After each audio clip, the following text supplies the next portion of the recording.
What is good, people? It's Revival of Wisdom. I hope you're all doing well. And this video is how to raise your holy oil or your Kundalini.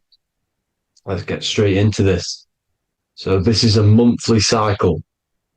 Every month, when the moon is in your zodiac sign, this oil is released.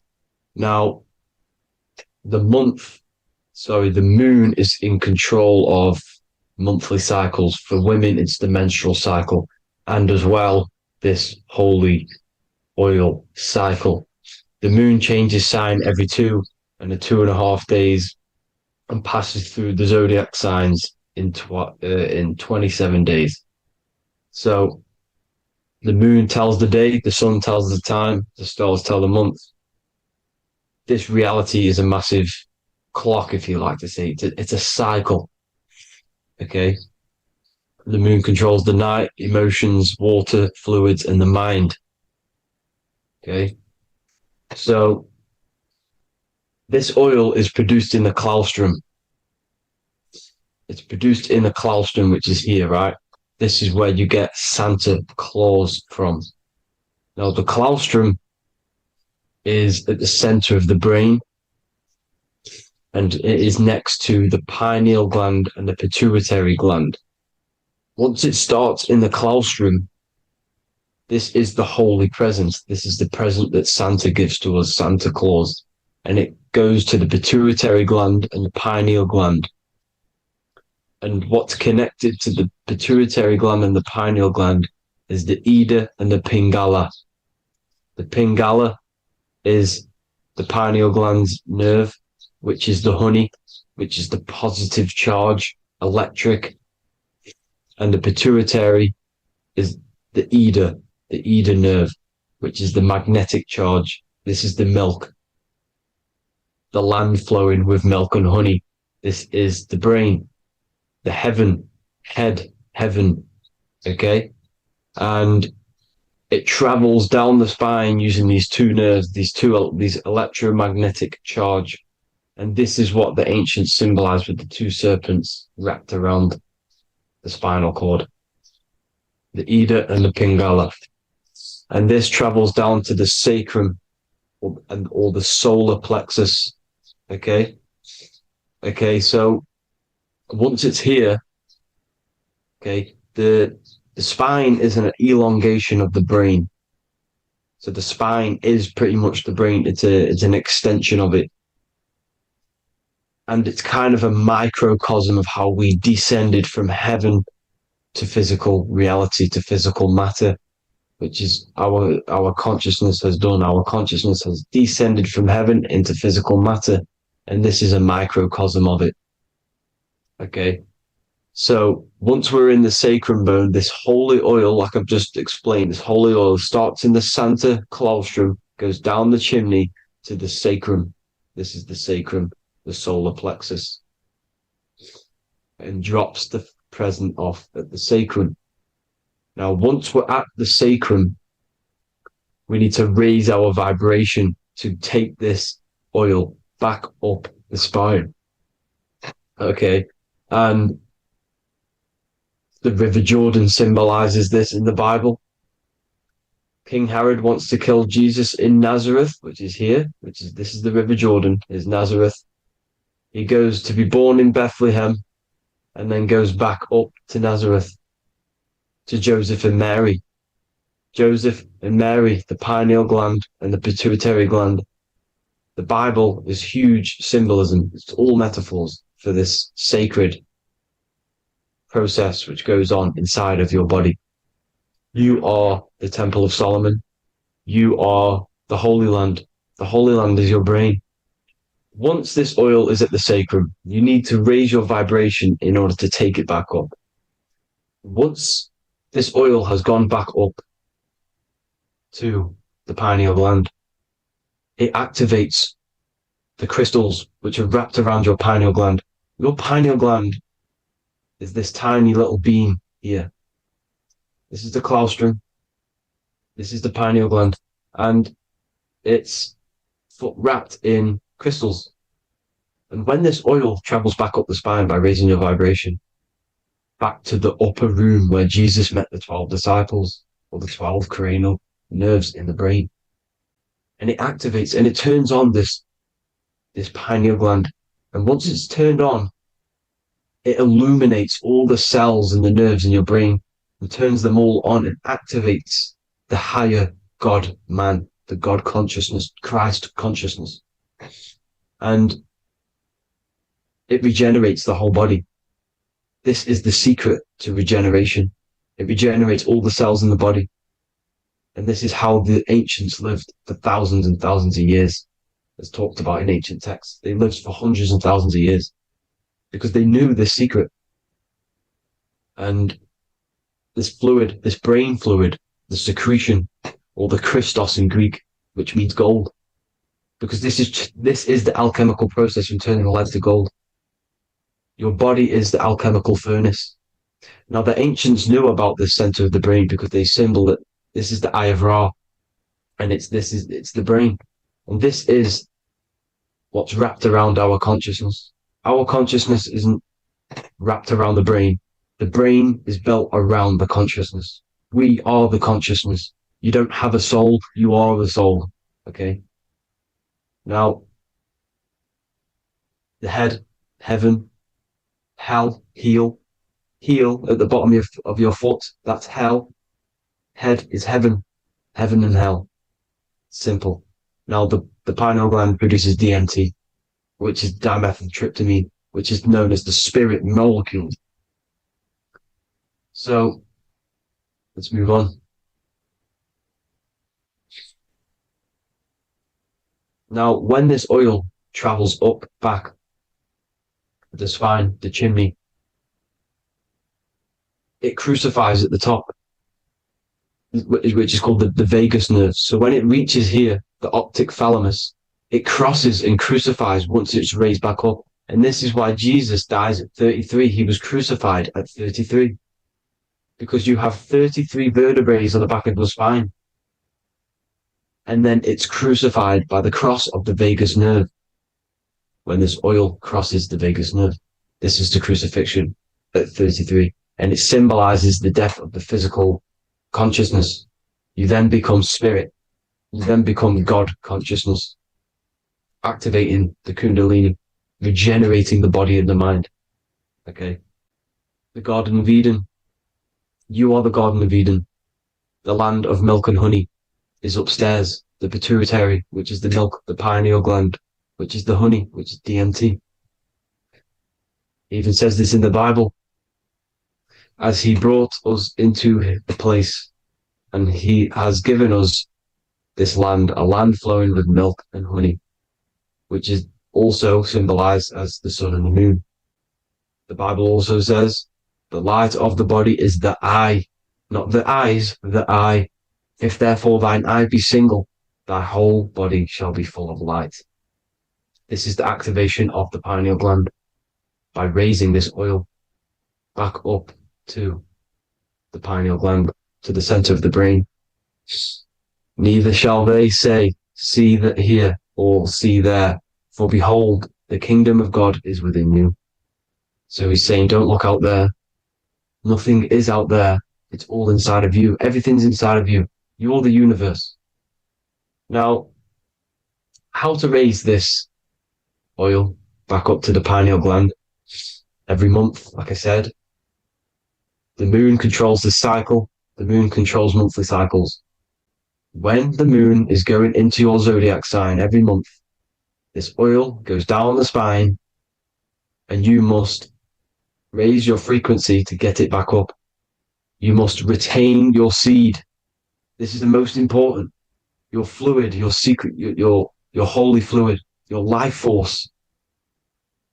You can't let that go. That life force is the reason you're alive. This holy oil is the reason you're alive because it feeds all of the systems in your body. It feeds all the systems in your body. You have to retain your seed, alkaline diet, positive thinking and meditation. Okay? When you retain your seed, you will live longer. The moment you release it, you're killing yourself. You're killing a piece of yourself every time you release your seed. Every single time.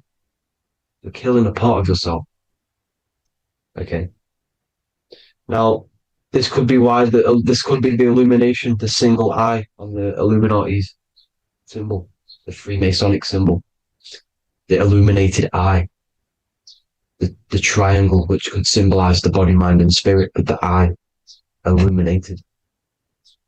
Now, in the Bible, it talks about the two trees, the tree of knowledge and the tree of life. The tree of knowledge is the tree of good and evil, which is the most important system in your body, which is the nervous system. The nervous system, the most important. The tree of good and evil, and the tree of life, which is the cardiovascular system. Now, this oil, when it's released every month, feeds these two systems, and these two systems feed everything. Now, it's important you understand that. Okay? The ancients knew all of this knowledge. The Bible's telling you this knowledge, but it's in a metaphorical way. You have to understand the context behind it so you can read it properly. Now, eating of the tree of life, which is when it talks about in the Bible, eating from the tree of life is actually symbolizing a bad diet, ejaculation, because you're eating from these two systems. You're killing yourself with a bad diet. You're killing yourself with an ejaculation. Okay? So that's important to understand. Now, this is Jacob's ladder in the Freemasons. Jacob's ladder, which is the spinal cord. It's the stairway to heaven. And this is Jack and the Beanstalk when he goes up the beanstalk and finds the golden egg in the grey clouds. The grey clouds symbolize the grey matter in your brain. Now, the Garden of Eden talks about the 4 different rivers in Garden of Eden. As we see here, the North Pole map, the ancient North Pole map, because the center of the earth is the center of the torus field. Everything's the torus field. Atoms are torus fields. Everything's torus fields. You are the universe. Everything is within you. The North Pole is your spinal cord. This is why they say Santa Claustrum comes from the North Pole. This is the North Pole. And the Santa Claustrum is the center of your brain. Now, there's 4 rivers which come from the Garden of Eden. There's the blood, the Christ oil, which is the oil we're talking about, urine, and saliva. These are the 4 sacred oil, 4 sacred fluids in your body. And these are constantly abused in today's society. Also, these secret societies are targeting these fluids. Okay? This is why porn is free. They sexualize society through Disney. Go and look at some of the Disney movies. There's so many subliminal messages which sexualize these children because they want you sexualized. So you release your seed, which is one of the holy fluids in your body, especially your semen, your sexual energy. So important you retain this.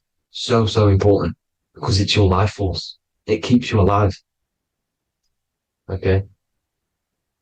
Now, let's recap on this. If you want to raise your oil every month, you can't just retain your seed for the month. You have to retain your seed forever. Don't just do it for a couple of days. You have to do it. It's a lifestyle. You want to become God consciousness, you got to do what it takes. It's hard in this society because this society is made around, it's designed to kill you pretty much. It's designed to keep you in these lower states of consciousness with all the bad food, the chemicals in the food, the chemicals in the water, the sexualized TV programs, sexualized adverts, sexualized TikTok and apps, videos, subliminally stimulating you because that is your weakness, sex. It's your weakness. Now, you have to retain your seed, meditation, and an alkaline diet. Why alkaline? Because acidic is low vibrational. This is the color spectrum. And what's the highest vibrational color? Violet. It's the lowest, red. You have to have an alkaline body in order to raise this oil. When you drink, when you have a bad diet, when you drink alcohol, when you smoke, this destroys the oil. It destroys the oil in your sacrum. and it can't be raised again, can't be raised up. This is why it's so important. Without that oil, you don't live. That oil makes you live. It feeds everything in your body. It's crazy how we're not taught this. It's insane. But that is how you raise the oil, people. I hope you all gain some knowledge out of this video. And I hope this assists you on your journey, your spiritual journey. Please like and share this video. We need this knowledge out to the public to wake up humanity. Thank you all, people. God bless.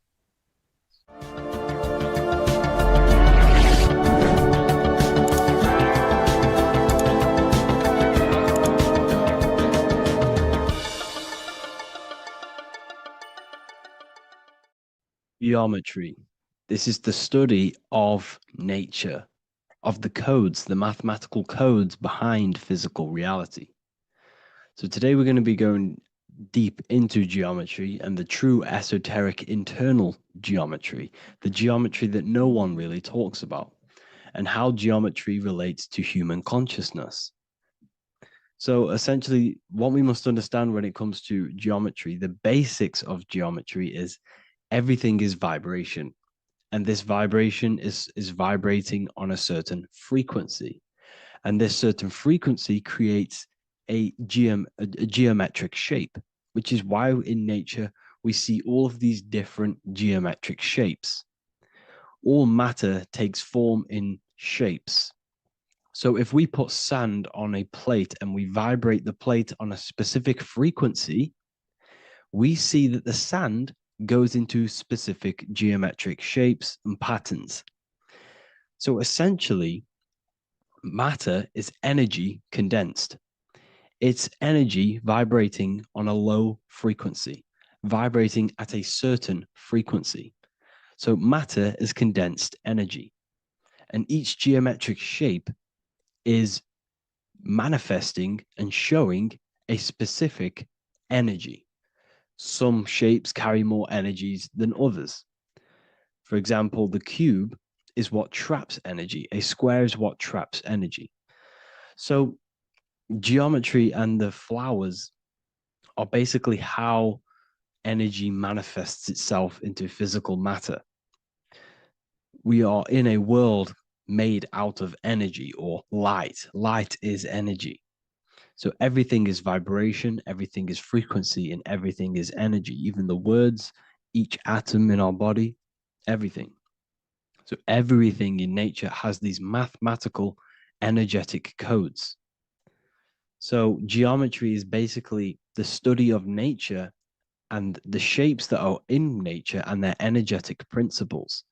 Because like I said, matter is energy. So this is what we call cymatics, when we place water in a petri dish and we shine light on top and we vibrate the water. And we can capture, this creates certain patterns. Each frequency, like you see here, has its own pattern. So what we are seeing here in the physical plane is essentially energy condensed into physical reality. We see it in the turtle. We see it in every single form in nature. Now, external geometry and normal geometry, we normally get taught that this is God's way of creating physical reality, which is essentially true. However, it's far more deeper than that. Far, far, far more deeper. Okay, so what geometry truly is, it's not God's codes to reality. What we must understand is what the brain truly is. And what we must understand is that we are not in the world. We are not in the universe. The universe is us ourselves, and the world is produced by our brain itself. Okay? So the way you must understand how the brain works, so what you visually see, so geometry is to do with what we visually see. And what we visually see is heavily connected with our eyes, which are an extension of the brain. The eyes are the brain. And essentially how we see is light, well, energy enters the eyes, and each eye goes to the optic nerve, and this energy is transferred into electricity, which travels to the back of the brain, to the visual cortex of our brain. And this is where the image is produced, what we see. Therefore, the world outside of us is truly inside of us. It's a projection from within the brain. The brain is an energy condenser, a decelerator, an energy decelerator.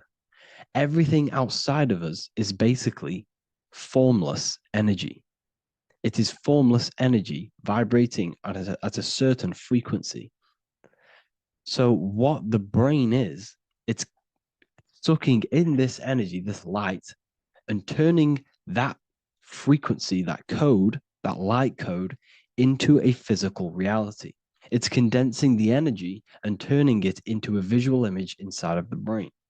Therefore, everything outside of you is not what it looks like. Everything outside of you is basically energy, infinite energy. And our brain is condensing this into a physical reality and projecting it outwardly, which you experience your visual field. Okay. And the ancients knew this. So this is basically called the sigil of Lucifer. Lucifer is known as the light bringer. Lucifer in Latin means to bring the light. This is the sigil of Lucifer, which shows the visual field and the brain. We also see this in the Google Play symbol. It's a powerful symbol showing you the visual field, which is basically a symbol that tells you that reality is inside of the brain. The brain is what produces reality, but consciousness is not produced in the brain. The brain is essentially a consciousness downloader. It's a computer and it's a reality simulator. The body is a simulation of physical reality. You are inside of the body experiencing the body simulation. The body produces this reality. It's a piece of technology. So Lucifer is to bring the light. Lucifer is the light being produced in our brains. Okay. So this is why they say Lucifer can tempt you. Lucifer can be the devil because it represents physicality. It represents the false light. Lucifer can trick you because it represents the physical world can trick who you truly are. So now that you understand how the brain is basically an energy decelerator and it creates and simulates a reality to your consciousness, you are no longer a person in a universe. You are the universe itself experiencing itself. Therefore, geometry is heavily linked in with the brain. Geometry is essentially how your brain and how your eyes decode energy. So what you are seeing is the mathematical codes of your brain creating reality. So what they teach you is the external is that geometry is God's way of creating this world, and these are the mathematical codes God's created. But now I'm telling you the internal. This is the truth. Geometry is how your brain mathematically condenses energy and light into a physical reality. So therefore, your brain is a computer program. So now geometry is nothing outside of you. Geometry is not something created by something else. It's created by your brain. Your brain produces these patterns through mathematical codes by breaking down energy into physical reality. And this is why you see geometry in everything around you. This completely changes your view on geometry. It's in your ear, it's in your face, it's in everything. Geometry is everything. Okay. So now that you understand this, now, as we were talking about the visual field earlier, the ancients knew about this. The ancient Egyptians knew about this. We can see this symbolism inside of the casket, the Egyptian casket. See, this crossover represents the visual field. This represents the back of the brain. This is the left hemisphere, the right hemisphere. And now some of the most simplest teachings in geometry is that straight lines are masculine and curved lines are feminine. And we even see this in the human body. The feminine human body is curvy and the masculine human body is liney. And even with the genital reproductive area, we have a line and a curve, 0 and 1, the binary code of all creation, 0 and 1, because that's basically all that exists. Nothingness and one, nothingness and God, nothingness and consciousness. That's all that exists. Now that I've told you that, the basics of geometry and the line and the curve and the feminine and the masculine, what do we have here? You see this stick here? This is a curve. And what's the right hemisphere? The right hemisphere is the feminine, the feminine energy, the feminine aspect of our brain. Then we have a straight line. This is straight lines. Now this represents the left brain. So the Egyptians are showing you the left masculine brain and the right feminine brain because of the curve and the straight line. And this is the visual field, the crossover. So there's a crossover in the brain. The left eye is connected to the right brain. The right eye is connected to the left brain. Okay, so the left eye is connected to the right brain. The right eye is connected to the left brain. The solar and the lunar. So, like I said, everything outside of you is basically energy. Your body is basically a holographic avatar, condensed energy produced by your brain. There's nothing actually outside of you. Your five senses are electrical threads of light. And when you touch something, this is basically electrical signals in your nervous system, which are reporting back to the brain. Therefore, what you touch is actually, you're not touching. The feeling that you feel when you touch something is not the true feeling. That's your nervous system you're feeling. You're feeling your nervous system in the brain. It's electrical signals to your brain.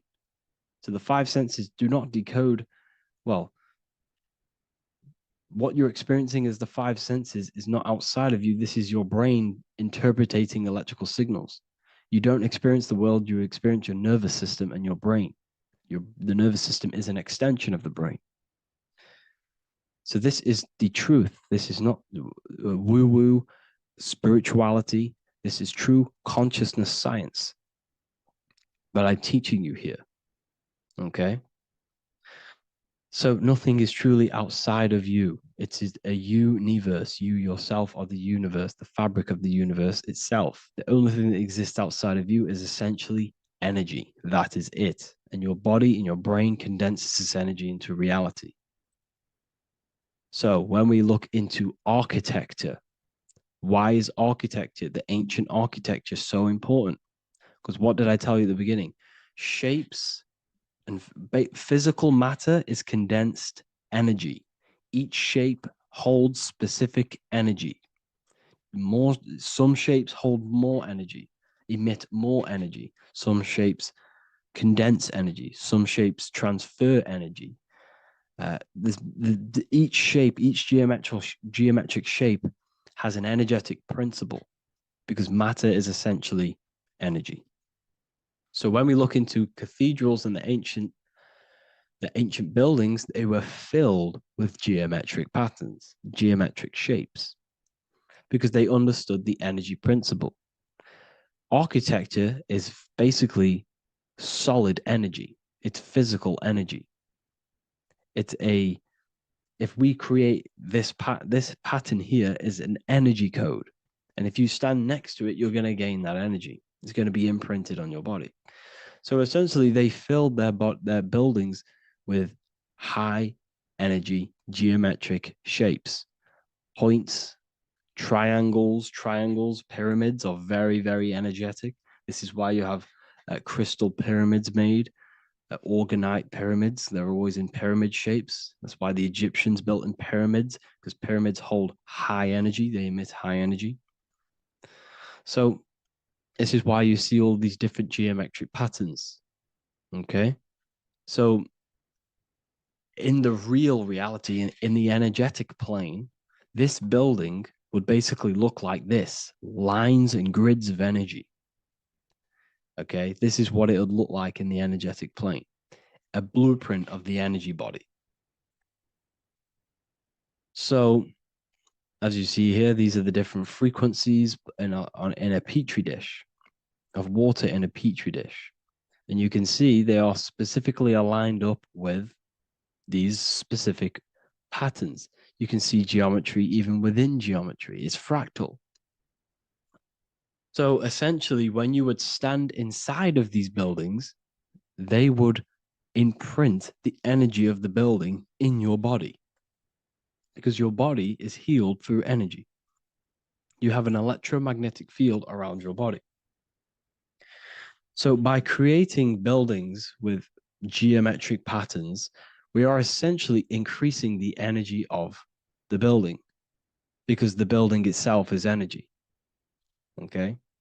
So when we fill it with geometric patterns, we're increasing the energy. We're giving it a certain energetic imprint. So when you stand inside of that building, you're being imprinted with that energy.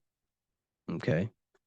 So especially with these windows, these stained glass windows. Well, why are they stained glass? Well, color is frequency. So when you have all of these different colors, and not only were they just painted, some of these colors are specific gemstones, crystals, natural stones, which all hold energetic principles. Each crystal is vibrating on a certain frequency. Wood has its own frequency, metal has its own frequency. What you must understand is that everything in nature is not just a piece of matter. It's vibrating. The atoms of wood are vibrating on a certain level, which give it a certain energetic principle. Each crystal is vibrating. The atoms of the crystal are vibrating on a certain frequency, which give it a certain energetic principle, quality. So each thing, this is why the ancients were obsessed with natural stones, natural things, crystals, natural metals, and they wore different metals, different things like copper on their bodies because they understood the atoms of these natural things are vibrating, which give certain qualities to you if you wear them. So you're not wearing it, you're basically putting that frequency onto your body because they understood this is energy. If I put copper on my body, I'm not putting copper on the body. I'm putting the frequency and the energy of the atoms onto my skin. And that frequency of them atoms are going to vibrate my skin, that frequency, and heal my body. So this is why this is so important. So each building is an energetic code. Okay. So when you stand in these buildings, it can heal your body. This is why when people walk into these ancient churches, they feel like they've met God. They feel a certain way. They feel so amazing when they enter these churches. They feel holy, for example. It's not because God's there. It's not because these man in the sky dwells in these holy places. It's because the energy of these buildings affect our consciousness. They increase your energy. They raise your vibration. They heal your body. They heal your cells. They imprint the water in your body, especially with these stained glass windows. Like I went a bit on a tangent there, but these stained glass windows were encoded. Well, they use different gemstones, different lights, different colors. And when the sun would shine through this window, well, what's the sun? The sun is light. Light is energy. The sun's light would go through this filter of the window of the crystals and the different gemstones and the different colors, and the sun's light would be encoded, imprinted with these crystals, with these colors and these natural glasses, which have healing energetic principles. And when you are inside that building, the sun's encoded energy of the window would be imprinted into your body, into your energy field, and it will heal your energy field, and it would heal your body, your cells on a cellular level. Because your body is what? 60 to 70 to 80, some people say 80% water. And water is encoded with vibration. If you say certain things into water, it gives it a specific geometric pattern, like I broke down in the beginning.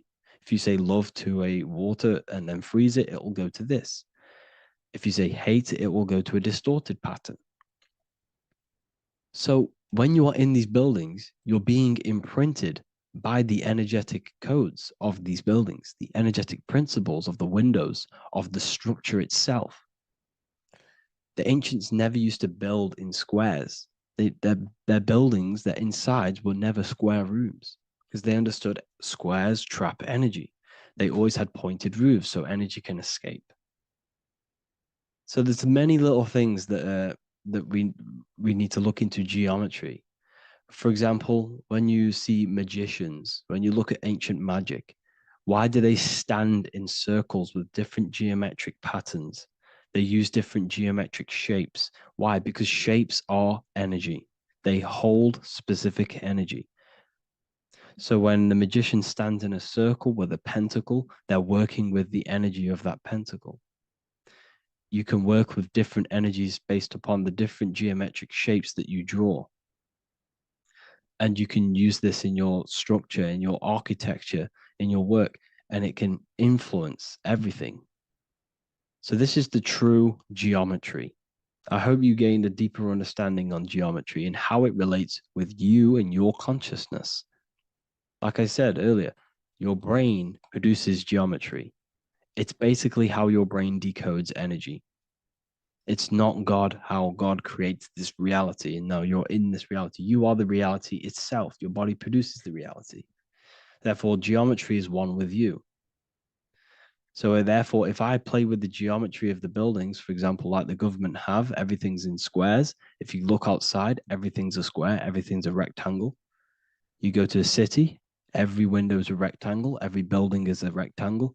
You live in a box room, everything is boxed and squared off in this reality, in this modern society. Why?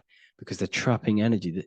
The cube is the most simple geometric shape, which basically condenses energy and it traps energy. And if you subconsciously see squares all the time, your phone's a square, your TV screen, everything's a square, your keyboard, your desk. Go and look at the ancients. They never used to build in squares and cubes. And if you go into nature, you'll never see squares and cubes. Nature doesn't create squares and cubes. Everything in the modern society is squares and cubes to simple your consciousness down, to dumb your brain down. So the ancients built very, very complex structures. Why? Because they understood what we see affects our brains, because our brains decodes reality and creates reality. If you see a sophisticated building, this is going to give you a sophisticated mind and raise your IQ levels over time, subconsciously. I'm not saying if you look at this building, you're going to become smart. I'm saying if every single building in your environment, ment is mind, mental, every single building in your environment was this complex and complicated, it would increase your IQ on a subconscious level. It'd make you more complex, make you more intelligent. So they've dumbed everything down. They've dulled everything down. Look at everything. Everything is being dulled down. So anyways, I hope you all gained a better understanding on this. If you want to gain more occult knowledge and esoteric knowledge, make sure to read the Book of Wisdom, Volume 2. If you're inside the university, you can get this book for free. Go to the general chat area and follow the instructions and you can order yours for free. Truly life-changing stuff. Because the issue is with the world is that no one really understands who they are, what they are, and why we are here.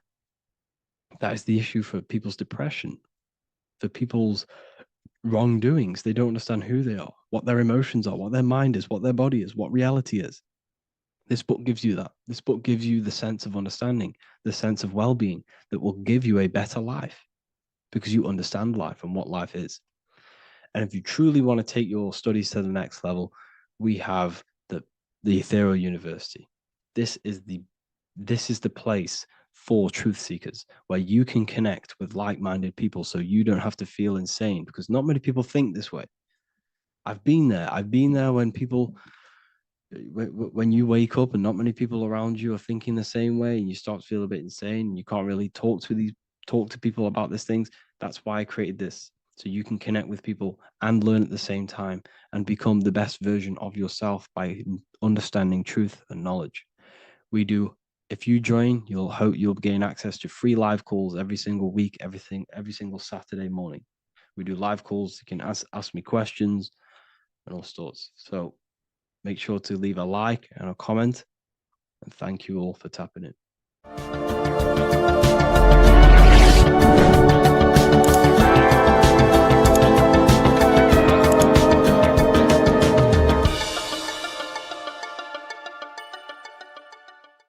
Freemasonic square and compass is not just a symbol that represents Freemasonry, a lodge, or a secret society.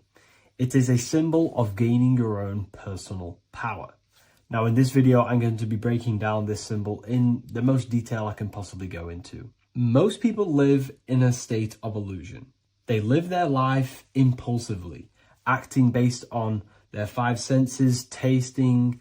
They want to feel a certain thing like an orgasm, or they're basically just slaves to external things and their five senses, which leads to a very dark path where you'll never actually become a conscious creator and you'll never actually be internally happy. The Freemasonic square and compass reveals some deep wisdom about this. Now let me break this down. If you want to gain your personal power, listen up. The Freemasonic square and compass is a compass which is used to create circles. Now, if you notice something about the circle, they have no beginning, no end. You can't tell where it begins and ends. It's eternal, which means this represents consciousness. Now, if you don't know what consciousness is, if you close your eyes, you have an internal world. You have thoughts, emotion, visualization. This is all consciousness, spiritual. Then we have the square. The square creates squares or lines, which represents matter. It has a beginning and an end. You can quite see where the beginning of the end is, right? So we can even link this to Leonardo da Vinci, the Vitruvian Man. We see the man in the square with the circle. The circle is the eternal consciousness, and the man is the square, limited to the physical world. But consciousness is not limited. That's why it's outside the square. This is eternal. The body is mortal. The body will die. Consciousness will never die. If we look even closer at the symbol, we notice in this particular symbol, we have the compass overlapping the square. This is very, very symbolic. This represents spirit over matter, also known as mind over matter, consciousness over matter, the circle over the square. Like I mentioned earlier, most people are slaves to their senses. They go through their day and all they do is chase validation and feelings. They eat all day to feel good, which means they're a slave to their taste. They're slaves to their feeling. They masturbate, which means they're a slave to orgasms and external things. They're literally being governed by the external world controlling their internal world. They're literally living life on autopilot. And don't get me wrong, I was guilty of this too. We're all guilty of this when we join this world because we're not taught this sacred knowledge. Until you actually stop and recognize this, you'll be living life on autopilot, literally not even living. You'll be running off subconscious programs, seeking external validation and being ruled by these five senses.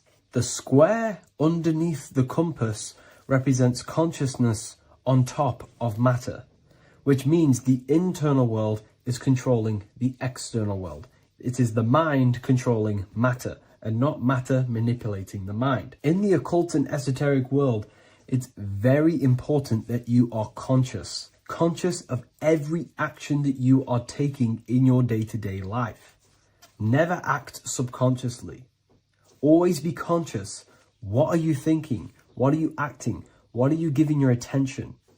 All of this is contributing towards creating because you are a creator. Consciousness is a creative force. You need to make sure that the compass is on top of the square, that your inner world is controlling the outer world and not the outer world controlling the inner. As I've mentioned in many videos before, the internal world of consciousness is what's producing the external world. Your life is just a result of every thought and emotion that you felt in the past. Everything you own, everything you possess, your friends are all reflections of your consciousness. They're all reflections of what you are thinking about.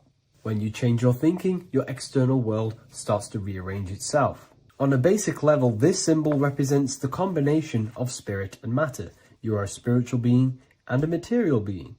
You are heaven, the sky, and earth, the ground. You are heaven and earth, spirit and matter infused into one. You are a bridge between the divine and the earthly worlds. And you can bring down these higher realms of consciousness, thought, imagination, and emotions into a physical, tangible reality. To do this consciously, we need to make sure the external world is not manipulating the inner world. Because if your internal world is being controlled by external circumstances, for example, you have a circumstance happen in your reality, an emotion triggers inside of you, and that emotion is a command to create more of that. And the thoughts that you think are creating more of that negativity. So it's a constant cycle of negative manifestation if you let the external world control your internal world of consciousness. So we need to make sure the compass is on top of the square, that the internal world are commands and not reactions to create your external reality. And not only just to create, but to actually enjoy life. If we let the external world bother our internal world, this means that we have some sort of mental or emotional attachment to the external world. We need to detach from the external world. Why do I say that?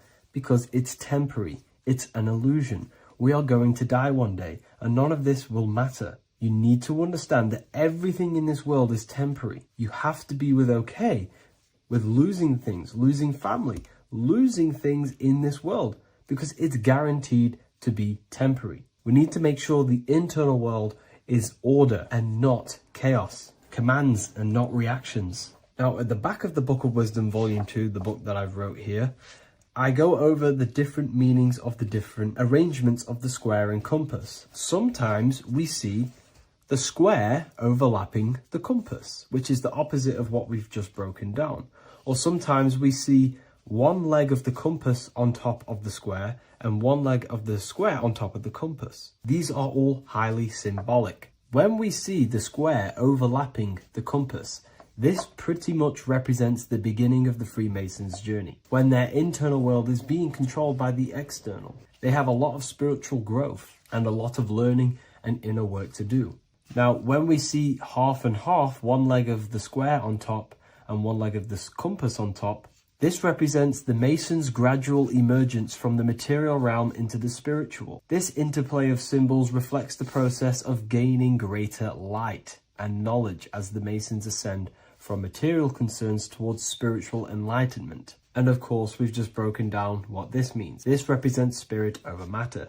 They're not chasing external physical things anymore. They're actually chasing and gaining validation and happiness from spiritual growth, more knowledge and deeper understanding of consciousness and themselves. Most people chase external material things, which actually don't make you happy in the long run. You could be given £1 million today. In a week's time, you would be back to the same original state of consciousness and actually chasing more and more millions of pounds. It's because nothing physical in this tangible world will ever satisfy your internal world of consciousness. So through spiritual growth, we can actually become happy and seek higher understanding, higher consciousness, which actually satisfies us eternally. So when we see the compass on top of the square, it symbolizes the triumph of spirit over matter. This arrangement not only signifies the mastery of spirit over the material realm, but also represents the resurrection, ascent, and dominion of spiritual principles over all earthly conditions. It's all about gaining personal power and spiritual growth. It's all about spiritual evolution, going from matter to spirit. The external world controlling the internal world to the internal world ruling over the external world, where the mind becomes a powerful tool to actually create and command reality. The mind cannot create and command reality if it's being governed and tossed all over the place by external circumstances and thoughts. Here's a quick tip on how to know if your mind is controlling you. If your phone notification goes off and you're working on something and you instantly go to reach and pick up the phone as soon as the notification goes off, that is an indication that your mind is controlling you and you are not controlling it. The mind is the direction of consciousness, the direction. It directs the flow of your attention, your energy, your consciousness. So to practice to gain mind over matter is simply just meditation, allowing the mind to sit still and focus on one thing for long periods of time. And over time, this will gain mastery over your attention and your mind. If you are on your spiritual path, this should be your goal, your internal world becoming the master. The mind becoming a vessel for you and not a vessel controlling you. It needs to become a command center and not a reaction. Please like, share this with a friend, and subscribe to the channel if you're new. Leave a link in the description for the Book of Wisdom Volume 2.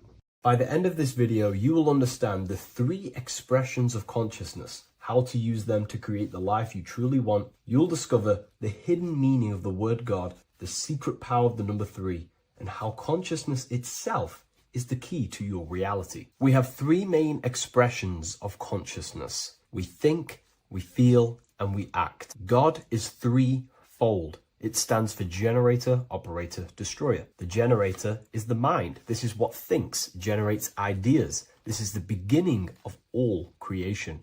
This is the first expression of consciousness. It is the first form of consciousness, not a physical form, but a spiritual form. Then we have the operator, which is emotion. When we think something, if we have care or any emotion towards it, then we take physical action. The body, the destroyer.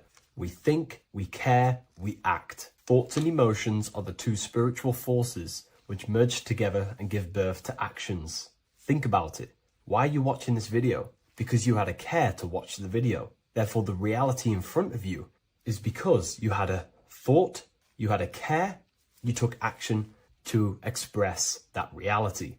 Everything goes through this 3-fold process. This is why we say, follow your heart, because the body does follow the heart. We think something in the mind, we feel something in the heart, and the body takes action towards it. Everything operates on the care energy of the heart. The body follows the heart. If you do not care about something, then you do not act towards it. It is the care energy that guides our actions in this world. Going back to the generator, the mind is a part of the mental plane, the infinite dimension of infinite information. There is no limitations in the mind. Everything already exists as a piece of information or a thought. This is the beginning of all creation, the spark of creation itself, thought, the mental plane. And our mind exists like a radio, our conscious mind. This is why we call it a mindset. What we set our mind onto through attention, mental attention, whatever we set it on, we receive thoughts that are very similar to what we set it on. The mind is like a radio, and whatever we tune that radio to, we receive that frequency and play that song.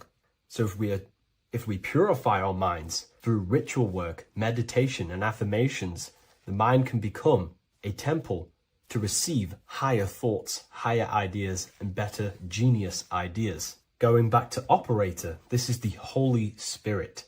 This is what we care about, our emotion. This is the feminine side of consciousness. Thoughts is masculine, the Father. Emotion is the Holy Spirit, which is feminine. And these 2 create a child, which is Jesus, the Son, which is actions. When thoughts and emotions merge together, you have a physical action, which is a masculine force, which is why it's a son. The Holy Spirit represents a purified heart, love consciousness, holding love in the heart. And when we purify our minds, we have an effect and purify our hearts. And the reason why I say that is because whatever we think in the mind directly corresponds to what we feel in the heart. As above, so below. Thoughts create emotions. If we think something and our heart tells us that is bad, we have a feeling that that is wrong, then we should not take physical action towards it. And if we do take physical action against the feeling of knowing it's bad, then you are going against the spirit. That's what the word Satan means, or Satan. The Hebrew word for Satan is Satan. It means adversary or opposer. You're opposing the Holy Spirit. You're opposing what you know is good. You're taking a sin against the Spirit, against the guidance from your soul, the knowingness of good. So when we do purify our mind, we purify our hearts. And when we cultivate love for the self and one another's in our hearts, we gain the Holy Spirit, which is love consciousness. And when we think in our mind with the love of the heart, and we merge our thoughts with love, it gives birth to perfect actions. This is what the true Christ consciousness is. We think with the love of the heart, and it gives birth to perfect actions. And if everyone did this in the world, we would live heaven on earth. Everyone would be balanced within themselves, and the world as a whole would be balanced. So we need to gain full mastery over these three aspects of our consciousness, over our what we give mental attention to, gaining love for ourselves and the collective in our hearts, and gaining a strong, disciplined willpower for our physical actions. And if you can gain full control over these three-step process, you can gain full control over your reality. The number 3 represents this 3 aspects of creation or transformation. This is a transformative process from going invisible to the visible. This is also why Jesus dies in a cave for 3 days. It's all about transforming the self. Transformation is the number 3. Me personally, I think the Holy Spirit has been replaced for the sacred feminine aspect of consciousness. They do not want us connecting to our feminine side of consciousness, because then we will cultivate love in our hearts for the self and one another. And love is the most potent force there is in the whole universe. It is what unifies everything. It nurtures everything. It allows things to grow. Think about it. When you hold love or care for someone, you grow relationships. The sun is the perfect symbol and representation of love energy. The sun gives abundantly, expecting nothing back, and allows everything on the earth to grow. It's a caring, nurturing, feminine force that allows things to grow and unify and come together. In today's world, we mainly have thinking and acting without emotion, without care, without the judge of our hearts. It's all about gaining unity consciousness. We think, we care, true care for one another and the self, and we act. And if you align these 3 forces towards something, your business, whatever you're trying to create, you will fully create that reality, because these are the 3 forces that you can use to generate a reality. You can do ritual work to create care in your heart about something, and then you will take more action towards it. The book I'm using here is the Book of Wisdom, Volume 1. You can get this paperback or PDF on my website. So I hope this video has helped you. Please leave a like, comment, and a subscribe on the channel if you like the content. Let me know what you think about the Holy Spirit and if it is covering up the feminine side of consciousness in the comments section. Welcome to Revival of Wisdom. Welcome people, we're back with another video. Please make sure to hit that like button, subscribe, and turn on notifications to never miss a video.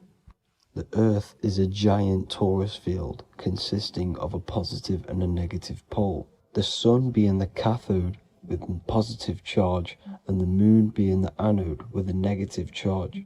This is why the Sun rules over the day, giving you lots of energy, and the Moon taking your energy from you, making you go to sleep. Now, the plane that we live on is called the plane of inertia, and at the center of this plane of inertia is the North Pole.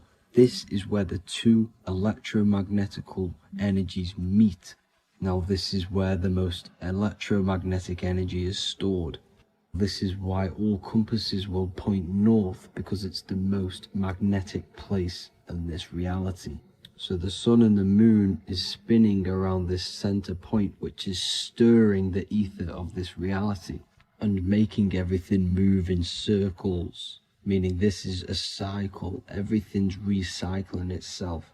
It's an organic simulation. The ancients also knew about this sacred land at the center of this reality, known as the North Pole.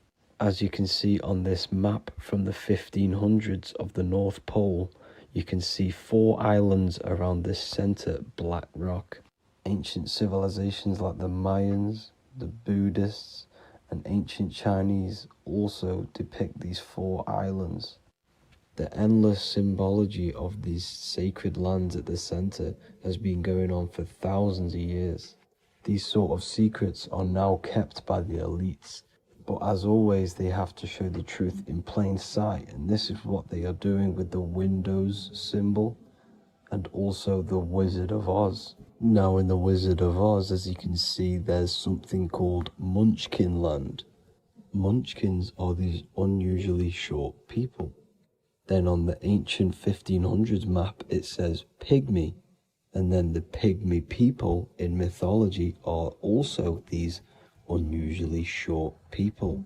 Just like Santa and his elves, they come from the North Pole, and elves are these unusually short people. These stories that we are told about Santa and Munchkins are putting truth in plain sight about this sacred land. This sacred land at the center of the earth is where the aurora borealis comes from and is being emitted from this black hole in the center, also known as the black sun. The aurora borealis is the Earth's aura, hence why it has the word aura inside of it. It is the life-giving essence to all life within this realm. As this dualistic reality we live in consists of both physical and spiritual, the black sun is like our sun for the spirit. It's our spiritual umbilical cord, connecting us to the spirit realm. And the rising sun is the opposite. It's our sun for our physical 666 carbon suits, known as our human body, our physical aspect. As it states in the 40,000-year-old emerald tablets, deep in Earth's heart lies the flower, the source of the spirit. The flower of life is as thine own place of spirit, and streams through the earth as thine flows through thy form, giving off life to the earth and its children. So the North Pole is the core of this spiritual reality, and the closer you get to it, the more spiritual and lucid it becomes. So the elites have covered this up in order for us to forget the true nature of this reality. And they did this cover-up by introducing the globe model. Nicholas Copernicus was around in the 1400s, and he introduced the globe model. As you can see, he is a Freemason. He depicts himself with a globe and a Masonic compass in all of his paintings and portraits. Galileo was also a Freemason, as you could see in all of his portraits with a globe and a Masonic compass. He was also a massive part of introducing the globe model after Nicholas Copernicus. So yes, the globe model was a spiritual and political move to gain more control over the masses. After the globe model was then introduced, they introduced the theory of evolution by another Freemason, Charles Darwin. See how these two theories go hand in hand? They both degrade humanity, and they make you confused of where we actually came from. By hiding the true form of this divine creation and hiding the true power of each and every one of us, they maintain control over the masses. Now this is order out of chaos, known to be the 33rd degree slogan of Freemasonry. Now this is the Masonic cosmology, and as you can see, you have the checkered board for the duality, the 5-pointed star for the 5 elements, the 4 corners for the 4 pillars, the all-seeing eye, which is Polaris, the sun, the moon, and the 7 stars. So even Freemasons are taught the flat earth cosmology and the true form of this reality. Now the true nature of the sun, the moon, and the earth is shown and reflected through the Masonic compass. The Masonic compass is the sun, the moon, Polaris at the top, and the black sun at the bottom. It makes sense why all the scientists who introduced the globe model all used the compass and the globe together, because it's truth in plain sight. As I explained in my other video, all Freemasons have to take the oath, so it goes to show, why are we all learning these theories from Freemasons who can't talk about certain topics that they learn about? Why should we believe their theories when they're holding back the real truth about this reality? Now going on to NASA. NASA means to deceive in Hebrew, and they are also funded by the government. They are not a private company. The old owner of NASA, Werner von Braun, on his grave has the Bible verse Psalms 91. The heavens declare the glory of God, and the firmament showeth his handiwork. Now why would the owner of NASA put this on his grave? Seems a bit suspicious to me, alongside with the NASA astronauts are all Freemasons. And not to mention the countless mistakes they've made on their live videos in space stations, the moon landing, and the CGI footage of the Earth, which is obviously photoshopped. Just by tricking the masses that they live on a spinning ball, the elites gain the perception of the masses. Not only does it hide the divine creation we're inside of, it hides the divine spark within you. It hides the creator, the source. And by believing in space and we live on a spinning ball, it makes people come to the interpretation of that we are a coincidence and we do not have any purpose. And of course this is false. When you come to realization that we are all a divine creation and we can create our own divine life in this reality, life becomes more sacred and you start to enjoy little things. The elites want you to believe everything exists only in the five senses. They want you constantly looking outside of yourself because they know that will keep you on lower states of consciousness. Now this brings me to our next point. By tricking the masses into the heliocentric model, the elites started to advertise aliens in the movies, in cartoons and magazines in the late 1940s. Now this is subconsciously programming us about aliens and extraterrestrial threats, which then they can use to their advantage. And this is something called Project Bluebeam. They are more than likely going to fake an alien invasion to push this 2040 agenda, which is for one government and one ruling currency. That's it for this video, guys and girls. Hope you all enjoyed. Please make sure to leave a like and a comment. God bless you all. What if I told you that the seasons don't just change the external world, they also change your internal world? They have a psychological and a spiritual effect on your consciousness. If you're new to esotericism, you may not really understand this. But if you have some deep understanding of as above, so below, you already know this. But today we're going to be explaining it in great detail. So tune in, take a pen and paper, maybe make some notes. So we have 4 seasons. The sun is the main source of life on the earth, and it changes the circumstances on the earth in 4 different ways. Of course, we have spring, summer, winter, and autumn. These are the 4 states of the earth due to the sun's cycle. Not only do they take place on the earth, they also take place on you, your body, your mind, your spirit, your consciousness. They change things internally and externally. The first thing we need to understand is that we have a dual nature. We have a mind, and in that mind, we have an internal self. That's what we call the spiritual self. It is the individual that exists within their own mind, within their own consciousness. It is the self that imagines, thinks, feels. That's the spiritual self. And internally, that self is the true self. When it's detached from the false identifications, of course, such as the ego. But the true self dwells within the mind, and that's the immortal self. That's the self that will never die, never perish, that will always be there, and it always has been there. The internal self. But on the other side of the mind, the outside of the mind, we have this, what we call our physical human body. This is our external physical body. So outside of us is a physical reality, but inside of us is a spiritual, non-physical reality.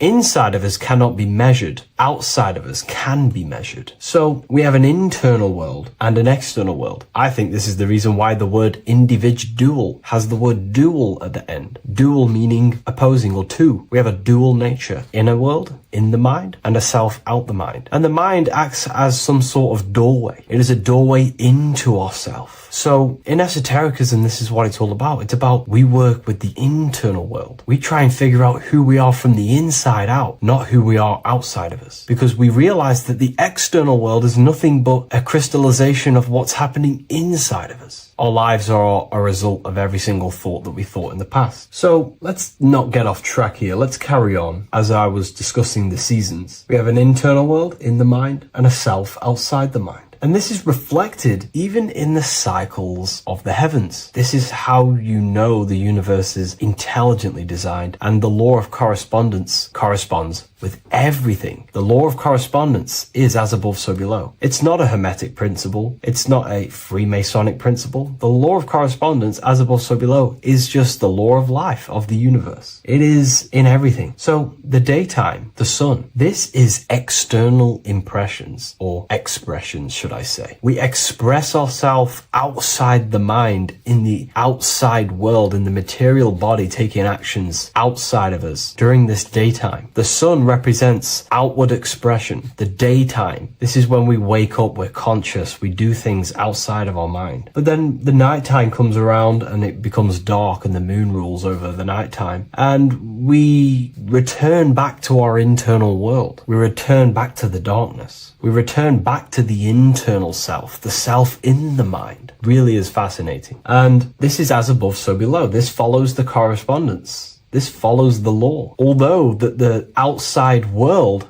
has a cycle of day and night, so does our own mind have this cycle. As above, so below. As within, so without. What's happening outside of us is also happening inside of us. The mind is also going in a cycle. Because in the daytime, the mind wakes up and we express things externally. But when the sun goes away and the electromagnetic rays of the sun are not very strong, our brainwave decreases, our body activity decreases, it slows down and we return to the internal self. The body switches off and we return to the internal self in the mind. We enter in the doorway of the mind and return to the internal, the spiritual self. And when the body is less active, this is when we are more connected to the internal world, our spiritual true self. So as above, so below corresponds with the day and night, the sun and the moon. The moon represents our internal world, the world inside our mind, the self inside the mind. And the sun represents the external self in the external world. So not only are these cycles happening in nature, the darkness outside of us when the sun goes away is the same darkness that we go within ourselves when we go to sleep. It's the same cycle. Our bodies are in the cycle of the external world also, as above, so below. But then we can even take this even further. This fractals down even further. If we look at the cycle of the yearly cycle of the sun, which is what we call the 12 zodiac signs, we notice that these 4 seasons also take place in every single cycle of the day. So a yearly cycle can be seen as a big version of a daily cycle, or a daily cycle can be seen as a smaller version of a yearly cycle. For example, we look at Aries, which is spring. This is when the sun springs everything back to life in the spring. This is when the crops start to spring up and start to grow again. But we could see that at 6 a.m. in the morning when the sun rises and just cracks over the horizon and starts to bring light into our day. Aries is associated with the morning time also as spring. Morning time is a smaller version of spring. Then we look at the summertime. The summertime is midday when the sun is at the top of the middle of the sky. This is when the sun is most powerful, most radiant in our day. This could be seen as the summertime. Then when the sun starts to set, this is associated with autumn. Autumn time is the sunset. Then the winter time is associated with the nighttime, the midnight, when everything's very dark. So a daily cycle is basically a smaller version of a yearly cycle. And just how I explained how the cycle of the sun outside of us also happens inside of us with our consciousness falling asleep when the sun goes away, is also happening to us on a yearly cycle also. So the daytime is associated with the summer and the nighttime is associated with the winter. The winter is like the inhale. The summer is like the exhale. It's the breath of the universe, just like how we breathe in and out of our lungs. Everything takes this rhythm and polarity, okay? So winter is associated with the self and the world inside of ourselves, inside of our mind, the spiritual self, the internal. Because the winter is when the sun's rays, electromagnetic rays, are not very powerful. And this decreases brainwave activity, making us more connected to our internal world, inside the mind. But the summer's the complete opposite. The summer is when the sun is very, very powerful. And the sun's powerful electromagnetic rays increase brain activity, making us more actionable in the physical world outside of our mind, in the external world. So summer is the daytime and winter is a big version of the nighttime. Vice versa. Just like how in the winter, we're more in the house. We're inside buildings because it's very cold outside. Animals hibernate. They go inside. They go into little places. They collect all their food and prepare for the winter. They go inside. They go in darkness to hibernate. So does our consciousness, our spirit, the self inside of our mind. We can use these cycles to our advantage, to evolve spiritually, to connect and be more balanced. You know, I've mentioned a lot of this inside the university to my members, to the family inside of there. We discussed this. We had a great discussion about this. And, you know, the live calls we have are priceless. The conversations you can have with someone when they're awake, you never forget them. You always have deep, meaningful conversations. And we discussed this deeply, and we were going into some interesting things about how we can use these types of changes in the seasons for our spiritual growth. We even discussed about spring and autumn and how they're associated with the different spiritual bodies that we have. But anyways, let's not get off track. Lucid dreaming,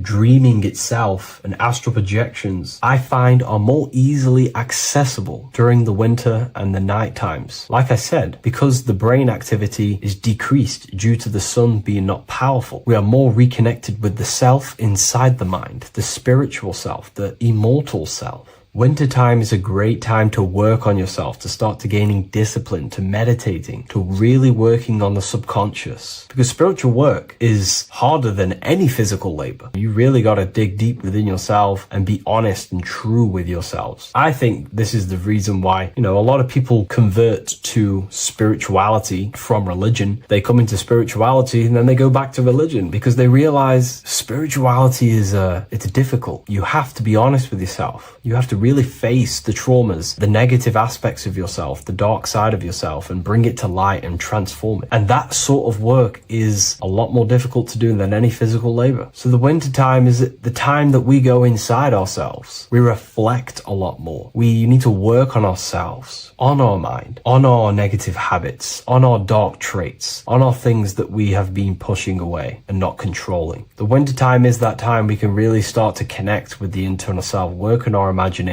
work on our mental willpower, work on all of these things like lucid dreaming, astral projections, and purifying ourselves, removing any mental barriers, any negative belief systems that may be subconsciously holding us back. It's easier to access the subconscious in the nighttime and in the winter, especially the winter. That's why I made this video, because we're in autumn now. We're transitioning into the winter. So I thought I'd share this with you all. And it's important to understand that you are a microcosm of God. Like I said, the law of correspondence associates with everything in the universe, people. Everything. And that's the best thing with the law of correspondence. And I've been using this for the past 3 to 4 years, right? The law of correspondence has determined and filtered out so many lies that was given to me, that's given to you, that's given to everyone in the world. The law of correspondence is like a filter. If someone gives you a piece of information, for example, gravity, and it does not apply with the law of correspondence, then you know it's a lie, because it's a universal thing. What happens inside of me also happens outside of me. What happens in my astral world happens in my material world, more than likely. As above, so below corresponds with everything. The same structure in my veins, in my nervous system, is the same structure in the trees, in galaxies, in everything. As above, so below, the universe is a fractal universe. Therefore, the point that I was getting at is that you are a microcosm of God. The same mind that God manifested things through thinking. He thought the stars, the earth, nature, the human body, designed everything with the God mind. He thought everything into existence. And that mind, them powers that God used to manifest everything into physical existence through the power of thought, is the same mind that you possess, but on a smaller scale. God manifested the macrocosm through thought, as the universe is a mental universe. Everything you see around you was thought, then manifested into physical reality. God manifested the macrocosm, the world, through thought, and that same force of thought you use to create the microcosm, to create your own world. You think your life into reality, your world into reality. Your body is a microcosm, a miniature universe. Every thought you think commands 50 trillion cells in your body, and your cells religiously execute on every command that you give it. You are in charge of 50 trillion cells. You're literally commanding a whole civilization inside your body. And this is how you are a reflection of the divine. The God mind created the macrocosm, the world, and you create your own world inside that world using the same power as thought. Very powerful. So everything that happens outside of you is also happening inside of you. The law of correspondence is the most important, the law that you could possibly learn, because it makes everything so clear for you in the universe. Makes life so clear. You see reality for what it truly is. It's a reflection of the higher dimensions. Just like how reality right now is a reflection of what's happening inside of people's minds and consciousness. We can't blame the elites for all the negative things that's happening in reality, because all the negative things that's happening in reality is the negative things that's happening in people's minds. We need to take control of ourselves. So with that being said, thank you all, everyone. If you wish to read more, 90% of you watching this video have already got this book. I want to say thank you for your support. It means the world to me. It makes me research more and write more books. And the book of symbolism is coming very soon. So thank you, everyone. I'll leave a link in the description for the university, for the live calls, and for the book if you wish to join. Have an amazing day. What if I told you many people around you have probably sold their souls? It's more popular than you think, and it's very easy to do. Selling your soul is not something that you can just go and meet the devil and do it. It doesn't work like that. But before I tell you exactly how you can sell your soul and how not to sell your soul, what is the soul? So looking at Jesus, we always see two lights surrounding his head, one surrounding the heart. And as of course, if you've been watching my channel, you know Jesus represents you. He represents the divine essence of the universe made in human form. Each one of us possess a fractal of God's infinite consciousness. We are all God.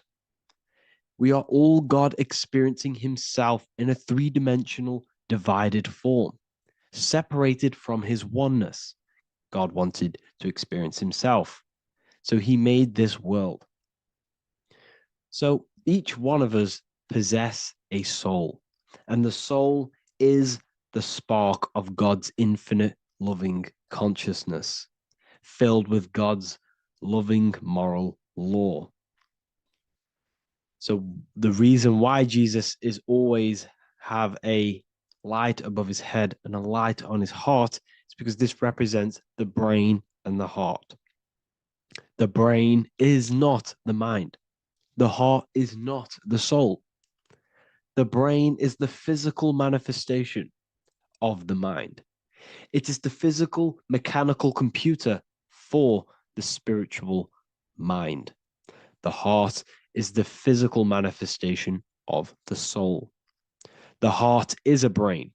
In fact, it contains 40,000 specialized cells, which are the exact same cells found in your cranial brain. Yes, your heart is an emotional brain. Your cranial brain is a thought brain. It's a computer. Okay? Everything that exists physically exists non-physically. This is what the ancients called spirit. Just means invisible force. The mind, the thoughts are not made of atoms. You can't touch, you can't find tangible thoughts, imaginations. These things exist spiritually in metaphysical counterspace. It's the same with your emotions. The emotions are spiritual. They are not physical. You can't touch them. So thoughts are the language of the mind. Emotions are the language of the soul. Sometimes we can become eluded by thought and we can become eluded by emotion. If we are led purely by emotion, we can create illusions in our perception. The same if we rely only on thought. We must balance these two. Okay? So the mind is the creator. The soul is the operator. Every thought we think is being judged by our soul. The soul is the judge. The soul tells you what is right, what is wrong. And even the Freemasons depict this spirit and matter in their black and white checkered boards. White is spirit, black is matter. Matter is dead, spirit is life. This is what this represents. Physical reality is not just physical. For every physical object, for every physical manifestation, there is a spiritual force bringing it into existence. Consciousness brings everything into existence. Before you kick a football, there's a change in your inner consciousness before you take that action of kicking the football. Everything exists in spirit before matter. You existed in spirit before you were physical. We also see this in alchemical Freemasonic artwork. This represents the clouds. This is the mind. This is the heavens. And then coming down into the heart, which represents the earth. The light entering the mind into the heart, because every thought we think is being judged by the heart. The heart speaks to you through emotion. The soul speaks to you through emotion. Every thought you think, your heart is telling you that is right, or it's telling you that is wrong. Why? Why is this? Emotions can guide us, okay? Emotions are the language of our soul. Our soul guides us to our soul purpose. Each one of us contains a purpose in this physical life. There is a reason you are alive. There is a reason why you came from spirit into a material reality.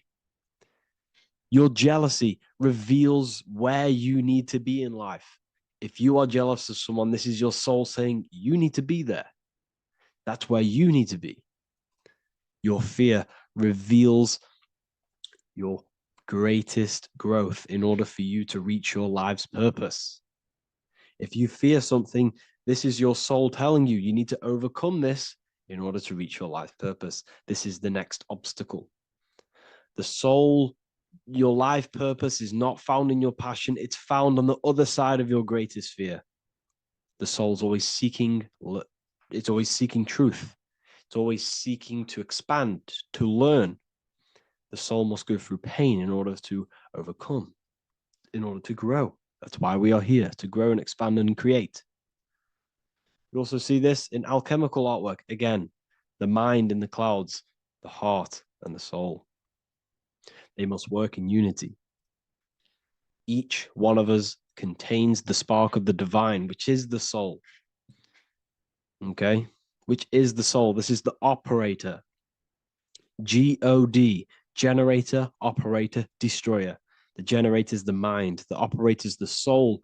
The destroyer is the body. Everything will generate, everything will operate, and everything will die. That's the Trinity, the Father, the Son, the Holy Spirit. There's always a Trinity, Brahma, Vishnu, Shiva. Okay, so each one of us contains God's law, and it's encoded within our consciousness, within our soul, within our heart. That is what's judging everything you do. Every time you hurt someone, you can feel it. If you've ever punched someone, you can feel it. You know it's wrong. If you've ever stole something from someone, it doesn't matter what you've learned in the past. If you steal something, you know deep down within your soul it's wrong. This is because each one of us are encoded with God's law of love and integrity. I don't care how tough you think you are and how hard you think you are and what you've done in your life. I don't care. You know what is right, what is wrong, because you are encoded with love. Does not matter how far your mind can take you away, how corrupt your mind can become. There is always a spark of love and empathy in your heart, in your soul. You know this when a child. When you're a child, you're not racist. You don't want to hurt anyone. You don't want to steal. As a child, you're pure love, you're pure awareness, you're pure. You would never think about being racist. It's the corruption of the mind that leads us to corruption. Our soul always wants to do good. So the soul is encoded with God's law. And when we go against this law, this destroys our body. Yes, because your body is electromagnetic, and that's being casted from your heart. So every time you go against the heart's guidance, moral law, we weaken our electromagnetic field, which weakens our body. If you've ever looked at someone who's very negative, You can see them. You can see that they are aging quicker. You look at Scrooge, for example. If you ever watched Scrooge, look at how corrupt he looks. That's his heart. You can see the people's hearts on their face. People who do negative things and have negative thoughts, negative emotions, you can see it in their eyes and their face. It's because it corrupts you. It corrupts the body. It ages the body. Goodness is life. Okay. So can you sell your soul? You cannot sell your soul physically. But what you can sell is your conscience. What you can go against is that moral law. And you can exchange physical material things such as money, fame, cars, houses, business, in order for you can exchange that to go against your inner dialogue. For example, these rappers, celebrities, what are they doing? They're not selling their soul. You can't sell your soul to some entity on the astral plane. But what you can do, you can take money to say, I'm going to go against my heart. I'm going to go against my inner moral law. I'm going to take that money and I'm going to do something wrong. It's basically going against your soul. It's selling your soul's guidance of moral law. That's what selling your soul is. And that's what these rappers are doing. That's why they're so sad. You know, this is why all these rappers are on drugs, doing all sorts of things to escape, to short-term escape what they've done. They're going against their inner guidance for money. And yes, short-term pleasure may be happy for now, but in the long run, it will leave you feeling voidless because nothing material can ever satisfy your soul. Nothing. You could gain £1 million tomorrow, guaranteed within 2 weeks, you'll be back to the exact same position mentally, emotionally as before, because nothing physical can ever satisfy you. Guaranteed, if you received $1 million if you received $1 million now, in a week's time, you'd be hunting for the next million because it does not satisfy you. There's a reason why these billionaires don't stop working, because they're so addicted to earning and earning and earning. It doesn't satisfy you. The only way you can satisfy yourself is through Christ consciousness, is through self-love, is through loving thyself, knowing thyself, and becoming balanced internally in consciousness instead of seeking external validation through material things, which end up leaving you feeling voidless, empty inside, and sad and depressed and anxiety. Everyone's looking outside of themselves for validation, when true validation comes from within. True satisfaction, true happiness comes from within, reaching Christ. Christ is a state of being, a state of consciousness that we must cultivate within ourselves so we can live a happy, balanced life. You can have all these material things when you're satisfied inside, but don't rely on them. Me, I enjoy material things, but I don't desire them. I don't chase them. I don't rely on them for happiness, for validation. You can have big cars. You could have your favorite watches. You could have Lamborghinis. Yes, it's fun, but don't let it give you your happiness. As long as you're happy on the inside, it's okay to have these things. You should seek balance with your inner world and outer world. Okay, so this is what they are doing. Rappers, celebrities, actors, Hollywood. This is what they've done. They've exchanged their inner integrity, their inner law, their inner moral compass for exchange for material wealth, fame, money, and cars. That's what they've done. And power. It corrupts you. They slowly corrupt you. So yes, you cannot sell your soul. And if you wish to learn more, I'll see you inside Ethereal University with my community, where we are learning every day to master ourselves, to expand our consciousness. If you want to lucid dream, astral project, master yourself, create the desired reality you want, learn about human consciousness and your full potential, then Ethereal University is for you, and I'll see you inside. The link will be in the description. Thank you for watching. In this video, we're going to be talking about the evolution of consciousness. You are born human, however, you possess consciousness, which is the awareness behind your being, the awareness behind your thoughts, the experiencer behind your five senses, the experiencer, the observer behind your thought, emotions, and senses. You are an eye, an invisible consciousness looking through a lens, which is your body. Your body produces this physical world that you experience. Your brain produces this world. Your brain and body is a technological computer. However, you are an infinite, ever-expanding consciousness behind this physical body. And there is an evolution of consciousness, a cosmic journey of expansion. And this is why we see so much pyramid symbolism in the occult and esoteric world, and especially within Freemasonry. Because the pyramid represents climbing, an evolution, a raising state of consciousness, a journey. Steps symbolize a journey upwards.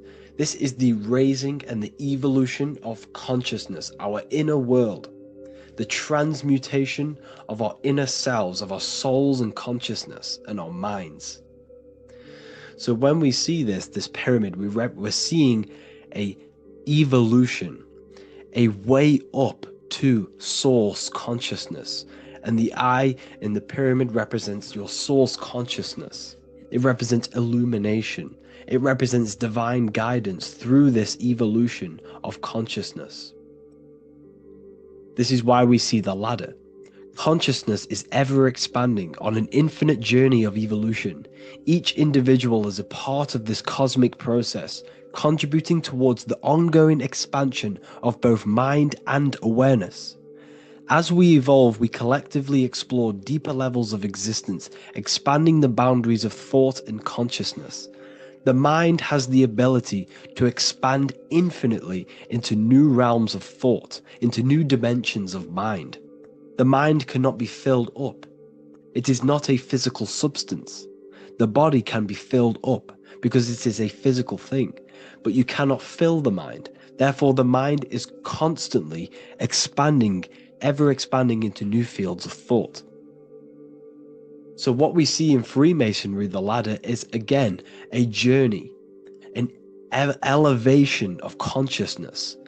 When we are born with an infant consciousness, and as we gain older, we gain an adult consciousness. Our inner world, our inner mind, and our emotional intellect changes and evolves. We are significantly different from when we were very young as an infant. It's because our consciousness evolutes, it changes, it alters like water. So just like this evolution of your own consciousness as growing up, there is consciousness of beings existing in cycles beyond our own. And their consciousness is unimaginably different from ours. They operate on a higher level of understanding and knowing, experiencing reality in ways that transcend our current comprehension. Our minds right now cannot comprehend the highest states of consciousness. There are entities, there are beings beyond our own, existing in higher dimensions of consciousness that we cannot comprehend because they have expanded. They are on a further way up the ladder of consciousness.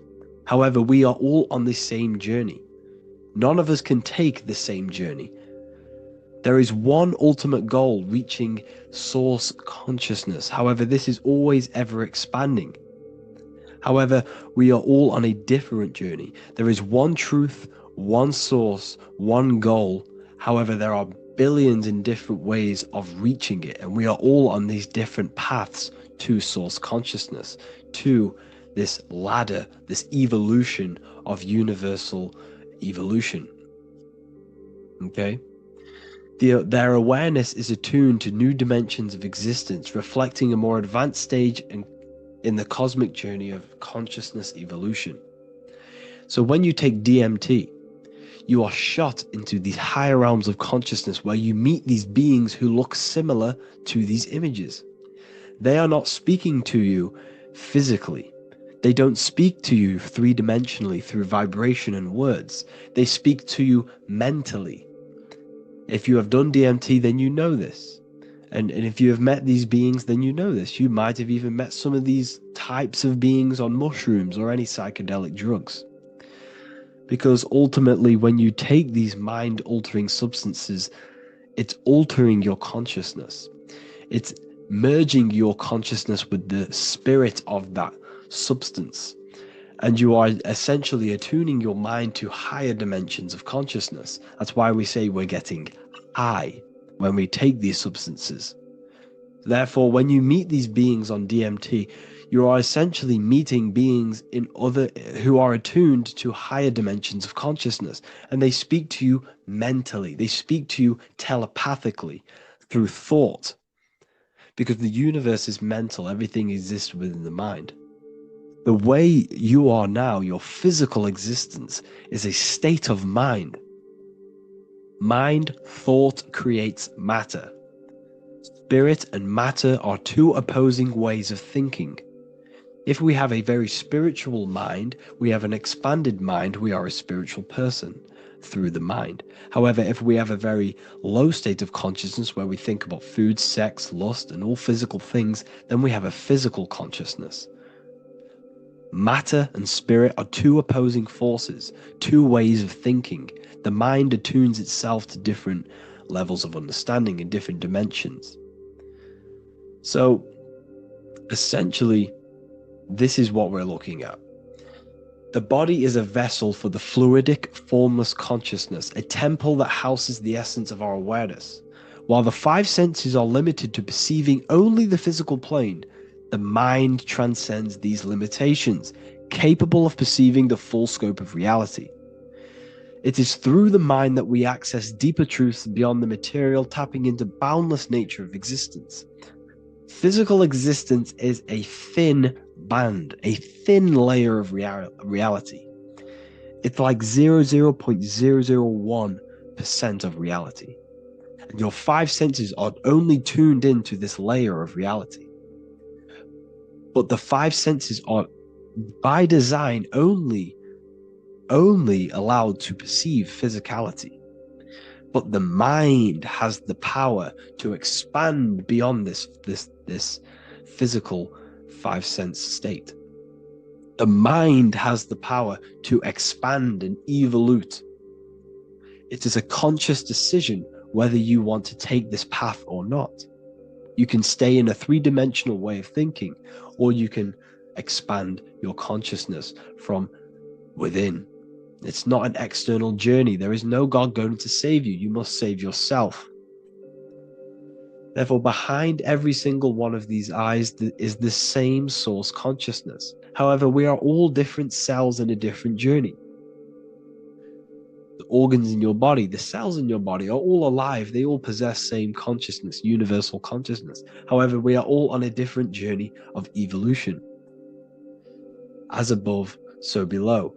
As the baby is in the mother's womb, when the baby becomes conscious, there is a world outside of its mother. What does it do?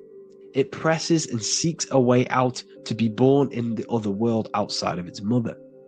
It is the same with your consciousness, your mind. When your mind becomes aware that there is realities beyond the immediate surroundings, it seeks a way out. And this is exactly what I'm doing to you now. I am now expanding your mind and telling you there is other ways of reality. There is other dimensions of consciousness which you can access through inner transmutation, through different ways of thinking, spiritualism, and meditating and connecting with yourself and detaching from external things. We can upgrade our consciousness. Your body is a womb. Why Jesus says you must be born again to see the kingdom of God, because you are born physically and then you must be born again spiritually, awakening your inner consciousness. So like I said, as the baby is in the womb, it's the same principle, as above, so below. You were a baby, you were in your mother's womb, and you figured out there is a world outside of your mother, so you seek to weigh out your mother to be born in another world. It's the same now. You must do this now. This is your spiritual evolution. This is the evolution of consciousness. It's ever expanding. When you die, this is a transition. You must learn to not fear death. This is another part of your spiritual journey. You must master death. Therefore, like I said before, the mind has limitless capacity to expand into new realms of thought, continuously exploring uncharted ideas and concepts without boundaries. The mind can ever expand. It can never be filled. It can never ever know everything. There is infinite fields of knowledge, infinite fields of thought. Your current state is just one stage on an infinite pathway. You won't remain human forever. The human experience is a crucial phase where we learn to balance polarities, master the fundamental laws of the cosmos. It is a period of growth and transformation, preparing us for the next stages in our cosmic evolution. The goal is to strive for perfection, yet the true perfection is unattainable. It's like a tunnel, and there is a light at the end of the tunnel. And as you walk through this tunnel, the light is ever moving backwards. You should forever seek to meet that light, but you will never meet that light because consciousness is ever expanding. You should strive for perfection, yet knowing that perfection is forever unattainable. The journey is endless, with each step revealing deeper layers of understanding and experience. The pursuit of growth and expansion is itself the essence of our evolution. You can find all of this knowledge in the amazing book that I have read for years. I have read this book, The Emerald Tablets of Thoth, the Atlantean, by M. Dorial, translated by M. Dorial. I'm telling you now, this book, now that I've told you this, you have some context on the book. The whole book is about evolution of consciousness. He's talking about higher dimensions beings. He's talking about how you can transcend this physical plane. It is truly the most amazing book you will probably read. One of the best spiritual texts you'll see. It's hard to understand, so you must read it over and over again. And the more your mind progresses, like for me, I read this every couple months. And the more I learn about consciousness, the more I expand my own consciousness. And every time I read this book, I pick out something new that just completely blows my mind. Because you can only understand this book to your level of consciousness, to your level of understanding. So now that I've told you all this information, go and read this book and it will absolutely blow your mind. And so will the Book of Wisdom Volume 2, which is now available. I released it the other day. I'm just going to read a page out now. This page is called Spirit and Matter. The Earth is not merely a dense, lifeless rock drifting through space. It possesses spirit, a living essence that animates its form. But what do we mean by spirit? Spirit in esoteric terms refers to the energy, the life force, animating the principles infused in matter. So essentially, what this page is talking about is how everything has spirit, consciousness within it. You are the middle, you are spirit and matter. You have the ability to expand your mind to the God self and raise above our animal instinct, our material self, and know the divine and expand. Animals cannot do this. Animals are not self-aware. Humans possess self-awareness. We can observe our consciousness. We can say, why do I exist? We can look in the mirror and know that we need growth. And this is what Anunnaki means. Anu means above. Anu was the supreme god of the sky, which is a metaphor. He represents spirit above, heaven. Anu came down to earth and married Ki, the goddess of the earth, which represents matter. It's a myth, it's an allegory. Anu married Ki and gave birth to the Anunnaki, Spirit came down and infused with matter and gave birth to the human, which is you. You are spirit infused in matter, Anu and Ki, Anunnaki. You are the Anunnaki. And this is just one of the teachings in my book. Honestly, this book is absolutely amazing. If you truly, truly want to expand your consciousness, give this book a read.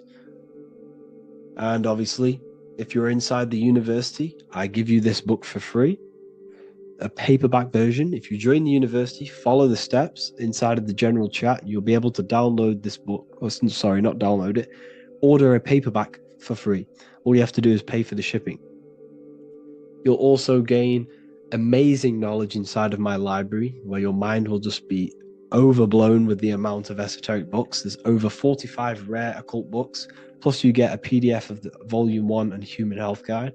You get reoccurring updates where I expand on symbolism, occultism, where you will just feel absolutely amazing once you understand esotericism in yourself.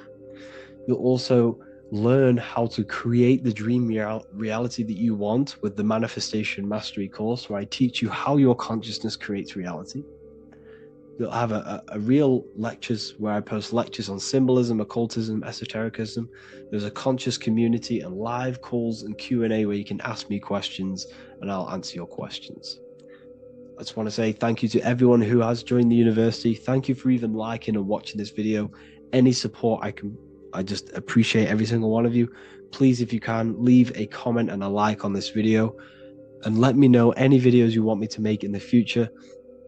And I will start uploading a lot more to the YouTube. So yeah, thank you all for tuning in today. Have an amazing day. Welcome to Revival of Wisdom. Welcome people, we're back with another video.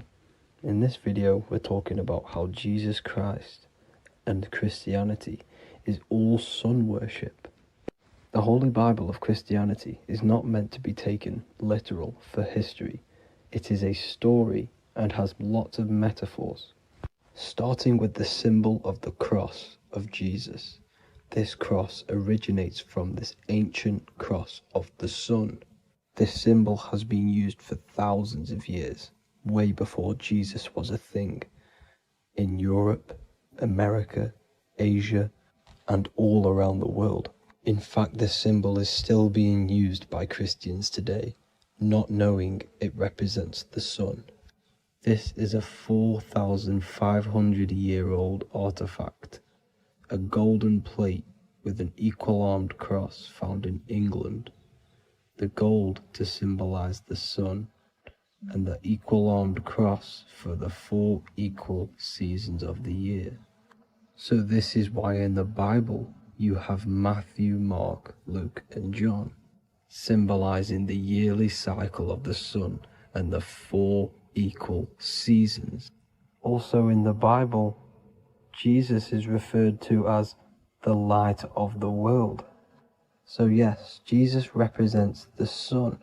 He is a metaphor for the sun. Hence why in all of these pictures and images and paintings of Jesus, there's always a sun behind his head, and some even with the sun cross behind his head. Jesus also has 12 disciples, which represent the 12 zodiac signs and the 12 months of the year. This is the Last Supper by Leonardo da Vinci. As you can see, the sun, being Jesus, is in the center, because the sun is in the center of the zodiac signs. There are 4 groups which symbolize the 4 equal seasons. Each group contains 3 people symbolizing the 3 months and the 3 zodiac signs in that season. There is only 1 female in the painting, which is Virgin Mary, who symbolizes Virgo, the astrological sign. So yes, Jesus symbolizes the sun with his 12 zodiac signs and 4 gospels for the 4 seasons of the year. However, there is another phenomenon. The 25th of December is known as the birth of Jesus Christ, which is known as Christmas today. Jesus symbolizing the sun and is born on December 25th. This is the day the sun moves 1 degree northward, bringing back the warmth, the growth of crops, the life and light back to the northern hemisphere. Everything is springing back to life, as we call it, spring. So it is said that the sun is born again on the 25th of December, and Jesus is known as the risen Saviour, because the sun is our risen Saviour, because it gives life to the whole of this realm, the warmth, the crops, and without the sun rising in the morning, we'd all die in about 2 weeks. And we all know how Jesus died on a cross. The sun also dies on a cross in the southern hemisphere. It dies on the Southern Crux constellation. And on December the 22nd, 23rd, and 24th, the sun remains in the same position.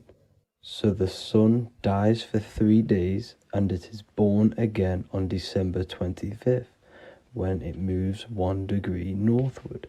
And this is when the sun is born again, or resurrected, just like Jesus. Constellation Virgo is prominent in the spring sky in the northern hemisphere. So therefore, the sun is born a virgin, Virgo. And as you see in this image, you see Virgin Mary holding the sun. Us as humans do not own the sun. So therefore God owns the sun. So yes, the sun is the Son of God, and this is what Jesus is symbolizing. And just how Jesus sacrifices himself for humanity, that's what the sun does. The sun gives out all of its energy so we can live. There are many other Bible verses which represent Jesus as the sun. Now in Matthew 8:23-27, his disciples are in a boat and there is a massive storm. Jesus is asleep, meaning the sun has not arose. And the disciples say, "Save us, Lord, we are perishing." Quote, "Then he rose and rebuked the winds and the sea, and there was a great calm." End quote. Now this is a metaphor for the sun rising and calming the storm, because in the ocean, when the sun is down, that's when there are great storms. The worship of celestial bodies go back thousands of years, and it's called astrotheology, and it can pretty much be traced back to all ancient civilizations. Now going back to the ancient Egyptians, the god Horus, the god of war, and he symbolized the sun in the morning. Ancients used to say that he walked over the sky in 12 steps. Yes, this could symbolize the 12 zodiac signs. It also symbolizes the 12 hours of daylight. So we have 12 hours of Horus, but now they've rearranged the word to hours.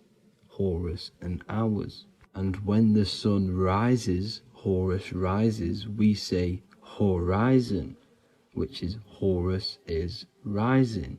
That's the etymology of horizon. Another Egyptian god called Amun-Ra was known as the god of all creation. He was the first god of them all. Amun was also a sun god.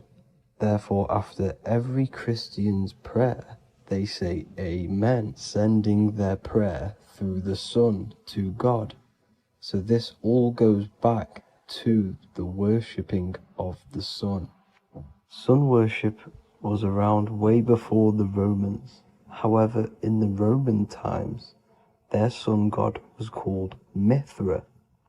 Mithraism was the main religion before Christianity came into play. Mithra was the son of God. He died on a cross, and he was dead for 3 days and resurrected, just like Jesus. So the Catholic Church was not made in heaven. It was made by the Roman Empire. They mixed all the sun religions of Judaism, Mithraism, and other Arabic religions, and combined it into one, so Caesar, the Roman emperor, could gain his own religion. So yes, Christianity was a political move to gain more control over the masses, because it was a worldwide government at this point in time. So here is a Sumerian helmet with the rising sun symbol. And then the Romans also used this rising sun symbol on their armor. So sun worship has been going on for thousands of years, and it still goes on today. However, with all the programming and the low IQs, today we do not get the full interpretation of the Bible and these stories from the past.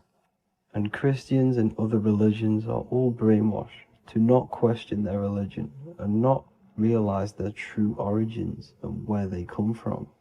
I do advise you all to do your own research and come to your own conclusions. However, I'm just pointing out the facts and connecting dots for you all to see. That's it for this video, guys and girls. Thank you all for tapping in. God bless.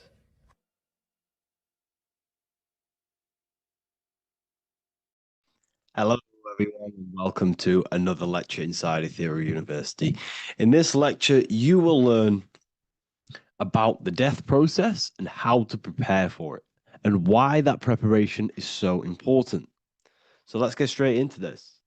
You must understand, as a spiritual creature that you are, you have a visible nature and an invisible nature. You never truly die. You are an eternal soul experiencing a temporary physical world. The inner world of thought and emotion is eternal, while the outer world of matter is mortal. Everything that is seen is mortal. Everything that is unseen by the eyes is immortal. When you die, your external physical world will be stripped away, leaving only your pure consciousness in its raw form, drifting within the astral plane. So here you see your physical external body and your internal world. And your internal world is your state of consciousness. It's your state of consciousness. Your thought and emotion is one overall state. Okay? So you must understand these planes. You have the physical body, the etheric double, an astral body, a mental body, and the Buddhic body. When you die, you leave the physical plane. Then you will more than likely leave the etheric plane, because the ether acts as like a portal. Everything comes out of the ether and returns back to the ether. I can break that down in another video in electromagnetism. But electromagnetism is ether, energy coming in and out of the ether. You will, every single day you die, every single day. There's a cycle of life and death occurring all the time. Every single day, you go to sleep, you go back, your consciousness slips back through the ether, and then when you wake up, your consciousness comes back through the ether into the physical plane. Death is just a bigger macrocosm of the microcosm cycle of life and death. So you will return back to the astral, which is the realm of imagination, infinite possibilities, and this is where thought forms start to manifest. Okay, so depending on how advanced you actually are mentally and emotionally, will depend how long you stay in the astral. Now, what we must understand is that there is many different components to the astral. We have the higher astral, the middle astral, and the lower astral. These are all vibrational states. So if your mind and soul is operating in lust, lust, desire, hate, food, physical addiction, smoking addictions, then these are quite heavy. These are quite heavy attachments to your consciousness, and they're quite low level desire, which means they have a low vibration. You will manifest in the lower astral when you're stripped from your physical body. The lower astral is not inherently evil. However, there's just low vibrating things going on there. Low vibration does not mean evil. Okay? So, just like bad doesn't mean evil. Okay? In the lower astral, you are going to see lower astral beings. You're going to see spirits, souls with low level desire. Okay. People who are attached to the physical plane, people that lust, people that do these things. Technically, this is hell, but you can escape it by escaping yourself. Now we're going to break all this down. I'll break all this down properly once you understand the full context. So depending on your level of desire, you will manifest in a corresponding layer of the astral plane. If your mind is still attached to the low physical desires, you will find yourself in the lower astral realms. But if you have few desires and have detached from the worldly attachments while you are encased in a body, then you will rise into a higher or middle astral plane, mainly the middle. Okay. The higher astral plane is very formless. So as I broke down here, this is, well, the physical plane is the lowest dimension. This is the most form, the most matter. It's quite heavy. The higher you go, the lighter it becomes, the more fluid, the more formless it becomes. So you see here it says denser down and lucidic up. So this is more lucidic in these higher realms. This is more dense in the lower realms. So this is why the ancient Egyptians were always talking about, I'll show you this. This is showing you death. So first of all, we have Anubis, which represents death. Here you have the heart, which represents the soul. And here you have a feather. And this is a scale. You see how this is a balanced scale? So what this is symbolizing, this represents death. This represents your heart, and this is a feather. So when you die, your heart must be as light as a feather, which means your emotions, your soul, should have no attachments to the world. It should be light. It should be detached. This is why the word light and light are the same. Light is in heavy and light is in very bright. Because when you're less attached to the things, your soul shines. You're authentic. You're light. You're very bright soul. And you have no attachments. Your light is in not heavy. So you must detach from the worldly desires. We have to detach from the smoking, the food. This is why we should fast. Smoking, this is why we should detox. We should also meditate. We should also be able to sit with ourselves for long periods of times. Okay? I'm going to break all this down properly. But that's why the Egyptians show you the symbolism here. Okay? So you're stripped of your material body. So that state of consciousness you're in right now, your inside world, if you shut your eyes, that state you're in, that is what you're going to experience when you die. Okay? And you're going to be manifested into the astral. In the physical plane, you can mask or hide almost anything. But in the spiritual realm, you cannot. The astral body, your thoughts and emotions directly shape your spiritual body, your astral body, revealing your true inner state. So your desires that you can hide in the physical plane, your emotions, your thoughts, you can't hide any of that in the spiritual plane, in the astral plane. That will directly shape who you are, your color of your astral body, and your astral body as a whole. So here we have Kim Kardashian. If you could see this lady's astral body, you would run so far that you would be horrified for the rest of your life. If you could see their spirit, their astral form, it would be horrific because their mind is so attached to, physical things, so attached to desire, money, fame, worship, power. These people do not want to die. These billionaires and millionaires will never want to die.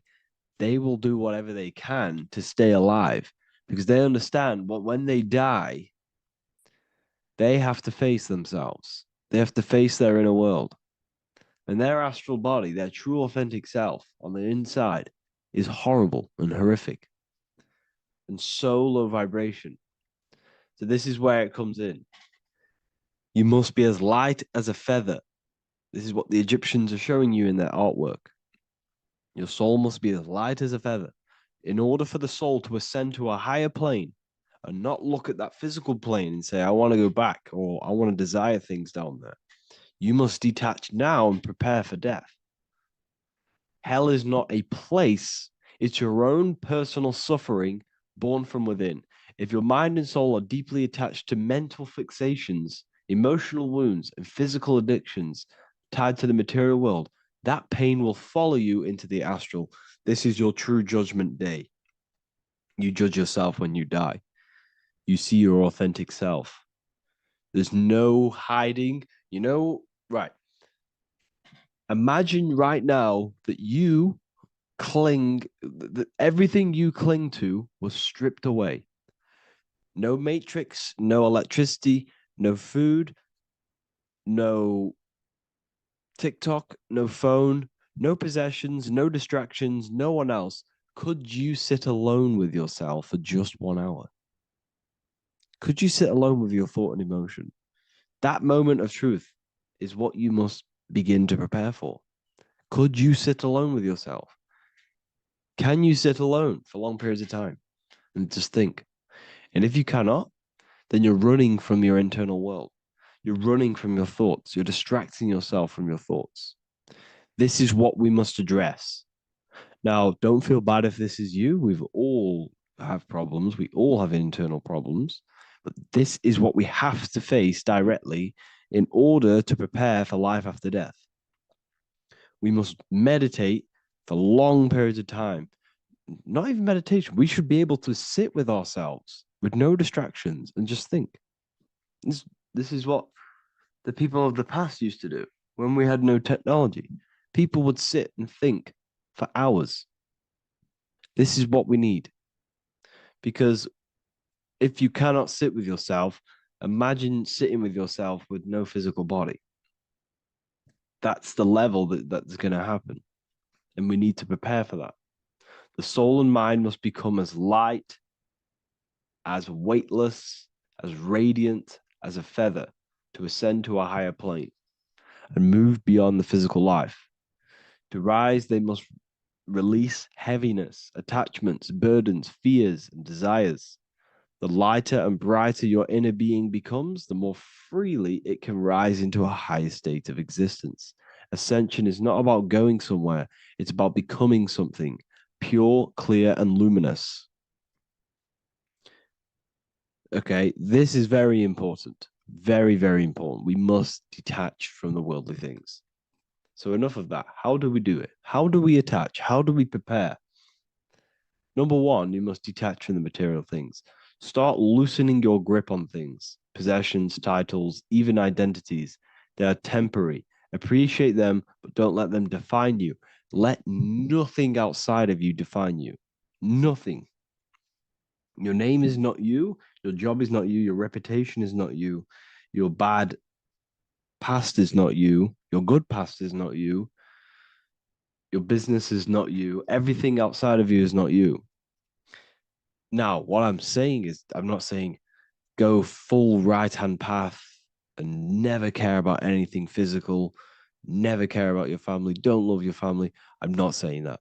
What I am saying, love these things, love these outside things, but do not become attached and do not let them define you. You must be okay with losing anything that is outside of you. You must be okay with that, because you must understand the physical plane it's promised that everything is temporary. Everything is temporary in this plane. So don't ever think it's going to be there forever, because it's not. And you must remind yourself, not remind yourself, but I think about this sometimes when I start becoming a bit attached to work and stressed. I just remind myself that this is temporary. I'm going to leave this world one day and I'm not going to care. So you must have the balance. Okay. The balance is key. You can go down that right-hand path and just fully cut off from the world like a monk and shave off your hair, disconnect from the physical world. You can do that. That's not wrong. There's different paths in life. You have the left-hand path, purely physical. You have the middle path, which is balance between the physical and spiritual. Then you have the right-hand path, which is monk mode, where you fully disconnect from the world. They shave their hair off to disconnect from the physicality. They meditate for long periods of time. This is what they're doing. They're preparing for death. Monks prepare for death. They understand this. They understand that you don't die. Your inner world is the true world. The inner world is the only world that exists. Everything outside of you is an extension of you. Number 2, cleanse the mind. Watch your thoughts. Are they rooted in fear, anger, regret, or craving? Meditation, mindfulness, and inner reflection help purify the mind. The cleaner your thoughts, the lighter your spirit. So your astral body is formed by your thoughts. It's formed by your emotions. If you sit around thinking about eating all day, you're going to have a very heavy astral body. It's going to manifest in the lower planes. But if your mind is thinking about good things with good intentions, love, knowledge, expansion, you're going to manifest even the middle or the higher. And there are ways to even ascend out of your astral body. Yes, you can ascend out of your astral body and out of the mental body, but that's all very advanced, and I'm not going to teach that yet. I'll make another video on that, but you can ascend from them bodies. The astral plane is not the end.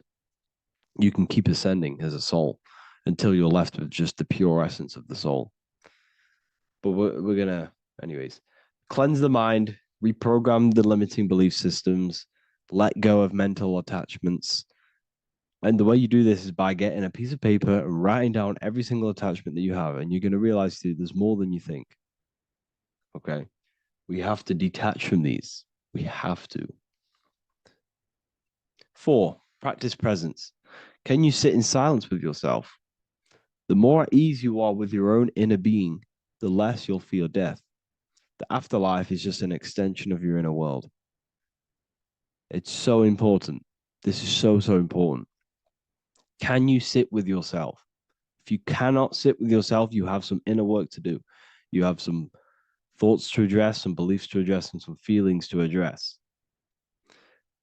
Okay, so practice sitting in the present, meditation, or just literally sit there and try and be okay with yourself. And if you can't be okay with yourself, then there's something you need to address, whether it's a belief system, whether it's an emotional trauma, or something. This is what we must reshape, refine, and let go of. Live truthfully. Speak and act from your soul, not from fear or ego. The more authentic you are, the more aligned you become with your true self, which carries beyond this life.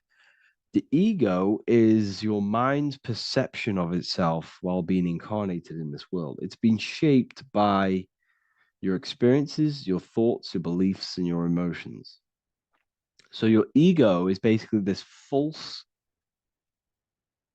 thought form that you've created. It's a false layer of yourself that sits on top of your true authentic self. It's basically your physical character. When you were young, you had no ego. You were pure. You had a pure consciousness. But then as you grew older, your ego started to grow, and it still is growing because it was shaped by experiences, things you've gone through, things you said, things you believe, things you think. It's created by you, by your mind. And the ego is close to the word echo. The ego is the echo. It's an echo. It's a layer. It's a false identity. It's a false layer that sits on top of your soul. And if you don't get rid of that ego, if you don't know how, well, not get rid of it, but balance it. If you don't know how to rise above that ego and you die, it's that ego that's going to be pulling down when you die. It's that ego that's going to be your suffering. Okay. 7, connect with the divine, whether through prayer, meditation, Tune into something greater than yourself. The connection is the soul's compass beyond this world. If you can meditate and rise above them clouds of thought, that's the soul, that's the observer. We must connect with that. Okay, this will definitely help with just allowing yourself to connect with your true self. Meditation's great because you can just fully detach from the world. And the more you meditate, the more you can prepare for death. A powerful way to cultivate detachment is through daily detachment meditation, done either at night or in the morning or the first breath upon waking. Or do this as many times as possible per day. Start by physically grounding yourself in the present moment. Say out loud, I am here right now, nothing else matters. Let that phrase draw your awareness into the now. Just keep saying it until you're present. Then begin to slowly list everything you identify yourself with, one by one. I am not your body. I am not my body. I am not my name. I am not my possessions. I am not my house. I'm not my children. I'm not my everything. I am not my thoughts. Release each layer gently. Imagine, if you want to, if you have a good imagination, imagine placing these things into a big box. Placing your body, placing your name, placing your possessions, placing your house, your car, your thoughts, your beliefs into a box, and then shut that box. If you have a good imagination, do that. That can help. And you'll be left with yourself. And you're not even that. It goes even deeper. Eventually, you'll reach the mind itself. Detach from the language that the mind is even using. Now, that's very difficult. And not many people have ever thought about that, and they've ever even been there. Detach from the language that the mind is using. Think about that for a second. Your mind is not what you actually think. It goes very deeper. Your mind is not that little voice. It's that voice that the language is using. So even the language is a spell on your mind. Okay, it's an attachment. Eventually, you'll reach the mind itself, detached from the language it uses, the voice in your head, the need to define. What remains is something beyond thought and beyond words. I can't even describe what's left, because words, once the language is gone, it's purely metaphysical. All I can say it is pure awareness, and it's symbolized. This is why symbols are so amazing, because they can symbolize things that are beyond words. A flame, it's just a flame, and you won't be able to understand that until you've been there. It's just a flame. It's pure cause. Words can't describe it. You'd have to experience it. Connect with this essence daily. This is truly who you are. So this is a great way to detach. We can do these detachments every single day during meditation. This will definitely help over long periods of time. Of course, you're not going to be ready tomorrow for death, but just try and prepare for these things. This is the whole reason people used to meditate. It's the whole reason why people do these spiritual practices, because they understood that this plane is temporary and your soul moves on from this plane. And you'll never truly believe in the soul until you experience it. So I can show you these things, but you must go out and experience it. The soul is real, but you won't understand unless you cast off everything else. Okay. So I hope this video helps. It's a very deep video. I'm going to be making more of these stuff, of more self-mastery. And of course, we've made the self-mastery section now. So I'm going to start filling up this place with lectures. And I think it's a great time to start this, because a lot of people have been asking on how to master yourself, prepare to death. So hope this video helps. See you in the next one.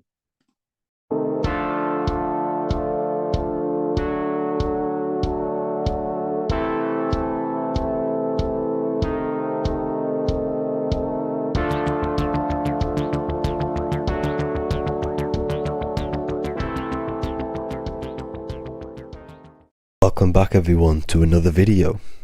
Today we're going to cover everything that you need to know about the mind, starting with the two aspects of the mind, the conscious and the subconscious. The male aspect of your mind is the conscious. This is the 10% of your mind. The conscious part of your mind is only aware of everything around you, your vision, your sight, your smell, your taste, your hearing, and your current state of emotion and thought. Every thought that you consciously think about has an emotion directly attached to it. That emotion is then impressed onto the subconscious part of the mind. The subconscious part of the mind is the female aspect of your mind. It is also a whopping 90% of your mind. Subconscious mind is controlling all of the subconscious processes which happen within your body.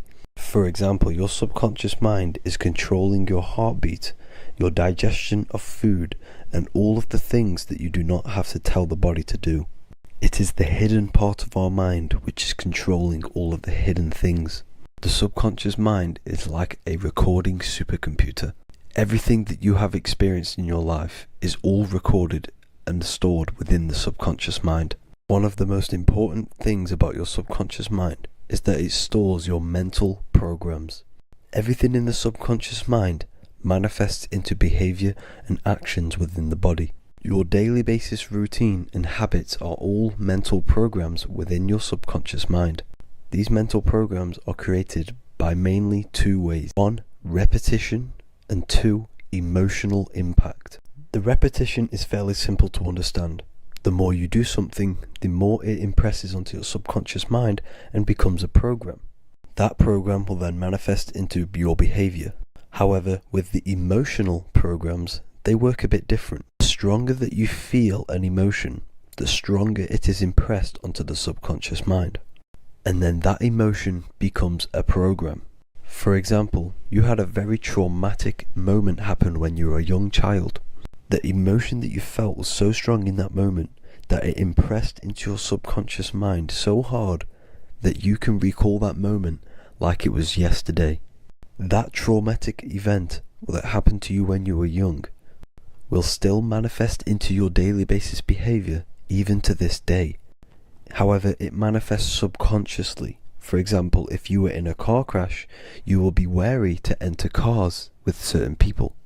All because of that traumatic emotion that you felt and impressed onto your subconscious mind. Another example of the subconscious manifesting into our behavior is posting on Instagram. Most of the time, the reason why you post is because your subconscious mind is seeking gratification. So before you actually do something, question yourself and find out the root cause of why you are doing this. Another thing that you need to understand about the subconscious mind is that it takes everything you say and hear literally. So for example, if you go and say, "You are an idiot" to someone, your subconscious mind will only pick up the word idiot. It only knows yourself. It doesn't know anyone else.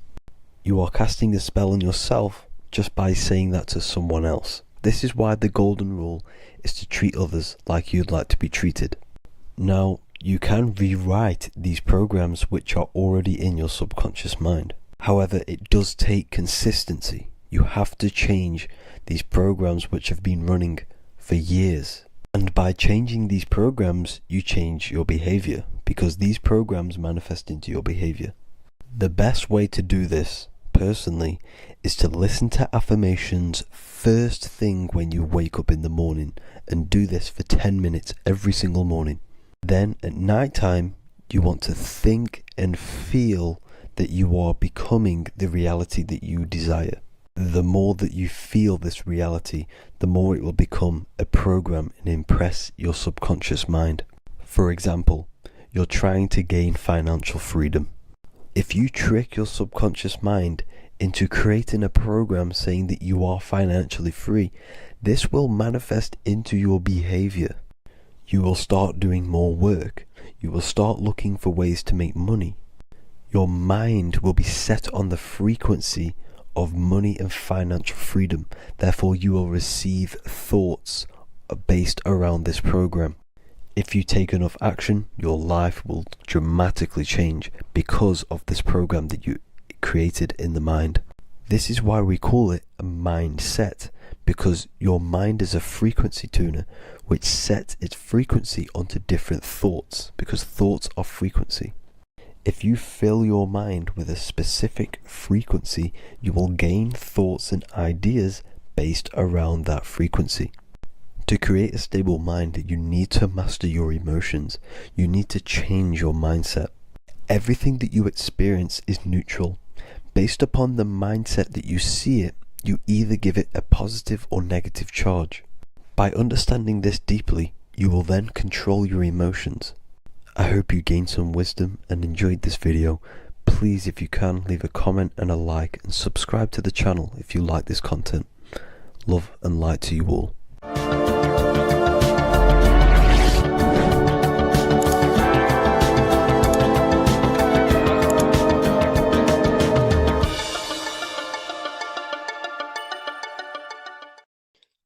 What if I told you you don't have one body? You in fact have four. There's a secret hidden right in front of you, and most of you overlook it. And by learning these teachings today, this will change your perspective on life, on yourself, and completely change the conception of yourself. This is the key to your highest potential. If you stay with me today, you will find secrets about yourself that will change your life. But I warn you, once you step this path of esoteric knowledge, there's no going back. Once you see, you can't unsee. So stay with me, and we will discuss the four bodies of your soul and how you can master yourself to reach your highest potential. The first thing we must understand is that there is a sun. And just like the sun gives life to the earth, there is this life force within the sun that gives life to all matter. We must understand that matter itself is dead. It has no life potential. It has no ability to create or destruct anything. All of the life comes from above, from the sun, from the life-giving power of this infinite energy source we call the sun. No matter what model you believe, the sun still gives power to this physical realm, giving life to all of the crops, giving life to animals, giving life and growth to all things that the rays come in contact with. This is a macrocosm process. We must understand the teachings of as above, so below. This means that the macrocosm repeats itself in a microcosm form. Now, what do I mean? Humans are made in the image and likeness of God. You are a miniature version of God, a spark of the divine consciousness made in human form, in physical form. Just like the sun gives life to all physical matter and growth to all crops on the earth, your soul is a miniature sun. And your soul is giving life to the body. Your body is a miniature earth, which also goes through the cycles of the 4 seasons of the sun. We feel different in each one of these seasons. It's because our body does not only go through these cycles externally, but these cycles happen within ourselves, within consciousness. Your soul is the sun. The sun you see in the sky is an externalization of your soul. Your soul is the life force. You are the soul, not the body. And like the sun gives power to the earth, the soul gives power to your body. So first, let's look at the etymology of the word sun. The word sun comes from it's a Latin word solis or sol, which means the sun. Sol then became soul, sun, soul. And in fact, S-O-N and S-U-N in the old etymology dictionary mean the exact same thing. They are interchangeable. So when we look at the symbol of the sun, we look at a circle and a cross, which represent the 4 aspects of the sun, the 4 seasons of the sun: summer, winter, spring, and autumn.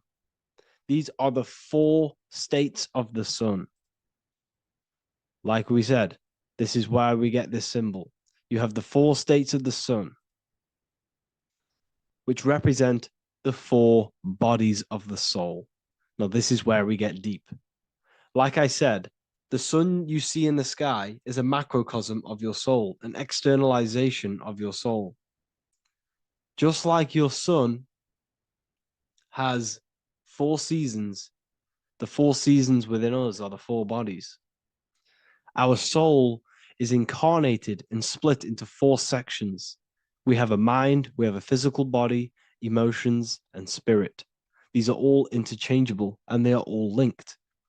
In ancient alchemy, we have the exact same symbolism of the four stages of alchemy. But in this case, they're symbolized as the 4 elements: earth, water, air, fire. In this ancient alchemical symbol, we have the pentagram with the top one representing the soul, ether. Our soul then has the 4 bodies with the human here. We have the man, the eagle, the bull, and the lion. We see this on the tarot card, the Wheel of Fortune. The man, the eagle, the bull, the lion. We see this in Matthew, Mark, Luke, and John. The lion, the bull, the man, and the eagle. We see this with depictions of Jesus. Jesus, the man, the bull, the lion, and the eagle. These represent the 4 fixed signs of the zodiac: Taurus, the bull; Scorpio, the eagle. Scorpio was symbolized as an eagle. It's an ancient symbol. Now it's been changed to a scorpion, of course. Leo, the lion; Aquarius, the man. These represent the 4 fixed signs, which are 4 different elements. Taurus is an earth sign. Scorpio, a water sign. Leo, a fire sign. Aquarius, an air sign. Taurus is the earth. As above, so below. The earth is the physical body. Leo is fire. Fire is the spirit. Scorpio is water, which is the emotions. Aquarius is the mind, which is an air symbol. Air is the mind. That's why we call people airheads. Okay? So what we're actually looking at here are the 4 aspects of our soul. We have the sun in the middle and the 4 bodies of the soul. This is what Jesus is symbolizing. Jesus represents you. God made flesh with the 4 aspects of the soul. The 4 gospels are all depicting Jesus in 4 different ways according to the different body of consciousness. The Wheel of Fortune are representing the 4 bodies of the soul. This represents the 4 bodies. Now, how are they 4 bodies? They are 4 dimensions of consciousness. The mind is not made of the same substance of the emotion. The emotion is not made of the same substance of the physical body. The spirit is not made of the same substance as the physical body also. They exist in 4 dimensions of consciousness. They are 4 bodies of our soul. And the most important teaching here is what I'm actually getting to, is the powerful one. This is what gives you power. Most of us live in chaos. Our mind is thinking of doing something. Our emotions are feeling something else. Our body is lusting and wanting to do something else. And our spirit's energy is completely off. Most people live in unbalance. None of these 4 bodies are working together. This is why we produce chaos in our lives. When these bodies are in balance, are not working together. So in alchemy, they symbolize the 4 elements, which are the 4 bodies of consciousness. These are the furnaces with the fire. They represent transmutation of each body. We have to sync these bodies. We have to sync the mind with our emotions, and our emotions with our actions, the physical body, and with our spirit. These 4 key bodies need to be in line in order for us to create consciously in our life. Because each one of us is a creator, a miniature version of God, creating our own earth, creating our own material reality. And in order for us to create consciously and with effect and power, we must have these bodies unified so that we can create consciously and not create chaos. So this is very, very important. And this is a secret teaching found in all ancient societies. But this is what the hidden symbolism of astrology actually is. The sun is our soul, and the 12 zodiacs are 12 aspects of our soul. And we have the 4 aspects of the 4 main bodies. This is what we're looking at. We're not looking at the sky. We're actually looking at aspects of ourselves, aspects of our soul that we must master and transmute in order to become our highest potential. So I hope this makes sense. And it may take a while for you to fully understand this, but the key knowledge in order for you to understand any of these teachings that I've gone through today is the major teaching of as above, so below. What is above is below. What is within is without. Your inner reality projects the outer reality. What is inside of you is outside of you in some form or way. Whatever trees, whatever roots that go down will always shoot up. When you throw a bouncing ball, you shoot it down, it will go up. As above, so below. As within, so without. God did not make a creation separate from himself. We are all extensions of the divine made in physical form. And we are incarnated into 4 sections. Our soul is separated into 4 sections. These are the 4 corners of reality. These are the 4 pillars of reality that we must control. So in order to access our soul in meditation, we must turn off these 4 things. Turn off the mind, the emotion, the spirit, and the body. And then we access the soul. So I hope this video helps today. And you can learn all about this in the Book of Wisdom, Volume 2. This book is a revolution in consciousness. I do not recommend everyone reads this book. This book is only for people who are serious and want to transform their lives. This book is a book that will change the scope you see reality. It will change your perspective on yourself because you will resonate with this. This book does not just give you information. It gives you a sense of well-being. It gives you truth, and you will find your power from this information. This information is not just information, it's a key to your path of enlightenment and transformation. So you can find this book in the description of this video. And if you are part of the university, I will see you on the live calls. Thank you, everyone. Please leave a like, subscribe, and a comment, and let me know whatever videos you want me to make next. Anything that you fail to understand or have any confusion with, I can make a video on it. So let me know in the comment section any reviews or anything I should do. Thank you all, people. Have a great day. Religions were made to hide the truth about yourself, God, and the universe. You see, religion teaches there is a God separate from you. He created the universe separate from himself. They did this to truly disconnect you from consciousness, from God, and from yourself. Now let me explain. It's going to be very difficult to understand this from a left hemisphere dominated perception. The left hemisphere sees everything individual. The right hemisphere sees the whole. For example, if you're walking through a woods, the left hemisphere sees individual trees, leaves, twigs, and branches. The right hemisphere sees the interconnectedness of the whole woods. We've been trained our whole life to be trapped in the left hemisphere, to think logically, scientifically, with evidence. This way of thinking traps you in illusion, division, and separateness from everything. Plus, in science, they teach you the universe exists outside of you. You exist in a universe, and the universe exists whether you exist or not. This is completely false. You are the universe experiencing itself. There is only one person in the universe. There is only one awareness in the universe, and that is God. That is your consciousness. Not your name, your job, your reputation, your thoughts, your beliefs. That is not God. God is the infinite awareness that you are, the alertness, the essence of life. You are an individual. You have a dual nature, an inner world, consciousness, and an outer world, this physical body.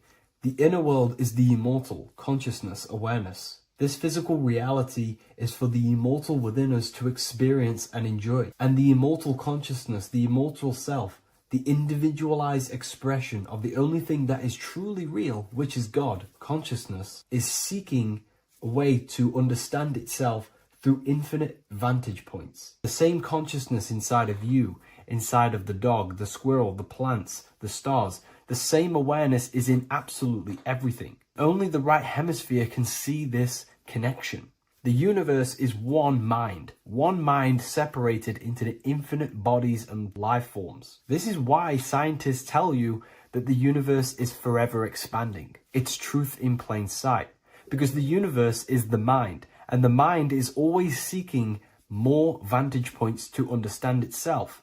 And the mind is always expanding into new realms of thought. The mind cannot be filled up. It does not exist in space. However, human awareness, human consciousness is very sacred. And the reason why I say that is because humans possess a two-way consciousness, unlike a dog, an animal, or a squirrel, for example. The dog looks in the mirror. It is not aware of itself. It doesn't look in the mirror and see that it needs to improve something. However, humans, we can look in the mirror and say, who am I? Where do I come from?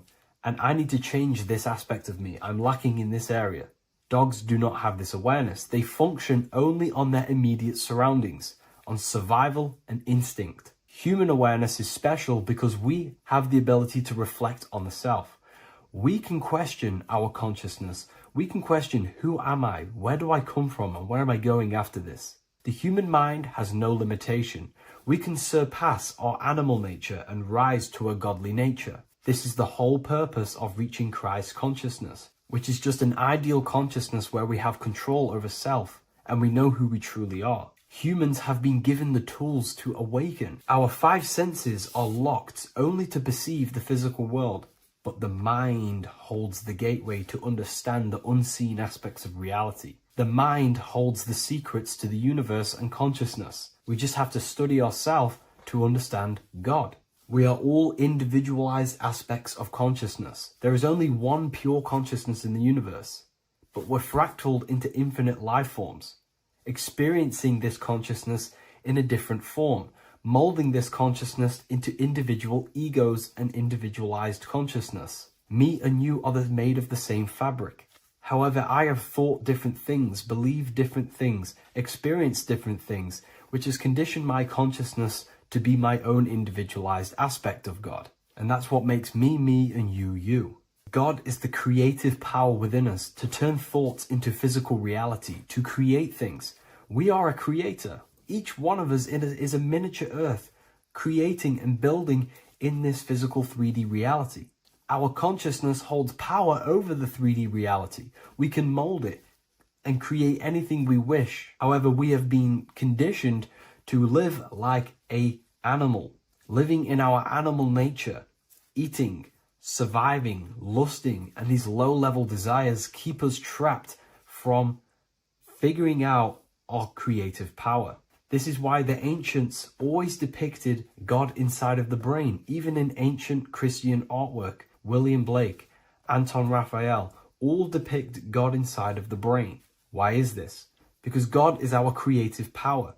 The spinal column acts as a type of ladder of consciousness. If you just think about sex and act on sex, eating, consuming, and living in a survival animalistic state, then your consciousness is functioning on the lower end of the spinal column, where your reproductive organs are and your gut organs are to consume food. In order to activate the God within us and to us to truly know God, we have to be aligned with the God consciousness. We have to unlock the God within us so we can truly actually experience God and understand it. However, God exists beyond our personal consciousness, beyond our human identity. In secret societies, satanic rituals and satanic societies, they are seeking a way to escape the human identity through ritual work, meditation, and trance-like states. A trance-like state is like the state that you enter just before you fall asleep, where there is no thought present in your mind, because you are not the mind, you are the observer, you experience the thoughts.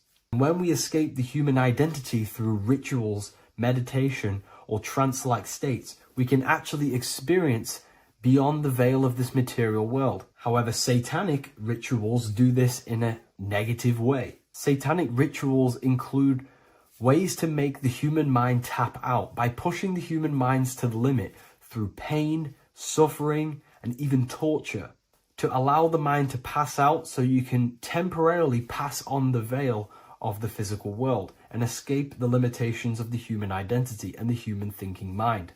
Now, you do not have to do it this way. You can experience the divine and beyond your human identity through many different ways, such as deep, deep meditation, rising above your thoughts, and setting 3 alarms, one for 6 a.m., one for 6:30, and one for 7:30. And when you wake up at these times, what you need to do each time you wake up is allow your mind to stay awake but your body to fall asleep. And you will enter this trance-like state. And you can gain ideas, experience lucid dreams, and maybe even astral project. All of these rituals in secret societies and satanic societies is all about escaping the human identity and experiencing the divine planes beyond the physical. To wrap all of this up, this is all about consciousness. Consciousness is the infinite awareness of the universe, just fractaled into separate bodies. And this consciousness is seeking a way to understand itself in infinite angles and vantage points. And religion was made to cut off your connection to the divine planes beyond this world and beyond your self-identity. Therefore, if you want to know God, you have to study the attributes and qualities of God, such as geometry, numbers, consciousness, the mind, the subconscious, human anatomy. All of these things are aspects of God. We have to study ourselves and study nature so we can see God. God is the infinite awareness of the universe. If you love this video, please leave a like and share it with a friend. I'll leave a link in the description for the Book of Wisdom, Volume 2.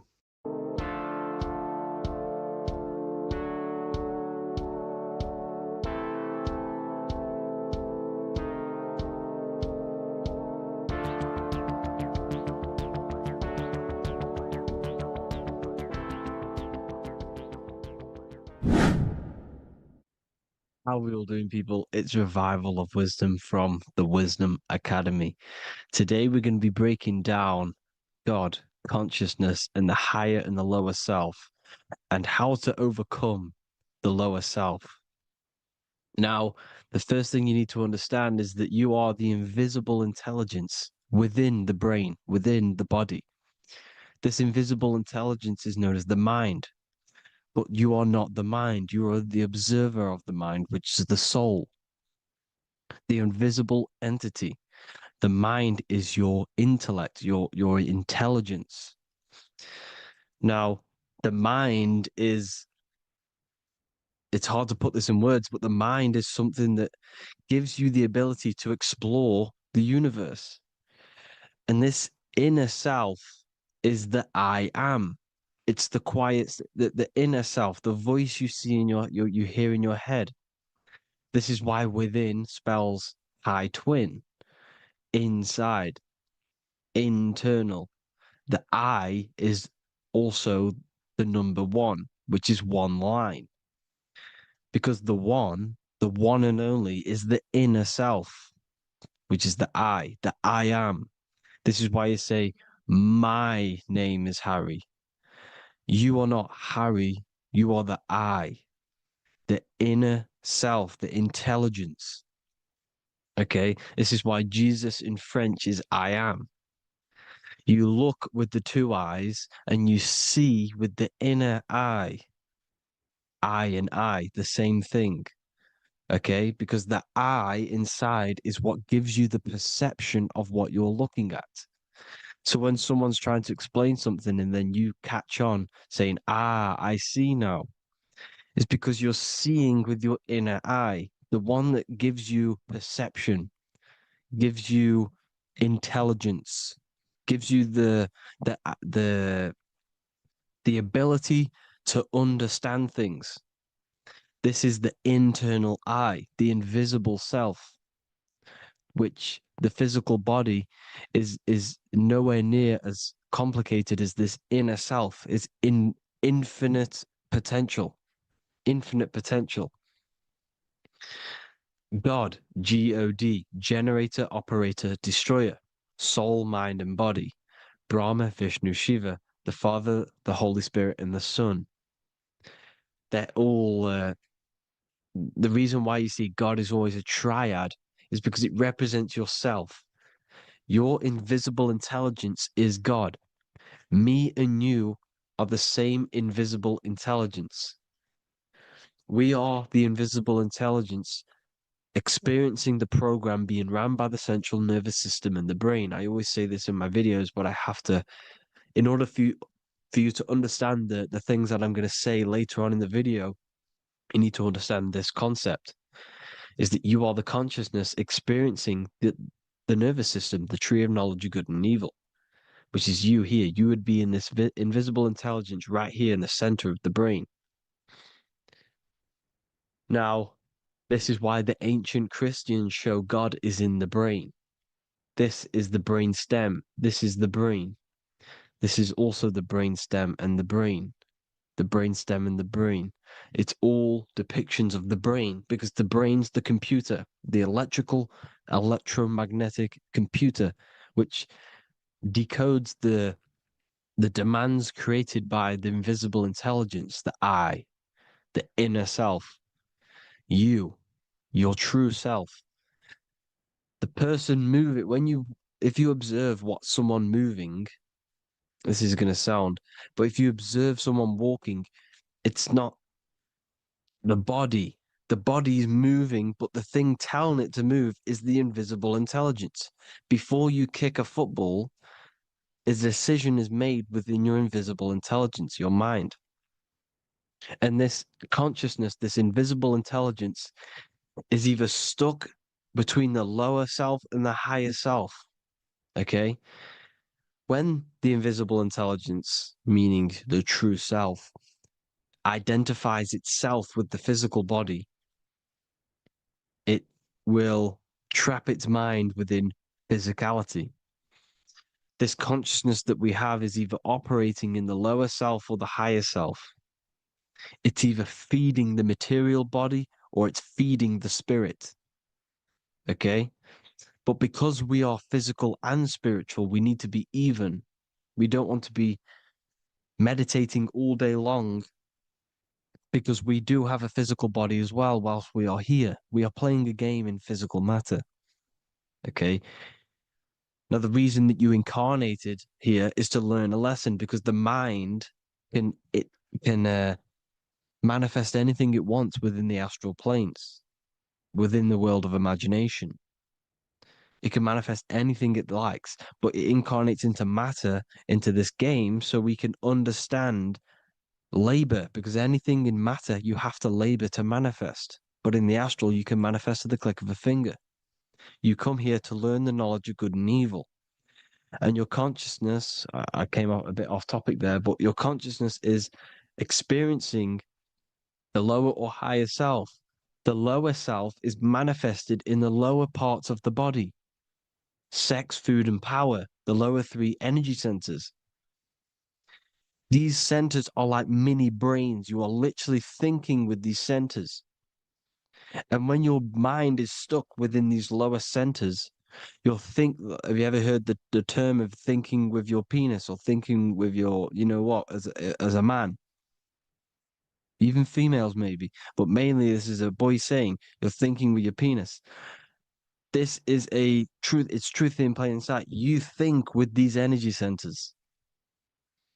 When you're living off the lower three centers, all you care about is sex, food, and power. Eating, sleeping, and greed. Power's kind of like greed. Now, when we move up to the higher parts of the body, when we live our life within the higher parts of the body, this is considered heaven. Love, expression, intuition, and wisdom. This is what we need to be aiming to do, moving out of the lower half of the body and living our life within the higher self, the higher parts of the body, thinking with the higher energy centers, thinking with love, expression, intuition, and wisdom, spreading love, expression, intuition, and wisdom to others. Heaven is even. This is why Jesus is pointing at the heart chakra, always pointing at the heart. Earth rearranged his heart because in earth you're manifested as a physical being. You're in the heart, good and bad. You need to be balanced between the good and bad.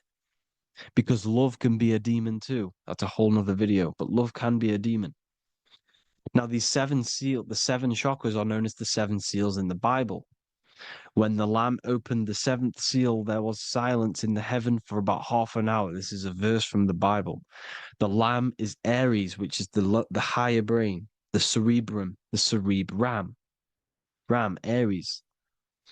Because when the Ram opens the seven seals, you enter the kingdom of heaven. Because these chakras seal your invisible intelligence. They seal your true self. You are behind these seven seals, your true invisible self, your true consciousness. Because behind these seven seals, you do not think about anything materialistic. Your intelligence is not material. It's not physical. It's not from the physical world. It does not desire the physical world. The body is the beast. The body's the animal, the lower self, which can corrupt our intelligence. It can corrupt the intelligence. Okay? Now, we need to balance these chakras so that we gain a deeper connection between this intelligence and the brain. Because when there's a strong connection between the brain and the intelligence, your body and the intelligence, you have a strong connection. Therefore, you can manifest what the intelligence is saying at all times. Meaning, when, for example, your higher self, this is intelligence, the higher intelligence is always speaking to you. It's always guiding you. It's always telling you the right thing to do. You can feel it when you're doing something wrong. You can feel that you're doing something wrong because this higher self, this intelligence knows what it needs to do here. And when there's no connection between the body and our intelligence, our true self, when we strip away, when you close your eyes for long periods of time, you will figure out you are this invisible, infinite, creative being. There's no words that I can't describe what it is, but it's the voice inside of your head that you can feel when you close your eyes. You are this being inside of the heaven, because this is heaven, this intelligence. And when there's a strong connection between the body, you can manifest everything it's saying. When everything is balanced, when you're no longer thinking with the lower centers, when they're all balanced, you're not thinking in particular with every center, you balance them all, you can manifest everything it says. Your body will act out what the intelligence is always saying. This is God in the brain, the intelligence, trying to touch Adam, representing the lower self. This is why they're not touching. Notice how Adam is resting, but the intelligence is always reaching out, stretching, symbolizing metaphorically saying it's guiding.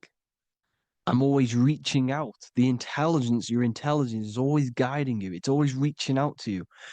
But Adam is ignorant of it. The lower self is ignorant of it. And that's why he's so relaxed and God is so stretching out. Because at our highest self, that when you think of when you want to better your life, that highest true version of yourself is God. When you're manifesting this, your highest self, this is God. Your truest form, your most perfect form, that is God. Your highest version of yourself, that is God. Emotions are not what you've been taught. Emotions are not something that should be reactive, okay? You should not let the emotion be you, except that you should experience them instead of letting them become you. You need to understand there's a separation in our consciousness. You have the soul, which is the person who is observing your thoughts. When you think a thought, who's the one observing that thought? The soul, you, the I am, the I, the inner self, the one and only. And inside of every single body, inside of me, inside of you watching this video, there is this same intelligence that is inside of me, inside of you. And it's the exact same intelligence, experiencing a different body.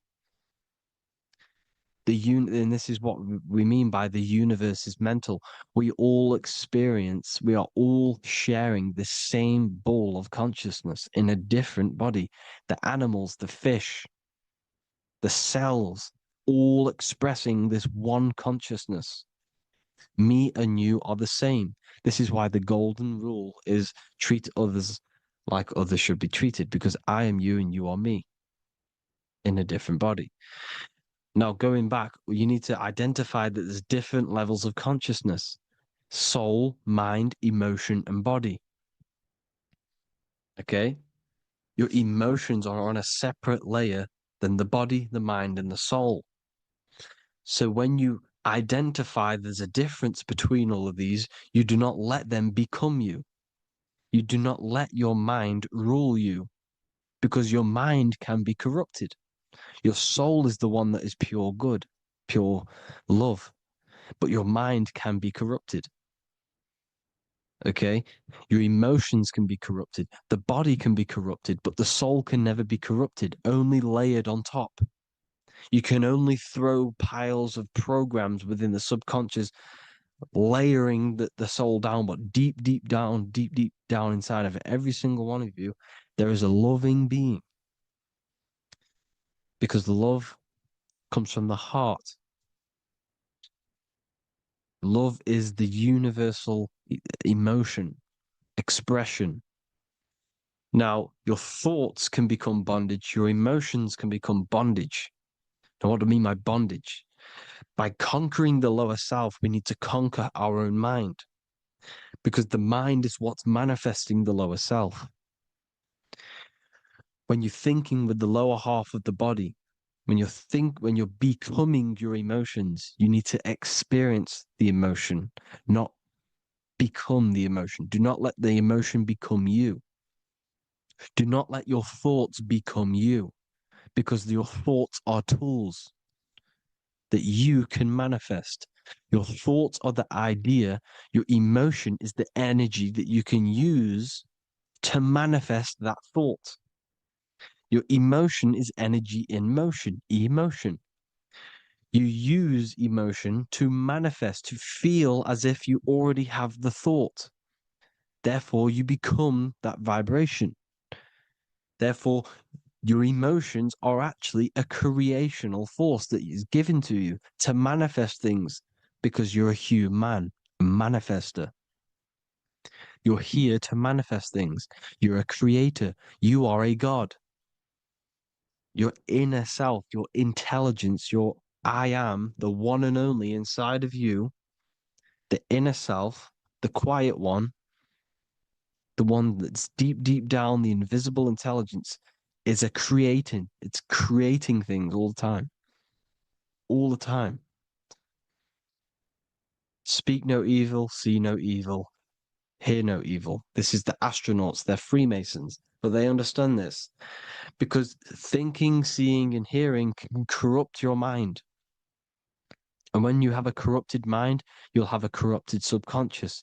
The subconscious will manifest into the body, because 90% of your behavior comes from the subconscious mind. So you got to speak, see, and hear no evil. A sin, what is a sin? To overcome our lower self, to overcome our lower self, the 7 deadly sins are not something that goes against an external God. A sin is something that goes against your inner guide, your inner conscience, the inner self that is always speaking to you. It's always telling you the right thing to do. A sin is something that goes against this inner guide. And this is why you can feel something where you can feel you're doing something wrong. Because the inner guide is speaking constantly. And when you commit these 7 deadly sins, which are 7 internal states which keep your invisible intelligence bound to your physical body.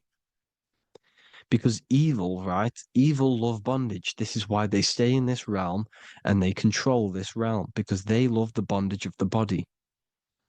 They like matter. They want to stay in matter for eternal life.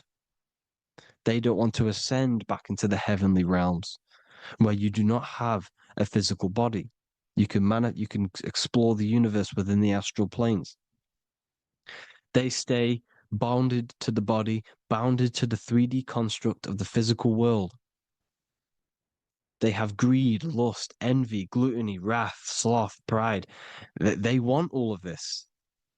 And if you want that, that's okay. But deep, deep down, you don't want that, because your soul is always telling you the right thing to do. Your soul knows what to do to get out of here. It needs to detach from the external world. Detach from all of these 7 internal states which bound you to your lower self, your lower centers. That's what a sin is. You know, you have a left and right brain. The left brain is always analytic. The right brain is metaphorical. So the right brain is producing a holistic view of reality. Now, what do I mean? And not view, perception.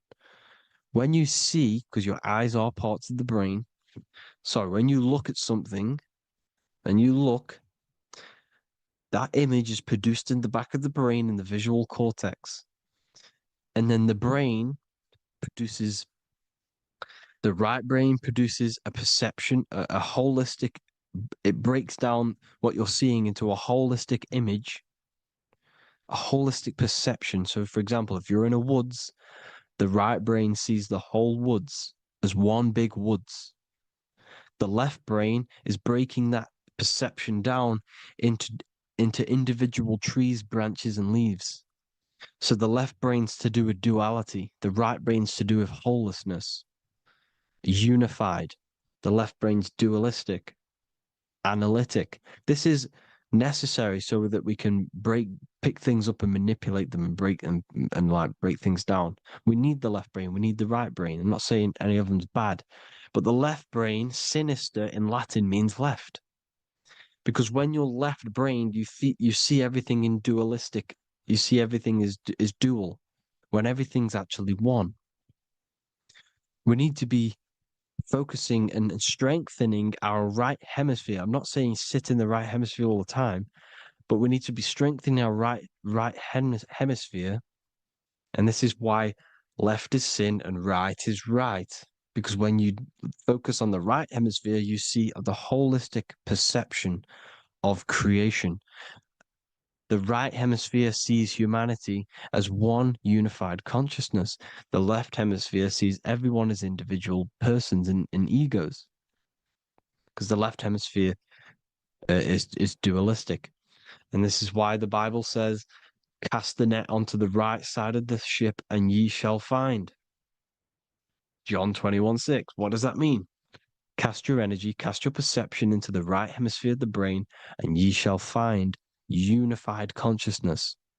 You shall find your higher self, the one and only.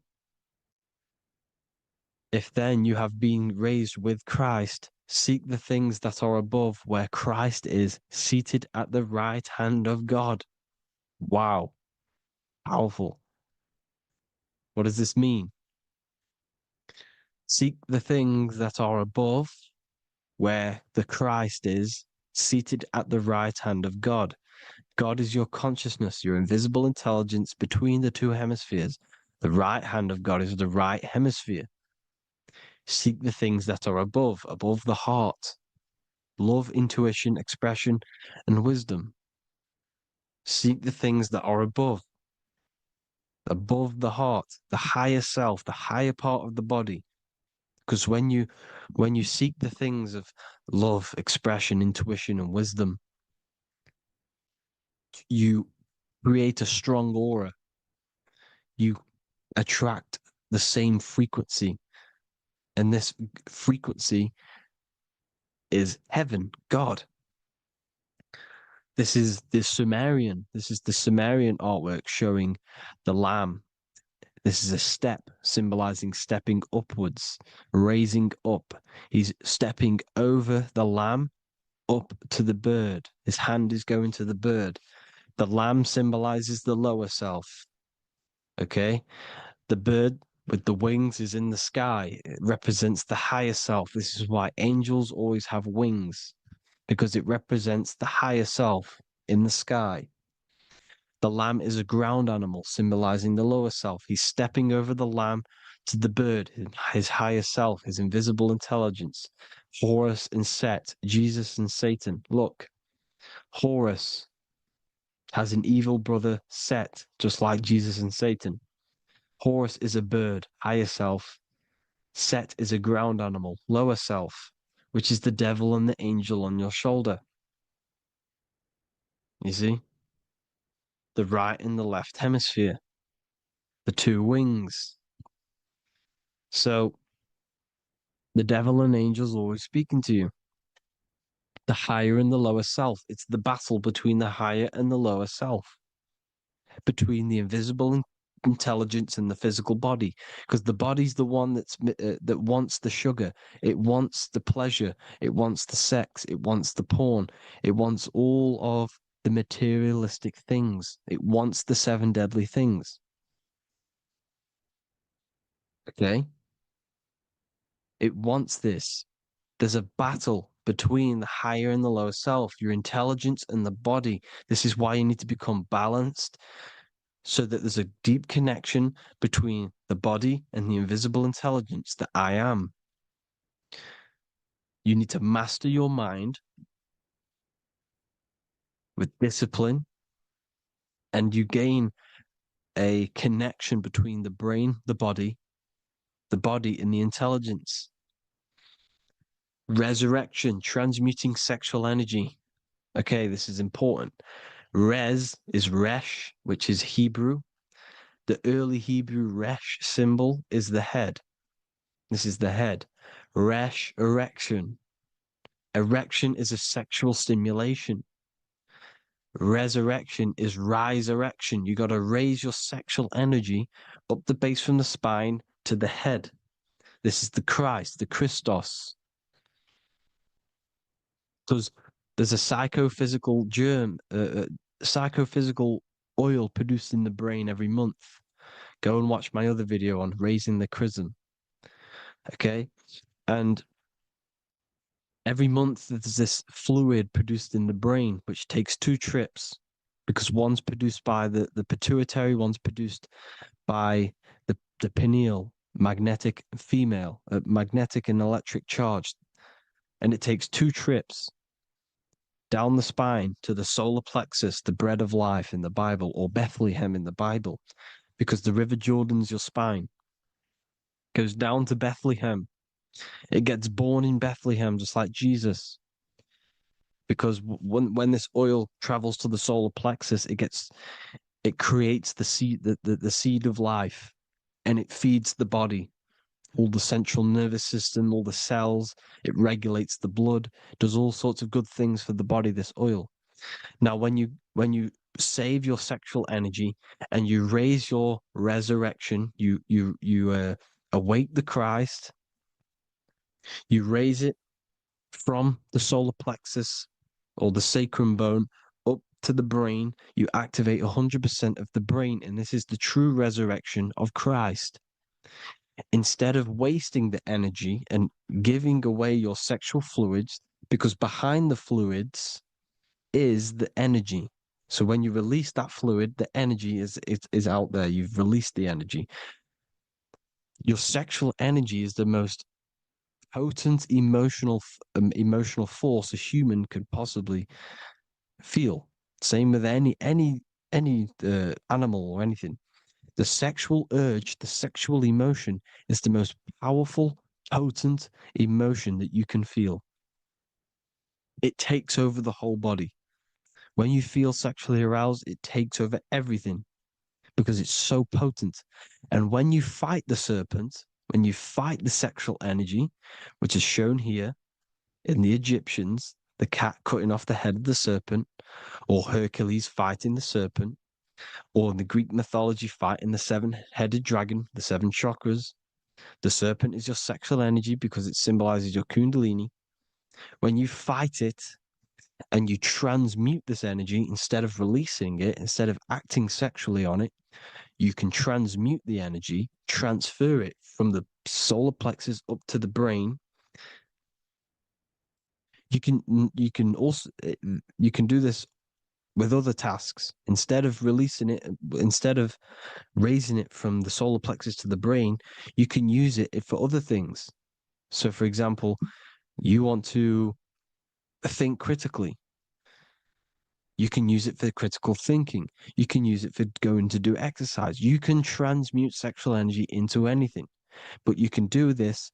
You can raise the sexual energy, and you can use this energy to push the cerebrospinal fluid from the solar plexus up through the spine, up the 33 vertebrae to the brain, and it'll activate 100% of the brain.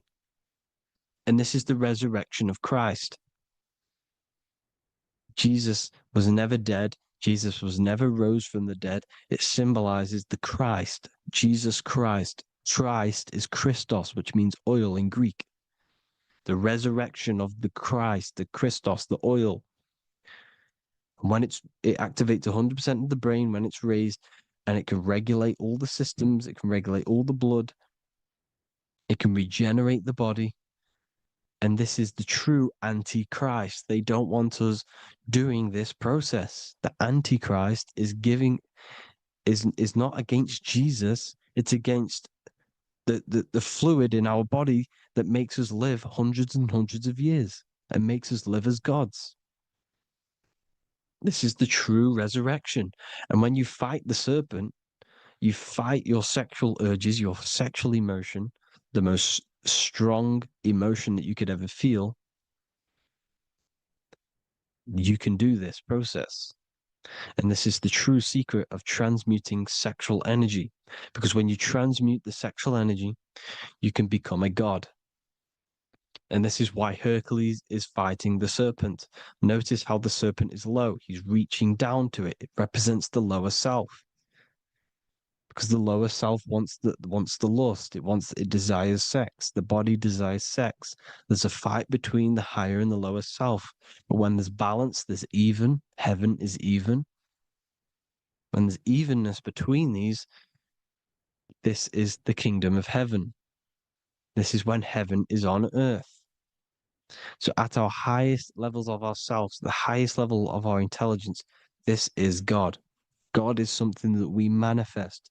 We need to achieve Christ consciousness by battling the body.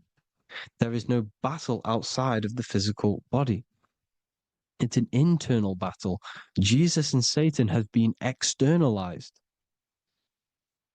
Nothing exists outside of you, because I explained in the beginning how you are the consciousness experiencing the central nervous system. Therefore, there is nothing outside of you. It's all internal. Jesus and Satan have been externalized. Why? Because it's business. The church is a business. It's all a business. They've created these figures to be historical when they're not historical. The Bible's not historical. It's all externalized. It's called exoteric when the truth is esoteric, internal teachings. So anyways, people, balance the chakras, balance the two hemispheres of the brain, balance the conscious and the subconscious. Balance is perfect, the yin and yang. You are spiritual and physical. You live in day and night. You need to be balanced. Oneness. Seek oneness. And this is the true kingdom of heaven.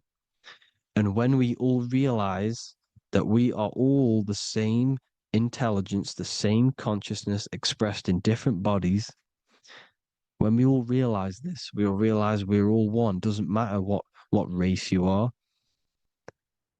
It doesn't matter what race you are, where you're from, your nationality, because none of you are actually from here.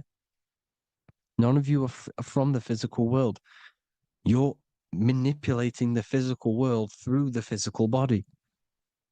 You are the I am. We all have a soul. Every single one of you has a soul. We all have souls. The reason why they say some people don't have souls is because they're trying to suppress your mind. They don't want you to know that you have a mind. That sounds crazy, I know. But a lot of people haven't realized that they have an infinite intelligence called a mind.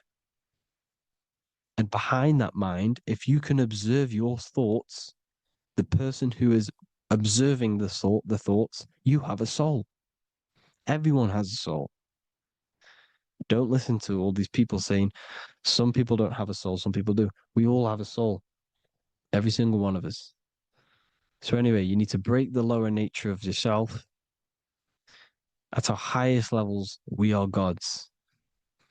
Our intelligence, our universal intelligence, the I am, the intelligence that's inside of the brain, is God. Our minds are being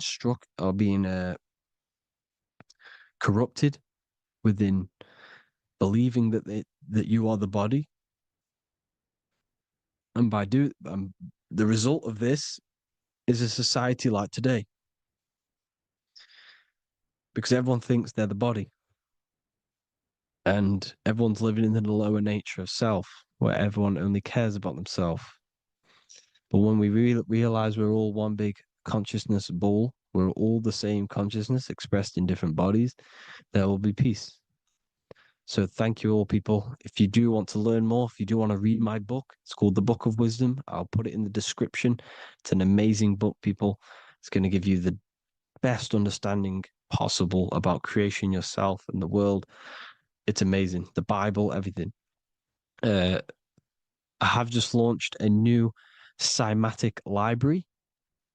A friend of mine has just added this to the website. He creates beats and he creates the purest beats. So they are actually the frequency that it tells you. Most of the stuff on YouTube and Spotify and Apple Music it says it's a certain frequency, but we know these major platforms are all playing with the frequencies of the app. So if you want a real binaural beats, solfeggio scale frequencies to meditate on or listen to throughout the day, join the Occult Library. You can get a 2-day free trial. I'll put the link in the description. Thank you all, people. Hope you all enjoyed this video. God bless you all.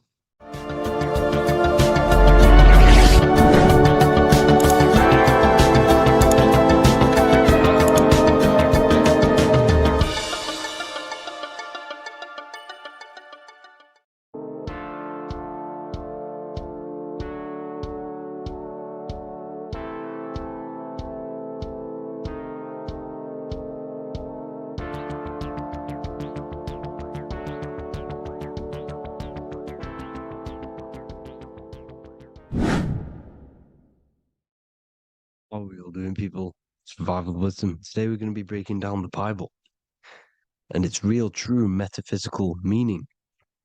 All of these slides within this video is taken from my book, The Book of Wisdom. So you can get all of these slides.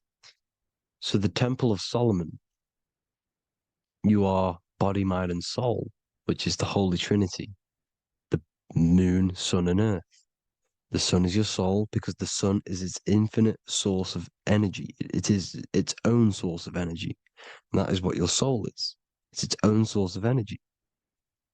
The moon is mind. This is why you call people a lunatic. You're a lunatic. Luna means the moon. And inside of your mind, you have a specific mood. Mood is moon. And mind in German is Mond. And the word Mond means moon. And earth is your physical body because your body contains of the 4 elements, the 4 physical elements.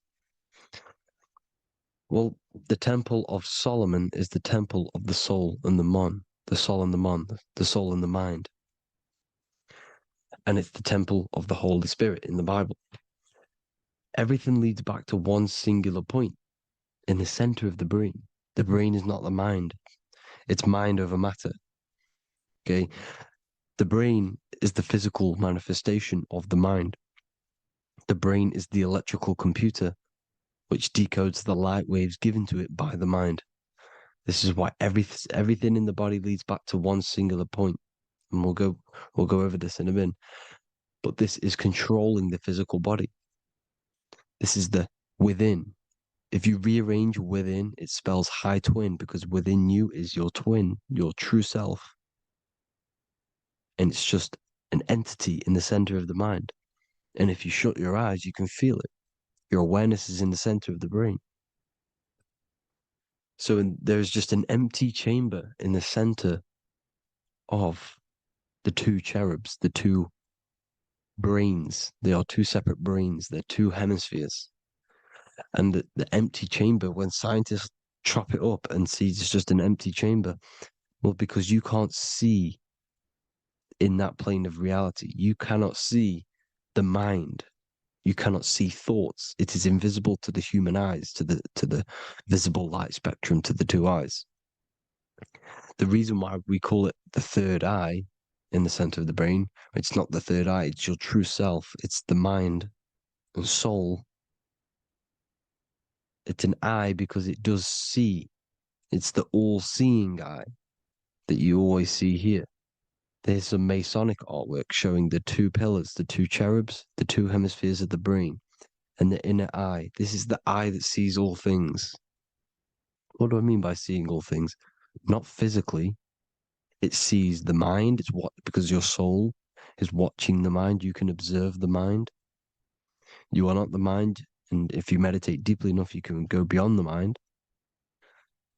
It's the all-seeing eye. It sees the mind. It sees what emotions you're feeling. It sees what you're thinking. It sees what you're seeing with the two eyes. It's the all-seeing eye. It sees all things. It's omnipresent. It's everywhere.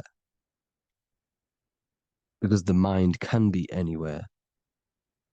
The mind can switch itself into any place it wants. There is no limitations with the mind. So there is two hemispheres in the brain.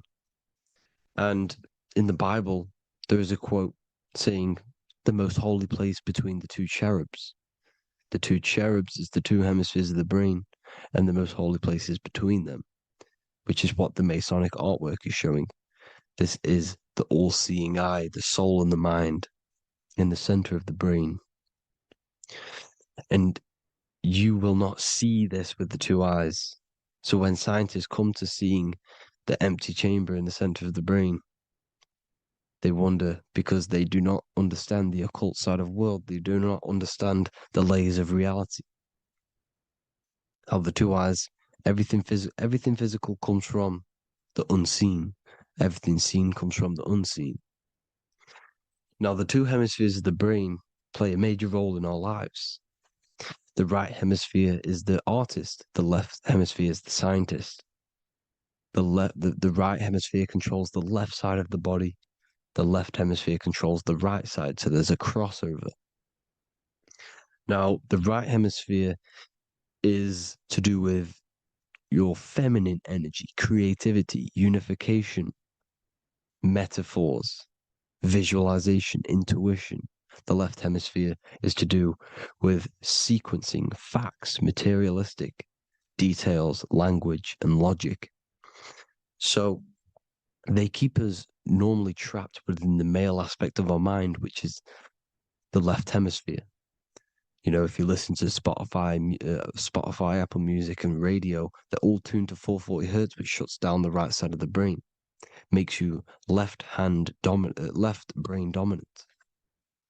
And we learn, well, 90% of people learn to write with their right hand. They're taught to learn with their right hand, which is to do with the left brain. You see?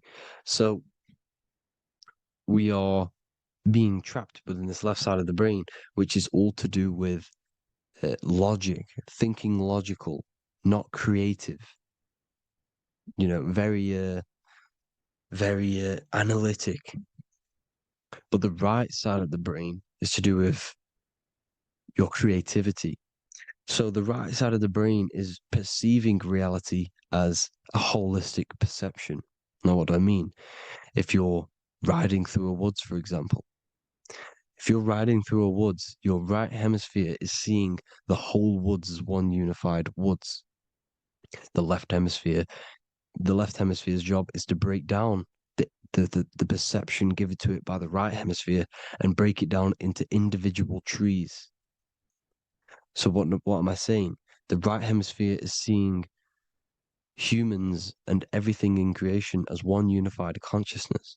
The left hemisphere is seeing individual egos. This is why the left hemisphere is the place of the ego, the right hemisphere is to do with the higher self. They're both needed, though. I'm not saying one's better than the other. It's balance. Now, they don't want you to see the unified picture, perception of creation. They want you to think everything is individual, everything doesn't come from the one, because all things come from the one. And we experience the two in this reality, dualism. In order to understand the one, we have to experience the two to advance. So, anyways, let's get away from the two hemispheres. The right hemisphere, like I said, is to do with the higher self. And this is why in John 21:6, it says, cast the net onto the right-hand side of the boat and you will find fish. Meaning, cast your energy, cast your perception into the right hemisphere of the brain, and you will find God, unification, and higher self. You will see things from a unified perspective. How we are all one, because we are all the same consciousness. The same spark that is in me is in you. This is why I am you and you are me. We are all the all-seeing eyes of God, just split up into individual bodies. We are all made up of the same essence, consciousness. And that consciousness, that mind and soul, is in the center of the brain. You are just in different avatars. And until we see this, we'll forever be divided and conquered. Until we figure this out as a collective consciousness, we will forever be divided and conquered and ruled over. This is why the Bible says, ye are gods. You are the sons of the Most High, because we are. We are the Word made flesh. We are God made flesh. Mark 16:19. So then after the Lord had spoken unto them, he was received up into heaven. Head is heaven, H-E-A, and sat on the right hand of God. God is the consciousness in the center of the brain. Heaven is the head, and the right hand of God is the right hemisphere of the brain, meaning he sees things in unification, creativity, intuition, the higher mind, the higher brain. When Moses crosses the Red Sea is the corpus callosum, moving from the left to the right hemisphere of the brain to see unified perception of reality. Head, H-E-A, heaven, same root word. This is why the ancients always depict God in the center of the brain. Here you see ancient Christian artwork showing God in the center of the brain, the light. Here you see it here. Here you see Ganesh, an Indian god, which is the brain. Here you see the Father, the Son, and the Holy Spirit in the dome, the brain. This is the brain, because you are God made flesh. That's what consciousness is. The upper room where Jesus meets the 12 disciples. It's the upper brain on the upper room. The upper room is the chamber, the empty chamber in the center of the brain. That's the room. And the 12 disciples are the 12 cranial nerves in the brain, which pretty much rule the body, all the cranial nerves. The tree of life, the cardiovascular system. This is why in Genesis it says the tree of life was in the midst of the garden. Midst meaning middle, because the middle of the body is the cardiovascular system, which is controlling all of the systems in the body. The tree of knowledge of good and evil is the nervous system. It's the spine and brain. This is what's detecting good and evil. The brain is the electrical computer with the left and the right hemisphere, decoding the dualistic world, decoding the light waves given to it by the external world. It is an electromagnetic computer. It is artificial intelligence. It is very intelligent, the brain and the nervous system, the human body as a whole. But the tree of knowledge of good and evil is the nervous system, because it is the tree that detects good and evil, makes you learn good and evil in this dualistic reality. Here you see Adam and Eve around the tree of knowledge of good and evil. Adam and Eve, male and female energies, with the serpent in the tree, and the tree of knowledge of good and evil. Well, this is the spine, the brain, and the serpent is the kundalini up the spine. The serpent is the S. That's why S, serpent, S, the letter S is the serpent. Sex and serpents make an S noise. You know, the Bible cursed the serpent. So we don't figure out the true religion. The true religion is raising the kundalini and becoming God-man and reaching our higher states, our true God self. Because once the kundalini is saved and hits the pineal gland, it activates 100% of the brain, when we're only using around 20 to 10% as of right now without the kundalini awakening. So when you use it, you're activating 100% of the brain. You're activating all the dormant brain cells. You're regenerating the body. And this is the serpent in the tree of knowledge of good and evil. This is the spine, brain. This is Adam, Eve, the male and female energies. The light of the body is the eye. Therefore, if thine eye be single, thy whole body should be full of light. Matthew 6:22. This is the single eye in the center of the brain. It is not the pineal gland. It is what's inside the pineal gland. You have to go beyond the physical world, and there are no words to describe things that are not physical, metaphysics. And the whole body should be full of light. Well, this light is the same pyramid that you see. You are the pyramid with the all-seeing eye on top. This is why the ancients built the pyramids with the stairs in the middle symbolizing the spine, because once you open all the chakras and balance them and raise the kundalini, you activate all of the brain, which gives enlightenment. The word enlight in ment. Ment means mind, light in the mind. Enlighten the mind. And this is enlightenment. We are the temple. And Jacob called the name of the place Peniel, for I have seen God face to face. Within spells high twin. Within you is the God self, which you need to manifest into the external world.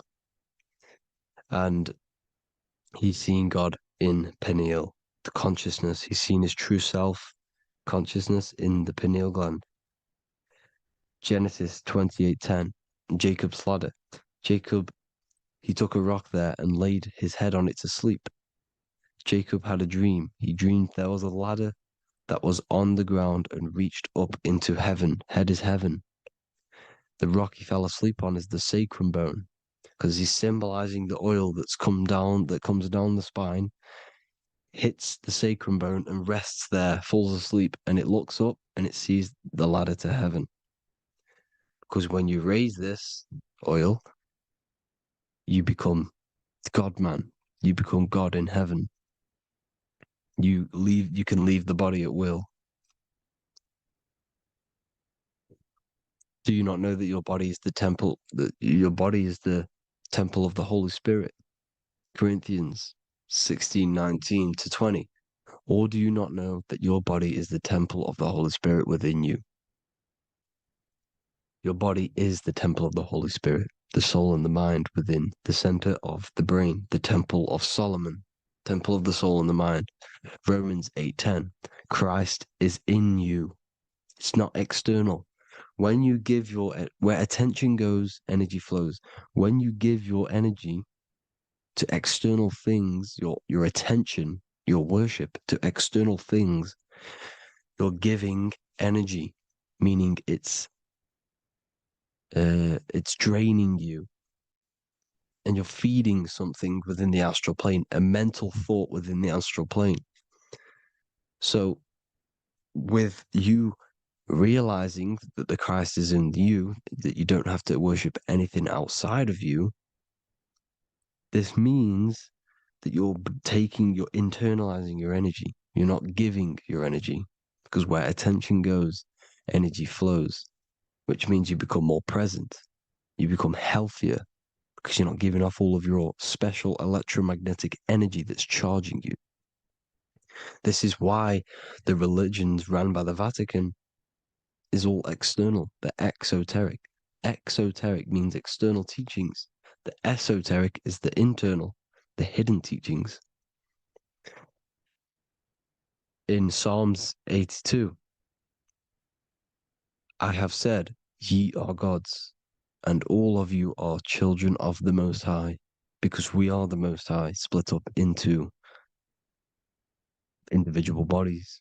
That's what consciousness is. Consciousness is the Most High, and we have to raise ourselves to the Most High. Brahma, Vishnu, Shiva, the Father, the Son, and the Holy Spirit. Why is it always a trio? It's a trio because it symbolizes us, the soul, mind, and body. The mind is the bridge for the soul to be in the body. What is the soul? It's the life force. It's the watcher. It's the all-seeing eye. The soul sees into different realities, and it gives life to the body of every reality it goes in. This is why you always see light around the all-seeing eye, because it is the energy, the life force, the light, life, L-I. Life is light. And it's the eye because it sees into the different realities. It sees into the dream world. When you're going to sleep at night and you dream, it's not a dream. It's another reality. You're a multi-dimensional creature. We live in a multiverse. There's infinite amount of yous. And there is a version of you which is the highest self in a reality somewhere. And this eye has the ability to switch realities, which is exactly what astral travel is. Astral travel is the ability to switch reality beyond the 3D construct of this world. The Father, the Son, and the Holy Spirit, Brahma, Vishnu, Shiva. Brahma, the soul, inhabits different bodies. This is why they have different heads. Vishnu, the mind, symbolizing gnosis, meaning knowledge. This is the serpent. The serpent symbolized knowledge. Shiva, the body. Father, the Son, and the Holy Spirit. The bird, the soul, because the bird symbolizes the soul. This is why you have here the Egyptians showing you the soul leaving the body. Here you see here with the twin head, the same head, and it's a bird. This is the soul self. This is the ego self. The Egyptians knew this. They knew all of this. Of course they did. Now the whole story of Jesus is all metaphorical for the process which goes on within your body. Your neck and head is the holy grail which the sun and the moon creates. Sorry, the sun and the moon creates the fluid within the holy grail, the brain, the skull. And the moon creates the milk.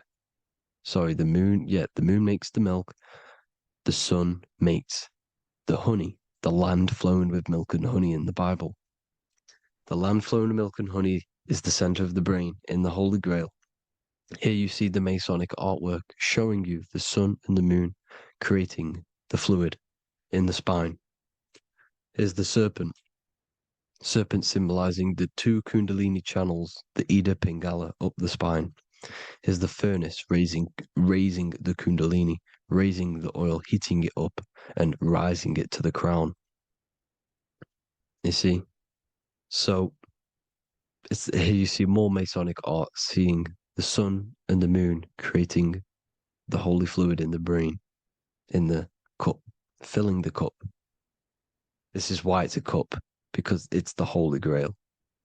This is the holy oil in the center of the brain that gets released down the spine, which is Jesus coming down from heaven. It comes down the spine, down the River Jordan in the Bible. This is when Jesus goes from Nazareth to Jerusalem. He comes down the River Jordan, and Joseph and Mary are in Nazareth waiting for Jesus' return. Joseph and Mary symbolize the pineal and pituitary gland, which produce the two oils created by the sun and the moon. And he returns. When he returns, he gets crucified at 33, because there's 33 vertebrae at the back of the spine, and it crosses the vagus nerve. The crucifixion of the oil past 33 vertebrae creates God-man, and it creates your higher self, and it activates 100% of the brain. And you turn into spirit, you turn to your spirit self. This is why Jesus dies. He didn't physically die, it metaphorically dies and becomes his higher self. The ego self is left behind. It's the same with the whole story of Jesus. Jesus comes down from heaven, which is the oil. He dies in a cave for 3 days, which is the oil hitting the cave. Here's the cave. And resurrects after 3 days. If you resurrect the oil, comes up and gets crucified at 33 in Golgotha. Golgotha translates to a place in the skull. The three wise men from the east. Well, if you look at the Masonic artwork, they'll always show you a ladder up to the east. Okay? Here you see north, south, west. This would be east. Here you see east here. East here. The ladder up to the east. The east is the top, up. Three wise men from the east. The thalamus, pituitary, and pineal gland in the center of the brain. The most important glands in the body. Here you see the Egyptians with the spine, the sun, and the two hemispheres of the brain. What did I say at the beginning? The sun is the soul. The sun is its own source of energy. It's the life force, which gives life to anything it inhabits. The soul is the same thing. That's why sun and soul mean the same thing. So, what I'm saying is consciousness is God. And this is why when it refers to as God in the Bible, it means your higher self, pretty much. And returning back to this higher self, because God is something that you need to manifest. Consciousness is God, and your body is a reflection of the creation by God. This is why everything in the body corresponds with the stars. The stars rule the body.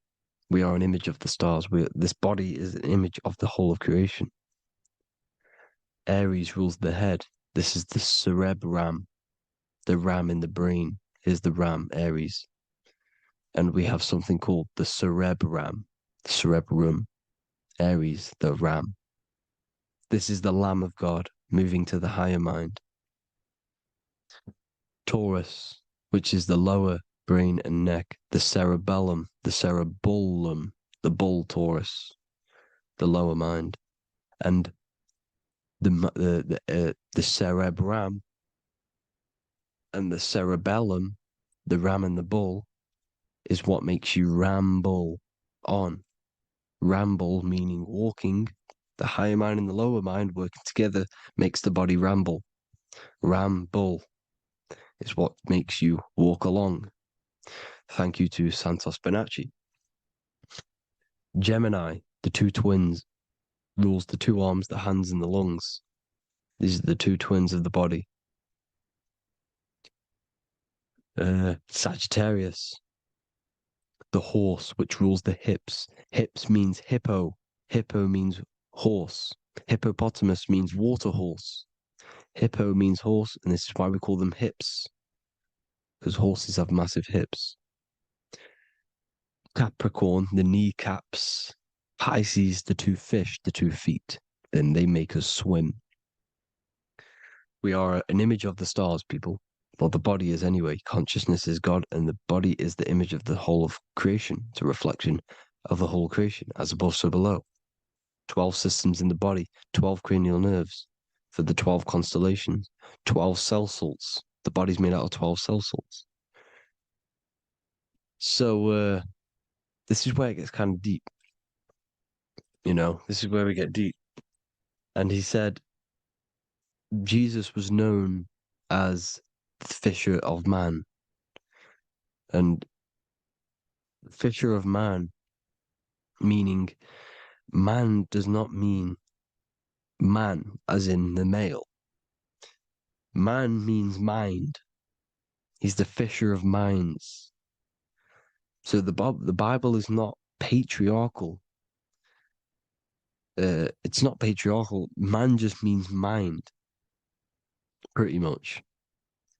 So the fisher of mind, man, because he was fishing minds out of this reality into the higher realities. He was teaching people how to leave the body when he walks on water. Walking on water is the physical, etheric, astral, and mental. These are the different planes of reality. The ether is the either, because the ether is the substance that's on either side, astral and physical. It's the fifth element, is ether. And the fifth element is the water, the same water at the beginning of the Bible when it says, let the firmament divide from the waters above from below. The water symbolizes the ether. It's the base of all physical matter. And the ether is known as the water. So when you're walking on water, you're walking on the ether, meaning you're leaving the physical body. So when Jesus walks on water and he's teaching Paul to walk on water, Paul becomes scared and falls back into the water.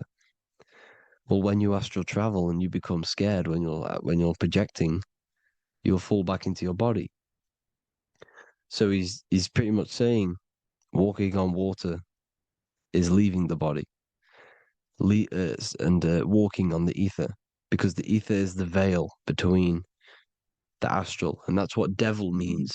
Devil has the word veil in it, because the devil is trapping you between one veil, which is this world. They're trapping you in this world, this thin layer of reality. Your dreams are different veils. The ether, the astral, the mental are different veils. Devil is deveil. Deveil. You need to escape being stuck in one reality and live in between realities. And this is when you truly become a multi-dimensional being, because your soul is just the eye. That's what you are. You're just an eye, and you see into different worlds. And it also, when Jesus means the fisher of man, the fisher of minds, he is. I truly believe, because of my research, that there is other worlds. It's not just this one. There's higher worlds. There's an infinite amount of you, and you've been in them dreams you call dreams. Them dreams are other realities that you are in. That's why when you're there, you don't feel like you're in a dream. You feel like it's 100% real, because it is real. So this is why the ancients always depicted the many different heads, because there's many different versions of you. And this I, the soul, the watcher, is switching itself into different bodies at all times. Well, when you sleep, when you astral project. And this is what the ancients were doing. They understood the multiverse, and they could switch bodies at will.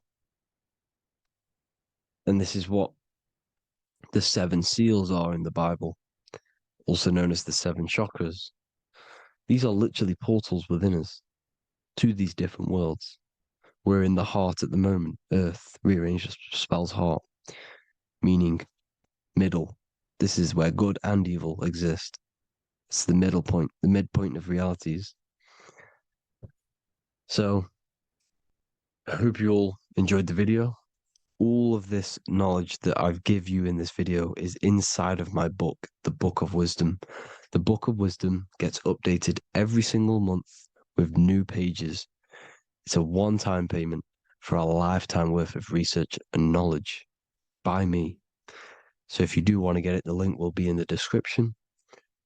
But I hope you will gain some amazing insight. Please like, comment, and share to help the algorithm, and drop a subscription.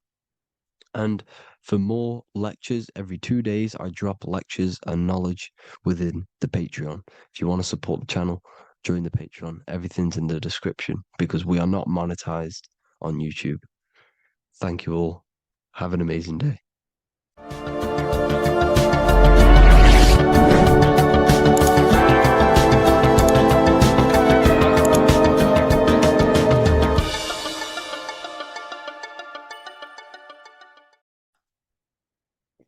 In this video, you're going to learn exactly what Christ consciousness truly is and how to cultivate this into your life so you can live a better life, create the things that benefit yourself and humanity, and ultimately to bring heaven on earth. This is the true way. If you're familiar with my work, you know that, I'm pretty much obsessed with symbolism. Symbolism is such a massive topic, and it unlocks profound ancient wisdom that is hidden behind these layers of symbolism of the ancient paintings, symbols, and texts. So I was going through some Christian artwork and I came across this painting. It's a well-known painting called The Sacred Heart of Jesus. And it just blew my mind what this is revealing about human consciousness and Christ consciousness, which is what Jesus represents. If you're not familiar with Christ consciousness, you should definitely do a bit of research on that. But I'm going to explain it today in detail. So when we look at this painting, we are looking at symbolism. We're looking at consciousness, a state of being, a state of living, a way of thinking, a way of feeling, and a way of acting in the world. As I've said this many times, we're all creators. We all create and generate reality. And you don't just have your personal reality, you have a collective reality. Your reality is affected by the collective consciousness. Depending on the collective consciousness's understanding of reality will also affect your life. We have a collective life and a collective experience. So Jesus in this depiction here is in a way showing us instructions to reach Christ consciousness, whether you see it yet or not. But I'm going to decode this for you. And your mind might be blown after watching this. Okay, so so what is the meaning of Christ consciousness? What's the whole purpose of this? Very simple. Like I mentioned before, we have a collective experience on this world. And Christ consciousness is the natural consciousness that we all need to be functioning on to generate peace, love, and unity on the earth in this experience we call life. That's what Christ consciousness truly is. It's a state of being that we need to cultivate within our own self, within myself, others, and everyone in this life and experience, so that we can all live in peace and heaven on earth, what they like to call it, so that we can generate the best experience possible together on this thing we call earth, on this material world, this material dimension.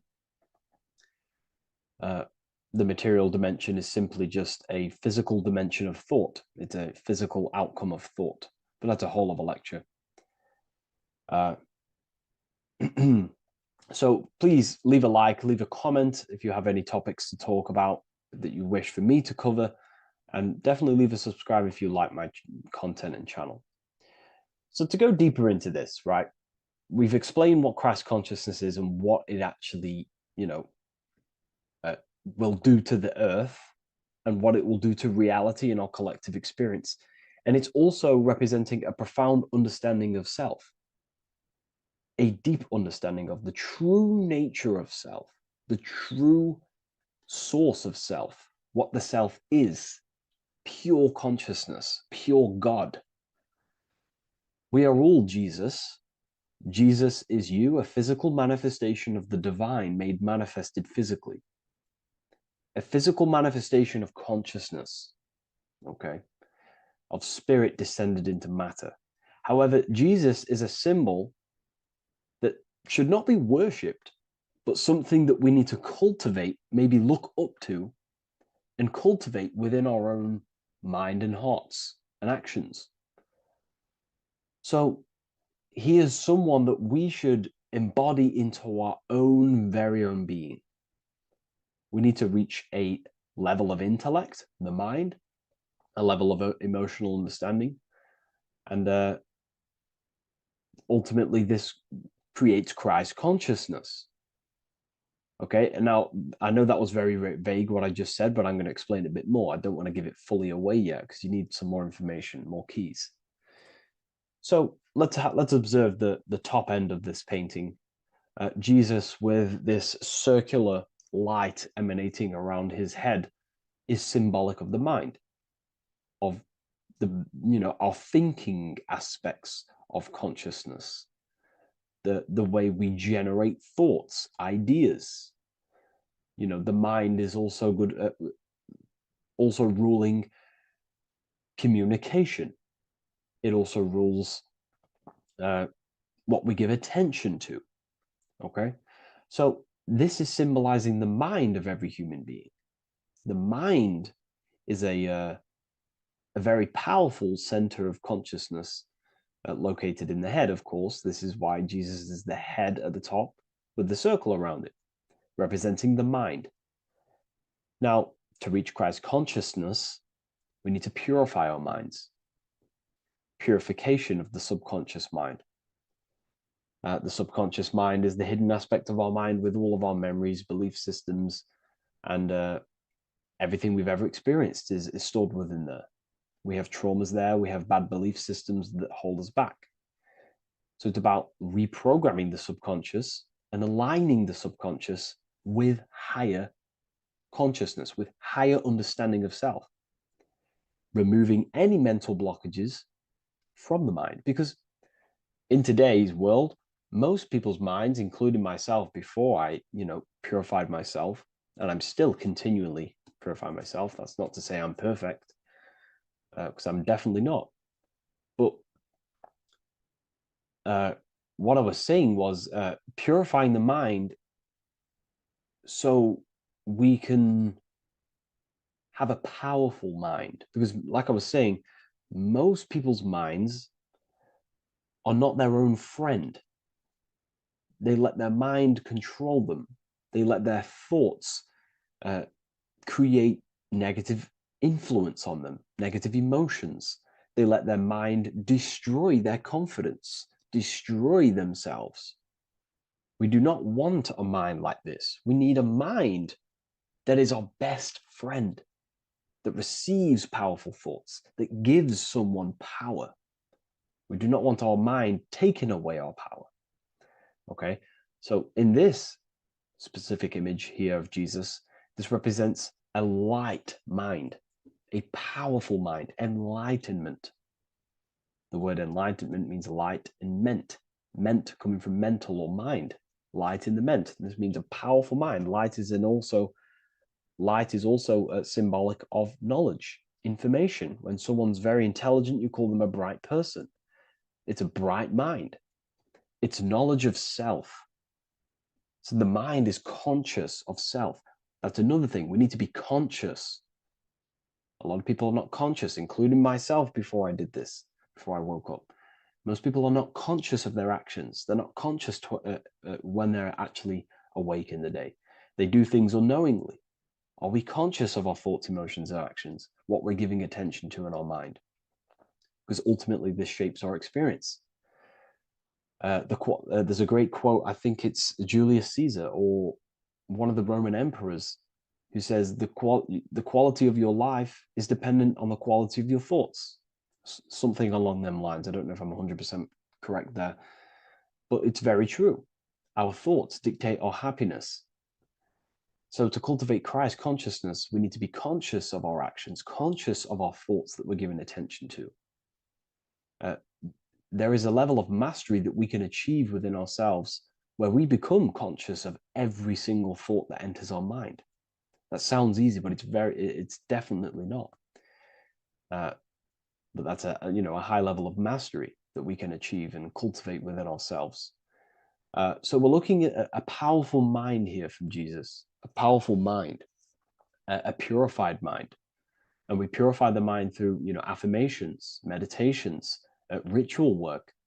Rituals are things we do every single day with an intent in our mind and an emotion in our heart to impress that state of consciousness into our subconscious, so it can slowly rewrite our consciousness and align our consciousness and sync it with higher thoughts and higher emotions with love. We can sync our consciousness with love, which is ultimately what Christ consciousness truly is. Well, now we're going to go on to that now.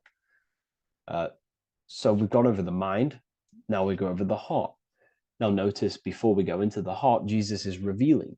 He's pulling back the robe, symbolizing opening the heart, revealing the heart, revealing the soul, the light of the heart. Our authentic self lies in the heart. Our pure intentions, our love, our soul needs to be shining through our heart. And our soul is unconditional love. Now,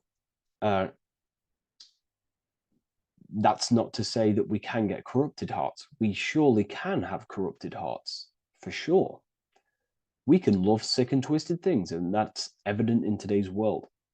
People love killing people. People love hurting people, manipulating people. People love power. Now, that's obviously an inversion of the natural state of consciousness for humans. When we're born with a natural state of love, of unconditional love for the self, for everyone else, for animals, insects, the earth. We love everything as a child. And not only do we love everything, we actually act upon this. As a child, we do not act on anything we know is not good. And I'm talking early stages of being a child, before we're indoctrinated, before the mind and heart become corrupted. We are pure. This is symbolizing this. Light represents also purification and truth, because when you shine light on something, it's the truth. You see it. You shine it through the darkness. It reveals.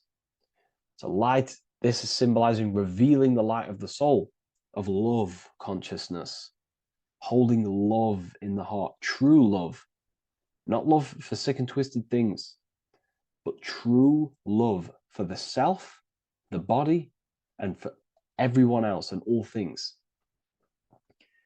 Holding love in the heart. There's a famous saying of keeping the sun in your heart. Keep the sun in your heart. It's a very famous saying. What the sun is a symbol of love. What does the sun do? It gives abundantly. All it does is give light, give energy, power, light to the earth, and everything is feeding off this source. The sun expects nothing back. It just abundantly gives. It's a symbol of love. This is the love principle of creation. Now, the heart is also governing our actions.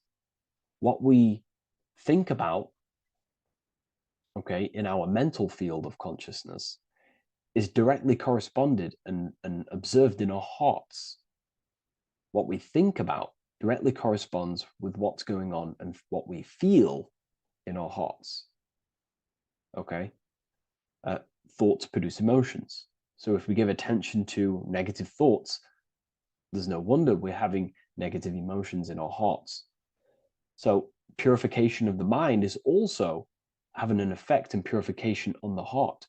Because when we purify our thoughts and only give attention to powerful thoughts and positive thoughts that uplift yourself and humanity, then we're going to also see this change in the heart, see this emotional change in our consciousness.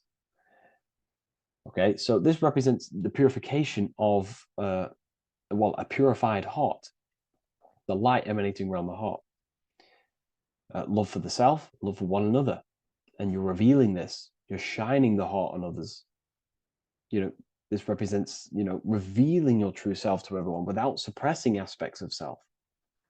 Revealing the light, not holding back the light. Because people in darkness will look at people who are spiritual and say, oh, he's into the woo-woo stuff.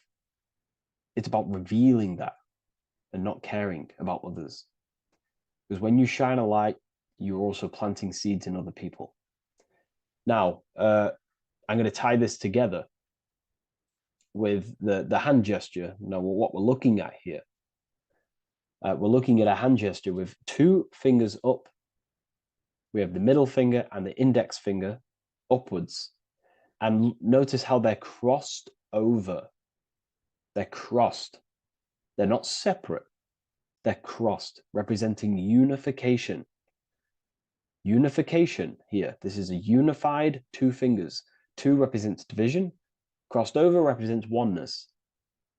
It's the unification of the mind and the heart. A lot of people talk about this, but not many people go into detail about it because, for many reasons. But this is the unification of thought with emotion. This is how we truly reach Christ consciousness.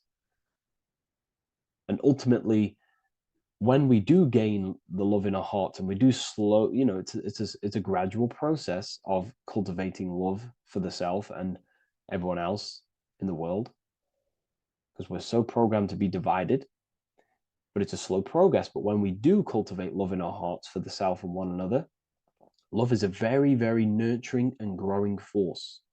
Like I said, the sun earlier, that is pure love energy. It makes everything grow on the earth. While love in your heart grows connections with people. It grows care. You go out your way to do things to people and do give people things. It's a very nurturing and growing energetic force.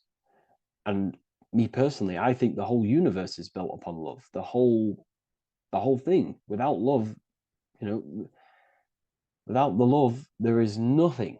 Nothing is, love is the only true emotion that truly exists. Everything else is either an opposition of love or a different degree and branch of love. Love is the only true emotion, and everything is built upon that principle. Okay, love is what guides us to a higher consciousness. When we cultivate love in our hearts, we become a vessel for light, more energy, more vibration.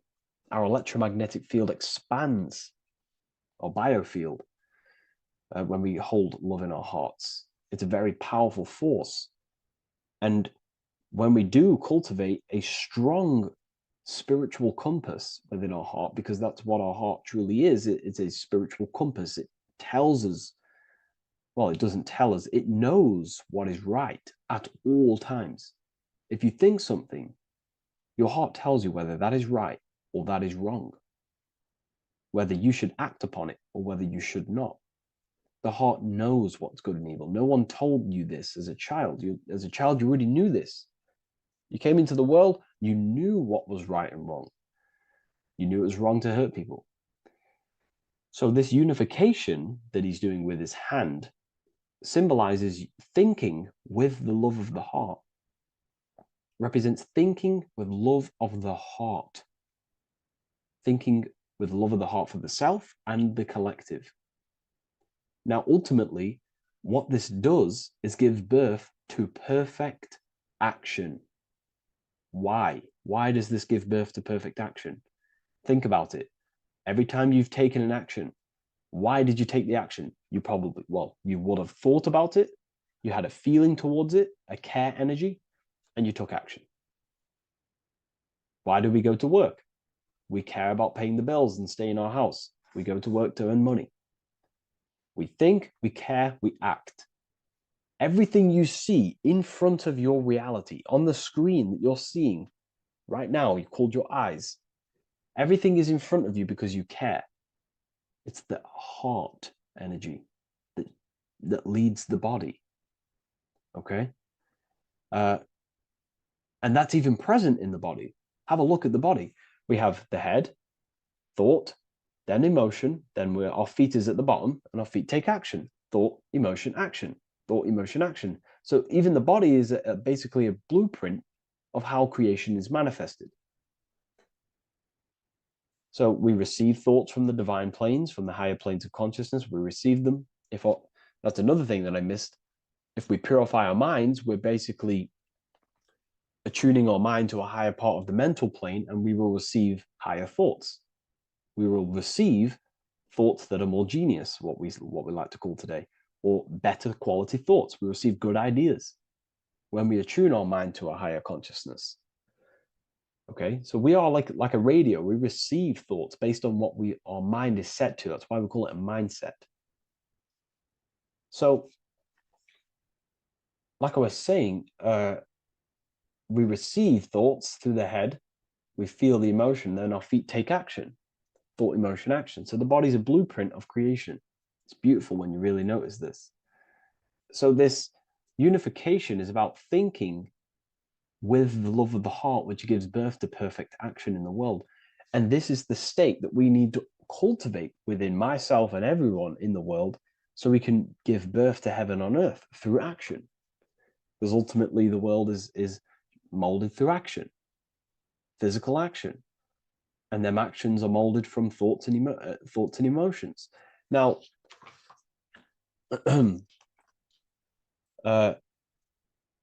just to have a little announcement, I am now opening 10 more spaces inside my symbolism masterclass. We have 10 more spaces. You're going to learn about a lot more about symbolism. It's very affordable. I'll leave the link in the description if you wish, if you care about gaining more information and learning the ability to read symbols. So what is the inversion of this? What is the inversion of this consciousness? Well, that's what we call satanic consciousness. Satanism. Satanism on its true level is the opposite, the opposing the natural state of consciousness that we are born into. It's about thinking with no emotion, thinking and acting. This is what the Skull and Bones represents here. So the Skull and Bones Secret Society, this is their main logo. Again, we have the skull, which represents thought, and the bones, which represent action. The bones take action in the physical body. We're looking at thought and action with no emotion, no empathy, no love for one another, only love for the self, the inverted love. Okay? We're looking at gray. Gray is a symbol of dullness, death. There's no emotion in gray, because colors provoke emotion. When we look at a color, it invokes an emotion. Gray has no emotion. So we're looking at dullness of the emotions. I'm not going to go too deep on this subject. I'm going to create a whole new lecture for that. In fact, I think we have a great lecture inside Ethereal University on Satanism. We're going very into depth of what Satanism is and what Satanism consciousness truly is. And again, it's just the cross inverted. Satanism is just it's the invertation of, I don't know if that's a word, but it's the inverse of natural law, natural consciousness, of love consciousness that we are born into. Okay, so ultimately the message in this video was to create love in our minds, love in our hearts, think with the love of the heart, think with the care for one another, and that gives birth to perfect action. And when we align, when we do truly act out what our heart is telling us, and I know this from first-hand experience. This is what happened to me. I woke up, I started to follow my inner guidance. I always took action on it. I was saying yes to it every single time. And it led me, this is, I'm getting goosebumps actually saying this. It led me to where I am. That action, me saying yes to my heart, to that knowingness of goodness within me, was like a domino effect. And that domino effect, every time I did it, it was just opening more and more doors, not physically, but mentally, I was receiving more information. I was receiving more opportunity physically. My work started to explode on social media.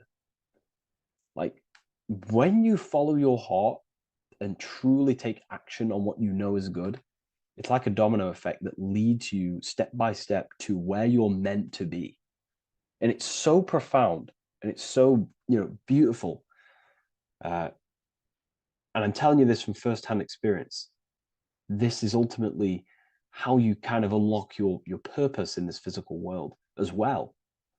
So not only is it going to create a better world, it's also unlocking your true soul form and soul purpose while you're here. It's very beautiful. So I thank you, everyone. Please leave a like, comment, and share, and subscribe to the channel. And I'll see you all inside Ethereal University if you decide to take your studies to the next level. Take care. You're living in 4 planes of existence right now, but most people are only aware of one.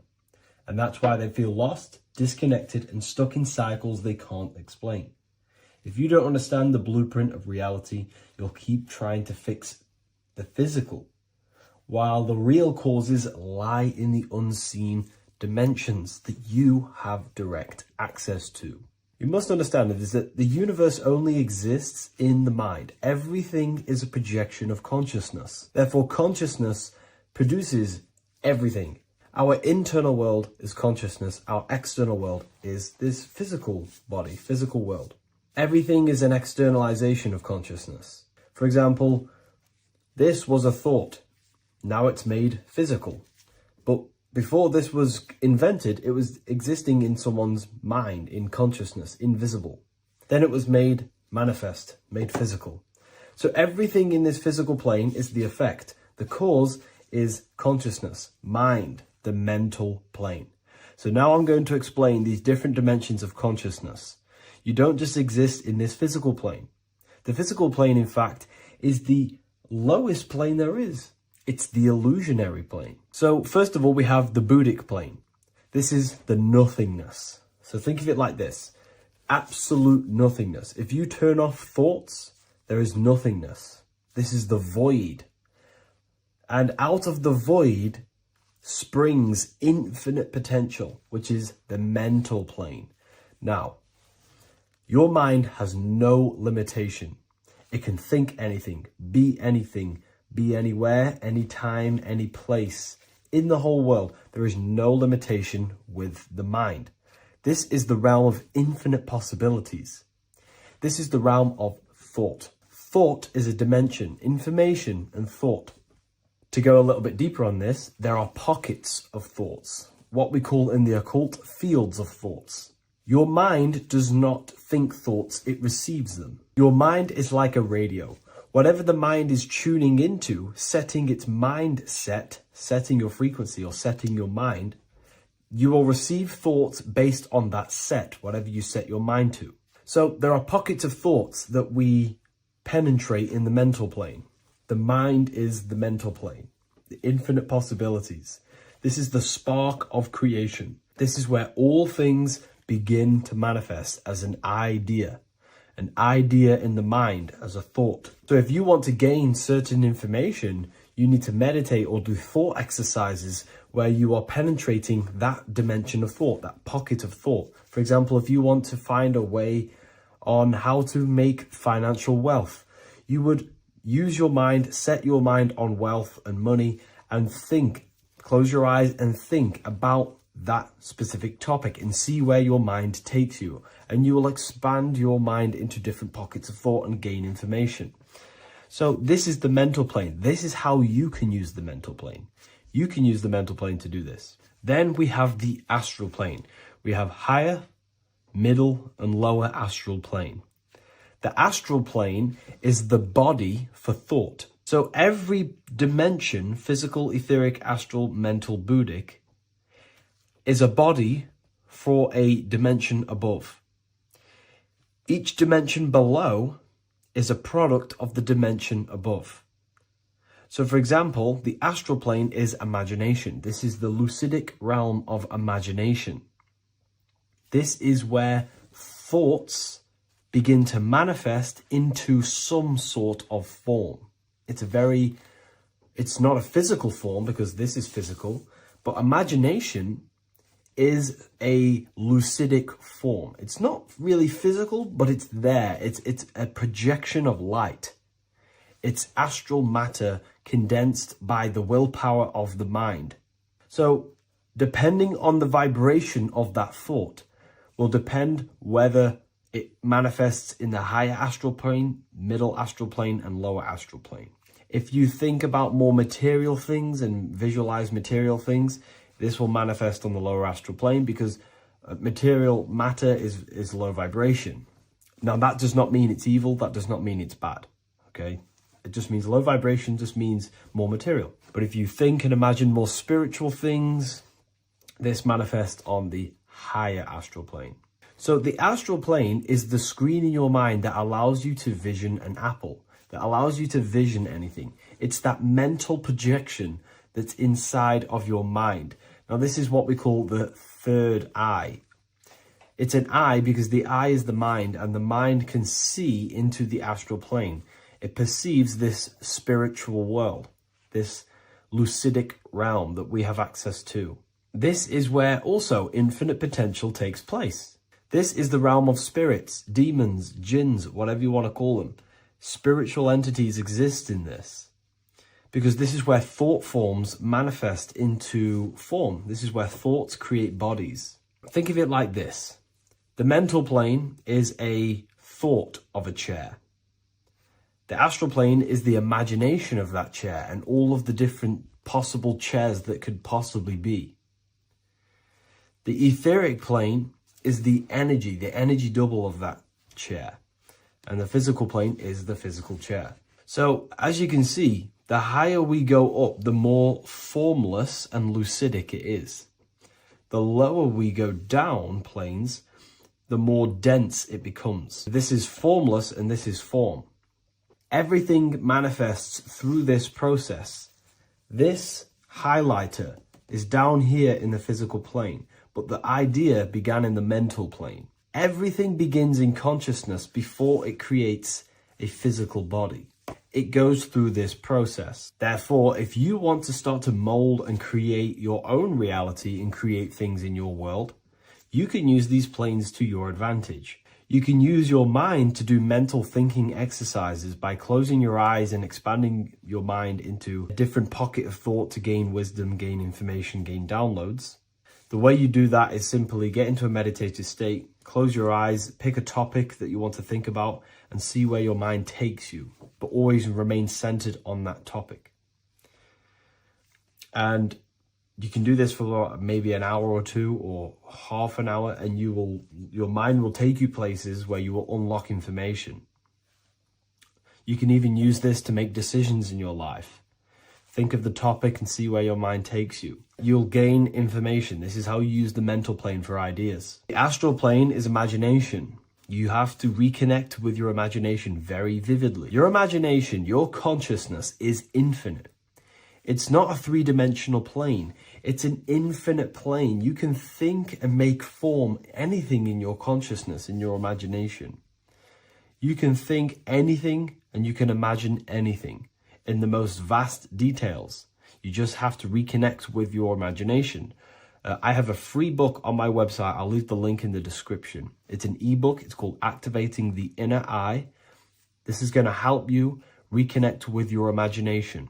It's a practical guide on how to imagine. So once you know how to use the mental plane and astral plane, thought and imagination, you pretty much need to use the physical plane to take physical action with this physical body that you have and start to manifest these desires you have in the higher planes. Now, it's very important that we master the mind because the mind is the very fabric of reality. We become what we think about. Your life is a product of every thought you thought in the past. It is the mind that directs the flow of consciousness. And wherever this consciousness is flowing is what you will create in your life. Consciousness is the most potent force in the universe, and the mind is pretty much the universe in a microcosm form. It is infinite potential, and your mind will continue to expand into new realms of thought forever and ever and ever. You are eternal. You are not this physical body down here. You are consciousness, literally dreaming that you are in this physical body.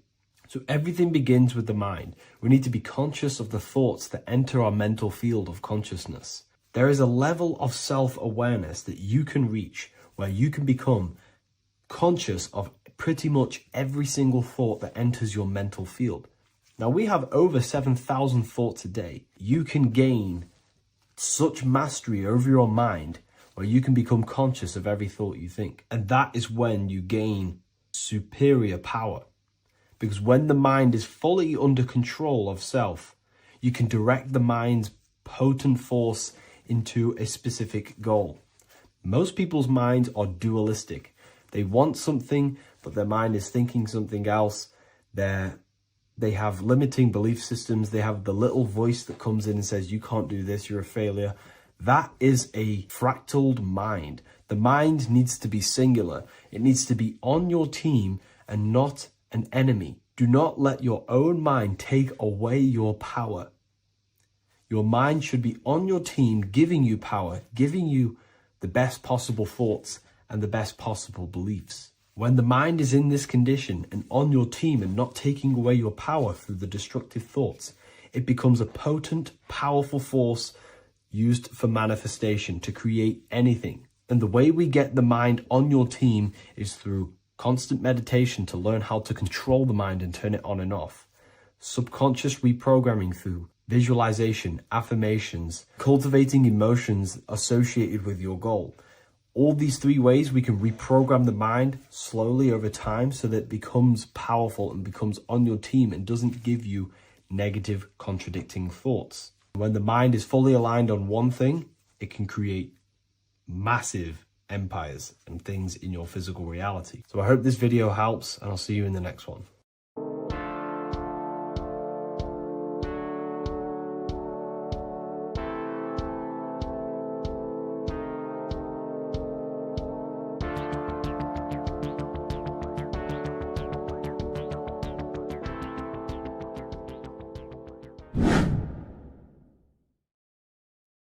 How are we all doing today, people? It's Revival of Wisdom, and today we're going to get real deep. This video is going to get real deep. A lot of people are not going to be ready for this sort of knowledge. Okay, you really have to do is to really deprogram the mind, because everything we've been taught is a complete lies to keep us trapped. Okay, this is really advanced knowledge. Now, let's get straight into this. All of the ancients depicted other worlds, and they called this place Midgard. Midgard is the mid-garden, the middle garden. This is why the Masonic symbolism on the floor is always a black and white checkered board, symbolizing the polarity here, the good and bad, because we're in the middle garden, the heart. Earth rearranged spells heart, because we're in the heart of this system, of whatever it is, a super quantum computer, whatever you want to call it, simulation. Now, in the Quran, it talks about the 7 layers of heaven.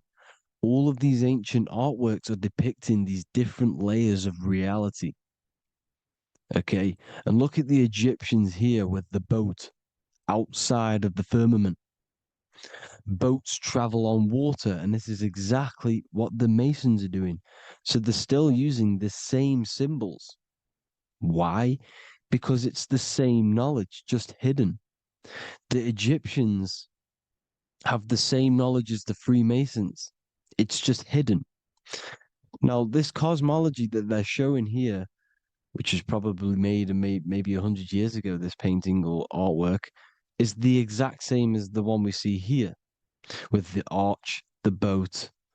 You know, it's similar, because the boat is symbolizing traveling these other worlds, because the ether is also symbolized as water, because if you look up at the stars through a telescope, it looks like it's water. It's shining through water, because this ether, whatever this substance is outside of this world, was symbolized as water. Okay. And look at all these ancient depictions showing these different layers of reality. Now, we are being trapped within this 3D dimensional world, which is the cube, the Saturn cube, because there are 6 sides to everything in this world: front, back, left, right, up, and down. 6, which is the cube, because we're in the Saturn's world. Okay. Now, always been depicted as a tree of life, the tree of the universe has always been depicted as this tree. Because let's get a bit deeper. Now, the cosmology of this reality is the sun, the moon, and Polaris, always in the Masonic art. The sun, the moon, and Polaris, the all-seeing eye. If you go inside of the temples, of the Masonic temples, they always have this star in the middle, shining light beams. Okay? Look here. The light beams coming from the big star in the middle, which is Polaris. This eye is God. It's God's light shining down from his abundance. Now, when you astral travel, you will see this big ball of light above you, and this big ball of light is God. But you cannot travel towards it until you are pure. Doesn't work like that. You have to become formless. You have to become pure before you can become one with the light. In all these Masonic artworks, it's all depicting the star in the center. This star is Polaris, because Polaris is the way out of this place. And this is why you see the stairway to heaven all the way up to the light beam, the light source. What does it say in the Bible? God is light, because everything is made out of one substance, and that substance is light. And it symbolizes the eye, because God is an eye. All things that are alive have an eye. And we all say, I am. We all see these realities through eyes. God is an eye. He's the all-seeing eye. He sees all things at all times. And he is projecting this light. And this light comes down to create all the different levels of the worlds. And this is what the 2 pillars symbolize the number 11. 11, the number 1, is just a vertical line. It's the 1. It's a 1 point. 11 symbolizes the mirror nature of reality. Everything's mirrored, as above, so below. Now, the 11 also symbolizes openings, doorways. And as you can see here, an opening to the all-seeing eye. And you see here again, an opening to the stairway all the way up to the light. This light is the light of God in the astral worlds, beyond this world. Now, Polaris has also been symbolized as the UFO. They put the truth in plain sight. So, you know, in the films, how the UFOs suck people up. That's what Polaris is doing if you ascend beyond this world. If you do not ascend beyond this world, you will be reincarnated in this world. The whole thing is to outgrow this consciousness to the plane above. And I'm not just making this up. I'm going to be bringing in scriptures after this. But you can see with the Christmas tree, we always put a high, big star at the center, at the top, which is the star of Polaris, which is exactly what the Masons are doing here. The star at the top. And it's on top of our Christmas trees. And all of these symbolize the other stars, because Polaris is the most high star. And all the other stars are wrapped around the firmament lower than Polaris. And that's exactly what the Christmas tree is. And it's a triangle. It's a triangle, just like light beams travel from one point in the triangle, just like the all-seeing eye. It's a triangle. The light is coming from one point and sending its rays downward. You see, it's kind of like you see here with the water. And the lower you go, the darker it gets, the more evil it becomes. And this is what the ancients would call hell. Now, this all-seeing eye is Polaris. And below Polaris is Mount Meru, the North Pole, the magnetic North Pole. The Tower of Babel, which is in the Bible. The etymology of the word Babel, Ba meaning spirit, which gives the ability to move the soul through the worlds, which is that's the ancient Egyptian description of the word Ba, meaning of the word Ba. You have the Ka, the Ba, the Ak, but the Ba is the one that gives the ability for the soul to move through the worlds. Your soul can't speak into a world without incarnating into it. Now, the Tower of Babel symbolizes Mount Meru because it's the word Ba is the spirit which gives the ability for the soul to move through the worlds. The Tower of Babel is the magnetic North Pole, Mount Meru, which gives the ability to move through these different worlds. And you can see the ancient Tibetans always showing this depiction of these different worlds coming from the center. Because we have to ascend our consciousness. It's not about how good you are to reach heaven. It's about how you expand your consciousness, you expand your mind. So they teach now that you have to be good in order to reach to heaven. It's about expanding the mind, expanding your consciousness to these different planes, these different realms. So that's what it's about. And Jesus was known as the fisher of man. Now, Jesus is a massive part of this. He was known as the fisher of man because he was fishing. He could have been fishing. He could have been one of these deities that had come down from these different higher realities and pull people up. So they called Jesus the fisher of man. And he says unto them, follow me and I will make you fishers of men. So these deities that we see in the past, like Buddha, Krishna, Hermes, Thoth, Jesus, could all be these entities who were coming down to pick up the minds that were worthy enough to see the higher planes of reality. And this is why they called him the fisher of man. Now, when Jesus walks on water, there is a parable with Paul. And he says, but Jesus immediately said unto them, take courage, it is I, don't be afraid. He's talking about astral travel here. He's talking about leaving the body. Because when you leave the body in astral travel to see these alternative realities, you can't be afraid because fear is a bondage, which is what the Emerald Tablets talks about. Lord, if it's you, Peter replied, tell me to come to you on the water. The water. Come, he said. And Peter got down from the boat, walked on the water, and came towards Jesus. But when he saw the wind, he was afraid and began to sink.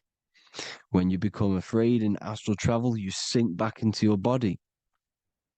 Lord, save me. So this is talking about Jesus pulling people up into different realities. And you can see the fish is the symbol of Jesus, is another symbol of Jesus, a fish. Because fish symbolize deep occult knowledge, because fish travel the depths of the ocean. And They symbolize us because we are fish underneath the ethers. And Jesus was pulling people up. You see, so the Bible is a people today believe the Bible is a book telling you how to reach to heaven, how to become godly and reach heaven. But you've got to become the Jesus Christ to see these alternative realities. Now look at the Emerald tablets is a massive part, and it speaks so much about these different realities. Look what it says here. This is in Emerald Tablet 3. Then in my heart grew a great longing to conquer the pathway that led to the stars, which is exactly what the Masons depict in all of their art. Look, the ladder to the stars. And then he goes on to say, years after years, I sought after wisdom, seeking new knowledge, following the way, until at last my soul, in great travail, broke from its bondage and bounded away, broke from the bondage of the body. Free was I from the bondage of earth men. Free from the body, I flashed through the night. The stars. The stars are a massive part in the astral world. Each star is a different reality. And the true astrology is the star that you came from. You came through a star to reach this, to reach here. There is a reason why you are here. There's a reason why you have the personality traits, because your soul came from a specific star. This is why we call them stargates, because they are gates in and out of this reality. And Polaris is the way out to the higher worlds. Now look, far into space, my soul traveled freely into the infinite circles of light. Beyond knowledge were some planets and great gigantic beyond dreams of men. Then he goes to say, lift up your flame from out of the darkness, fly from the night and ye shall be free. Lift up your flame. Your flame is your soul, because it has to be lifted up out of the darkness. This is the darkness, this world, this body is the darkness. Because it's a bondage. You need to break free. You need to learn how to astral travel, people. You have to learn this. If you want to get out of this world, you have to learn how to astral travel and see the other realities. Traveled I through space-time, knowing my soul at last was set free, knowing that now I must pursue wisdom until at last I pass to a plane hidden from knowledge, known not to wisdom, extension beyond all that we know. So he's talking about he went to a place where we cannot even comprehend here, a place that is not even known to Earthmen. He's telling you he's ascended out of this world to the planes that are beyond. And it says here in the Emerald Tablets, man is in process of changing to forms that are not of this world. Grows he in time to the formless, a plane on the cycle above. Know ye must be one, ye must become formless before ye are one with the light. The light, the same light that I was talking about, the Masonic light, with the triangle, God, the one source. Ye must become formless before ye are with the light. Formless, you have to leave the body. You have to leave the body. You have to gain the ability to leave this body and travel to these other worlds. Now, it says here, not as man am I, for free have I become of dimensions and planes. In each I take on a new body. In each I change my form. Know I now that the formless is all there is of form. You see, all things created come from the things that, all things that you see come from the things that you cannot see.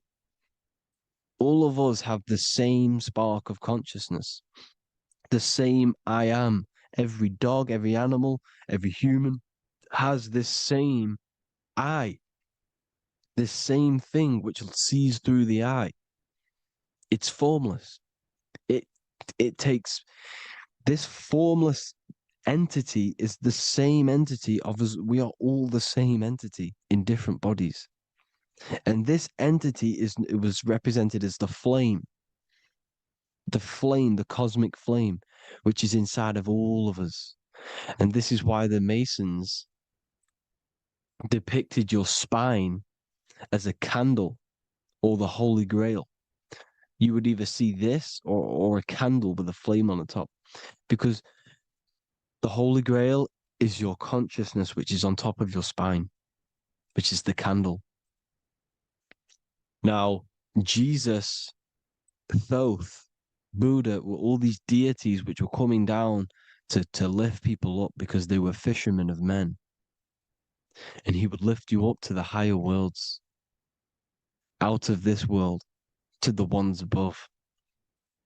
Now, Thoth, you can see him here, he's leading the way. He's holding someone and he's leading the way with knowledge and power. He was leading the way to other worlds, out of this world. There's no point trying to change this world. This world will stay the same. It will stay the same. You have to get out of this world. And that's what they're telling you. That's what they're keeping you from. They're keeping you stuck within this thin layer of reality. So what the Masons are doing, they have the ability to astral travel. They're living not stuck and bound to one reality, but living within the different layers of reality. And this is what Morpheus was doing in the Matrix. Morpheus was going into the Matrix to go and get Neo, which is exactly what Jesus was doing, pulling up people out of this world to the ones higher. And that's exactly what Morpheus is doing in the Matrix. If you haven't watched the Matrix, go and watch it. It will blow your mind. Everything I'm saying in this video, you will see it. Except that you don't need to use a machine to enter the Matrix. You just use your body. Well, you use your consciousness to leave this body. You see, Neo was also uploading himself into the simulation to pull people out of the simulation. And this is exactly what all of these gods were doing. The fisher of man. Look, he was pulling people up out of this reality with the knowledge. Now, Jesus was always depicted with the mushrooms. Look at all this mushroom art. Mushrooms were literally the origin of Christianity. You can see it everywhere. There's mushrooms in all of the ancient art. Every single one of these paintings you see here, there's mushrooms on them. Mushrooms have the ability to see alternative states of consciousness. Now, if you go and do them and you go to sleep, if you pop mushrooms, you go to sleep and you will wake up in another reality. You will wake up in another reality. Don't try it if you don't want to do it. But if you've got the heart to do it, do it. Eat them and go to sleep. You'll wake up in another reality. And Jesus was handing out mushrooms to the bright minds, to the minds that he wanted to fish out and pull up to the higher realities. He was giving them mushrooms to see themselves in an alternative state, in an alternative reality. This is why there was so much mushroom art. And it's not just ancient Christians, it's Sumerians, it's the Mayans, the Celtics, the Egyptians, all used mushrooms. All of them. Look at all this art. It's on stones. It's everywhere. Because mushrooms, see, everything in nature is a macro. Look at the form of a mushroom. It's literally your spine and brain. Because they alter your consciousness. Your body is just a radio receiver. Everything that you're experiencing is a program being ran by the central nervous system, and your consciousness is experiencing this program, these electrical impulses of the nervous system, because it's all feeding back to one point, which is the pineal gland. And this is the candle with the light on it. Type in Masonic candle and you'll see it. It's your spine with your spark of consciousness on top of the spine. And it's a mushroom, because this sends you to alternative states of consciousness, alternative realities. Now, they were all doing this, the Egyptians, the Mayans. Now, there's more symbolism which goes into this. Look at the Christmas trees we use. The Christmas tree with the presents underneath them. Magic mushrooms grow under trees. And these are the presents under the trees that we symbolize today with Christmas. Santa's red and yellow for the red and yellow mushrooms. The same mushrooms Mario has to collect. And when he gets enough mushrooms, he levels up. And then what does he do when he go past the world? When you win that world in Mario, you go to another reality. You go inside of another world. It's truth in plain sight. And it's using mushrooms. It's using mushrooms. Everything, all of the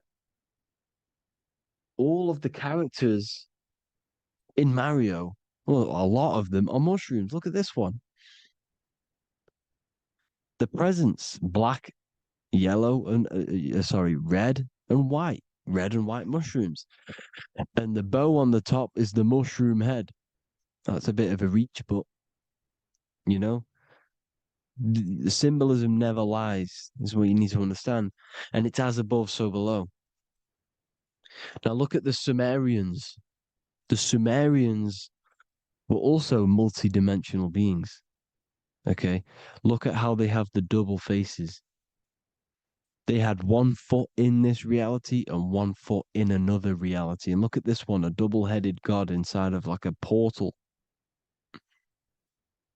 You see? Because and look at these with the wings, the astral travel. Birds, ancient birds symbolize the soul, because the soul is a bird. It flies to different worlds. It flies around the cosmos. And mushrooms gave you the ability to see these alternative states of consciousness, these alternate realities, because you exist in infinite realities. You exist in infinite realities. Now look at the 33rd degree Ordo Ab Chao badge. You get this badge when you become a 33rd degree Freemason, and it's a double-headed eagle. A double-headed eagle. And you can see this in Sumeria first. Sumeria have the same symbol, a double-headed, bird. You can see it here as well. And the Masons are still using this symbol today. And when you become a 33rd degree, 33 vertebrae on the back of your spine, above the vertebrae is your consciousness, and it's a double-headed eagle. One reality in one. You become a multi-dimensional being in the 33rd degree. And I've heard many interviews of Masons say it becomes Luciferian. You see, they speak in code. These Masons can't tell you about what they learn about, but they will speak in code. They said it becomes Luciferian. The word Luciferian is lucid. The root word of Luciferian is lucid, and lucid is lucid dreaming, alternative realities, dream worlds. You become a god. Luciferian means you're becoming your own god, pretty much. Because you are becoming a multi-dimensional being living in between the different layers of reality at the 33rd degree of Freemasonry. And look at the double-headed eagle, because the birds symbolize the soul. and they reach high, they fly high, just like the soul wants to fly high to the light, to become one with the light, like the Emerald Tablet says. Now look at Janus. Janus was another god, and he's known as the god of doorways. Janus always depicted with a double head. Janus is why we say janitor or January. And January is entering a new year. Janus is known as the god of doorways with keys, always got a key, because keys open doors. That's why the janitor holds all the keys. And Janus always has double heads because he had one foot in this reality, one foot in another. He was a multi-dimensional being, a Luciferian, living between the different layers of reality, except from instead of being stuck in one like we are. Well, a lot of people. And that's the whole point. You see, all of this stuff is about like changing the world and stuff like that. This world will probably never ever change. It's probably been like this forever. Well, forever, for a long time. But it's about moving out of this reality to the higher states. And the Masons always depict the ladder to the luminaries, the stars, with a key, the same key of Janus. The Vatican is a key, and it's in charge of all the religions. Why is it a key? Because they're holding back the key. They're keeping you stuck within this reality, keeping you stuck as identifying yourself with the body, identifying yourself with this world. You are not in the world is within you. This is a program being ran by your central nervous system, and your consciousness is experiencing this reality. Now, this is going to be a mind-blowing video for some people. You have to have an open mind. You have to let go of all the programs. I'm repeating what the ancients are talking about and the ancient symbolism. Look at Janus with the double-headed god. He was just another god coming down, giving keys to people who had the worthy mind to be pulled up out of this reality, to be pulled up to heaven, just like Jesus was teaching how to reach heaven. But really, it's an encoded scripture. But anyways, hope you all gained some insight on this video. Have an amazing day. Please like, share, comment. All the links are in the bio for the PDF, for the Manifestation Mastery course, and all the other amazing stuff. And if you want to support the channel, I'd greatly appreciate it if you became a Patreon member. Hope you'll have an amazing day, people. God bless.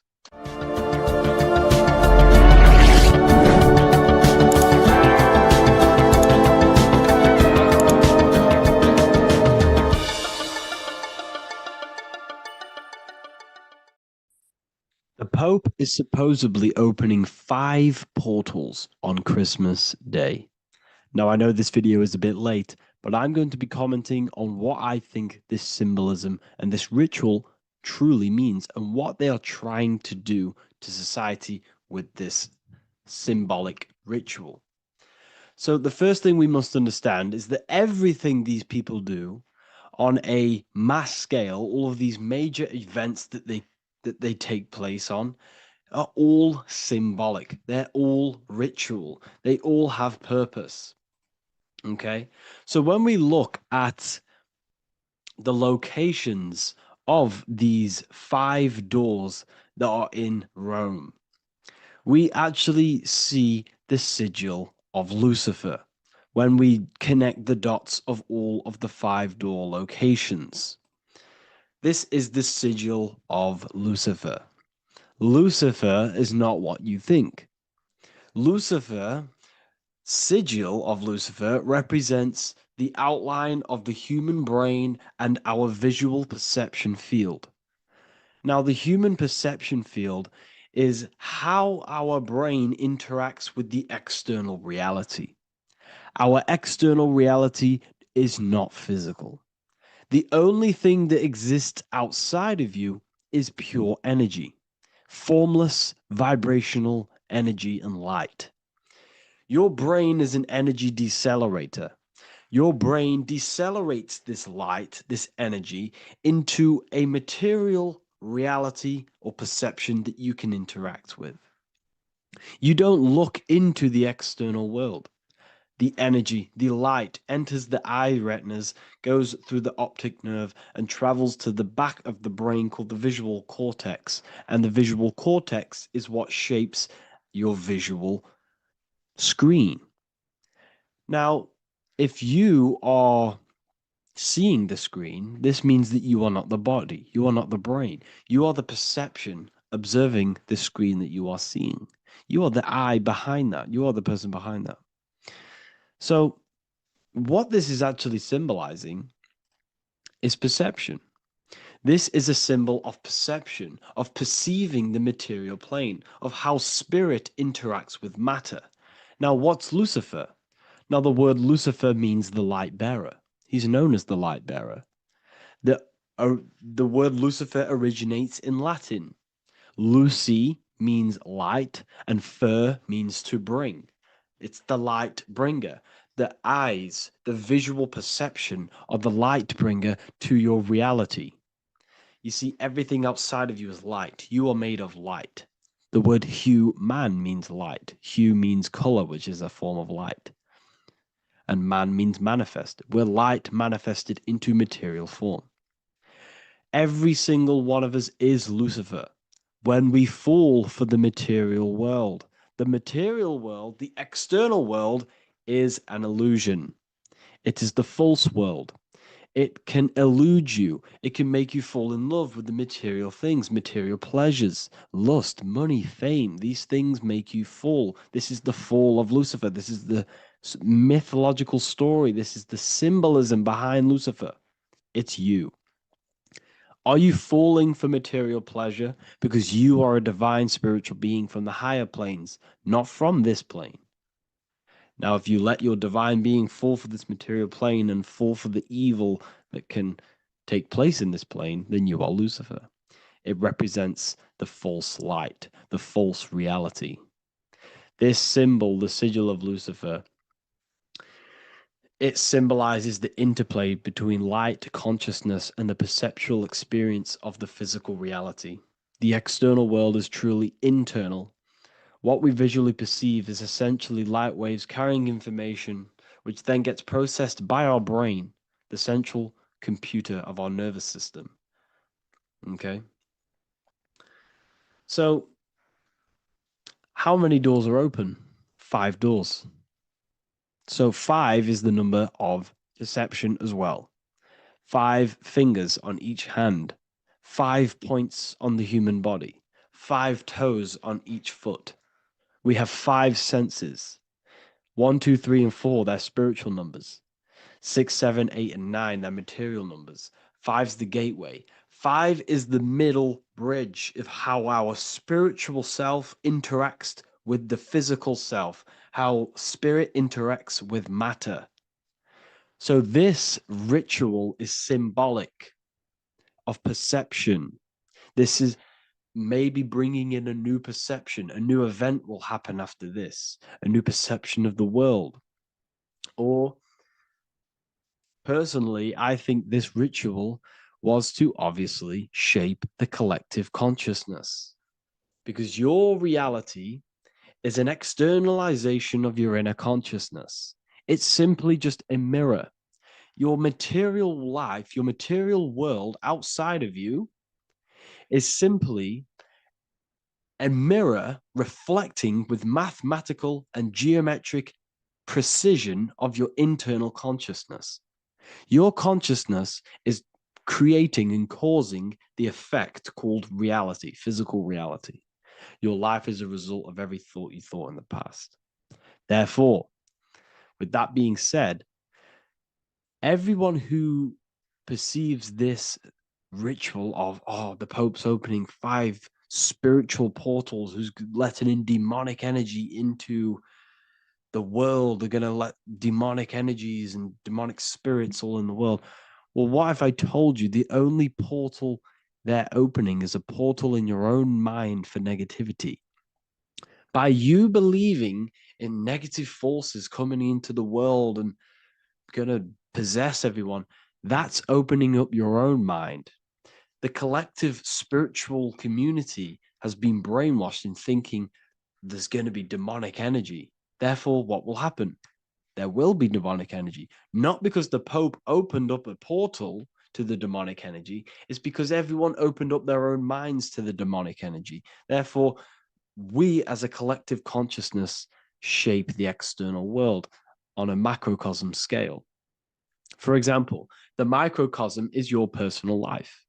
Your personal life. You have created it through consciousness. Your belief system is just externalized in your world. But on a collective scale, we all believe in money, for example. And because we all believe in money and we believe that this piece of paper holds value in our minds, okay, in the mental plane, this has an effect on the physical plane by shaping the physical plane by being ruled by this belief on a macrocosm scale. Yes, I know that money doesn't exist. It's just a belief in my mind. But that doesn't have an effect because the collective consciousness believes that money has effect, has power. When it doesn't, it's just a piece of paper with the belief behind it. If the collective consciousness stopped believing in money, then the collective consciousness would have broke the spell and we would have no longer had a material plane ruled by money. You see, our beliefs is ruling and shaping our physical plane. This physical world outside of you is truly just an effect of the mind, an effect of our consciousness, our inner world. So I believe this ritual was done to change our perception, to make us think the Pope is bringing this spiritual energy and negative forces into the world. And it's just simply us creating the negativity in the world by believing in this, by thinking this. Remember, they have the power to send messages into millions of people's minds through media. And then messages are then believed, and that belief is shaping our world. What have I told you? That the New World Order is not manifested by the elite, it's manifested by you and us. We're all manifesting the New World Order. They can't manifest it. We can, because we are the ones believing it. We believe it. It is reality. It shapes our own prison. We're all shaping our own prison by believing in the prison, by believing in money. So this ritual was all to do with perception, creating a new perception, creating fear in our minds to, of course, distract us from what's really going on. This is all a ritual to implant messages in your own mind. So I hope you all understand this video, and I hope you all gain some insight, and I'll see you inside the university. Matthew 21:1, Jesus went into the temple of God. Corinthians 3:16, do you not know that you are the temple of God? Now, what is this telling you? That God is within you. Hence why in Luke 21:12 it tells you the kingdom of God is within you. And the side of your head region is called a temple for a reason. Because the brain encapsulates the mind. The brain is a physical manifestation of the mind. The heart is a physical manifestation of emotion. So we have these different layers of our consciousness. We have an intellectual, communicative aspect of our consciousness, which we would call the mind. We have an emotional aspect of our consciousness, which is the heart. And to communicate with the divine, it's all to do with the mind. Hence why the ancients always symbolize the mind being God. This is why Michelangelo always placed God inside of the brain on top of Sistine Chapel in the middle of the Vatican. He understood that God is in the brain. God is within you, not outside of you. The church tells you that God is in the sky because they are creating a externalization of the truth to create a business and a distraction so that you don't find the divinity within you, so that you don't find your power. Now you have Adam, the physical man, the physical body, the ego, the lower self. And he is resting. He's not trying to reach to God, but God is reaching because the higher consciousness within you is always trying to communicate with you. It's always trying to wake you up to your divinity. But the lower mind, the lower self, Adam, the physical self, is always in ignorance of truth, always in ignorance, and stays in a materialistic way of thinking, which is the lower animal self. And this is what we call a sleep or an NPC. This is the lower mind of man. But all you have to do is to move your finger to touch God. You have to look within yourself, within the brain, meditate, and you can find God. This is why in the Bible we see many references to the human body and anatomy to truly connect with God.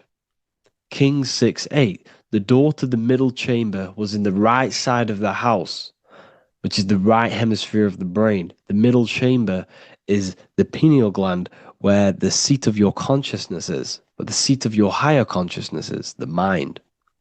And they went up the winding stairs, which is your spinal column, into the middle chamber, and out of the middle chamber into the third. So they went up the winding stairs. This represents raising your consciousness up the winding stairs. Your spinal column acts as a stairway of consciousness. Depending on what sort of consciousness you are operating in, depends on what part of the spinal column you are using. Because the spinal column ascends and descends consciousness. What do I mean? If you are in a reproductive way of thinking and you're always thinking about sex, you're jerking off all the time and you're always eating, all of your brain's power and your mind's power is being descended into the lower aspects of the spinal column, which represents hell, the physical state of man, Adam, the ignorant state.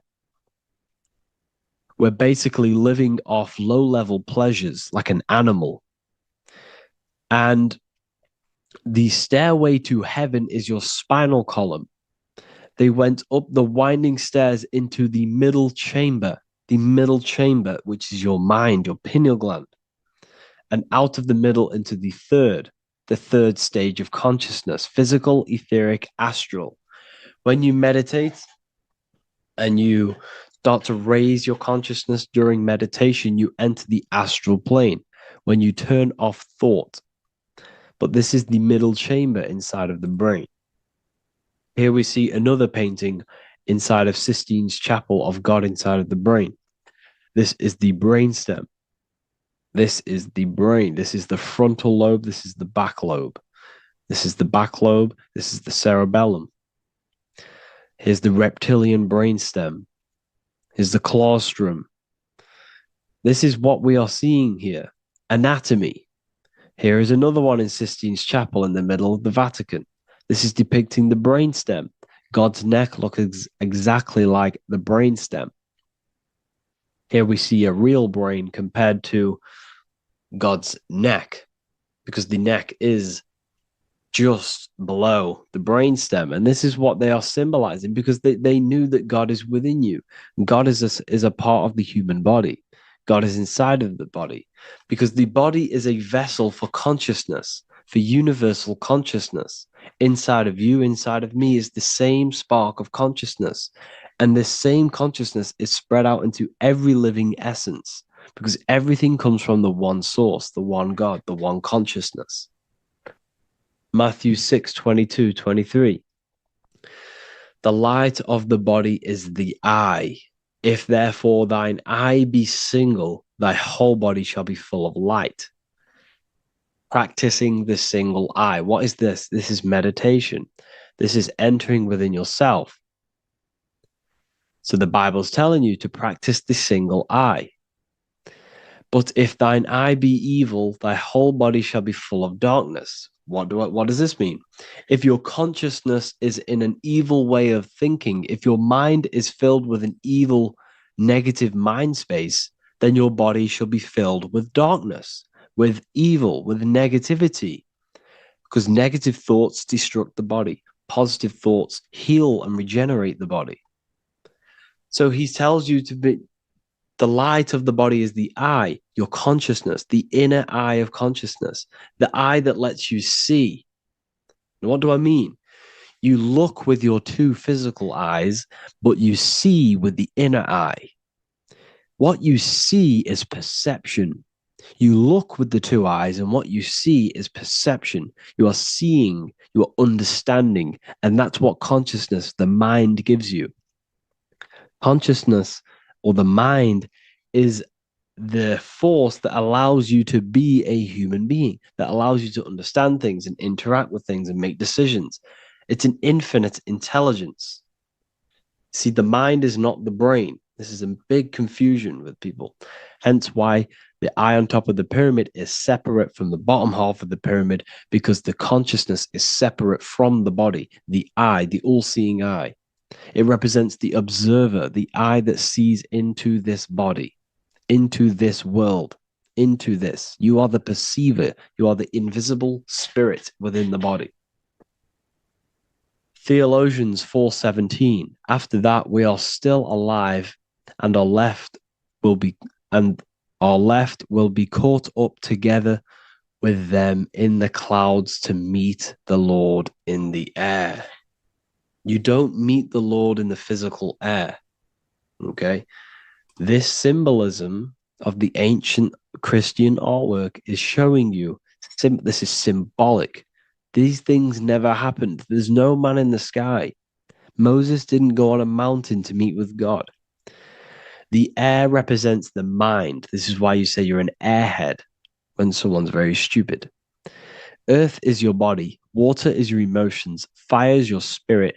Air is your mind, the invisible mind. So Anton Mengs, an ancient Christian art worker, is showing you anatomy of God in the clouds. But this is the anatomy of the human body, raising yourself to the mind and turning the mind inwards on itself during meditation. And that's how you meet the Lord in the air. You meet the Lord in an elevated state of consciousness. The air represents an elevated state of consciousness because the air is up. You have to raise your consciousness to meet the Lord in the air. This is why Moses went on a mountain to meet with God. The mountain represents elevation of consciousness, raising the mind up the spinal column, taking all of the mind's attention away from the reproduction and the physical aspects of self and raising it to the brain and turning off the brain and going inward into the air.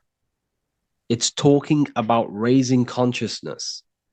It's allegorical. It's a spiritual, metaphorical text. The side of your head's called a temple because inside that where that temple is, right in the middle of where you call the temple, is the inner chamber, the open room, the holies of holies in the Bible, or the land flowing with milk and honey, or Mount Zion. There's so many different names for the brain, or the upper room where Jesus meets his 12 disciples, the 12 cranial nerves in your brain. This is the temple of God. Your body is a temple of consciousness. It encapsulates the consciousness. It encapsulates the mind and soul.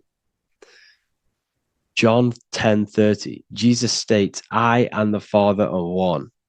Psalms 46:10, be still and know that I am God. He's talking about the I am within you, not within Jesus. Everyone refers to ourselves as I. I am God. When you say I, you're referring to the highest aspect of yourself. The aspect that is above all thought, above all emotion, and above all things. When you say I, you're referring to your pure awareness, your pure consciousness, the highest aspect of yourself. And anything after I is egotistical. I is God. The letter I is the Roman numerals for one, because there is one God, one consciousness. The letter I is one line, just like the number one. Matthew 6:3-4, take no thought. Therefore, take no thought. Take no thought. He says this 5 times because you must turn off the 5 senses and take no thought to connect with God. Be still. This is telling you to meditate and know that I am God. The I am within you. I and the Father are one. I and God are one. You, who you think you are, is a completely wrong. The body is matter. Your name isn't you. Your job isn't you. Your reputation, your trauma, your memories, your friends, family, worries, bills, interests, dislikes, goals, passions. Anything to do with the thinking mind is not you. Who you think you are is a part of your thinking aspect of consciousness. But once you remove thought, you are no longer your name. You are no longer your body. You're no longer your reputation. You are the I. You are pure awareness, pure consciousness. Pure consciousness. And this pure consciousness has latched on to this name, this job, the body, and your traumas. Your pure consciousness has attached itself to this character who you're playing in the physical world. And this is essentially who you think you are, but you are not. You are the I, you are the self, you are pure awareness. So, in order for you to detach from these things, you must learn how to detach from your name, your job, your reputation. And you do this through meditation by turning off the thinking mind. Turning off the thinking mind allows other aspects of your consciousness to open up. What do I mean? Your whole life you've been thinking, and all of these thoughts has attached you to this physical body. You haven't allowed your consciousness to open up. And you can only do this by taking no thought. That's why Jesus tells you, take no thought. When you turn off the thinking mind, other aspects of your consciousness starts to open up. Other aspects of your being can open up. And this is how you astral project. This is how you do all these mystical things and things to do with consciousness. It's taking no thought. Imagination, emotions, thought, and memory are all to do with consciousness. These things are not physical. You can't touch thought. You can't touch emotions. You can't touch these things because they are not a physical thing. So you must turn off these things for other aspects of your consciousness to open up. Okay? So essentially, the Bible is a metaphorical, astrological, numerological, metaphysical, spiritual, encoded text that talks about human anatomy, spirituality, and the true nature of the human experience. Everything they teach you in school is to make you think that you are this body. Everything they teach you in church is the externalization of the true teachings of Jesus. Jesus was telling you to meditate. Jesus was telling you to practice the single eye. Jesus was telling you to look within yourself and find God. He wasn't telling you to pray to him. Mark 16:19, he was taken up to heaven and sat at the right hand of God, the right hemisphere of your brain. John 21:6, cast the net onto the right hand side of the boat and you shall find fish. Fish is understanding. The boat is your body, your brain. Cast your awareness into the right side of your brain and you will find understanding, because the right side of your brain is all to do with the creative aspect and the intuition and the spiritual sides of your consciousness. This is why God is here. This is why Michelangelo depicted God in the right hemisphere of your brain, because this is all human anatomy. And I speak about all of this in the brand new Book of Wisdom, Volume 2. which is now available. The start of the revolution has begun. This book is truly going to change the way people see the world. It's got so many more topics than the last one. It's truly a revolution. It's written in so much detail. It's very practical. I cannot wait to share this one with you. I just want to say thank you for the opportunity for me to create this book, because without you, I couldn't have created this. And I just love sharing my work with you. And I thank every single one of you for the support, the watch, like the views and the likes, everything, especially the people who have joined the university and stuff like that. And for people who have joined the university, you do get a free Book of Wisdom paperback if you just go to the general chat and follow the description, follow what the instructions that I gave you in the chat, then you'll be able to order a free Book of Wisdom if you are inside of the university. Plus, you get all of my other books, 2 books, and over 45 occult books on occult and esoteric things. You get lectures, live calls, a community, a manifestation mastery course, and a whole library and reoccurring updates every month, every week. So yeah, I hope you all enjoyed this video. Thank you all. Please leave a comment to help the algorithm, and leave a comment on what videos I should make. And yeah, I'll get to uploading on the YouTube a lot more now the second book is now released. I have a lot more time on my hands. No longer using my energy to create the book. I'm now going to redirect this mental energy into the YouTube. So there will be a lot more content coming. So I need some content ideas. So feel free to comment some ideas, some YouTube videos that I can create. Thank you all, people. Have an amazing day.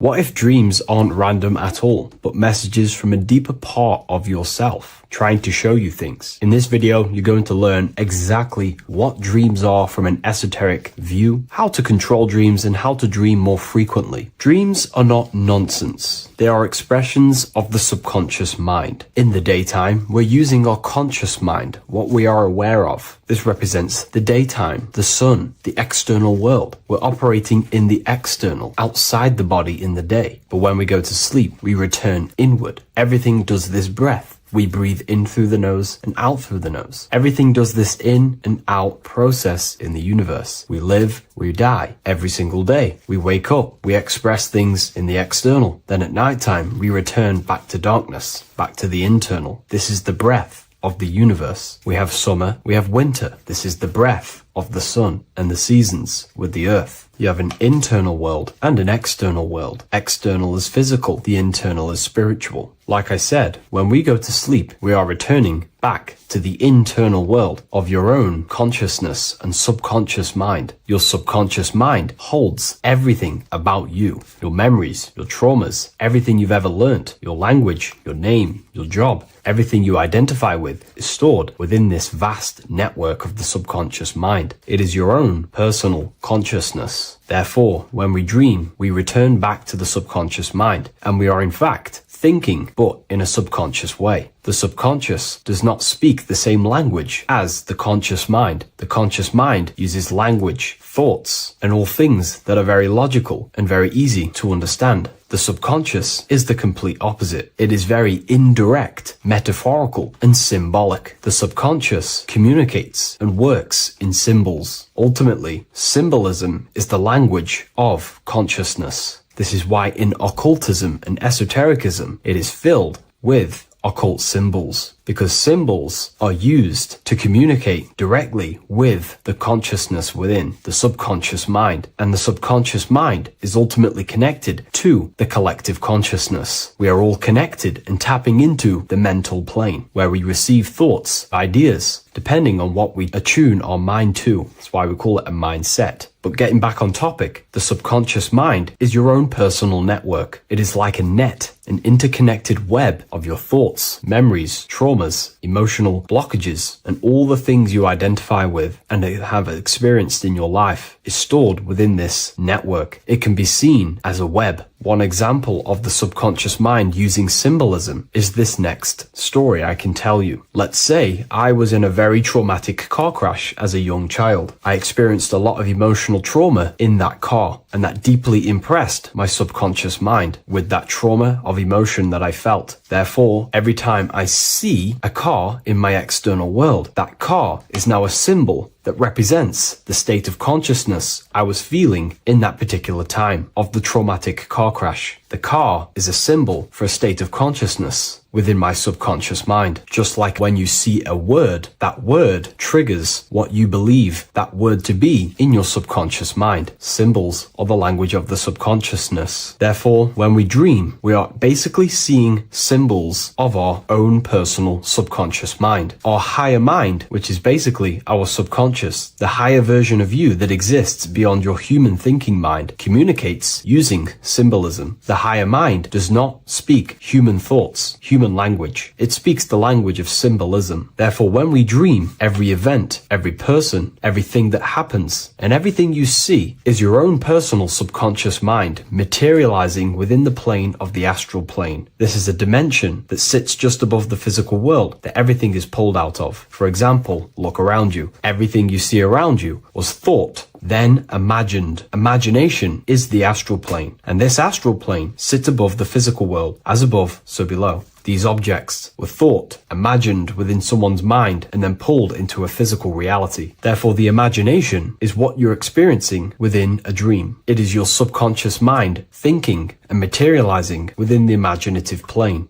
For example, let's say you are a Christian, you believe in Jesus your whole life, you have lots of emotion towards Jesus. This deeply impresses your subconscious mind. You believe in him so much, you go to sleep, you have a dream that you meet Jesus. You did not meet directly with Jesus, you met with your own belief. It was your own belief materializing within the imaginative plane and revealing itself to you. Dreams are materializations of your memories, your subconscious beliefs, traumas, and anything that could be inside the subconscious mind. It is your subconsciousness revealing itself to you in a material form. Let's say you have a nightmare. There is a big dark figure chasing you and you are running away in fear, away from this dark figure chasing you. That dark figure is not an external entity. It is not a spirit or a jinn or a demon. It is in fact an aspect of your own mind. It is a symbol that represents maybe a fear, a trauma, or something you are running away from internally, inside your subconscious mind. Something that you are not addressing, but something that is fearful, something that can be controlling you on a subconscious level. Let's say you have a fear to address something in your personal life. You want to address someone who is getting on your nerves at work. You continuously put this off and you fear doing that situation. Over a long period of time, this can slowly control you subconsciously. You start to avoid the person, avoid any contact. It is subconsciously controlling you. This is not the best example, but you can see what I mean. Hidden fears and traumas in the subconscious mind can subconsciously control your actions and ultimately lead you to low states of consciousness, keep you from reaching your higher potential, and ultimately create blockages within your own consciousness. That figure in the dream is a materialization of something that you are fearing and running away from and not addressing. This is why people always have dreams of traumas that they have experienced as a child or when they were younger, or maybe from a year ago or two. It's because that emotion is deeply impressed in the subconscious, and the subconscious is always trying to reveal things to you, communicate to you that you need to change, purify, and maybe heal within your own consciousness. This is how the higher self communicates to you through the language of symbolism. Once you understand this, dreams can become a very powerful tool, not just entertainment at nighttime. Your consciousness never rests. Your consciousness is eternal. It is the very spark of the divine. Your body needs rest. Your consciousness is not physical. It does not need rest. So this is a way you can identify what your dreams are trying to show you is by writing them down. A dream journal. Every single dream that you have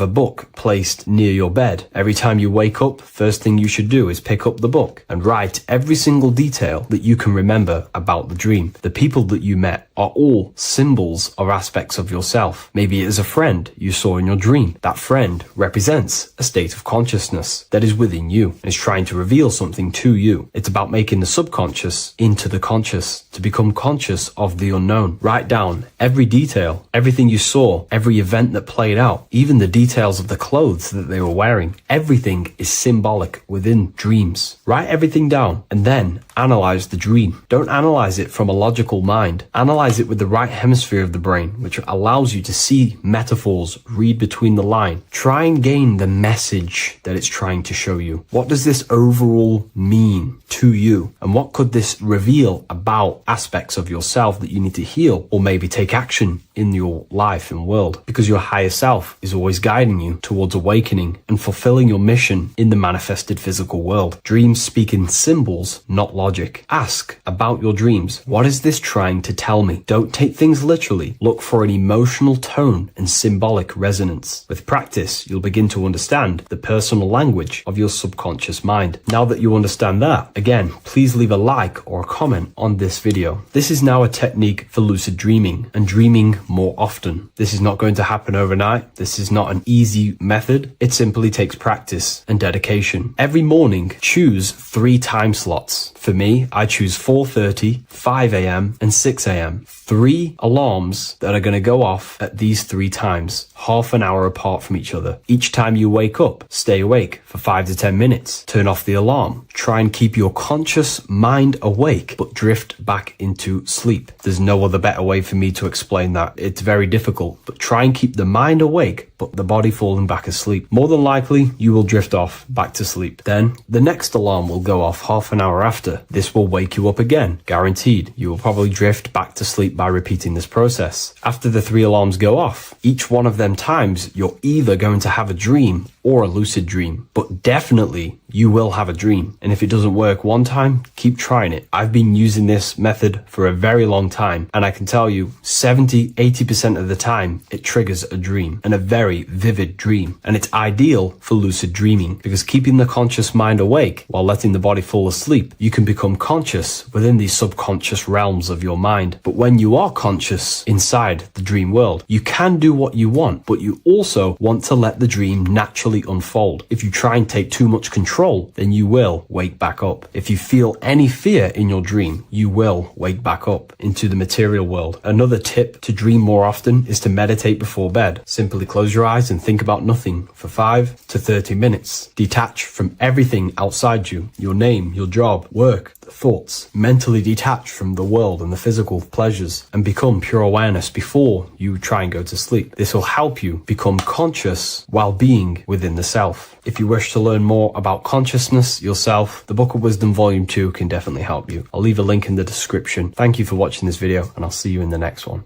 Hello, Seeker. Welcome to Revival of Symbolism, a channel devoted to the language of esoteric symbolism, helping you discover yourself and expand your consciousness into new realms of thought. I'm Harry B. Joseph, also known as Revival of Wisdom. In this video, we're going to be breaking down the occult and esoteric meaning of the tarot card, the Magician. This contains many layers of symbolism. Let's get straight into this. So if we look at the card of the Magician, the first thing we notice is this gesture, his hands. We have one hand up, one hand down. This corresponds to the teaching and the principle of the universe called the law of correspondence, also known as above, so below. As above, so below pretty much corresponds with everything in the whole world and life. Everything functions underneath this law. It teaches that everything below in the material plane does not exist on its own. Physical life does not create itself. It is not independent.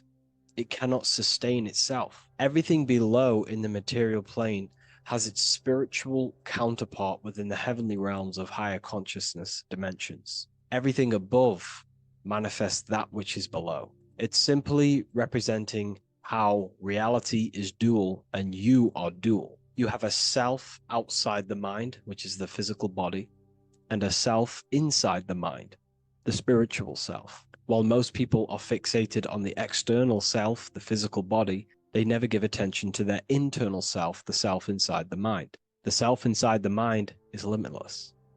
has infinite potential and is not bound to any true form or identity. The internal self is the immortal self, the higher self. It is the self that can turn anything, any thought, into a form within the realm of imagination. This is what we call the astral plane. The astral plane being a plane or a dimension that sits just above the physical plane, and it's the realm of imagination, emotion, and desire. Because in order for us to imagine something, we have some sort of emotion or desire to create it. Therefore, it is the astral energy, the desire and the imagination of something above in the higher realms and dimensions of consciousness that make it possible and physically created within the material realm. It is the astral forces of desire manifesting the actions of the physical body, because the physical body only moves to what we care about or we have a passion or desire. These forces, what we call passion and desire, are not just chemical reactions in your body. They are astral forces directly coming from your astral body. We think with thought.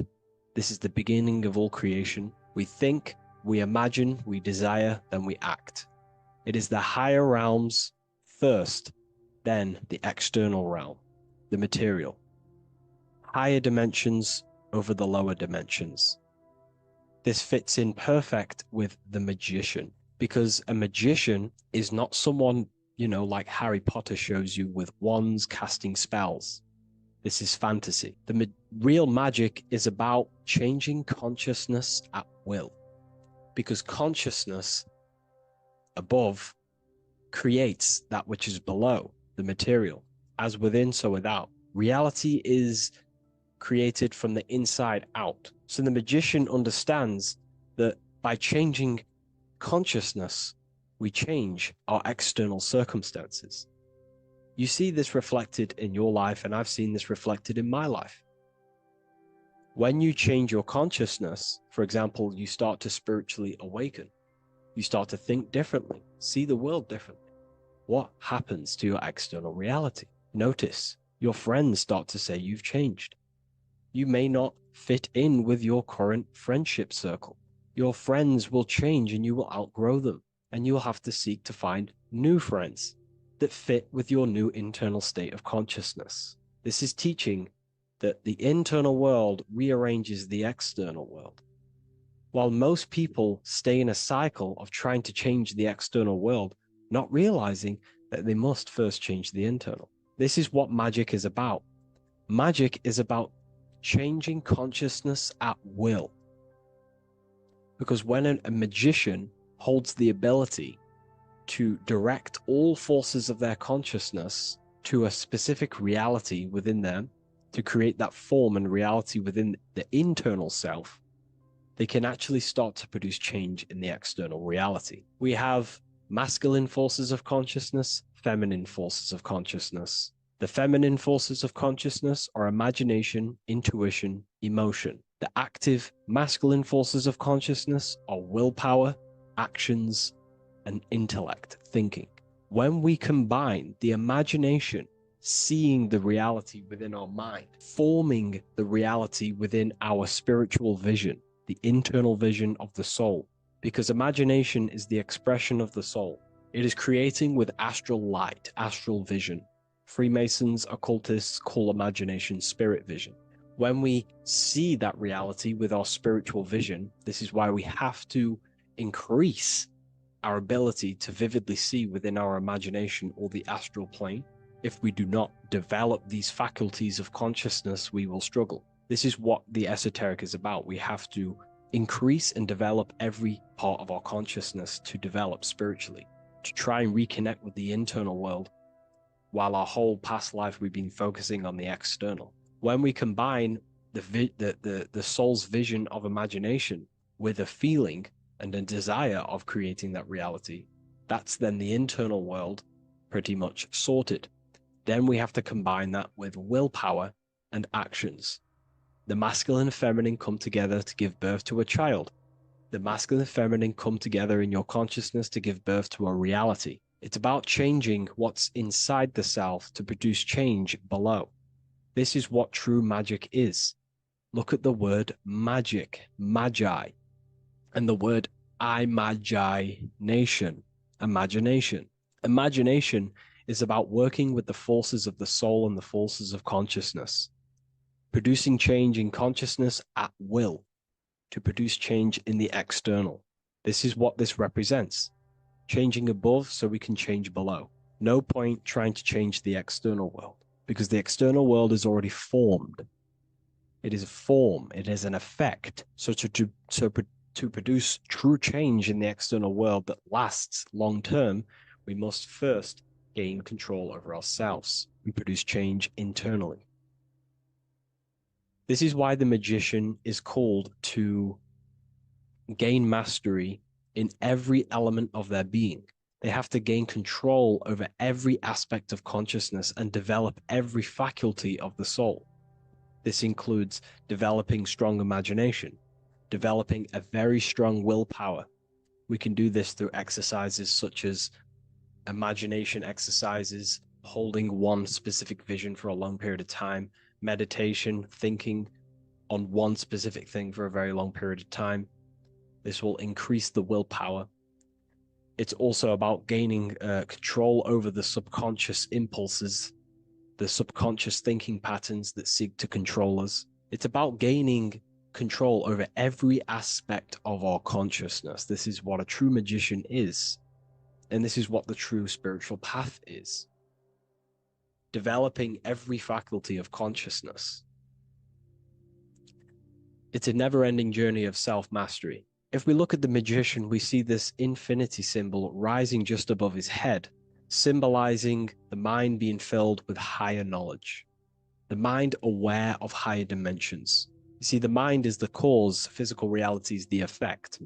We need to raise our consciousness from effect consciousness to causal consciousness to truly become a magician and a master of our reality. What do I mean by effect consciousness? Most people live in the realm of effect and reaction. Their consciousness, their mind, emotions, and imaginations are constantly thinking, feeling, and imagining the things that have happened to them. Instead of doing this, we need to change this state. Instead of reacting, we need to become the cause. Instead of thinking and imagining and feeling the realities that's already gone past and things that have happened to us, we need to change this so we use the powers of the soul, the powers of consciousness as imagination, emotion, the intellect, as causes and not reactions. This is how we truly become a magician and apply this principle of as above, so below. We need to think, feel, act, imagine, and use all the faculties of consciousness and the creative powers of the soul to cause things, to create a better future, to imagine a better outcome, instead of dwelling in reactivity, because reactivity will create a constant cycle of negative manifestations. If we sit around and moan, complain, think, imagine, feel the things that have happened to us in the past, the mind is the cause. And if the mind is in that state of reactivity, it's just going to constantly create more negativity in your external reality. This is what it's all about, as above, so below. You can see the sword here. The sword cuts through the air. The air is one of the 4 physical elements. Fire represents the spiritual body of consciousness. Water represents the emotional body of consciousness. Earth represents the physical body of consciousness. Air corresponds to the mental body of consciousness. So this sword is a symbol of a sharp mind. The mind needs to become very sharp and very disciplined and very controlled, both consciously and subconsciously. What does this mean? We have to gain control over the mind. We have to become more conscious of the thoughts that are happening inside our mental field, because the mental field of consciousness is pretty much the birth of all creation. We think, imagine, feel, then act. So we must gain a sharp intellect, a sharp mind, a sharp, powerful mind. The sword is also a symbol of power. So this is a symbol of a powerful mind, a mastered mind. This is your sword. This is your tool to create, because you are a co-creator. As above, so below literally tells you that you are God itself. The same powers God used to think everything into existence, such as nature, the stars, the human body, the macrocosm, the world. God thought the world into existence. We live in a mental universe. All creation is first thought, then manifested physically. The same powers of thought God used to create the world is the same power that you use to create your world. You are cut of the same fabric of God. You are a microcosm, as above, so below. God is the macro, you are the micro. What is the wand? The wand is not real. This is not a real wand you cast spells with, but a symbol. The symbol of the wand represents direction of consciousness, willpower, and attention. We have two spiritual currencies which pretty much create our experience and reality: time and attention. That's why we say we spend time and I pay attention. These are your currencies. These are how you create and generate reality. Moving on to Jesus and Satan, we see there's an exact same symbolism within the ancient paintings. Jesus pointing up, Satan pointing down. Satan is the egoic force within one's consciousness. He is a symbol. Satan is not a real identity or being or entity. He is a symbol of a personality and a force within one's consciousness. Satan represents the negative forces of the ego that tells you to do things that is wrong. In your heart, you know what is morally right and wrong. Let's say you're thinking, you get a random thought of stealing an old lady's purse. You, in your heart, know that is wrong. But Satan is the force inside of you that says, do it anyway. Don't listen to the heart. Get the personal gain. I want the money. That's Satan. Jesus is the higher mind, the aspect of our consciousness that dwells above the ego. It's the part of our heart that desires the spiritual. Our heart is the generator of our reality. And whatever we desire is what we generate. You only take action and generate your life on what you care about or what you feel. If someone's talking about something you don't care about, you say, oh, I don't care about that. But if you care, you will listen. If you care about something, you take action towards it. If your heart desires the material, you have been taken over by the egoic force of Satan. Not a real entity, a part of your consciousness, a part of your nature, the dark side of yourself. Jesus represents a heart that desires the spiritual wisdom, the things that cannot be seen. The heart must desire the things that can't be seen, because this is what gives true satisfaction to ourselves. We feel void when we chase material things because nothing material can satisfy our hearts. So this is as above, so below. Jesus is the higher mind. Satan is the lower mind. We must place our hearts on the higher things and give our hearts and desires to knowledge, the things that we cannot see, because this is what gives us true fulfillment. We also see this symbolism in the Baphomet. As above, so below. The material realm below and the fire up here. The fire symbolizes spirit.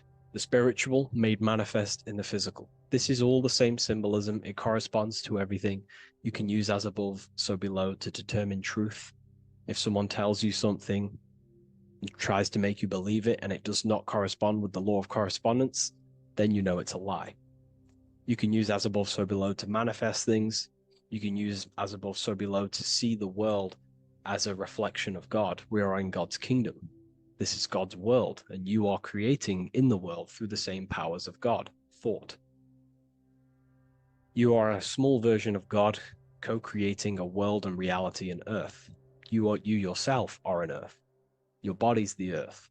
Your consciousness is God and heaven. So I hope this video helps. The occult goes deeper than you could possibly imagine. If you wish to go even deeper, join our community, Ethereal University. Please leave a like, share, comment on this video for more. There's an ancient symbol hidden in plain sight, one that holds the key to transformation, power, and unlocking your true potential. It's been used for centuries by mystics, rulers, and even modern science, but almost no one understands its true meaning. Once you do, it will change the way you see yourself and the world forever. Stay with me, because this could be the key to your own awakening.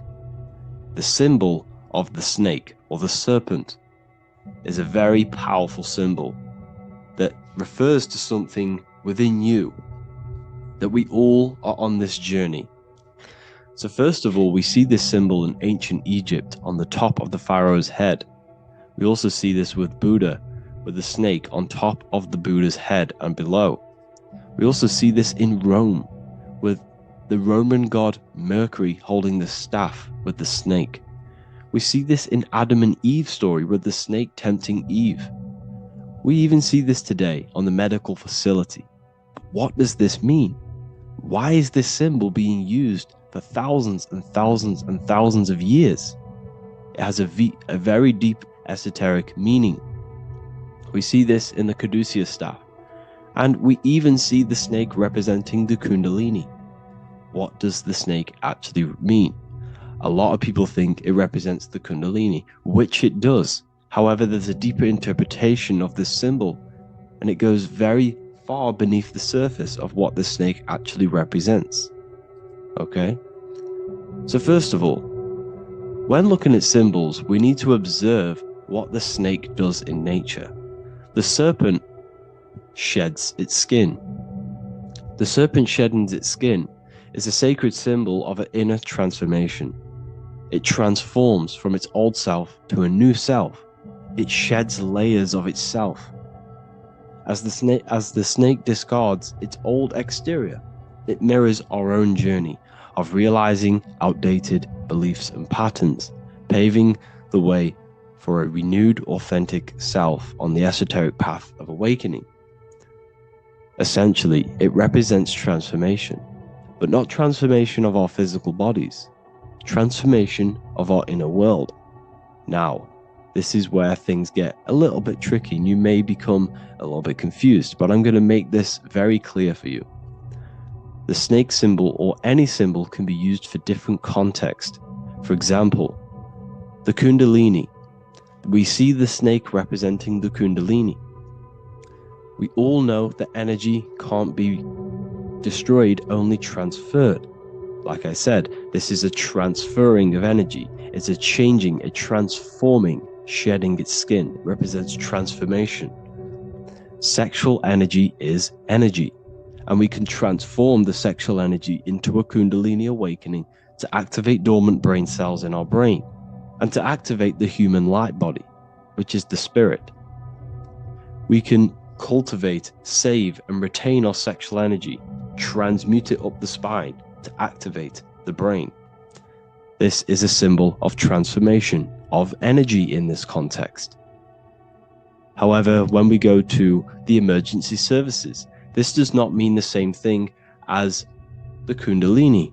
The snake in this context represents transformation of health. When we are picked up by the emergency services, we are looking for a transformation. We are unwell and now we need to transform to well-being. This is why they use this symbol. It represents transformation, especially with the pole and the snake climbing.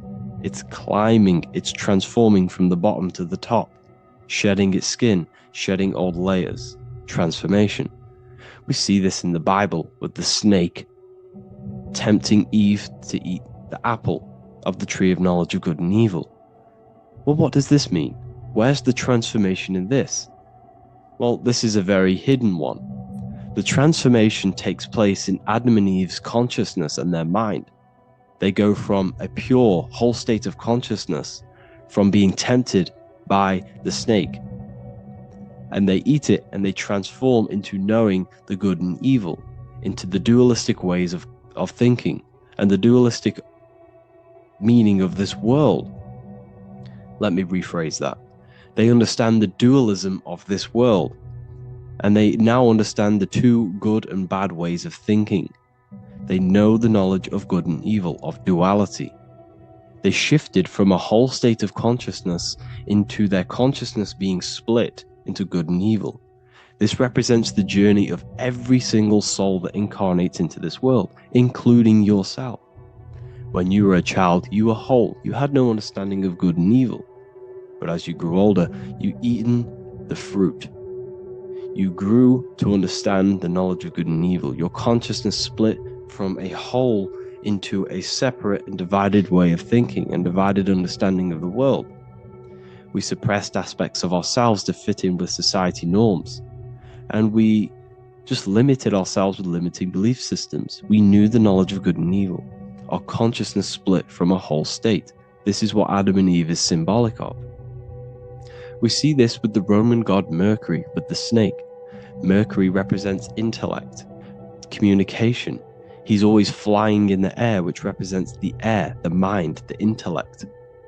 He's holding the snake to represent transformation of the mind. This is what we call mental alchemy.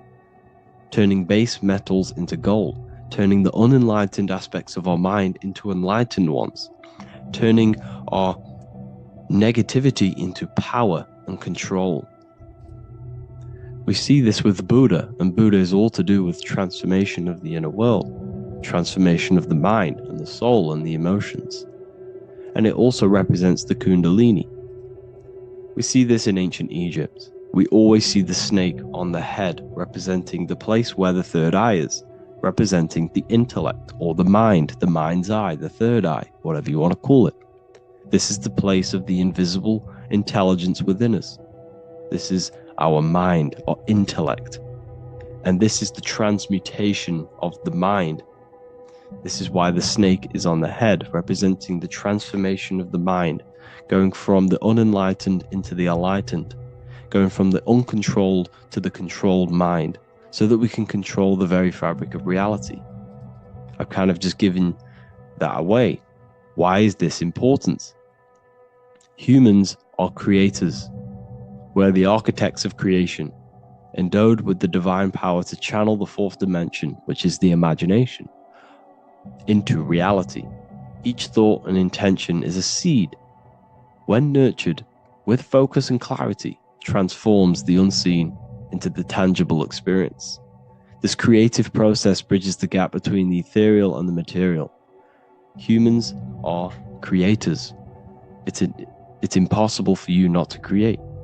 Whether you're doing this consciously or subconsciously, you've been creating your whole life, turning non-physical thought into physical reality. We are creators. However, the mind cannot create in a state of chaos. The mind cannot create with limiting beliefs. The mind cannot create with thoughts that come and destruct our minds. The mind cannot create consciously and effectively if there are impulses within our mind and we have no control over the mind. So this is where self-transformation comes from within. This is where the snake comes in. The snake represents the transmutation of our mind from the uncontrolled to the controlled. In this context of the Egyptians with the snake on their head. It's all to do with mental alchemy.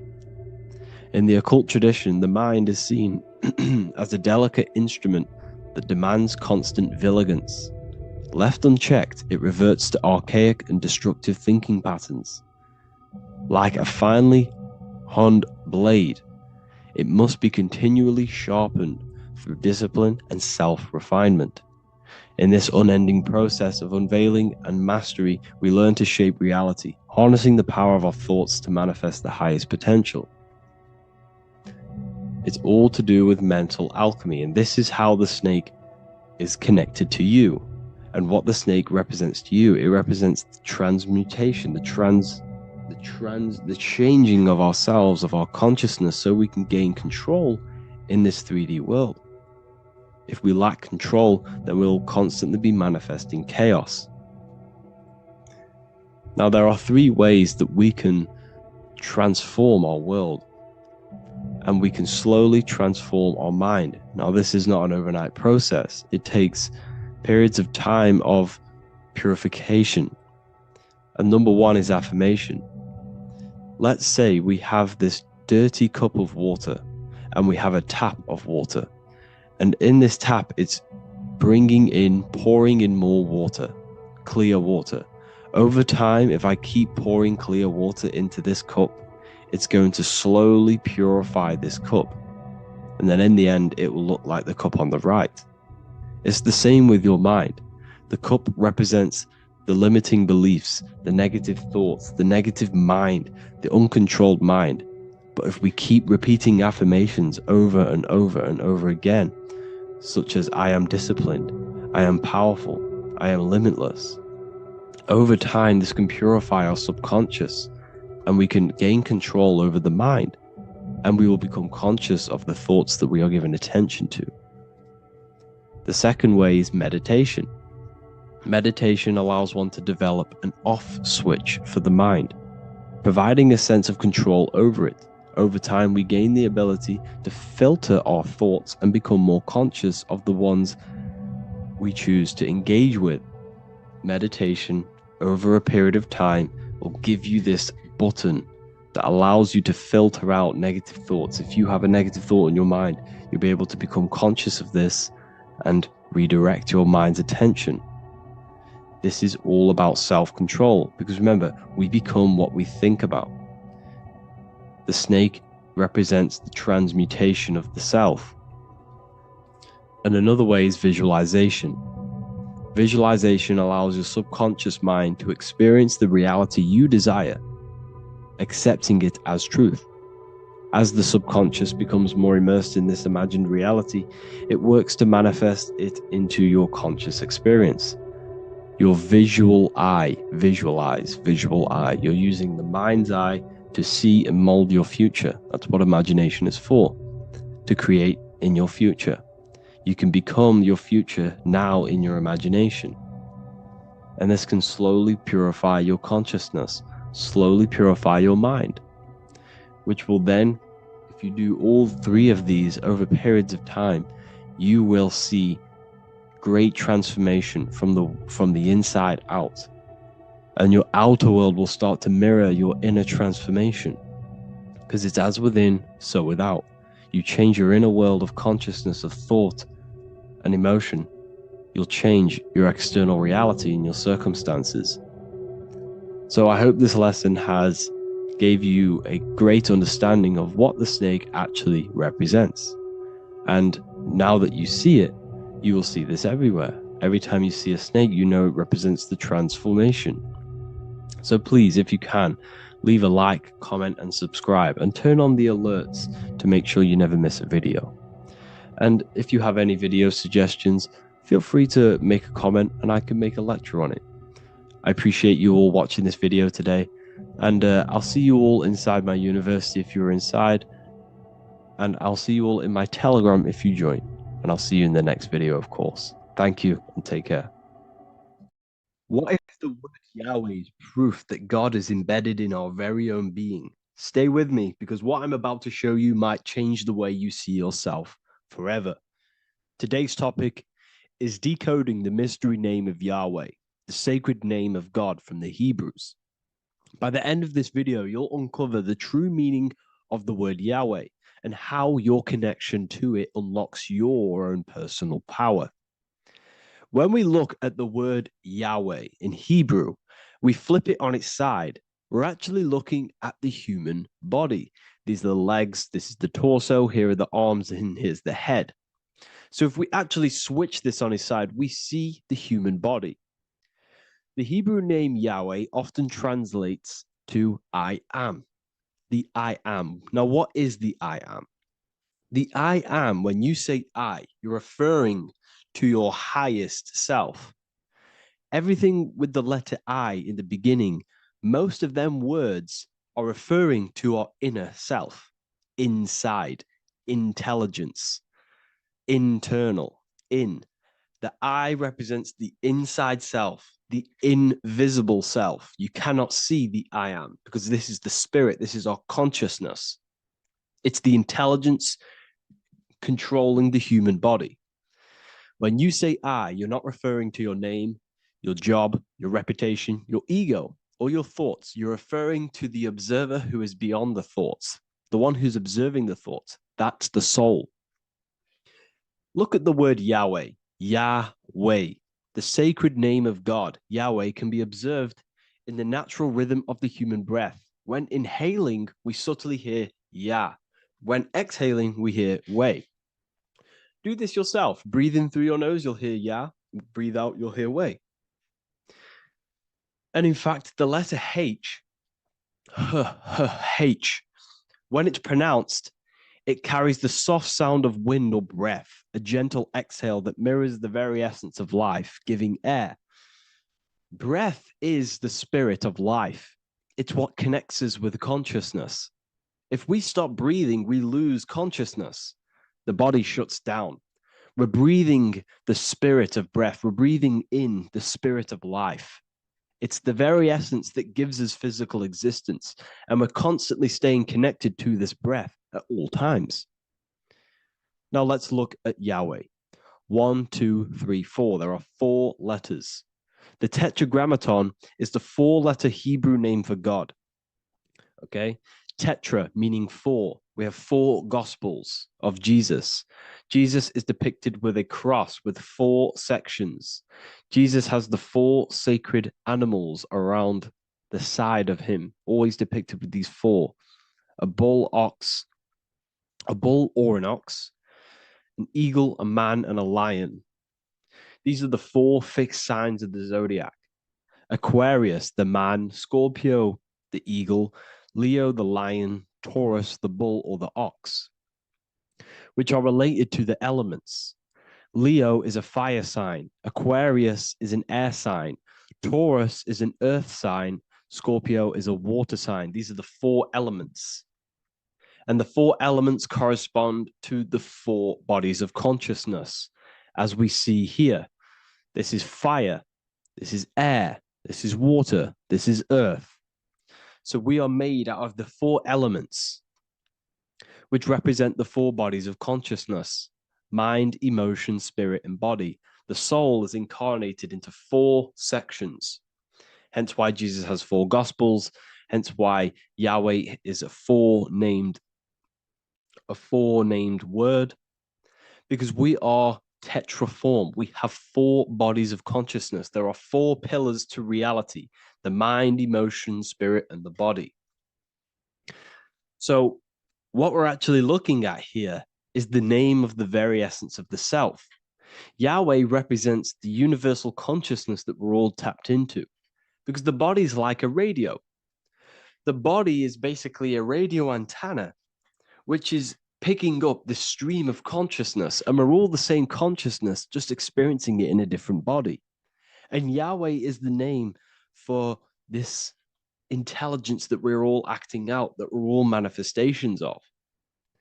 So now let's look at the word Yahweh, where we read it this way in Hebrew, which is 10565.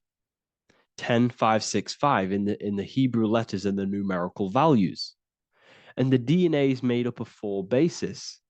These 4 things which create the DNA. This basis is the genetic code for all living things. Each DNA strand is held together by sulfur bridges that appear in a repeating pattern of 10565. This pattern matches the numerical value of the Hebrew letters of Yahweh, Yod, He, Vah, He, which are 10565. This means the structure of DNA, the code of life, follows the same number sequence as the sacred name of God, Yahweh. This is a factual observation. So we're looking at 10565. So let's look over this one more time.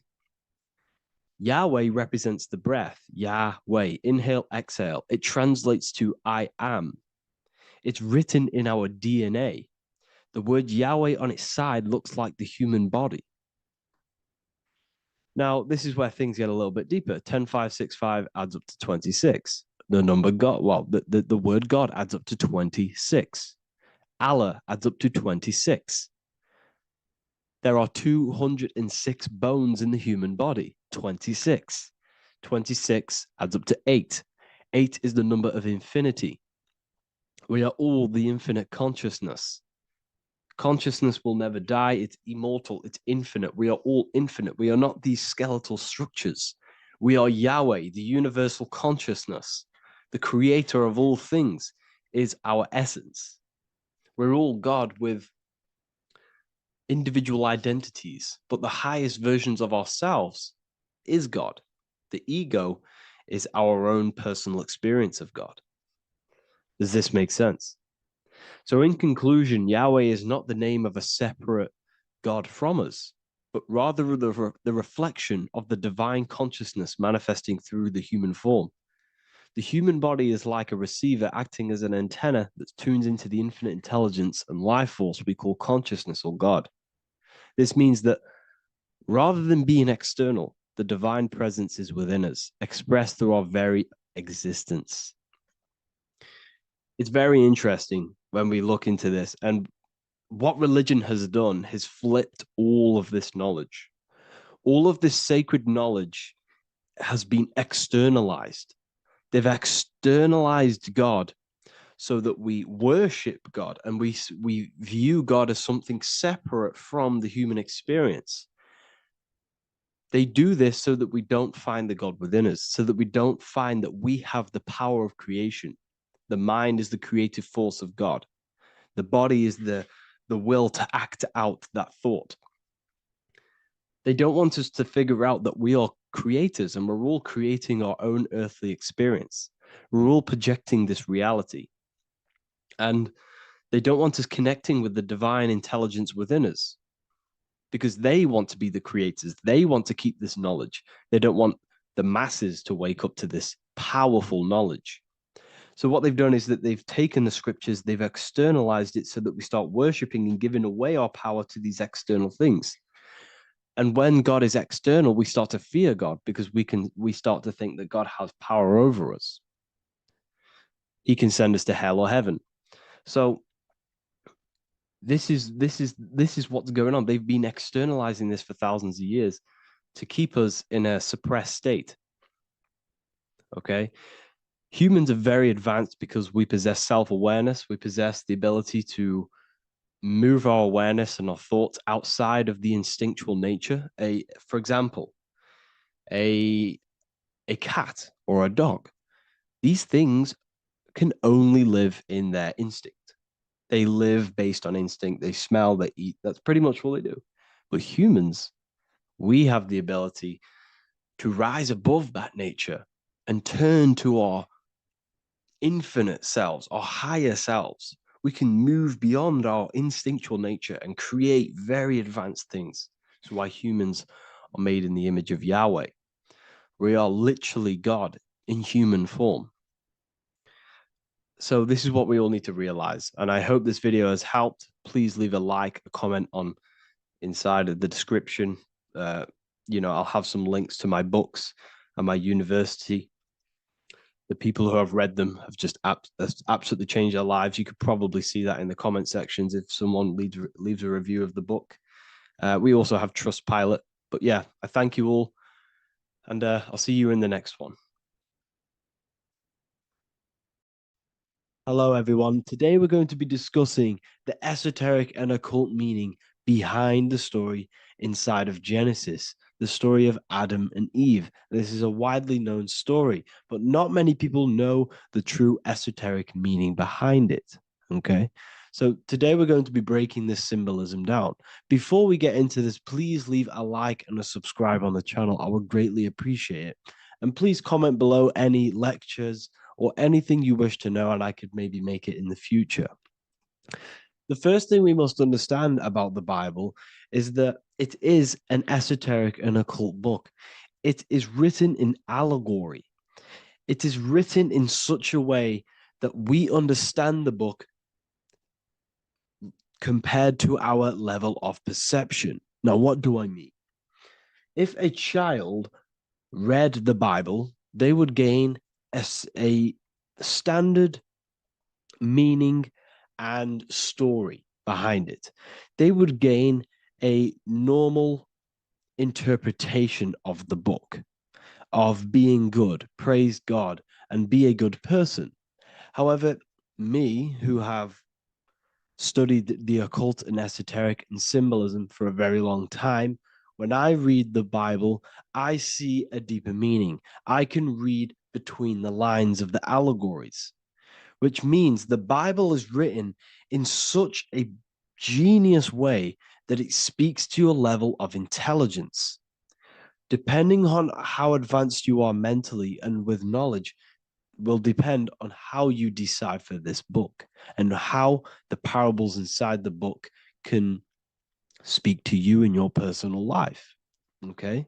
So the Bible is the greatest psychological book ever written in history. This is why it's known as the greatest story ever told. It's a story. What we must understand with the Bible is that the Bible creates on the surface a logical way of thinking, which is what we call religion. We read the Bible and if we think logically and we take that book literally, then we gain a religion. But if we look beyond the surface, this is what we call esoteric, metaphorical, symbolic. You can read between the lines using our right hemisphere of the brain in deciphering this book and what it truly means to us and the evolution of our mind, body, and soul. What this book actually reveals between the lines is instructions and stories which teach you how to level up your consciousness, how you can sync the mind, body, and spirit and the soul all together so you can live like a god. This is what the esoteric is. It's the purification of consciousness. Now, when it comes to Adam and Eve, okay, what we must understand is that this is the beginning of creation. This represents the beginning of your life in an esoteric way. This is symbolic for the beginning of your incarnation into this physical world. Okay. And we have Adam, masculine, Eve representing feminine. These are the two masculine and feminine energies which create the whole material universe. Okay. And as we are born with a pure consciousness. We are born with pure consciousness. Well, now, what do I mean? As a baby, we have no knowledge. We are pure essence of the soul. You know, we don't gain the knowledge of good and evil. We are pure. Yes, we're not happy all the time as a baby, and we're not sad all the time, but we have no ego. This is what I mean. Our consciousness is not split. As a baby, you are whole. You have a whole consciousness. You are yourself. You have no false identifications, no limiting belief systems, nothing. You are pure awareness and the pure soul and the pure mind. Now, this is what Genesis is representing. As we grow older, the more experiences we gain, the more thoughts we start to think, the more knowledge we gain of this world, the more impure our mind, our heart, our soul, our spirit becomes, the more impure our body becomes.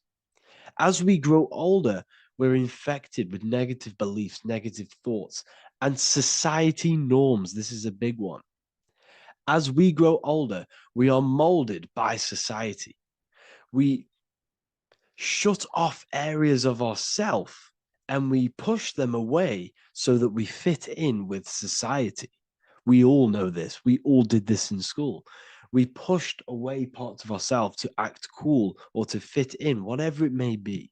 Whatever type of person you were in school, we all went through this because society and culture is programmed. So as we grow older, our consciousness splits. We gain a persona, an ego, and we gain a shadow self, the subconscious, and we gain an ego. Now, the ego is what you show to people. It's that character that you show, that you put on to your culture, to your family, to your friends. This is a false identification.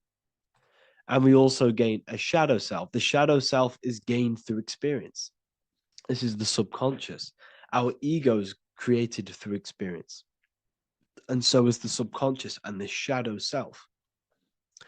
Okay. So as we gain age in this material body, we fall from the Garden of Eden. We gain the knowledge of good and evil. This is what the symbolism represents of us leaving the garden, us eating from the fruit. Now, the fruit represents the knowledge, it represents the insight, the experience. which splits our pure consciousness. Our soul splits. Okay? We lose connection with the divine. We lose connection with our pure self through material experiences.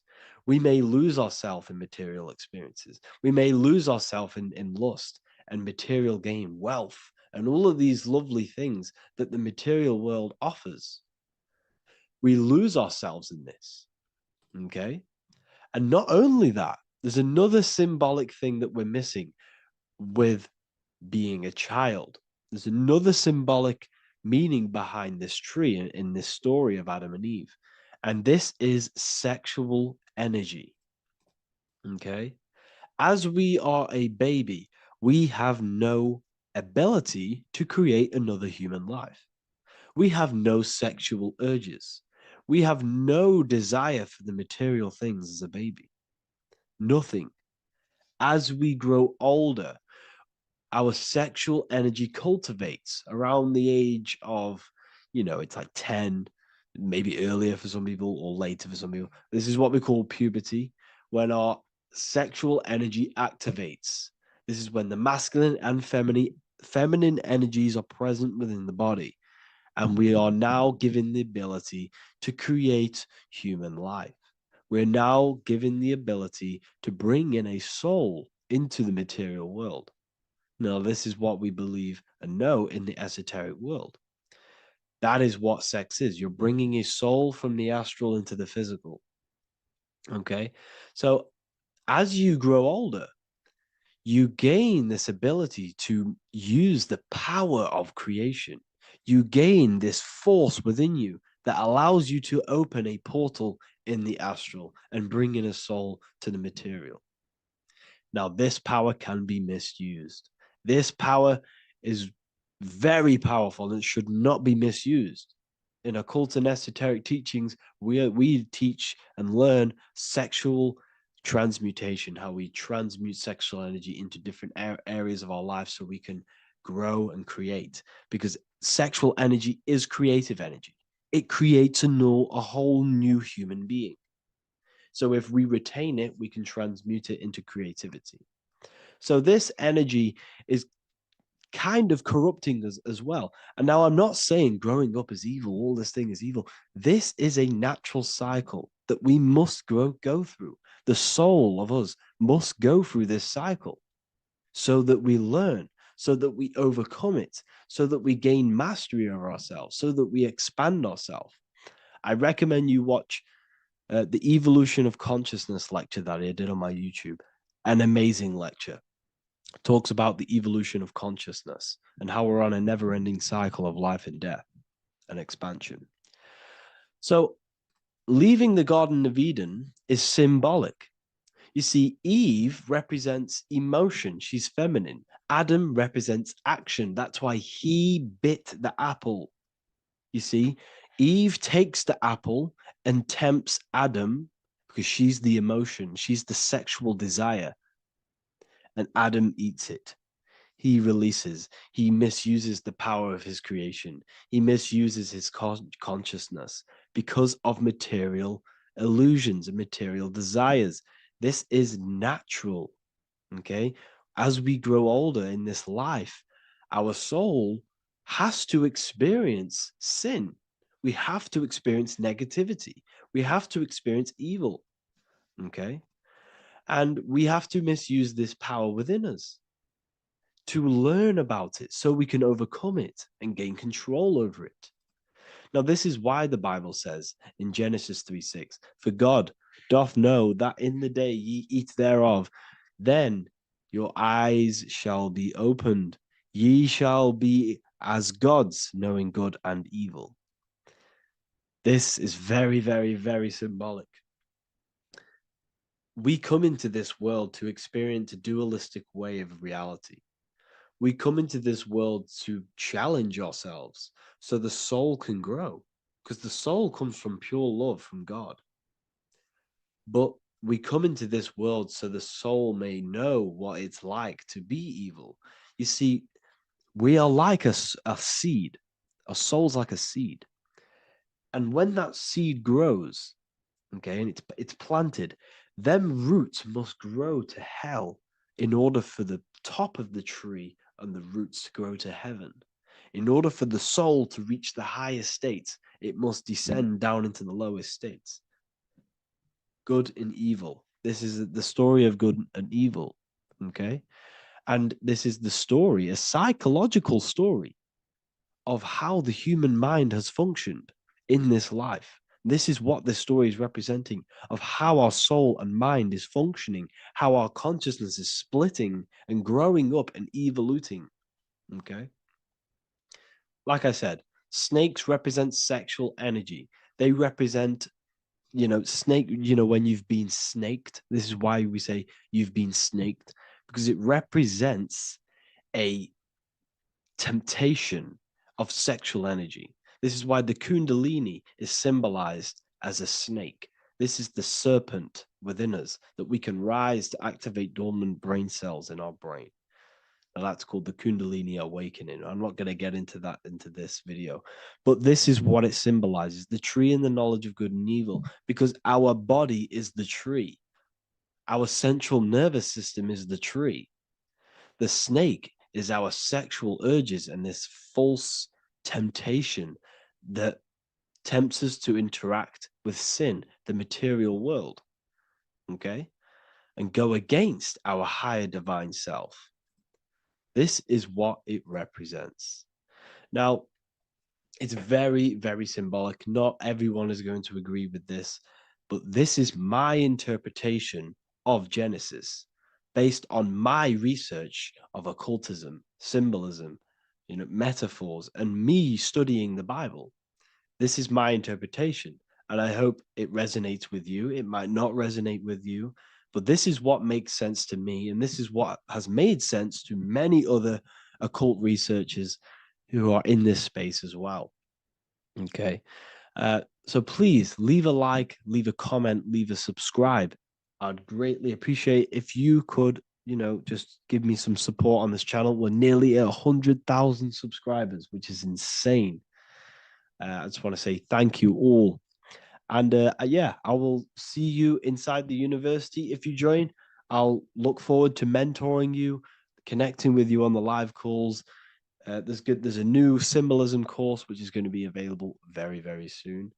And yeah, if you join the university, you also get a 30% discount on all of my products, astrology readings, one-on-one calls, all of my books.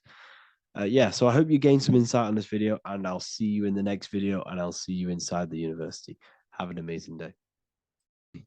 There's one secret that is hidden and guarded within secret societies grants you profound power, which can fully transform your life and perspective on reality.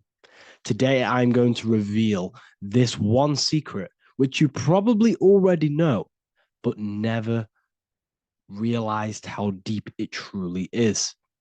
This has the power to change your life. It is the key to your potential. And if you stay with me, this power may be yours, and you could transform your life with this hidden secret that is guarded within secret societies and esoteric orders. And this secret is not really a secret, but something people overlook, that the universe is mental. Everything we experience and interact with and perceive originates within the mind. The universe is a boundless field of consciousness, a mental construct molded and shaped by thought.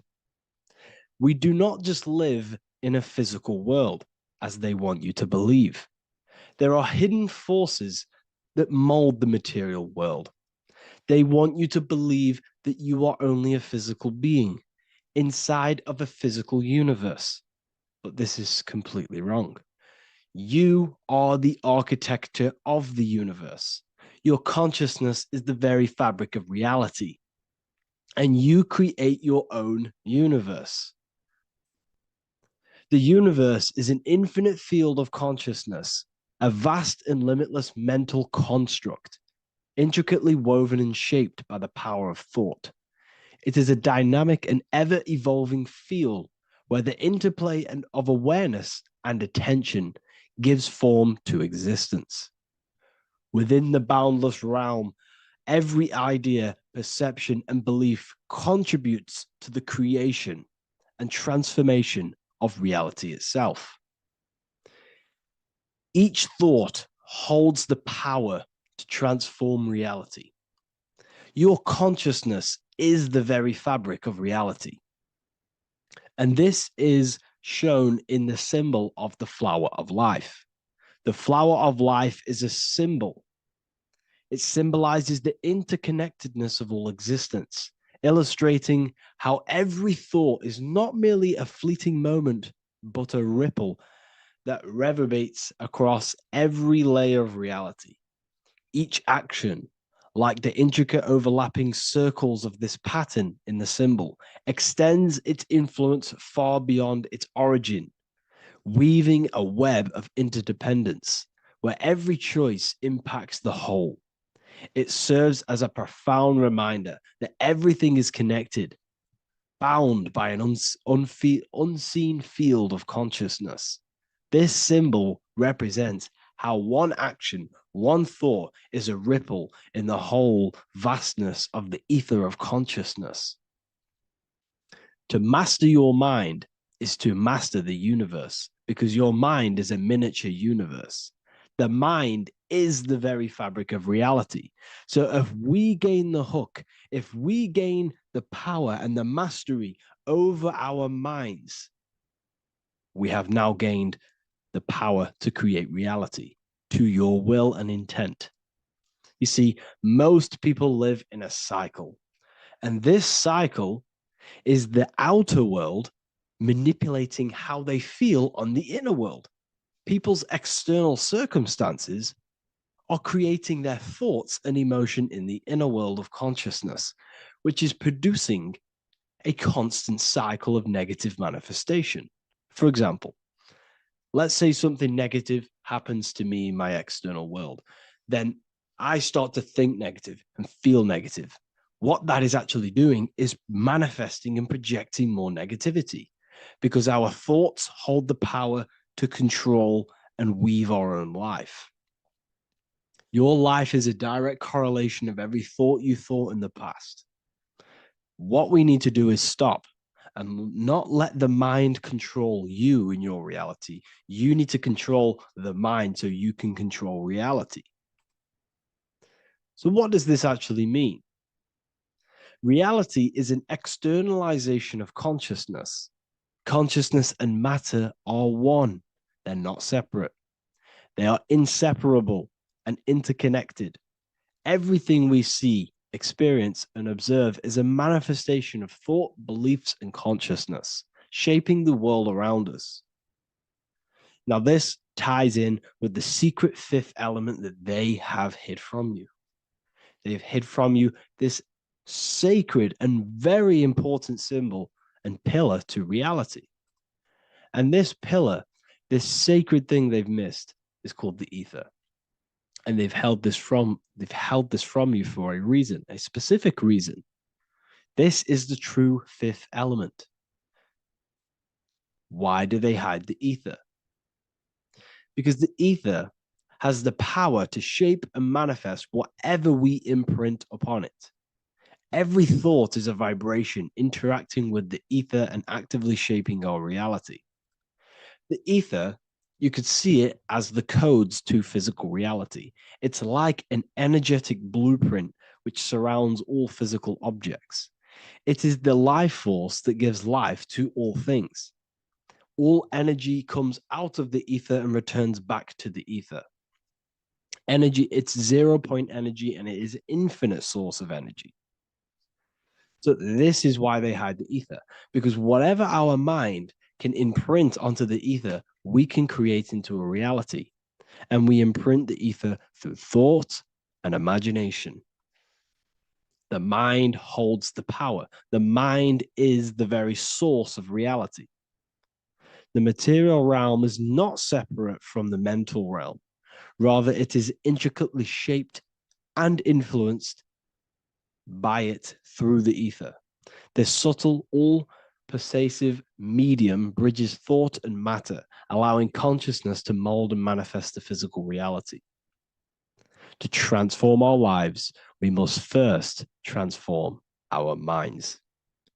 True change begins within, as our thoughts, beliefs, and perceptions shape the reality we experience. By shifting our mindset, we unlock the power to reshape our world and recreate the life we desire. This is the power of the mind, and this is the power that's been hidden from you. We're not taught these things in schools for a reason, because they don't want us all to be conscious creators. Instead, they feed you your beliefs. They feed you your thoughts through the music, through the entertainment, through the movies, through the news. They're controlling your thoughts with this information. They're installing beliefs and information into your mind. So you are producing their reality. But this is what we need to stop. We need to take control. We need to stop consuming their music, their movies, their information, their news, because all of this is contributing towards your reality. They have the collective consciousness at the tip of their fingers. They do not create the world. We create the world by believing their beliefs and their thoughts and installing their information into our minds. You see, it's mind over matter, and most people live in matter over their mind. Most people let matter, the external circumstances, dictate their mind, when it should be the other way around. It should be mind over matter. This is the mental plane. This is the astral. This is the etheric. This is the physical. The mind holds power over the emotions, over the imagination, over the physical, and over our spirit. It holds power over everything. It's mind over matter. It's the mental body that we must transmute and change. Most of us live in a chaotic state of mind, and this is what we must change. Turn chaos into order. So we need to be mind over matter. We need to install this belief into our subconscious. I, Harry B. Joseph, have created the ultimate esoteric school on the earth. As a member, you'll gain access to live mentoring calls twice a week, along with new lectures, books, and exclusive content released every week. Additionally, you'll have a full access to all my life-changing programs. If you're ready to transform your life and start your journey today with me, join Ethereal University. These are the campuses. We have the real lecture sections filled with lectures that you can watch. Manifestation Mastery, which teach you exactly how to reprogram your subconscious mind so you can live that reality. Sexual Alchemy, the path to empowerment of how you can transmute your sexual energy. The Real Library, where you gain access to powerful esoteric books, PDFs. Symbols of Secrets, an amazing course. The course that allows you to see beyond the veil that has been pulled over your eyes, the language of symbolism that secretly rules the world. I teach you how to read symbolism. Esoteric Exchange, live calls. You get to rewatch all of the old live calls. Mindwave Hub, this is a place of binaural beats where you can listen to infinite amounts of binaural beats. So you can meditate to them. Meditation section, numerology, health section, and electromagnetism. This is a life-changing place. And if you are serious, we only accept serious about changing your life and studying the occult and esoteric, this is the place for you. I've been there. I've been on YouTube looking around for valuable information, trying to find good accounts, good channels. It's very hard. I had to go through years of trying to find good information on YouTube. But what I've done is, instead of you searching around everywhere for bits of information and connecting the dots, I've put it all into one big place. You get your binaural beats, you get all the programs you need to walk the path of enlightenment to transform your life. I will connect with you on the inside, and I hope this lesson, this lecture, you gained some information, you gained some power from it. Please like and comment, or don't. It's up to you. If you have any reviews, If you have any ideas of lectures that if you don't understand certain things, make sure to leave a comment and I can make a lecture about it. I can make a video about it for sure. I don't mind taking recommendations for videos. So I thank you all, people. Have an amazing day. Before you call the Baphomet evil, make sure that you watch this video until the end so you gain a full understanding on what the Baphomet truly is. No, I am not a Satanist. I am simply an esoteric and occult researcher. I've been looking into symbolism for a very long time, and I can reassure you that this symbol does not represent the devil, does not represent any negative figure. It's a very deep, occult, esoteric symbol. What we first need to understand about the Baphomet, it is indeed a symbol. Every symbol we see around us is neutral. The pentagram, the Baphomet, is neutral. It depends how you use it, whether it is used in a good or bad way. Everything is neutral. It's your mind's perception that gives it a positive or a negative charge. First of all, let's break down the Baphomet symbol. Let's look very closely at the Baphomet. We have clearly the 4 physical elements corresponding to the Baphomet. Here we clearly have the fire element. The wings represents the air, the flapping in the air. The fish scales, which is the water. And this dome figure representing the earth. The soul is incarnated into 4 bodies. We have a mental body of consciousness, intellect. We have an emotional body of consciousness, which is all to do with intuition and energy. We have a spiritual body of consciousness, our astral body, and a physical body of consciousness for the physical earth. Earth corresponds with your body, air corresponds with your mind, fire corresponds with your spirit, water corresponds with your emotions. So the Baphomet is showing you the 4 elements of the soul, the 4 bodies of the soul that we are incarnated in. Now, let's look at this moon figure. We have the moon. The moon represents the internal world. It represents what we cannot see. The sun represents our conscious mind, what we can see, what we're aware of, the physical world. The moon represents what we are not aware of. It represents our internal world. Remember, we have 2 worlds, but you're an individual. You have a dual nature. Individual. You have an internal world. When you close your eyes, you have an internal voice, an internal world of thought and emotion, and an external world of this material body. The moon represents the internal. The moon on top represents the moon controlling the mind, represents the inner world controlling you. Now, this is very symbolic in the occult world. If the inner world is controlling you, then you have no control over reality. This is the devil horns. You know the devil horns? The moon crescent? This represents you are the devil. You're being controlled by your thoughts, by your emotions, by your psyche. Then we have the moon below, which represents control over the inner world. We have control over our thoughts, our emotions, our impulses. So you're either being controlled by thought and emotions, or you're controlling them and having self-mastery. In alchemy, we always see this symbol of the man or woman on top of the moon, representing emotional control and self-mastery of the internal world. The journey of the occultist is to gain full mastery over their consciousness. They want to be conscious of every single thought that enters their mental field of consciousness. We get over 7,000 thoughts a day. It is possible to achieve a certain level of mastery where you are conscious of every single thought that enters your mind. This is one of the end goals of self-mastery and occultism, as this gains your personal power. When one achieves this, they are then able to direct the mind in one place and one place only, becoming more effective in manifestation and creation, because we are microcosms of the divine. We are creators. This is the gesture of as above, so below. The inner world and the outer world are mirrors of each other. The inner produces the outer. Your physical life circumstances are a result of every thought you thought in the past. The inner projects the outer.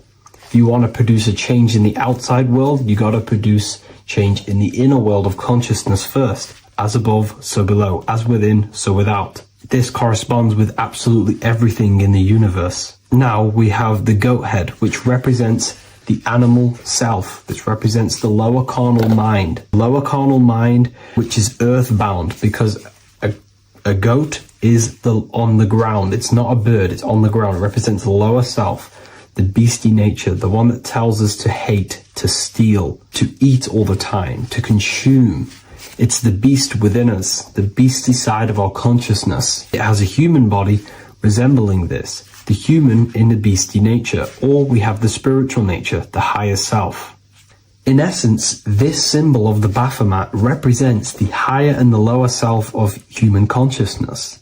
It represents the higher and the lower. To conclude all of this, the Baphomet is a symbol that represents the two paths that one can take.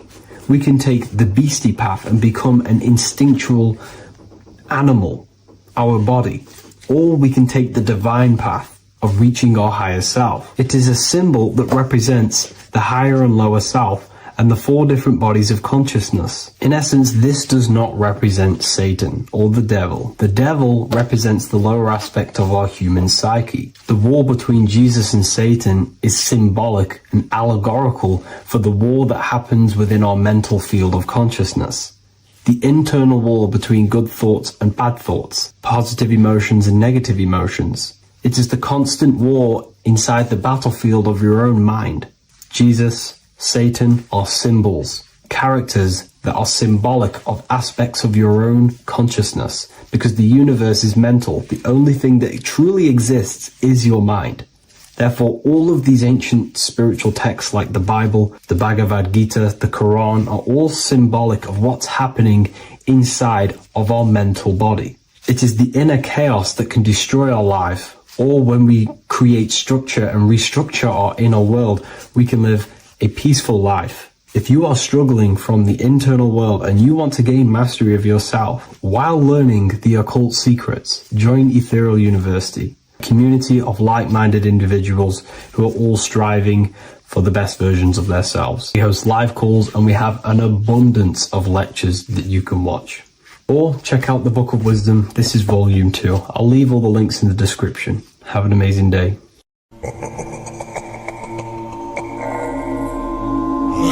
If your ultimate goal is to be famous, then you're gonna do a lot to get there, like sign your name in blood in a contract with the devil. That's how I got introduced to the music industry. I swear I wanted to be like the Amy Grant of music. Yeah. But it didn't work out, and so I sold my soul to the devil. Well, needless to say, sold my soul. Alright, y'all. I'm finna sell my soul. I'ma hit y'all when I'm through. I'm gonna be rich as hell, alright? My soul, little bro, man. You trying to sell your soul, man. Look.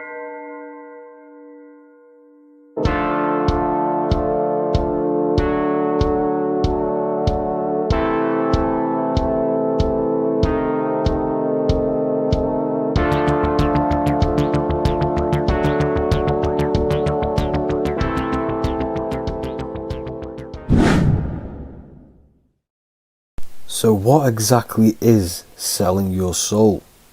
In order to understand this to its full potential, you have to understand the spirit world and the occult world which our eyes cannot visibly see. The physical world we see is nothing but an illusion and a product of the higher planes of existence. For example, you can see someone's physical body, but you can't see the complex structure of the consciousness and the thinking behind that being. With that being said, there are forces and entities not attached to physical bodies, which they exist on the astral and etheric plane behind the physical plane. Now there are numerous videos and music with artists talking about this. For example, I sold my soul to the devil and the price was cheap. Why do you still do it? Why are you still out here? Well, it goes back to the destiny thing. I mean, I made a bargain with it, a long time ago, and I'm holding up my hand. What was your bargain? To get where I am now. Should I ask who you made the bargain with? with the chief commander. On this earth? And on this earth, and then in a world we can't see.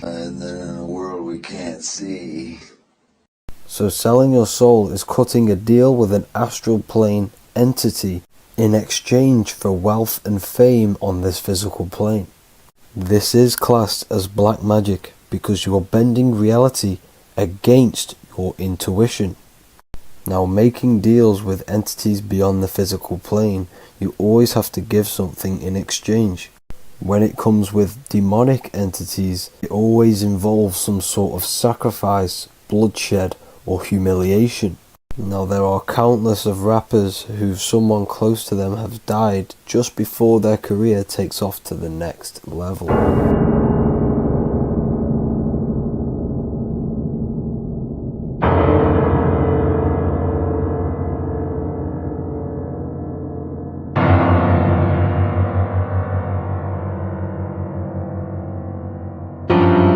My mama was sacrificed. Me too. You understand? Yeah, I'm pretty sure. Michael Jordan, what about him? His daddy, right? Bill Cosby, his son, right? Dr. Dre, his son. You know, out in Hollywood, a lot of people come up missing. So these rappers and celebrities do have to do sacrifice rituals in order to take their career to the next level. Top flight, I've been growing up, it's a ritual. So the occult side of this reality is heavily connected with the music industry and the elites. This is why they are all connected to Freemasonry.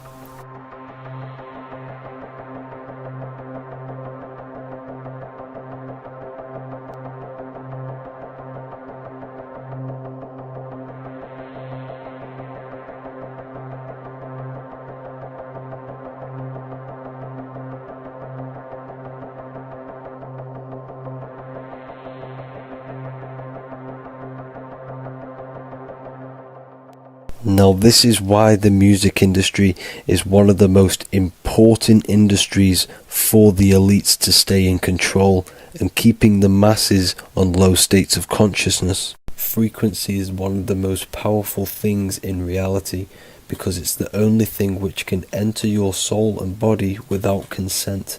The frequency on Spotify and all major platforms are all tuned to 440 Hz, which was set by the Rockefellers. 440 Hz turns off the whole right side of your brain, and the right side of your brain is to do with critical thinking, imagination, and your intuition. Music has the ability to influence your intent, your emotions, your thoughts, and your actions just by frequency itself. By controlling the music the celebrities put out and the things they talk about, they're actually molding society because of the celebrities' huge amount of influence over the younger generation and cultures within society. This is why the music industry is mainly talking about sex, guns, violence, and hating other people. These are all very low vibrational acts and things to do which destroys humanity and societies, keeping us all conquered and divided in order for them to stay in power. Music can actually reprogram your subconscious mind, and it is a form of MK Ultra, which is mind control. It's in my brain. Do you know that? It's living rent free. I can't get it out. You did that. Yeah, it's hypnosis. Yeah, it's hypnosis. You're so awesome and dope. You do need to be very careful with what you're listening to and what frequency it's playing at, because all of this has an effect on your electromagnetic field and your state of consciousness. Now let's go back to selling your soul. When these rappers and celebrities sell their soul, they now gain eternal life on this physical plane. When you do sell your soul, you are allowed to live forever. And these people that are called youngins, rookies, new booties, like I was, had no idea that these people still live. They will prey, haunt, kidnap, anything to stay on top. This is their world. They have nothing but time, is what they believe. Now this explains why there's so much Saturn worship, because Saturn is the father time. He's the god of time and crystallization in the physical realm. If you want more information on that, go to my previous video. Now here is ASAP Rocky standing inside of a pentagram, but notice the way he's standing, it's an inverted pentagram. The pentagram is associated with magic, however, the upright pentagram is the 5 elements with spirit on the top. It's either called spirit or ether. It's at the top because it rules the other 4 elements, because it's the baseline of reality, which is spirit and matter. Spirit is behind the physical reality. However, when it comes to black magic, they invert the pentagram, so spirit is at the bottom because they worship the physical world. This is why the Baphomet is the inverted pentagram. These people are operating off their animal instincts. They do not want anything to do with spirit. These are antichrist. All of these celebrities know full well the effect that what they're doing on the rest of the world. They have sold themselves out, and the elites use them as puppets to push this new world order and mold society in the way they want it. This is why all the celebrities are linked to Freemasonry. Because in Freemasonry you have to take the oath of silence, where you can't speak on anything that they learn inside of Freemasonry. This is the symbol of silence.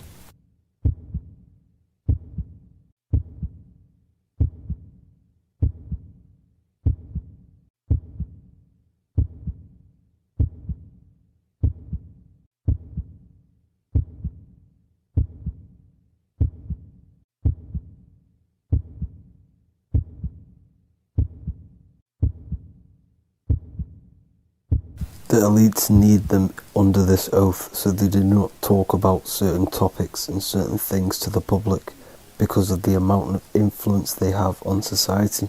Now, even the name Hollywood is an occult term, because back in the ancient days when they used to create wands, they used to create them out of holly wood, out of the holly tree, because each wood has certain attributes and virtues when it comes to magic. And the holly tree was known as the holy wood, and they used to create the wands out of it to cast spells. And Hollywood are still casting magic to this day through the films and through the music to the masses. That's it for this video, people. Hope you enjoyed. Please like and comment and subscribe. Peace and much love.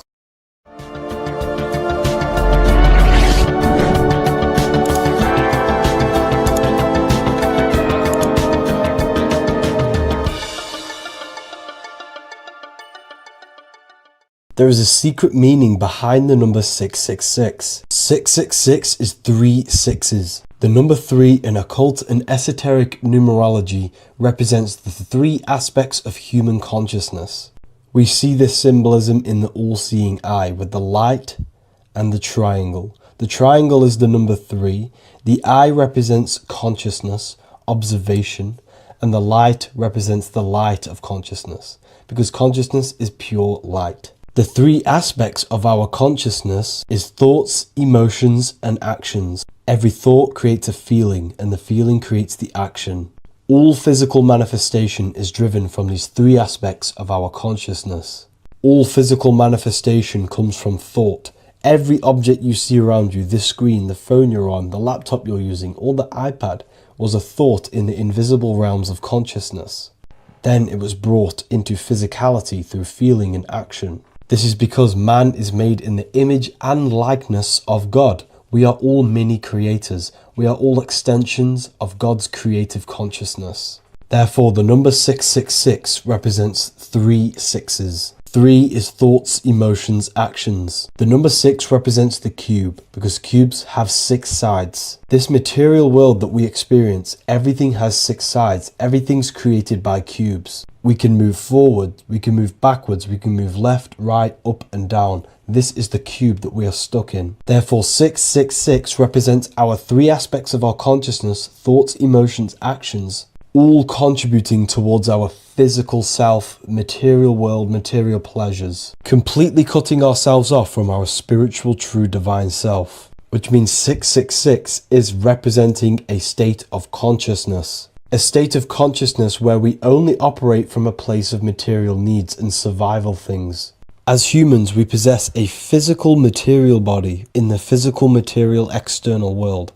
but we also possess an invisible inner world, which is what we call spirit. When we disconnect ourselves from our inner world, we become lost in this materialistic way of thinking and acting, which can lead to no life purpose, a feeling of emptiness and voidness in our hearts. Humans possess the ability to transcend our animal instinctual natures and turn to the divine mind, to the spiritual inner world. It is our inner world that is projecting our outer world. The outer world is just an effect of our inner state of consciousness. It's important as we go through this human life to not lose ourselves and look for our validations outside of ourselves. The external world is simply just a mirror, mirroring with mathematical precision what happens inside our consciousness. When we change our inner world, we produce effect in the outer world. To get back on track about this number, this represents when we are lost in our material self and we are completely cut off from our true divine self. The devil is always having goat horns, which represents a ground animal. This is the lower animal self of man. He's always red. The frequency of red is the lowest vibrational color, and it also represents the root chakra. This is all to do with survival mode and our physical needs and physical self. Red represents chaotic and intense emotions like hatred and anger. This is why the devil is always red, because it represents anger and an uncontrolled state of emotion and consciousness. You see, we've been taught in the church and all through religion indoctrinations that the devil is an external deity which influences humans.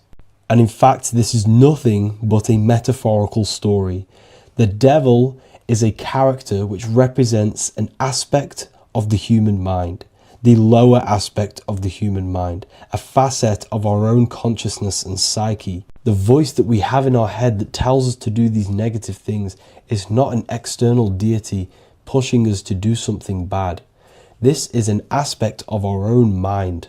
Jesus and Satan are just two characters which represent the two voices that we have in our own consciousness. In fact, the word devil was never present in the early Gospels. Instead, what was mentioned was a spirit of evil. A term spirit of evil was not meant to denote a specific deity or being, but rather any force of negativity, whether it manifests as a destructive thought, emotion, or action. The spirit of evil represents the darker sides of our mind, the part that leads us astray and brings forth negativity in our lives. The reason why they want you to believe in a devil is because they don't want you taking responsibility for your creations. They don't want you to realize that the external world is truly a mirror of your inner state of consciousness. Instead, when something bad happens in your life, you blame it on some external devil or Satan who tempted you. Everything is your creation in your life. When you realize this, you take full control and you begin to reshape your external world by changing your inner state of consciousness. Greetings everyone, it's Revival of Wisdom. I facilitate human enlightenment through occult and esoteric teachings. I hope this video expands your mind into a new field of thought. In this video, we're going to be discovering the true esoteric meaning of the 7 planetary energies. So let's jump straight into this. In order to fully understand this, you must understand the esoteric teaching of as above, so below, and as within, so without. Our inner world is mirrored into our external material reality. We have a physical voice, which you are hearing right now, and I also have an inner voice, which no one else can hear. The inner world is invisible, and the external world is visible. In other words, the inner world is the spiritual world, and the outer world is the material world. The inner world of ourselves reflects and projects our outer world, which means everything in our external reality is somewhat reflection of our internal self. You are made in the image and likeness of God. You yourself are the universe experiencing itself in a 3-dimensional physical form. The Newtonian science has programmed you to believe that you are a physical being inside of a physical universe. They did this to limit your mind to only believing there is a physical universe and that you are separate from the universe or God. But you yourself are the divine essence of the universe, experiencing itself in a physical plane. which means everything you see is inside of you, including the stars, the planets, and the elements. As above, so below. As within, so without. An example of this is the 4 physical elements: fire, earth, water, and air. In the external world, these are physical elements. In our internal world, they represent the 4 bodies of consciousness. We have 4 different bodies. We have a material body, we have a spiritual body, an emotional body, and a mental body. The mind is not made out of the same substance as the body. The emotions is not made out of the same substance of the mind and the body. These bodies exist in 4 different dimensions, 4 layers of consciousness. With that being said, the 4 physical elements are inside of us. The earth is our material physical body. Fire represents our spiritual astral light body. Water represents our transformative and emotional body. Air represents the mental body, the communicative and thinking body. This is the teaching as above, so below. If that resonates with you and you can comprehend it, please leave a like and a subscribe to this channel to see more content. And feel free to leave a comment on any video suggestions.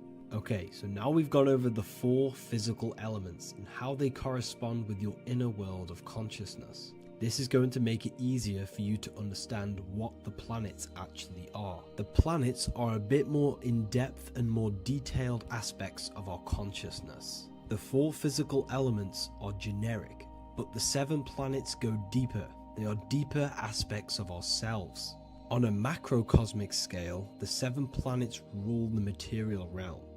Every object, every animal, every plant, every stone, everything we see in this plane is governed and created under one of the 7 planets. I don't really like calling them planets. They are energies. They are spiritual forces that drive things into existence. An example of this is if we look at a tree. The roots of the tree are governed by Saturn. The stem of the tree is governed by the sun. The leaves of the tree are governed by the moon. Any offspring or fruit of the tree is governed by Jupiter. Any defense mechanisms of the tree is governed by Mars. The communication and networking of the tree is governed by Mercury. The smell and the look of the tree is governed by Venus. Everything we see in this material plane is governed by one of these specific energies. Everything material has a spiritual force that brings it into physical existence. This is the reason why we have 7 days of creation in the Bible.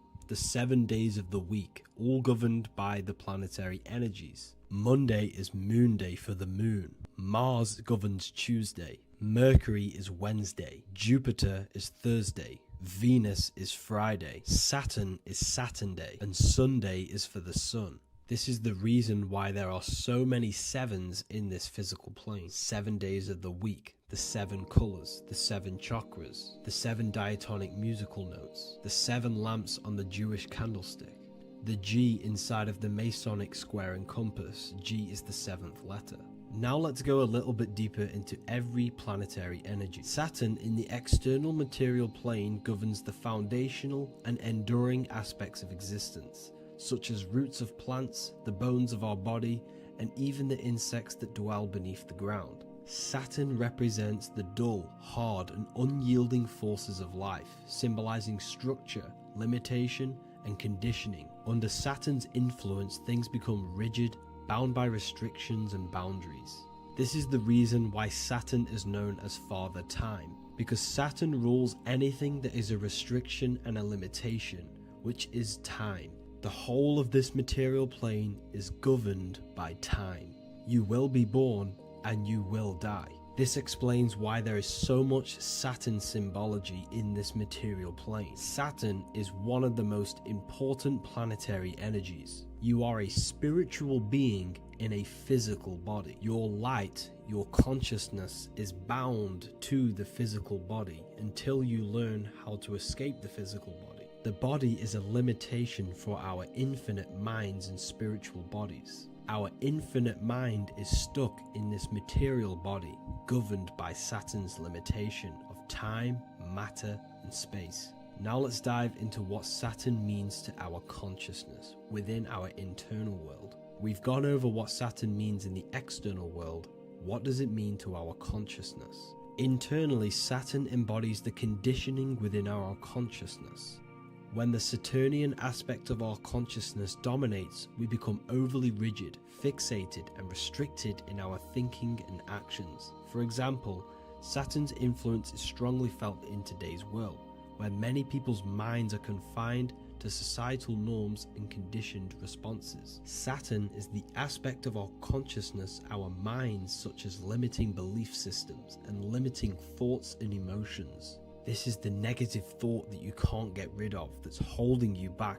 This is a Saturn aspect of our consciousness. However, this is not a negative thing. The Saturnian aspect of our consciousness is a great teacher, guiding us through difficult life lessons that ultimately lead us to growth and expansion. Saturn's energy allows us to experience and overcome fears and limitations so our minds can expand into new fields of thought, into new life. Although Saturn's energy is harsh and often challenging, it helps us develop resilience, discipline, and wisdom. However, in the modern day, this Saturnian energy has overpowered the minds of the masses, fostering excessive rigidity and limitation. This is why we see so much Saturn symbolism. It's literally everywhere because our minds are being dominated by the Saturnian limiting aspect of our consciousness. Now, let's move on to the moon. The moon, or lunar energy, in the external material macrocosm plane governs the elements of water, influencing the natural cycles such as the ocean tides, which rise and fall in harmony with the moon's phases. Beyond water, the moon also guides instinctual behaviors such as animal migrations.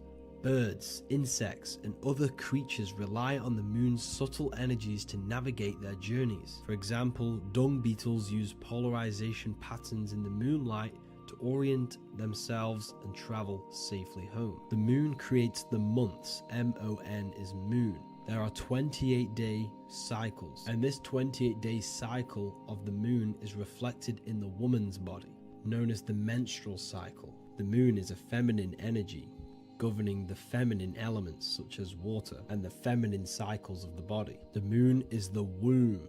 This is why eggs have the same color as the moon, because eggs are ruled by the moon's energy. Now that's the external world. The internal world, the moon symbolizes the emotion aspect of our consciousness. It represents the subconscious mind, the seat of intuition and psychic abilities. Just like in the external world, things are born out of the moon, such as eggs and the womb. The subconscious mind acts as a womb for our conscious mind. Our deep subconscious emotions and programs are born into light into the conscious mind and controls the conscious mind. The moon represents our hidden psyche, our shadow self. Now let's go on to the sun. The sun represents the life force. In the material external world, the sun is ruling over pretty much all life. The sun gives life to all things. Without the sun, animals could not exist, the human body could not work, and plants would not grow. The sun is the life force. It's the soul of the world. Now, in our internal world of consciousness, the sun represents our passion, our drive, our conscious mind. The aspect of our internal world that wants to drive things and give life to physical manifestation. Now we go on to Mars energy. Mars is well known for being the god of war. Mars energy manifests into the material plane through anything that seeks to protect or defend itself. For example, the holly tree. The holly tree leaves are very sharp and they defend itself. Anything that is protective in the material world has Mars energy and is governed by this specific aspect of consciousness. For example, any predators or animals such as hedgehogs with spines on their backs for protection. Mars represents all things that is driven by conflict, aggression, and defense. Now, internally, inside of our inner world, Mars symbolizes the aspect of our consciousness that is focused on self-preservation and protection. Mars governs our ego, the instinctual urges of anger or maintaining reputation. Mars is not evil, it's necessary Sometimes it's necessary for us to protect ourselves. Mars is the aspect of our consciousness that is anger, rage, the desire to fight or conquer. When this energy is activated within our consciousness, we become defensive, assertive, and even combative, ready to dominate others and destroy obstacles in our way. Now let's move on to Venus energy. Venus in the external material world manifests its energy through the aesthetics of creation. This planet governs the beauty and harmony found in nature, including the nurturing environment of a mother's womb where life begins. Venus embodies the essential love, not only in romantic relationships, but also in the bonds between family members and all living beings. Venus represents relationships. We have relationships between plants, animals. They all depend on each other to give life. Plants provide food and medicine, while living creatures contribute to their own growth and pollination. Internally, Venus represents the aspect of our consciousness that yearns for relationships and connections with others. This is an aspect of our consciousness that encourages to care for our physical appearance and embracing beauty. Aesthetics play a role in our interactions and self-expression. This is why there is a beauty brand called Venus. Now let's move to Jupiter energy. Jupiter in the material plane manifests its energy as forces of fortune, abundance, and wealth. This energy manifests itself as plants, as fruits that we can consume and eat in abundance. Anything that is nourishing and cultivated by the earth for humanity and animals. Jupiter embodies the giving energy that provides for and sustains life, fostering growth and ensuring that resources are available to all. Its influence is seen in the natural cycles of abundance, where fruits must grow and ripen before they are enjoyed, symbolizing the importance of effort and patience. Internally, in our spiritual world, Jupiter represents the aspect of our consciousness that yearns for abundance and seeks growth in various aspects of our lives, including wealth, knowledge, and personal development of the mind, spirit, and the soul. This is the aspect of our consciousness that wants to gain wealth, that wants to gain expansion and abundance in our lives. However, when Jupiter's energy dominates our consciousness excessively, it can lead to feelings of stinginess and greed. It represents material possession. The last planet is Mercury. Mercury in the external world governs the vital elements such as seeds, air, communication, education, and electricity. Known as the messenger of the gods, Mercury rules over intellect, communication, and the transmission of knowledge. Mercury's states of consciousness manifests itself in the material plane as the network between trees and plants, how they all communicate together. It represents the intelligence behind all physical things. It's the intelligence behind the seed that allows it to grow into a plant. Mercury's creative energy is manifested in the nervous system of the human body and all living animals. The intricate messenger that transmits signals from the body to the brain and then to the mind. This intelligence within us allows us to facilitate thought and movement. Internally, in our spiritual aspects of consciousness, Mercury is the state of consciousness that seeks knowledge, understanding, and intellectual growth and expansion. This part of us is curious, eager to learn, and driven to communicate ideas and information. It represents our mental body. The Roman god Mercury is often depicting flying because this symbolizes the air. Air represents our mental body. When the Mercury aspect of our consciousness dominates, we become highly intellectual, constantly seeking information, analyzing situation, and communicating our ideas. While this can enhance our understanding and ability to interact with the world, an excess of Mercury's influence can lead to overthinking, excessive analysis, and focus on intellect over emotions or intuition. Okay, so they are the 7 planetary energies in the external world and your internal world of consciousness. These energies are manifested in the Roman mythology as human beings. They are depicted as human beings, but this is nothing but symbolism. These gods never existed physically. They represent aspects of our consciousness and spiritual forces that govern the material plane. Every material object, every intelligence, every piece of life in this universe is governed and brought into existence by one of these spiritual forces. Now, I hope this video has expanded your mind into a new realm of thought. Make sure to leave a like, a comment, and subscribe to the channel for more occult and esoteric information. You can read more about this topic and many more occult and esoteric teachings inside of my books, the Book of Wisdom Volume 1 and the Book of Wisdom Volume 2. I honestly advise that not everyone reads these books. These are books which will completely transform your view on reality. You will feel a lot better reading these books because you will find a connection with yourself and the universe. Understanding truth and knowing thyself gives you a sense of well-being. Like I said, this is not just a book. This is a beginning of your journey of expansion and growth. Reading them can be life-changing. Inside my university, I host live calls where you can ask me questions, and you can watch all the pre-recorded live calls. You also gain the ability to manifest your own reality through the Manifestation Mastery course. There is also a library with all of the PDFs that I've read in the past of occultism, symbolism, and esotericism that you can gain access to. There is a whole lecture section where you can watch all of my occult lectures. This is a place of transformation. The price of the university will be going up very soon. If you join now, you will gain a free sexual alchemy course which will teach you how to transmute sexual energy into creativity. I'll leave all the links in the description for the university and also my website where you can get my books. I hope you enjoyed this video. Take care.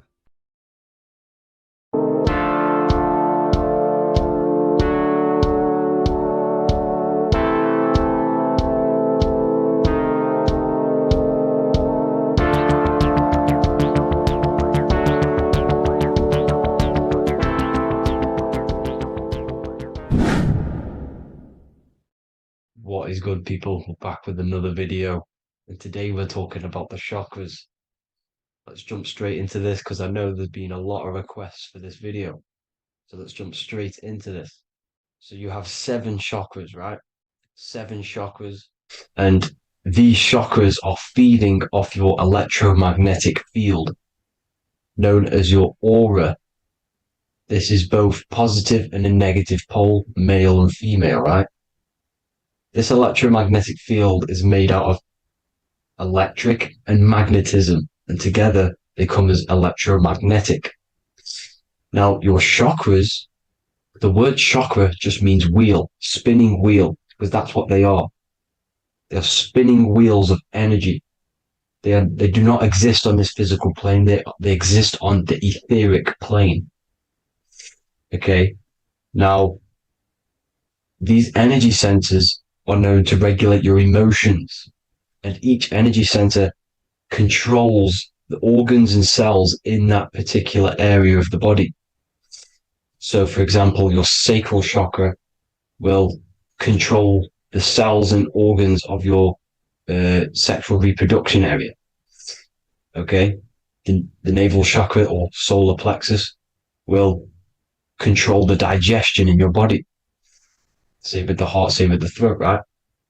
So they are like mini brains for each center of your body. They run along up the spine, but notice the crown chakra exists outside the body. It's just above the head. Now, this process of the chakras is obviously the 7 colors of the rainbow, starting from red, which is the lowest vibrational color, all the way to violet, which is the highest vibrational color. This, like I said, these energy centers are feeding off your electromagnetic field. So if these chakras are unbalanced, they are taking too much energy from your electromagnetic field, making it weaker. Now, this is the North Pole. As you all know, the Earth is flat, and we live inside of a giant torus field, and the North Pole is the Earth's heart chakra. And this is why the aurora borealis, or the northern lights, whatever you want to call them, that's why they are green, and they are being emitted from this center point of the Earth, because it's symbolizing the heart chakra, which is green, right? Now, you do work your way up to these. However, this is a torus field. You are a torus field. you have different layers of this torus field, right? And you need to balance all of these chakras, but you can't move up these chakras until you open the one below it. So it's like a stairway. You can't go to your solar plexus without going through your sacral. You see? So you have to work up these. However, you have to work up these and then live from the heart, because the heart is the center of the torus field. It's the balance between male and female poles, positive and negative poles. So you have to balance all of these chakras and then bring them all into one, which is the heart chakra. Now, they exist on the etheric plane. They exist on the etheric plane, and the etheric plane is a layer of the material plane. It's the one higher than the material plane. And then after the etheric plane, it melts into the astral plane. So they exist just between the physical and the astral aspect. Now, this is the yin and yang matter, which is the lowest root chakra, physical matter, and then to spirit, because high vibrational matter turns into spirit, low vibrational spirit turns into matter. So they're interchangeable. This is the yin and yang. Now, when you see ancient paintings with the halos, you see this is like a toroidal field coming out the top of his head, you see, with a halo. This was symbolizing in the old days, in the ancient days, that they've aligned their chakra, they've reached Christ consciousness, which is God consciousness, right? Now, this electromagnetic field is the apple that we bit out of in the Bible, because you see that apple is a torus field. So they were metaphorically or personifying the torus field. That's what the Bible is. It's a massive personification. It's all metaphors. You have to read it properly. It's got a greater meaning behind it. Now, when we bit from the apple, we ate from the tree of knowledge, which is good and evil. Our lower mind took over, so we materialized to feed our physical bodies. We materialized through Saturn. That's what Saturn does. Now, if you don't understand that, go and watch the video previous to this one called Occult Secrets of Saturn. And that will show you how Saturn is the materializer. Now, this is one of the secrets behind the Masonic compass, electric and magnetic, male and female, duality, positive and negative. Now, like I said, they teach you about the torus field, about a magnet in school, but they don't teach you about your electromagnetic field. Everything alive has a torus field. It is the building block of this creation. Absolutely everything has a torus field. There's not one thing without it. And as you can see here at the center of the apple, that's where the seed is. That's where the life is. The reproduction of that organism. As you see, this is where the most electromagnetic energy is stored, in the center, because this is where the two duality, this is where the field meets at the very center. This is why the seed is at the very center. Now, your spine is a elongation of the brain. The brain is heaven, and the bottom of the spine is hell. So this is Saturn, which is the root chakra. The 7 planets are associated with each chakra. Moon equals mind. Okay. Now Saturn is physical matter, as I've just explained. This is the lowest vibrational color. And they want you trapped down here, which is your hell state, your animal nature, your physical nature. They want you to identify as the physical body. They don't want you to reach these higher states of consciousness. Okay? Now, in the brain, you have 12 convolutions. Now, this is what they were symbolizing in the Bible with the 12 disciples. And obviously in the Bible, it says the upper room where Jesus met with his disciples. This is heaven, the brain, the higher states of consciousness. Now, this is your North Pole. This is Jacob's ladder.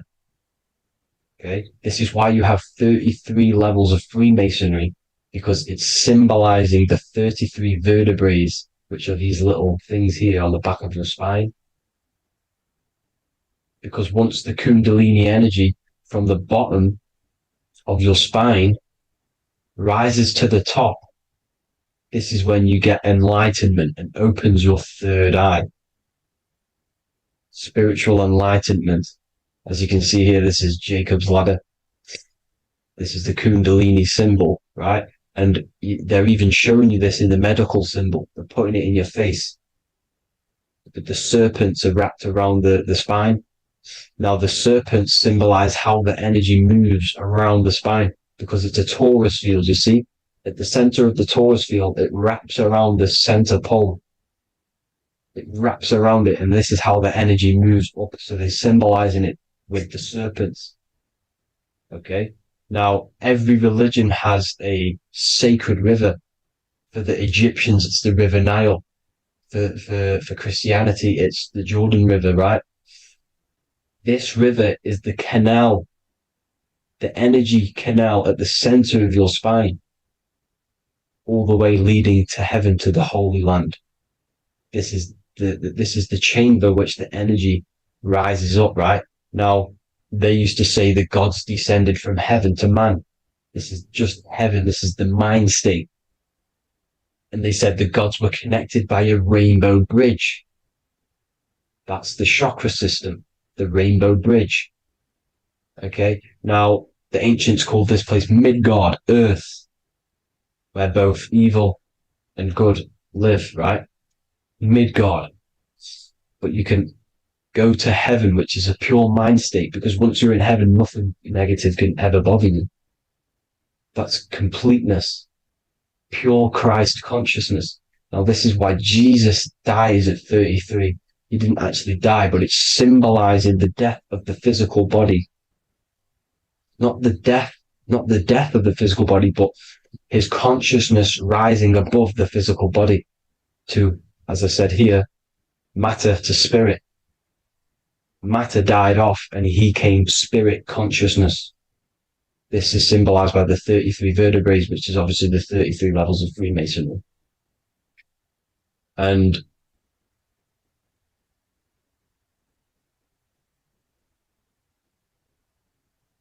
now the pineal gland, which is at the very top of this Jacob's ladder, or the River Jordan, the canal, your 33 vertebrae on your spine. This is where the pineal gland sits, right? At the very top, at the center of your brain. Now, there's multiple ways this was symbolized. The Eye of Ra, which is used by the Egyptians. Now, this pineal gland is the seat of consciousness. This is where your consciousness is stored, right? And the ancient Sumerians used the pine cone, hence why it's got the word pineal gland, the seat of the soul consciousness. It produces DMT, dimethyltryptamine, which is known as the spirit molecule. And the pineal gland is wrapped in microcrystals, and we all know crystals transfer frequency and energy. Now, radios use crystals. A radio is a frequency transmitter, turning a frequency into a frequency that we can hear with our ears, right? Because all the radios are actually playing right now in your ears. However, our ears can't pick it up, so the radio transmits it into a frequency that we can hear using crystals. So this is the power of crystals, and this is what our third eye is wrapped in, crystals. Now, this third eye is not actually your third eye, it's your first eye. When you're being materialized in your mother's womb, this is the first gland that is produced, and everything's built around it, because it is the consciousness. It is your consciousness. Your consciousness never dies, ever.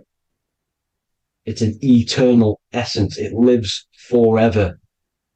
You never actually die. Only the mortal body dies. Now that's what we call life. Life is abided by time, and time is change. And change is what we call life, because everything's constantly moving and transforming into different things, right? Now let's not get off track.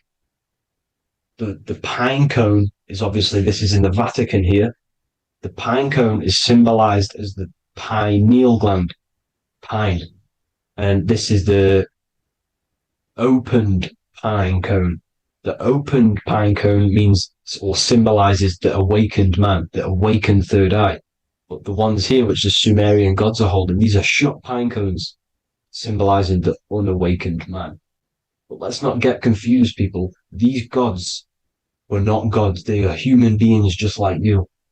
They reached Christ consciousness. They are nothing more special than you. They just had the ability to reach Christ consciousness. And obviously their knowledge was far more intelligent than ours, far more advanced than ours. They knew the truth about this reality to the depths.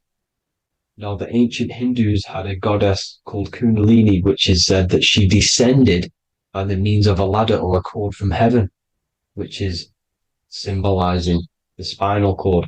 Now, this is what hickory hickory dock, the mouse went up the clock and came back down. This is all these stories, like Santa as well. Santa comes up and then down the chimney.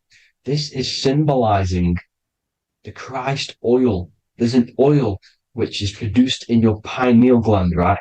And this oil travels down the spine. And once it's down on the spine, you must have to raise your consciousness, just like I said, with the chakras. You have to raise your consciousness, raise your vibration to heat up this oil and turn it into a gas. And it travels back up the spine through like the serpents up the spine, and this awakens the third eye once it's coming back up the spine and hits the pineal gland. This is the secret behind Santa and hickory hickory dock, because Santa comes down and feeds the presents and goes back up the chimney, and he lives in the North Pole, the positive pole.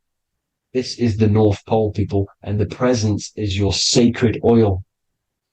This oil, your physical body is the furnace. It's the spiritual furnace, which you have to heat up this oil by raising your frequency and turning it into a gas to rise up this chamber, the River Jordan, to your third eye, right? Now, this is an alchemical process. Your body is the alchemical furnace. It says in the Bible, if therefore thine eye be single, thy whole body shall be filled with light. I shouldn't have cut that out, but that's what it says. The light of the body is thine eye. If therefore thine eye be single, thy eye shall be filled, their body shall be filled with light. This is symbolizing the pineal gland, enlightening the body, the spiritual body, filled with light. Now, as I said, they want you kept down here, which is the root chakra, which is your animal nature, which is obviously mind, matter over mind. This is the symbol of Saturn, right? As you say, we're built of body, mind, and spirit, the Holy Trinity. That is the sun, moon, and earth. The sun's your soul, solar. Moon is your mind. Earth, which is the cross, which is your physical body, the 5 elements, right? So body, mind, and spirit. So the Saturn symbol is actually made out of the cross on top, which is the earth, and the moon on the bottom, which is symbolizing matter over mind, because earth is physical matter. You don't want to be matter over mind. You need to be mind over matter. See, they want you identifying as your physical body. They don't want you to realize you're an eternal consciousness. You're an eternal essence of consciousness which never dies. They want you trapped in your animal nature. And this is why the Baphomet has a goat head, because it's symbolizing your animal nature, which is evil. Not evil, but you're more likely to do evil things, right? Which brings bad karma. That's your animal side. This is why the Baphomet has an animal goat head. As you can see here, he's got the Kundalini energy here. So when you see the inverted cross, the cross is your body, as you can see here. The inverted cross means your chakra's downwards, down here, your head's down here, your mind is down here, but your mind needs to be up here, which is the upwards cross, which is Christ consciousness. And as we all know, 7 colors of the rainbow, 7 planets, 7 chakras. Red light is low frequency and long range. This is why Saturn is the slowest moving celestial body, and it's the lowest chakra, because it's low frequency, long range. The moon being the crown chakra, which is high frequency, this is why the moon moves around the quickest. The moon is your crown chakra, which moon in mind. See, so there are multiple ways of your chakras becoming blocked. Now, each chakra has a specific intelligence. It has a specific thing that it's doing for the body, right? Now, this can be overused. It can be abused. For example, masturbation. That keeps you down here in your sacral chakra because you're abusing that energy center. You're abusing your sexual energy, which is then becoming unbalanced. So this is how energy, this is why these centers are pulling more energy out your electromagnetic field, because these centers are wheels. The chakras just mean spinning wheel of energy. So when you're abusing these certain centers, you're pulling energy out of your electromagnetic field, which is making your field weaker, which is making your frequency lower, which makes you prone to diseases, prone to lower negative energy, right? So you need to align these chakras. You need to unbalance them. And as you can see here, you can screenshot these to see how they're blocked. I'm not going to go over each one because it'll take me forever, but have a little read yourself. This is why they're blocked. Now, the ancients used to say Aum when they meditated. Now, these are the 7 vowels. There's not 5 vowels, there's actually 7. Now, when they say Aum, they're aligning all their chakras by saying this when meditated. This is where the Aum originated from. Now, emotion is energy in motion. So if you're feeling a certain way, that's the energy you've put in motion. It's a reflection. We live in a mirror reality. Everything's mirrored. Everything's mirrored. As within, so without, as above, so below. Everything's a reflection of some sort. So whatever you're feeling, you're doing something wrong. It's telling you you're doing something wrong from the root cause, because your energies are the effect. You're feeling the effect of something you've caused. The law of cause and effect. Nothing escapes it. Now, the Jehovah's Witness believe that exactly 144,000 faithful Christians go to heaven or be resurrected, right? This is not true. This is symbolic. 144,000 go to heaven. Now, the petals on the chakras, this is the root chakra, this is the crown chakra. Now, if you add up the first 5 chakras, the petals, add up the petals on the first 5 chakras, you get 48.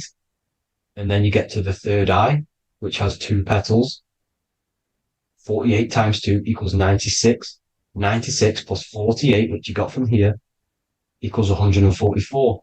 The last chakra has 1,000 petals. Times 144 times 1,000, you get 144,000. This is a frequency. This frequency is the frequency of the ascension up your chakras.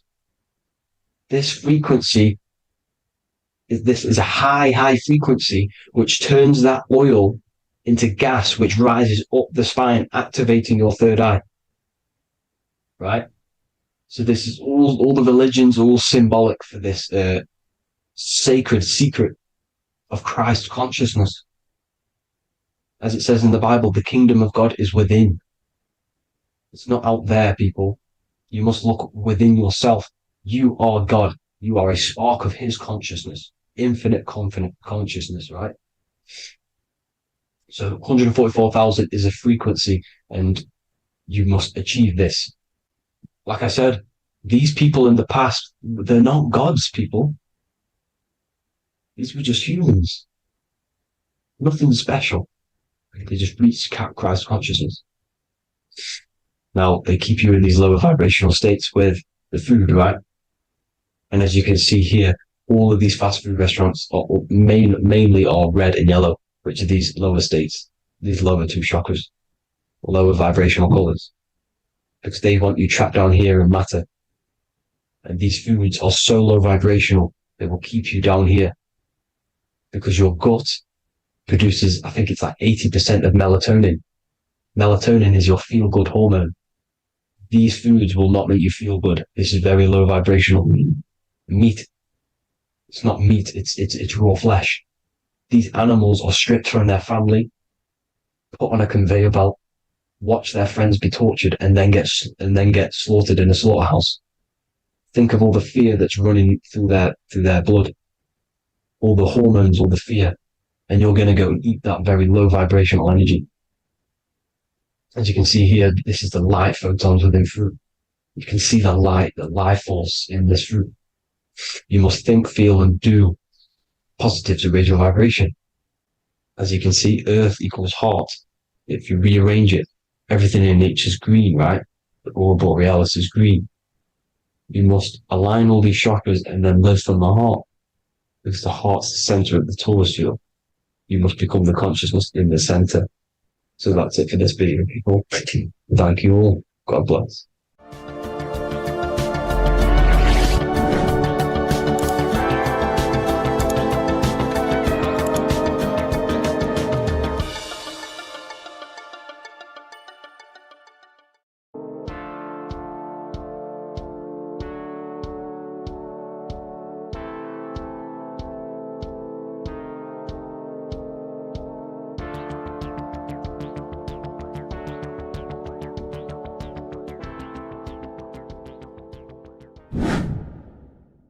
Welcome back, people, to another occult lecture by Revival of Wisdom. Today we're going to be talking about magic and how it's being used on us for the New World Order. Magic has the word mag within it, which is magnetism. Magnetism is the force. Magic is influencing forces, natural or supernatural forces, and using it for a certain agenda to gain something out of it. Now, magic is not what everyone's being thought. It's not some sort of fantasy thing. It's actually very common, and we all do it, whether you believe it or not. Magic is all to do with the mind. As I said, always say in my lectures, your mind is what creates matter. Your mind is what creates your external world. So it's all about manipulating and planting seeds within the mind, because your mind is a garden, and thoughts and words are seeds which are being planted in that garden. Your life, your physical life, the people you have in your life, your friends, your car you own, the job you have, is all a reflection of the thoughts that you've been thinking in the past. You are where you are in life because of the thoughts that you've been thinking. Therefore, your life is a direct reflection and manifestation of your mind, the Garden of Eden. Okay? The mind is what they are targeting. What you see, say, and hear has a direct effect on your mind. Me talking to you is influencing you. The words I'm saying is planting seeds within your mind. Now it's up to you to consciously act on these thoughts or these words, or to maintain these words. As above, so below. As within, so without. What's inside of me is outside of me. What comes into the storehouse comes out of the storehouse. You have the left, you have the right, you have the up, and you have the down. As above, so below. Whatever is in your mind will be expressed in some sort of way, consciously or subconsciously, spiritually or physically. The mind is what manifests everything. And this is what we need to understand. We need to understand is that the mind is not physical. All things spiritual manifest physical. All things seen come from the unseen. The words you're thinking, that everything you have is coming from the unseen. The actions that you do come from the unseen mind. Another expression for as above, so below is you are the universe itself. You are a universe, a mini universe. But just because you are mini does not mean you are the whole thing. If I take a little piece of infinite, let's say there's an infinite light source. Let's say I take a little chunk of that infinite light source. That little chunk I took is still infinite because it's been taken from infinite. You are the universe. Your awareness, your mind is the universe. It's information. You are the universe experiencing itself. This is why we say we are all God. As above, so below. What is in me is outside of me. The sun, the physical manifestation of the sun is your soul. The 12 constellations are manifested in the physical body. The 5 elements are manifested in the physical body. They're manifested in the 5 fingers you have. As above, so below. This is manifested, well, this is a symbolized in Freemasonry and secret societies as the 2 pillars. The mirroring reflection, the reflection of reality, the mirror, as above, so below. What happens in the mind, what happens in the astral, happens in the physical. This is Aleister Crowley. This is all symbolism. This is the 2 pillars with the all-seeing eye and the triangle at the top. Aleister Crowley was a master magician, very powerful dark magician, black magician. There's 2 types of magic. You have white and black, just like the checkered board, the Masonic checkerboard. You have white and black. You have good and evil. White magic is influencing natural forces to gain something that will help the collective consciousness, help the collective, help the earth, help other people. Black magic is something you manipulate something so you can get something personal out of it. Doesn't matter if it's good or bad. It's still considered as black magic because you're being selfish. Everything you do should be contributing towards the collective consciousness and helping others. And this is why the ancients lived in a system where everything was in unity. We understood that I am you and you are me. What I do to you happens to me because I am you and you are me. We are the same mind substance on the inside. We're all the same mind substance being expressed in different bodies. So what I do to your mind will have a ripple effect on my mind because all of our minds are connected within the mental plane. So this is why they know all this knowledge. They know all this knowledge. So yeah, this is the mirroring effect of reality, the 2 pillars, or symbolizes the number 11. The number 11. We'll go deeper into that. The technology we're using is magic. It's a form of magic. Television is tell a vision. They're telling a vision into your subconscious mind, into your memory. And when you turn on the television, you get a program because they're telling a vision to create a program within your subconscious mind. You see, the conscious mind is only 10% of your mind, which is to do with your, what you're aware of, your 5 senses. What are you consciously aware of? Well, I'm aware I'm here, I'm talking. I'm aware of what I'm wearing, the 5 senses, what I can hear, taste, smell, hear. What I'm wearing, I'm aware of what I think of.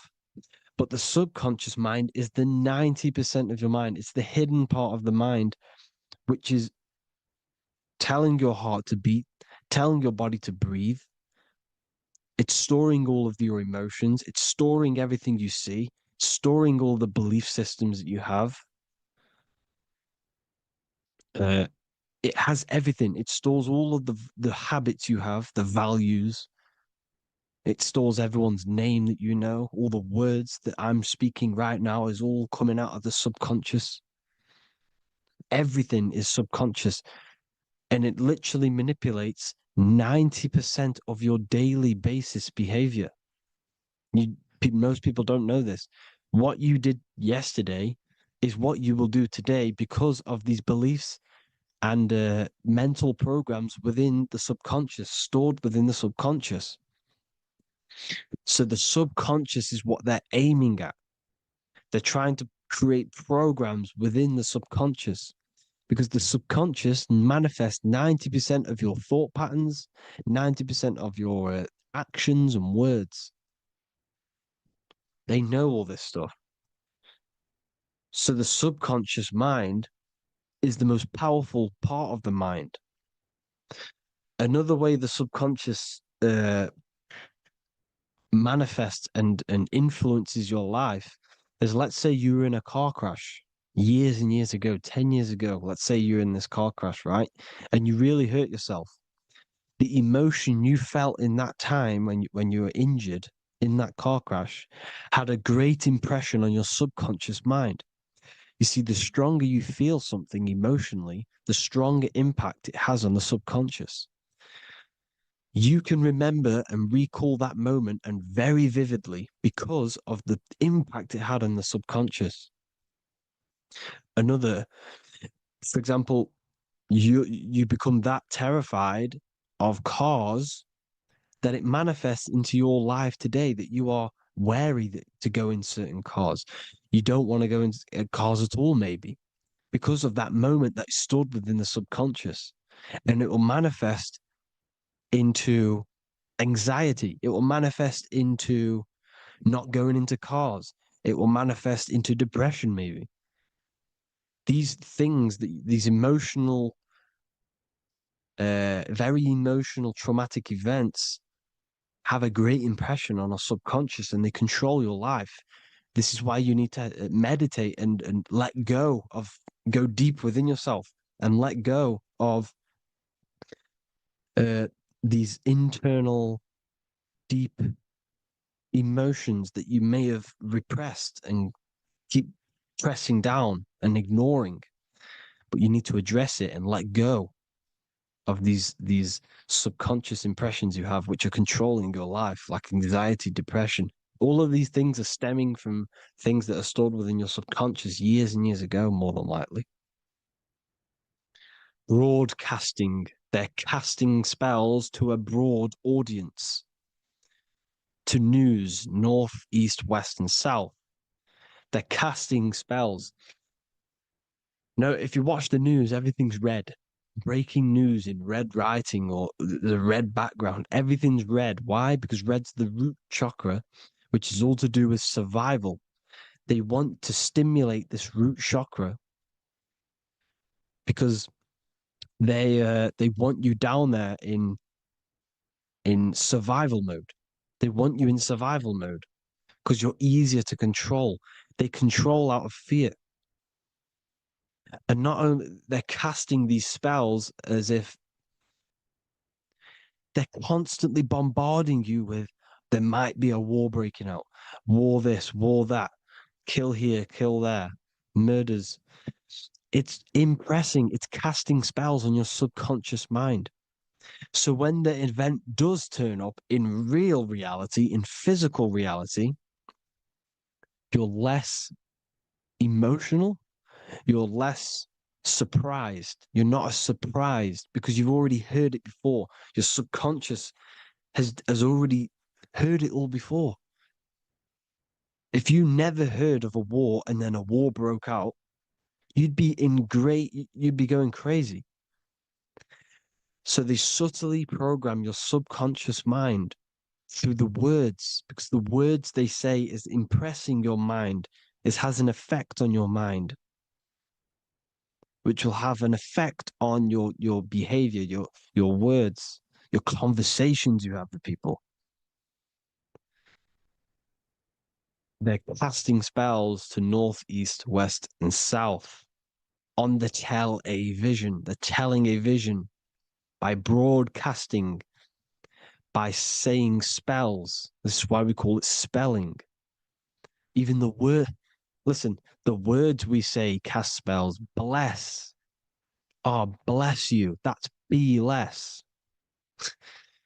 The subconscious mind only picks up literal things. You see, when I say bless you, your conscious mind picks that up as, oh, thank you, you're blessing me. But your subconscious picks up as be less. You see? Because the subconscious it has no filter. It's just, it is what it is. Everything is factual in the subconscious.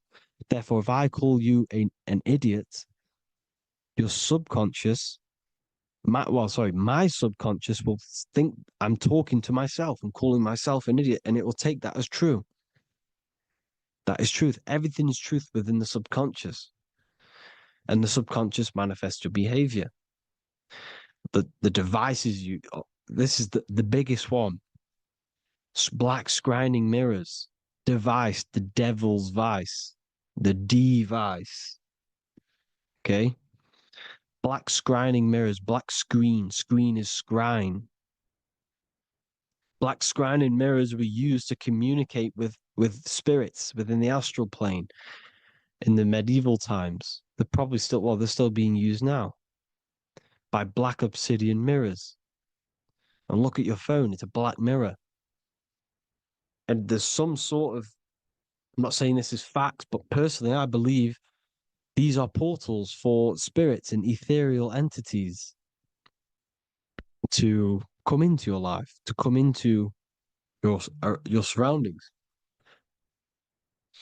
So this is the next big thing: the TVs, your iPhone, your iPod, all black mirrors. And mirrors are very, very powerful. Even just a normal mirror. Mirrors have an effect. Whatever you say into a mirror, what you say is energy. And when you say something into a mirror, you're saying it into yourself. It's an infinite cycle of words of energy because it's being reflected infinite times. When you say something into a mirror, it has a massive effect. You're saying it directly into your eyes, into your mind.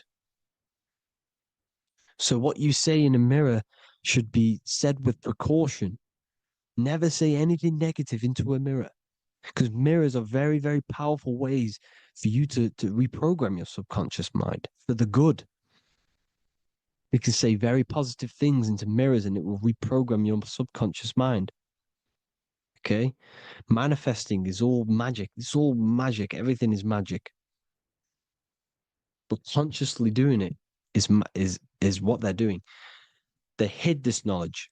Your phone is magic. It manipulates your mind. The iPhone. Okay. See, magic isn't all of this with wands and see, Harry Potter.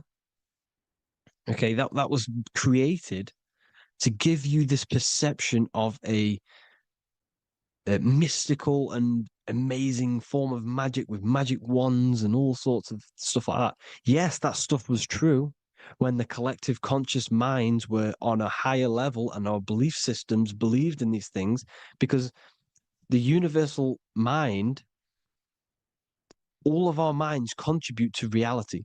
If the masses don't believe in magic, if the masses don't believe in a certain thing, it's going to have an effect on physical reality. So when the collective minds are higher and have more open minds, things like Harry Potter can come true. See, it's all in the mind. The iPhone, the eye is the symbol for the mind, the invisible intelligence. The triangle is the ethereal plane. Okay, so the eye in the triangle is the eye that sees into beyond the ethereal planes. The square is the physical plane. So the iPhone, your phone, is a black box, just like the Saturn black cube. It's a black mirror. It's taking photos of you every 2 seconds. And it's your mind. Your mind is in that phone. Everything you like, everything you text, everything you type in Google, everything you say to someone, every conversation is all recorded on the phone. Therefore, it is a direct reflection of your mind. Your mind is imprinted into your phone because your mind, everything you think in your mind, you're manifesting into typing, saying, taking pictures into the phone, and it's collecting it and storing it. And what they're doing, and this is for all forms of magic, it's manipulating the mind. It's all manipulating the mind. Reels, Instagram, TikTok, this is all dopamine. It's all controlling the mind. Every like you get, every follow you get, every share that you get is dopamine within your brain. They're literally targeting your brain and mind. It's all manipulating because what they're pushing through the phones, through the media, through the news, through the televisions is visions and programs. You are the one manifesting the New World Order. They're not manifesting the New World Order. They're giving you the information so you can manifest the New World Order. Everything they say is contributing to your mind. For example, digital money and all the information they put out for you to see is contributing to your enslavement. Your mind is manifesting the New World Order. They know this. They don't manifest it. There's billions of us. We could easily run over them physically. But on a mental level, these people have the knowledge and they hide it from us and they let us manifest reality because we are the collective. They give us the information which manifests their agenda. It's all magic through the phones, the media, the television. So your phone is a manifestation of your mind. It's a record of your mind. Hollywood, holly tree, holy tree. They used to make wands out of holy trees, because it was the most holiest wood, the best for casting and transmitting energy. So they used holly trees to cast spells. That's what Hollywood is.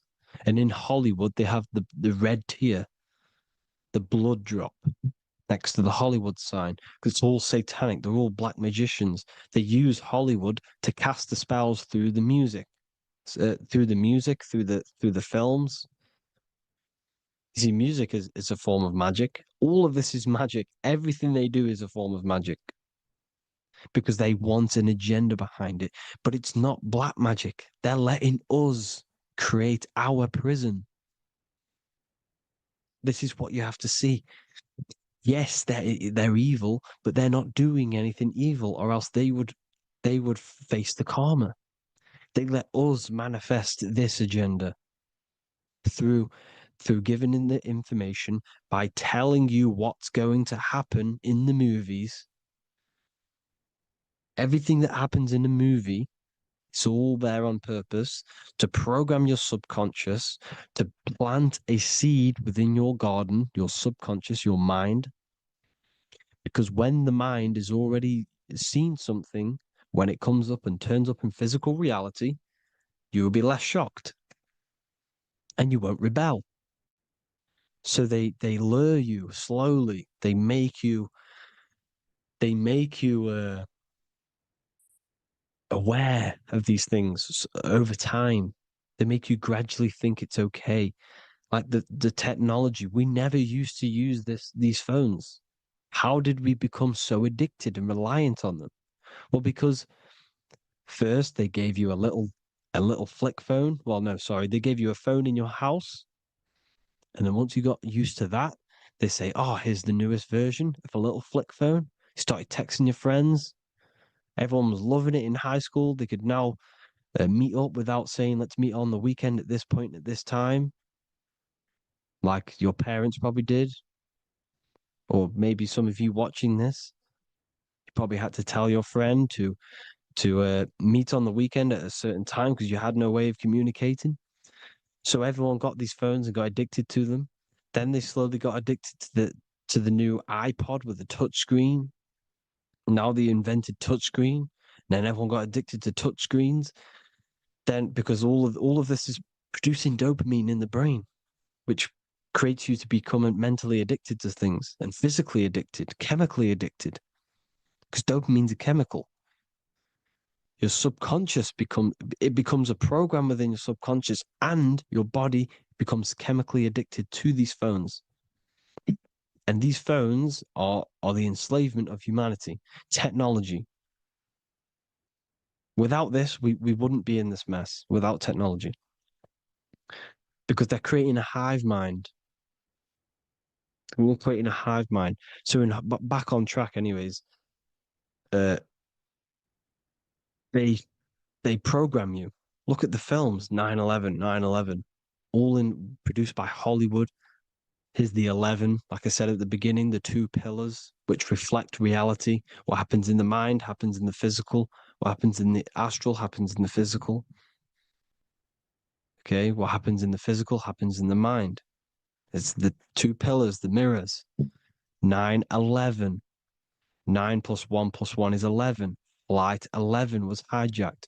New York is the 11th state. New York adds up to 111. This is not a coincidence. It's all a form of magic.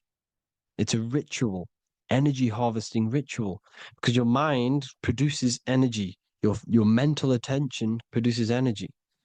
And they're feeding off this energy in the astral plane, these demons. Music is the most powerful. Personally, I think the music is one of the most powerful forms of magic they're using. Okay? Music is hypnosis. It puts your brain in a hypnotic state. It influences your electromagnetic field through vibrational energy. It reprograms your subconscious mind. Why do you think you remember the lyrics? You see, your subconscious stores all of the memories. Remember, the subconscious manifests 90% of your behavior. So therefore, the music you're listening to is manifesting your behavior. You wondered why some people wonder why they have drug addictions and they can't get out of violence and they can't get out of all this negative mind space. It's because the music they're listening to is creating a negative mind space. The words you listen to have plant seeds within your mind. So the reason you remember the lyrics is because that song created a program within your subconscious. Yes, that is what happens. You can use magic to reprogram your mind, but you can use music to reprogram your mind because it's all forms of magic. It's using natural mental energy forces to manipulate the physical reality. You manipulate your mind, you manipulate reality, physical reality. Okay? So the music, another very, very big one.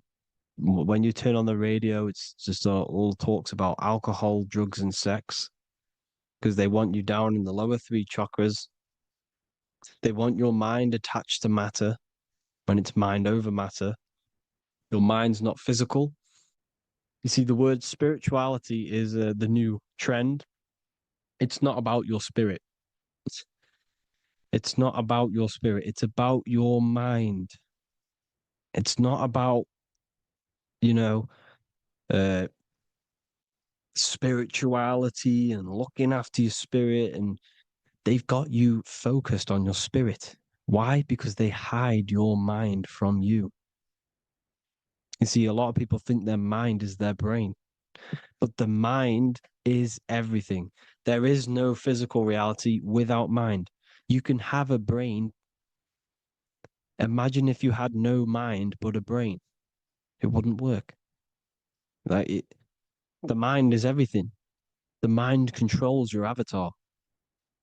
It begins in the mind before it happens in the brain. Then the brain manifests through the body. The brain's just an electrical computer. So that, they've got people scared, or do I have a soul or not, and all this stuff. Listen, if you have a mind, you have a soul, because you are not the mind. This is why everything is sort of an illusion, because beyond the mind is your soul. But what is the soul without a mind?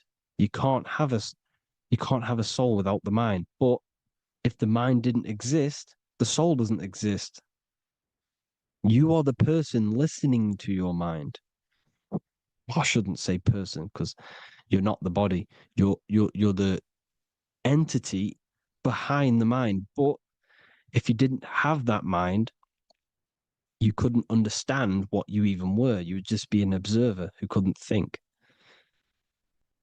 So yes, we all have a soul. If you have a mind, you have a soul. Everything is mind. Everything has mind. Mind creates everything. God is mind. And then manipulating your mind through TV, your phone, every little thing, the school, it's all about the mind, people. Control your mind, you control your reality. Just the last thing, here you go. Aleister Crowley, the dark magician, Kanye West doing the exact same thing because they're implementing magic in the music. Here's the Beatles with Aleister Crowley in the background. Bet you never noticed that. Aleister Crowley was influencing music and placing magic within the music to influence the subconscious. This is what Baal worship was. This is why they kill children. They sacrifice these children. Why? Well, because in order to ascend, in order to raise your consciousness internally, godly, by being good, God, or being in order to be good and raise your consciousness and to get something in the physical world, you have to sacrifice yourself. And what do I mean by that? In order to raise your consciousness and ascend, you have to sacrifice the lower nature of yourself. You've got to abstain from having sex to retain your sexual energy, to transmute it, or staying away from some poisonous foods like meat. So staying away from blood. We shouldn't be consuming other animals' blood. We should be keeping our blood pure. We are humans. We shouldn't consume chicken blood, chicken germs. We are the most divine creatures on this creation. We are the most intellectual creatures in this creation. Therefore, we should keep our temples pure. We are not animals. If you want to associate yourself with an animal and go out in the wild, go and find a wild boar and go and try rip its guts out with your bare teeth, because you can't do it. You're not a carnivore. Okay? So in order to ascend, you have to kill and sacrifice your lower part of yourself to ascend up to your spirit self, your mind self, the highest version. And the elites don't want to do this. So they sacrifice other things like babies to kill them, to exchange their life over to the astral plane, so these demigods in the astral plane can give them something in return in physical. They don't want to sacrifice their lower self, so they sacrifice other things for exchange, for physical pleasure. But the godly person sacrifices their lower self for their higher self to do good and ascend. So this is what all the Baal worship is, people, and this is why they're doing it. Hope you all had an amazing lecture. If you haven't already, go and get the Book of Wisdom for more information. I don't go into dark stuff in this book, because all I do is enlighten people in this book. You can get it in Spanish, English, German, Italian, and French. Worldwide shipping, you can get the PDF or paperback. there is also a new one called the Human Health Guide 2.0. It gives you a list of all the foods, grains, oils, nuts, everything that's alkaline and positive for the body and not man-made and hybrid. It tells you all the products to stay away from, how to fast, how to improve vision, how to improve everything, literally. So the Human Health Guide has been released. If you want that, I'll pull all the links in the bottom of the description. Hope you all enjoyed the lecture, people. God bless you all.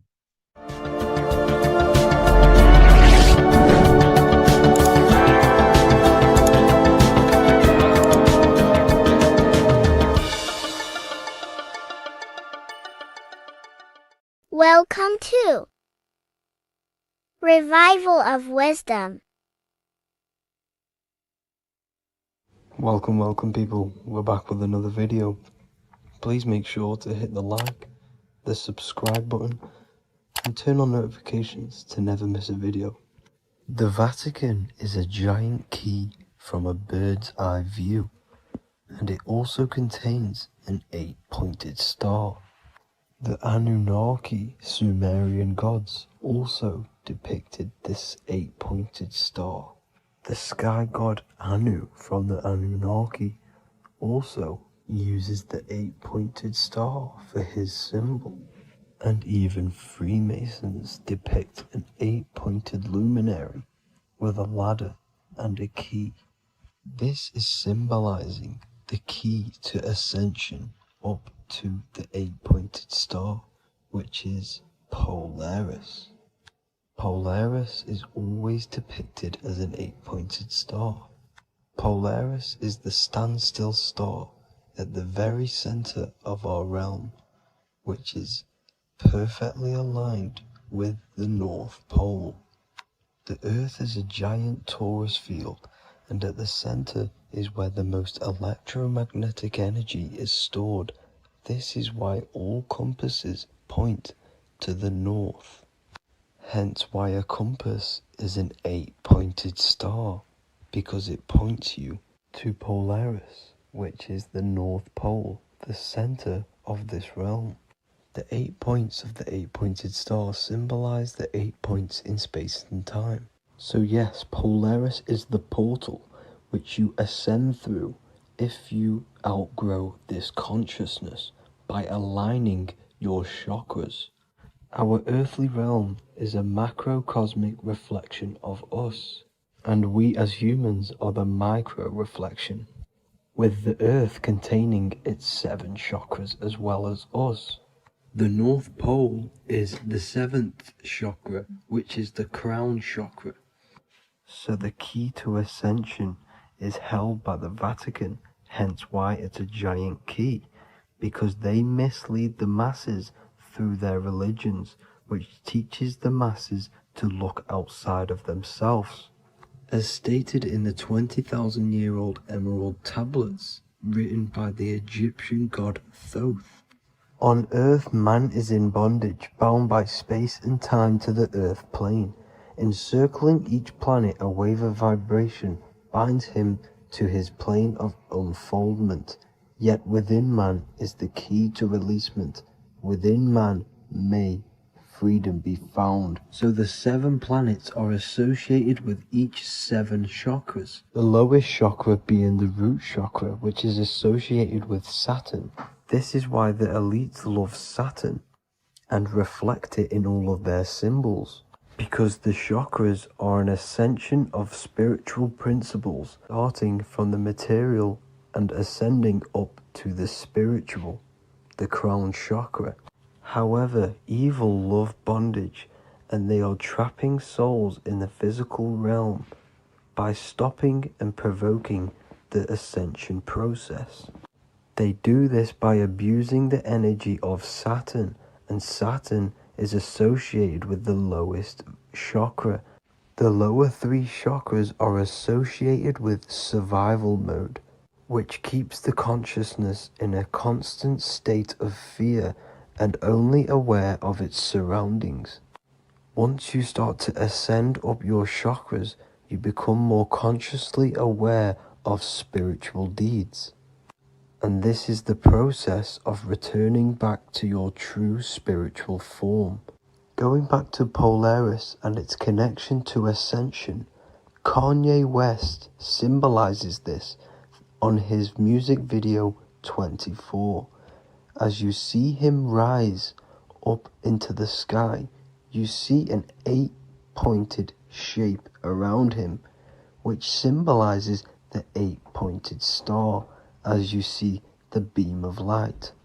And even NASA symbolized this in their Space Delta logos, a bear holding a key with an arrow up to Polaris, the 8-pointed star. Here's another NASA logo of an arrow from the Earth to Polaris. The series Lock and Key on Netflix is all about portals and doorways, and they have the Kundalini energy as one of their keys. Kundalini energy is the energy which rises up the spine, the 33 vertebrae, and activates the third eye. The third eye is the spiritual gland which connects humans to other spiritual realms. We are not the body. Our spirit, our soul inhabits the body. We exist physically, spiritually, and mentally. Therefore, we are multidimensional. The intellectual and spiritual inhabit the body. Therefore, this is just an avatar within this timeline. However, within each and every one of us, we all have the key to releasement, as says in the Emerald tablets. This releasement is ascension, up until higher states of consciousness. As stated in the Emerald tablets, man is in process of changing to forms that are not of this world. Grows he in time to the formless, a plane on a cycle above, and another one saying, man is a flame bound to a mountain, but we in our cycle shall ever be free. Know ye, O man, that when ye have progressed into the cycle that lengthen above, life itself will pass to the darkness, and only the essence of the soul shall remain. That's it for this video. I hope you all enjoyed. Please feel free to leave a like, subscribe, and comment any subjects you want me to talk about. God bless you all.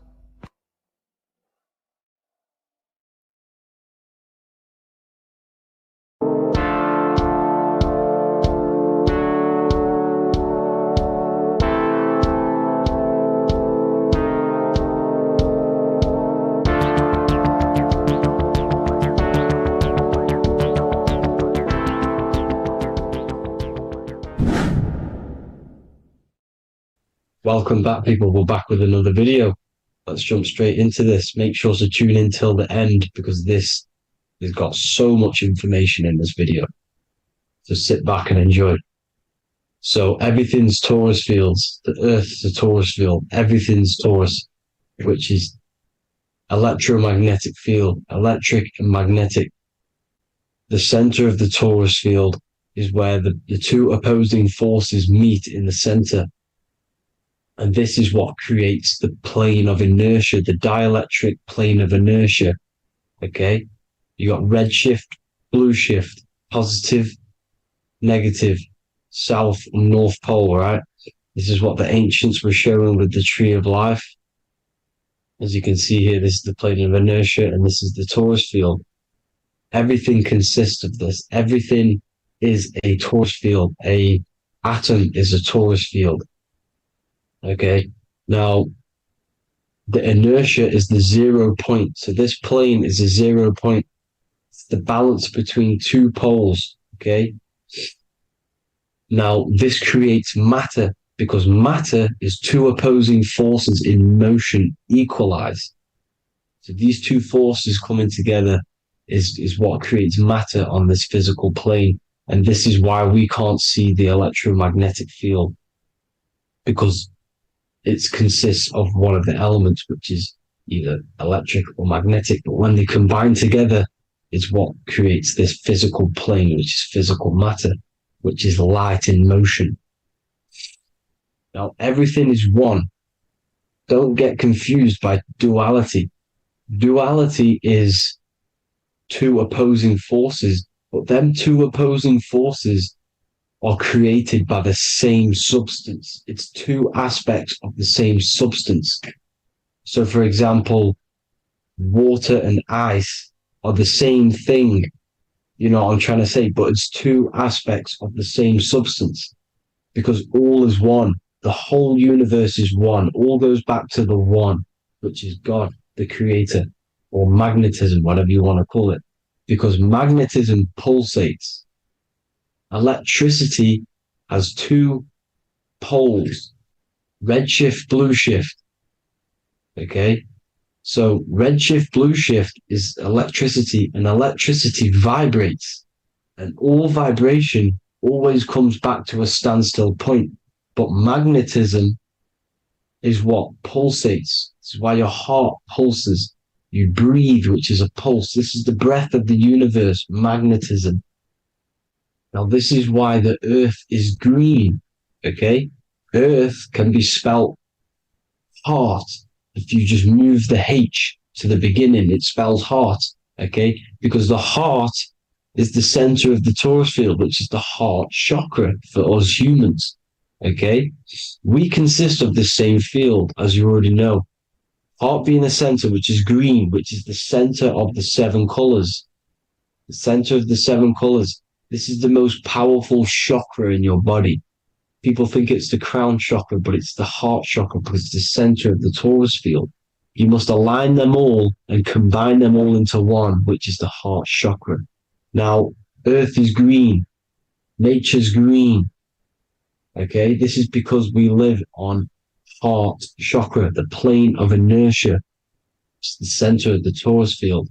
Okay, and this is what the Egyptians called Isis, which is nature. Nature is balanced, and nature is female, Mother Nature, because it looks after us with the fruit it grows with abundance, and the water. It's a female energy, Mother Nature, and this is the symbolism of an equal, balanced arms. This is the scales, it's balanced. Mother Nature is balanced. This is why the sky is blue, because what comes after the heart chakra? Blue. Sky is blue. We live in Midgard. This is what the ancients called Midgard. You don't have to take this tree literally. It's a metaphor. We live in Midgard, where both positive and negative duality here. Now, Mount Meru.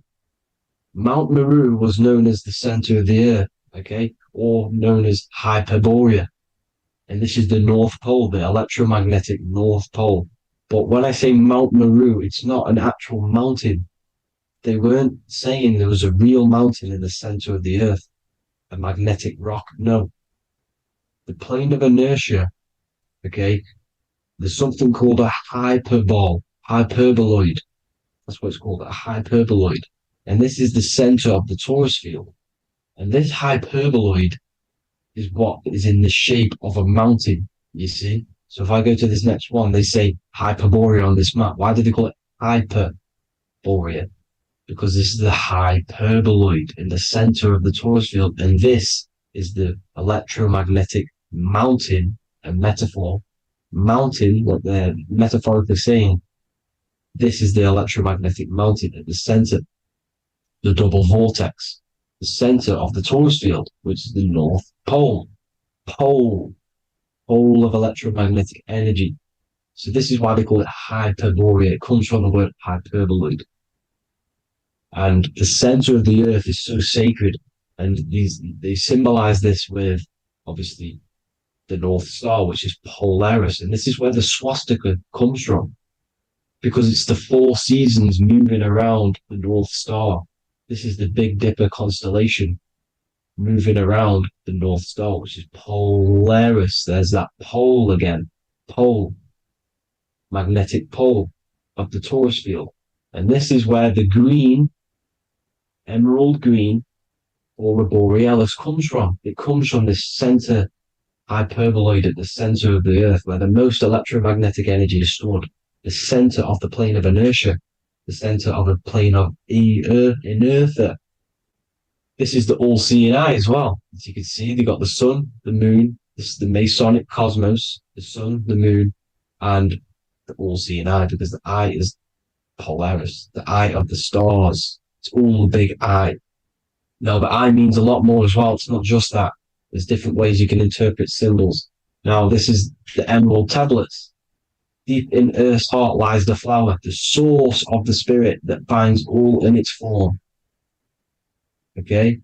The flower of life is thine own place of thine spirit, and stream through the earth as thine flows through thy form, giving off life to the earth and its children, renewing the spirit from form unto form. This is the North Pole. This is what he's talking about. He's talking about the aura borealis. Aura borealis. It's the earth's aura. Emerald green. Heart chakra. Plane of inertia. Green. Earth. Heart. You see?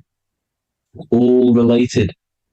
Now, there's many symbolism of this. So much symbolism of the ancients. The 7 layers of heaven.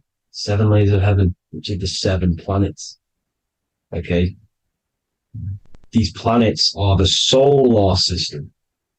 It's the solar system because we are the soul. We are the sun, the soul. And we're inside of a solar system, which is the 7 planets. That's why there's 7 layers of heaven. Okay? The rings of Saturn, the rings of the planets are moving around us. Okay? So, this is what the ancients were depicting in their cosmology. Now, this is the Hebrew cosmology of the earth. This is the Mayan cosmology of the earth.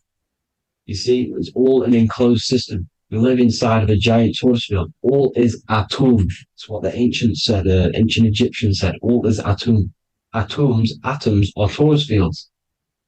Don't be tricked by the modern science today with the current model of an atom. It's completely wrong. They're hiding the torus field. They're hiding the electromagnetic field, which is in everything. Absolutely everything is in motion, and motion comes from this field. And you see, this is upside down, but this is the I think it's pretty sure it's candles, but the 7 candles, the 7 planets, the 7 Elohim.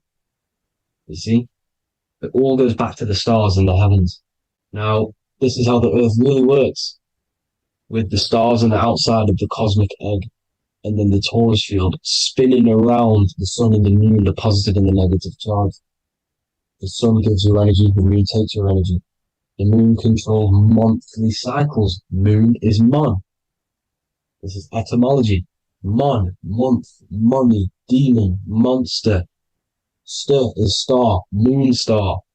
We are all stars. Youngster, minister, superstar, Hollywood star. We're all stars. We come from the stars, which is heaven. Our soul comes from the stars. You see? We are the universe, the image of man is made in the universe. We are a microcosm of the universe. The universe is a macro, we are micro. We consist of everything. The body, mind, and spirit. The sun, the soul. Moon, the mind. Earth, the body, mind, and spirit. We have 12 systems in the body, which are governed by the 12 zodiac signs. Starting at the Aries, which is the ram of God, all the way down to Pisces. And Capricorn, kneecap. It all goes back to the stars. We are the stars. We are the universe. Everything is inside of us. Everything. Like I say, the Temple of Solomon, the Temple of the Soul, and man. The soul, the temple is the body. The soul is the soul, and the man is the mind. The temple of the soul and the mind. Body, mind, and spirit. We consist of the 5 elements. Air, spirit, water, earth, and fire. We consist of everything. We are the universe. We're made in God's image, which is the universe. You see? Now, everything goes back to the stars. The ancients worked with the stars because the stars govern everything. They govern the systems in the body. They govern your life. This is why your zodiac is so important, your sign. Each zodiac has a specific element associated with it as well. Aries, which is the first sign, the Ram of God, the Lamb of God, which is a fire sign. Fire, first. Fire, first. F-I-R, this is etymology. The cerebrum, ram, which is in the brain. Aries, the ram, control the head, the face, and the nose upwards. So it controls the cerebrum, the Torah, which is, I'm pretty sure it's the Hebrew Bible, which is the Taurus. Tornado comes from the Taurus field. You see? Everything's inside of you. It all goes back to the Taurus field, and the Taurus field is everything. Now, like I said, 12 zodiac signs, 12 systems, 12 cranial nerves in the brain, the 12 disciples of the Bible. All symbolic. Have to read the Bible properly. Now, this center at the center of the earth, right? This is what's stirring the ether. And the ether consists of the four elements. Because there's 5 elements. Spirit can be called ether. People call it spirit or ether. Ether is pure potential, pure energy. It's what connects the astral to the physical. It's the dimension between the physical realm, which we're on, and the astral. So it has pure potential. It's pure energy. This is why we say either. I either want to go there or there. It's connecting 2 scenarios. That's what the ether is. It's connecting the 2 worlds, the astral and the physical. The center is like the cosmic womb. There's a black hole in the center. This is the center of the Taurus field. This is the womb of creation. This is the womb of creation. And inside of this black womb are the 5 elements, and everything's being stirred around. Everything's in motion. Light is motion. Everything's motion. Now, like I said earlier, light crystallizes into physical matter. They are the same substance. Spirit and matter are the same substance, but different variations, different aspects of the same substance. Low vibrational spirit turns into matter. High vibrational matter turns into spirit. Or light, whatever you want to call it. Matter is light crystallized. This is where we get the 7 metals from. The planets. The planets are light. Specific frequencies and vibrations of light. When these lights, or the planets, materialize, material metals materialize, they turn into the 7 metals. Saturn turns into lead. That's why lead is red. Saturn is red. The sun turns into gold. That's why the gold is yellow and the sun is yellow. You see, Saturn is the time god. What happens in autumn? The leaves turn red and they die. This is why Satan, time god, the reaper, everything is crystallized till its death and then reborn again. You see, rust. When things rust, it turns to red. Because it's Saturn. Saturn crystallizes everything. He's the reaper who comes around in winter. You see? He's Satan. Jesus and Satan, the sun and Saturn. They say we live in a solar system. The solar system. I think I've already just broke this down. The 7 planets are the 7 chakras. Everyone already knows this. But I'm going through it anyway. But this is where we get the 7 planets from. And the 7 metals. You see, all the ancients knew it was an enclosed electromagnetic system. It's not a spinning ball in the middle of space, people. They want you to believe this so you get stuck in this material world. Because if you believe everything's material, you can never affect this plane effectively. You can never create your life effectively. You don't understand the planes of existence. Because the mental plane is a higher plane. And it breaks down and it controls the planes below it. The mental plane, hold on, I've got it here for you. The mental, the astral, etheric, then physical. Etheric connects the physical to the astral, but the mental is what's above them all. You see? Now, it's important to understand this. It's important.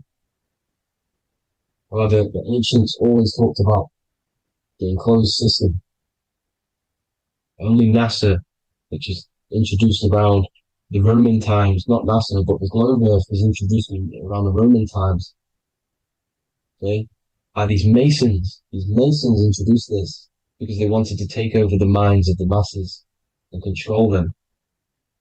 These people worship the physical realm. They know how it works. They know the ins and outs of it. They know how to do the magic. They know how to do it all. They understand it all. That's why Masonry have to take the oath of not speaking. You're not allowed to speak about anything you learn about in Masonry because they're discovering the truth about your mind and how it creates reality and stuff like that. So this is the Masonic cosmology, the five-pointed star, the five elements, the checkerboard for duality, positive and negative, the two aspects of every substance.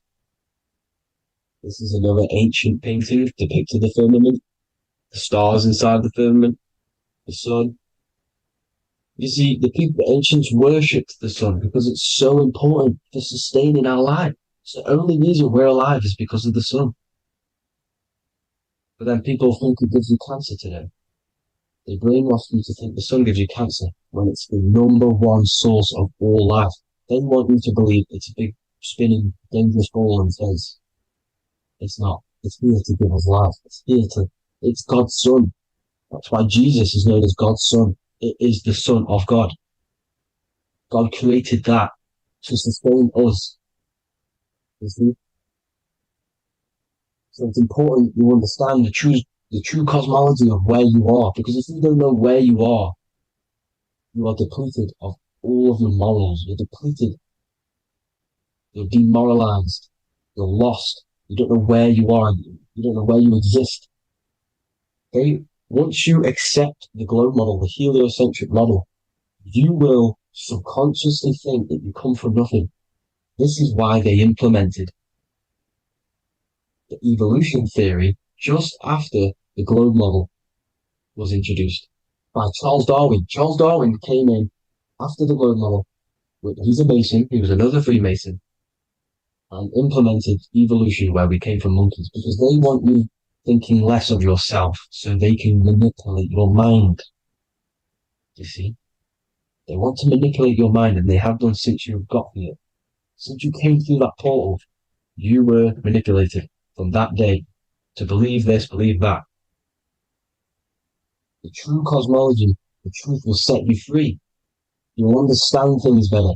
You will feel better in yourself when you know the sun is here for you. You'll feel better in yourself that you know that you didn't come from a monkey. You were created as a human man, a manifester, a creator. You're so intelligent. Your mind is amazing. You can manipulate matter, mind over matter. See? Thank you all people for tuning in. Tap in with yourself. Love yourself. Find the truth. Spread the truth. Nothing dies. Nothing in this creation dies. Everything's energy. Everything's light. Light can never die. You're a light being. That's why it says Q. Q man. Q is light in Hebrew. Or Latin. Either one of the two. You are light. You're a light being. You never die. Ever, ever, ever die. Ever. Stop thinking you're going to die. This body will die because it contains electricity. And electricity always goes back to a standstill point because of vibration. Electricity vibrates. You are pure light. You will never ever die. Thank you all people. God bless. Make sure to like, subscribe and share.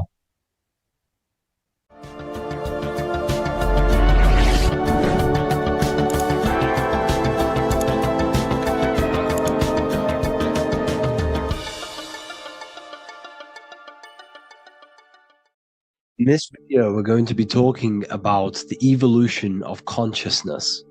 You are born human, however, you possess consciousness, which is the awareness behind your being, the awareness behind your thoughts, the experiencer behind your five senses, the experiencer, the observer behind your thought, emotions, and senses. You are an eye, an invisible consciousness looking through a lens which is your body. Your body produces this physical world that you experience. Your brain produces this world. your brain and body is a technological computer. However, you are an infinite, ever-expanding consciousness behind this physical body. And there is an evolution of consciousness, a cosmic journey of expansion. And this is why we see so much pyramid symbolism in the occult and esoteric world, and especially within Freemasonry. Because the pyramid represents climbing, an evolution, a raising state of consciousness, a journey. Steps symbolize a journey upwards. This is the raising and the evolution of consciousness, our inner world, the transmutation of our inner selves, of our souls and consciousness and our minds. So when we see this pyramid, we're seeing a evolution, a way up to source consciousness. And the eye in the pyramid represents your source consciousness. It represents illumination. It represents divine guidance through this evolution of consciousness. This is why we see the ladder. Consciousness is ever expanding on an infinite journey of evolution. Each individual is a part of this cosmic process, contributing towards the ongoing expansion of both mind and awareness.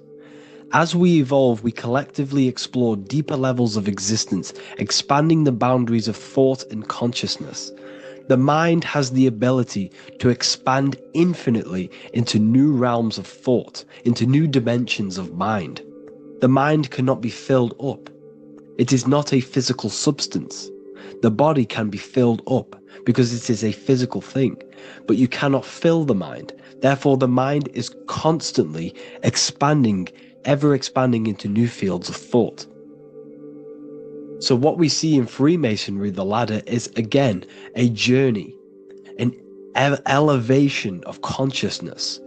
When we are born with an infant consciousness, and as we gain older, we gain an adult consciousness. Our inner world, our inner mind, and our emotional intellect changes and evolves. We are significantly different from when we were very young as an infant. It's because our consciousness evolutes, it changes, it alters like water. So, just like this evolution of your own consciousness as growing up, there is consciousness of beings existing in cycles beyond our own. And their consciousness is unimaginably different from ours. They operate on a higher level of understanding and knowing, experiencing reality in ways that transcend our current comprehension.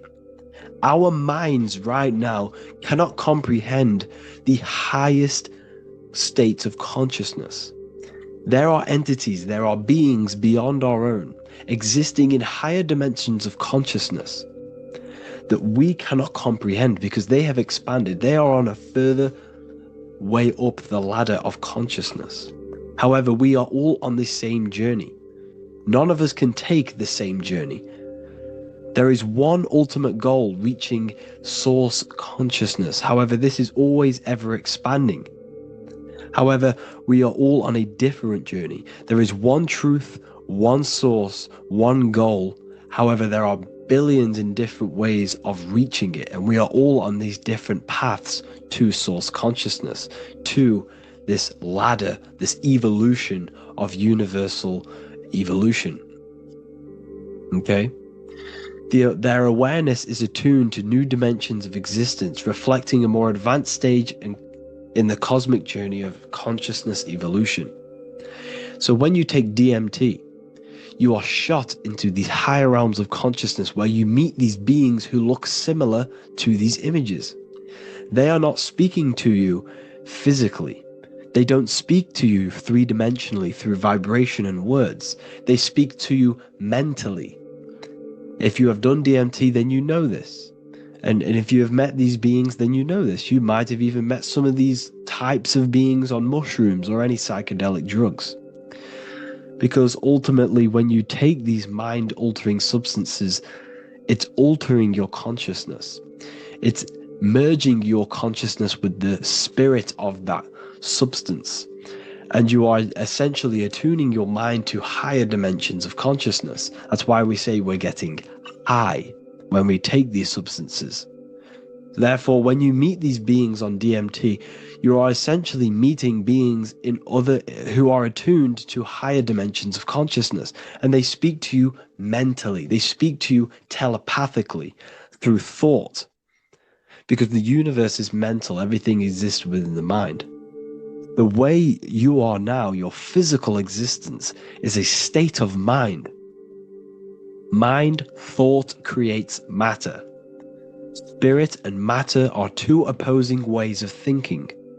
If we have a very spiritual mind, we have an expanded mind, we are a spiritual person through the mind. However, if we have a very low state of consciousness where we think about food, sex, lust, and all physical things, then we have a physical consciousness.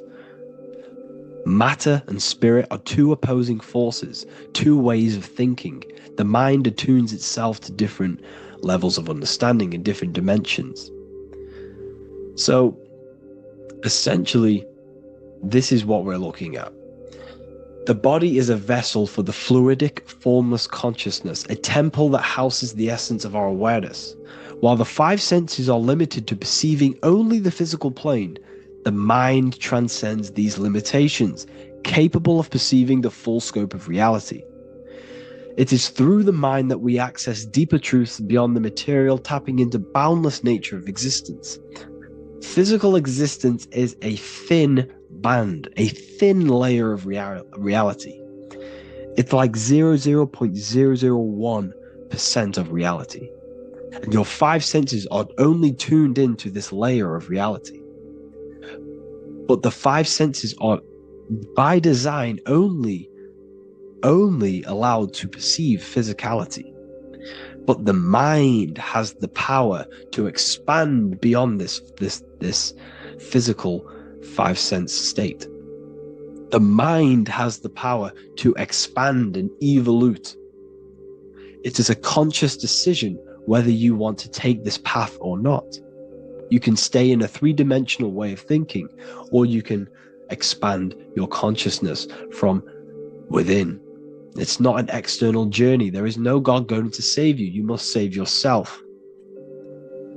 Therefore, behind every single one of these eyes is the same source consciousness. However, we are all different cells in a different journey. The organs in your body, the cells in your body are all alive. They all possess same consciousness, universal consciousness. However, we are all on a different journey of evolution. As above, so below. As the baby is in the mother's womb, when the baby becomes conscious, there is a world outside of its mother. What does it do? It presses and seeks a way out to be born in the other world outside of its mother. It is the same with your consciousness, your mind. When your mind becomes aware that there is realities beyond the immediate surroundings, it seeks a way out. And this is exactly what I'm doing to you now. I am now expanding your mind and telling you there is other ways of reality. There is other dimensions of consciousness which you can access through inner transmutation, through different ways of thinking, spiritualism, and meditating and connecting with yourself and detaching from external things. We can upgrade our consciousness. Your body is a womb. Why Jesus says you must be born again to see the kingdom of God, because you are born physically and then you must be born again spiritually, awakening your inner consciousness. So like I said, as the baby is in the womb, it's the same principle. As above, so below. You were a baby, you were in your mother's womb, and you figured out there is a world outside of your mother, so you seek to way out your mother to be born in another world. It's the same now. You must do this now. This is your spiritual evolution. This is the evolution of consciousness. It's ever expanding. When you die, this is a transition. You must learn to not fear death. This is another part of your spiritual journey. You must master death. Therefore, Like I said before, the mind has limitless capacity to expand into new realms of thought, continuously exploring uncharted ideas and concepts without boundaries. The mind can ever expand. It can never be filled. It can never ever know everything. There is infinite fields of knowledge, infinite fields of thought. Your current state is just one stage on an infinite pathway. You won't remain human forever. The human experience is a crucial phase where we learn to balance polarities, master the fundamental laws of the cosmos. It is a period of growth and transformation, preparing us for the next stages in our cosmic evolution. The goal is to strive for perfection, yet the true perfection is unattainable. It's like a tunnel, and there is a light at the end of the tunnel. And as you walk through this tunnel, the light is ever moving backwards. You should forever seek to meet that light, but you will never meet that light because consciousness is ever expanding. You should strive for perfection, yet knowing that perfection is forever unattainable. The journey is endless, with each step revealing deeper layers of understanding and experience. The pursuit of growth and expansion is itself the essence of our evolution. You can find all of this knowledge in the amazing book that I have read for years. I have read this book, The Emerald Tablets of Thoth, the Atlantean, by M. Dorial, translated by M. Dorial. I'm telling you now, this book, now that I've told you this, you have some context on the book. The whole book is about evolution of consciousness. He's talking about higher dimensions beings. He's talking about how you can transcend this physical plane. It is truly the most amazing book you will probably read. One of the best spiritual texts you'll see. It's hard to understand, so you must read it over and over again. And the more your mind progresses, like for me, I read this every couple months. And the more I learn about consciousness, the more I expand my own consciousness. And every time I read this book, I pick out something new that just completely blows my mind. Because you can only understand this book to your level of consciousness, to your level of understanding. So now that I've told you all this information, go and read this book and it will absolutely blow your mind. And so will the Book of Wisdom Volume 2, which is now available. I released it the other day. I'm just going to read a page out now. This page is called Spirit and Matter. The Earth is not merely a dense, lifeless rock drifting through space. It possesses spirit, a living essence that animates its form. But what do we mean by spirit? Spirit in esoteric terms refers to the energy, the life force, animating the principles infused in matter.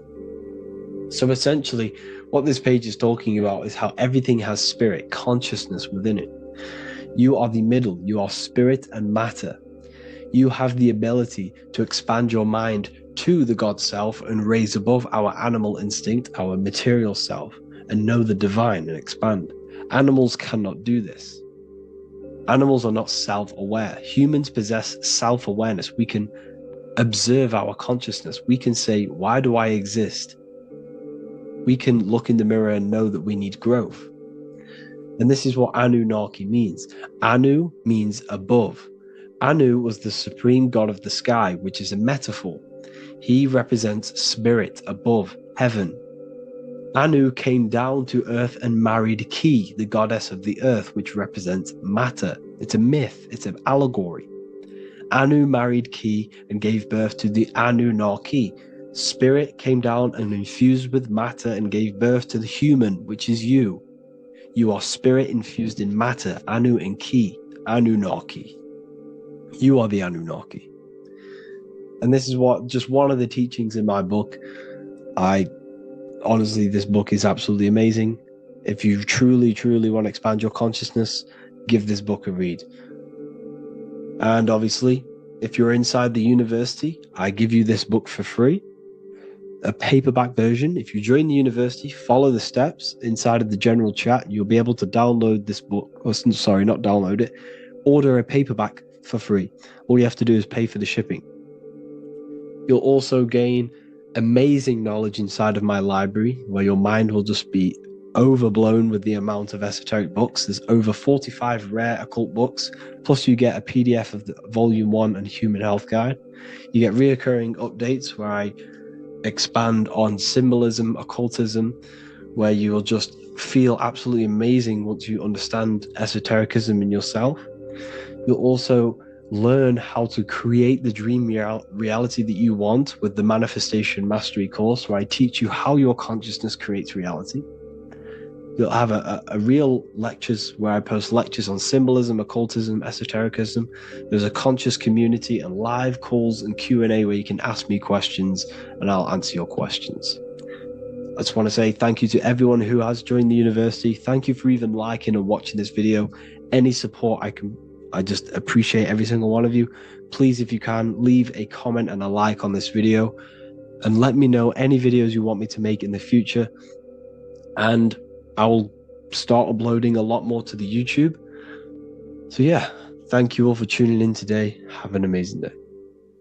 Neo is plugged in on the back of the neck, which is the reptilian brain stem. The reptilian brain is all to do with survival mode, survival state. It's always scanning the environment for safety, whether that's physically, emotionally, or mentally. It does not think. It is instant. For example, do I smack the guy or run off? If something happens to you, like a car's coming really quick to you, you do not think about this. The reptilian brain is the animal instinct that will instantly move your body on the instant reactions. Hence why it's the closest brain to the rest of the body. It has instant access to the electrical nervous system to control the body at instant reactions. Now, Neo is plugged in on the back of the neck, which is the reptilian brain. Therefore, the matrix is the body itself. It is the lowest state of consciousness. This is what it represents. The word matrix means womb. It translates to womb because your body is a womb. Your body is a vessel for universal consciousness, for God consciousness. And the body is also a womb where you can be born again outside of this body by raising your consciousness, by awakening the neocortex. This is why Neo is called Neo, because it represents the neocortex. This is the higher aspect of our brain. This is all to do with new things, higher reasoning, higher thinking, new learning. You see, the brain is a receiver for universal consciousness. Now, what do I mean? It is a radio receiver. Think of it like this. You have a radio tower which emits frequencies. And each little frequency, 00.1, 00.2, 00.3, each 00 point is a different person. We are all the same universal consciousness, encapsulated inside of a different vessel. This is why our body is the temple of God inside of the Bible. Your body is a sacred temple of the divine essence of the universe. However, consciousness is controlling this physical body. And I'll show you this diagram here. Consciousness consists of imagination, emotions, thought, and memory. All of these things are not physical. They're not made out of atoms. You cannot think with atoms. If I split open your brain while you are thinking of a cheesecake, I would not see a cheesecake. It's because these things exist metaphysically within consciousness. They are not physical. The body is physical. It's part of matter. It's part of time. You see the Leonardo da Vinci, the circle and the square. The square represents limitation, beginning and end, because when you draw a square, there is a beginning and end. It represents the body, the mortal self, the ego, the echo. Then you have the spirit raised above, which represents spirit over matter, mind over matter. Invisible forces create physical forces. Everything physical exists in non-physical. This is also the Freemasonic square and compass, why the square is below the compass, because The compass creates the circle, which is spirit or mind. Then you have the square, which is matter. Mind and matter are the same substance. Mind creates matter through thought. Everything in this physical universe manifested through thought. Everything began as thought. So you are spirit and matter. You have a material body and a spiritual body. And you are right in the middle. This is why humans are very, very important. Because we have an animal nature, the reptilian brain, and a higher consciousness, the neocortex.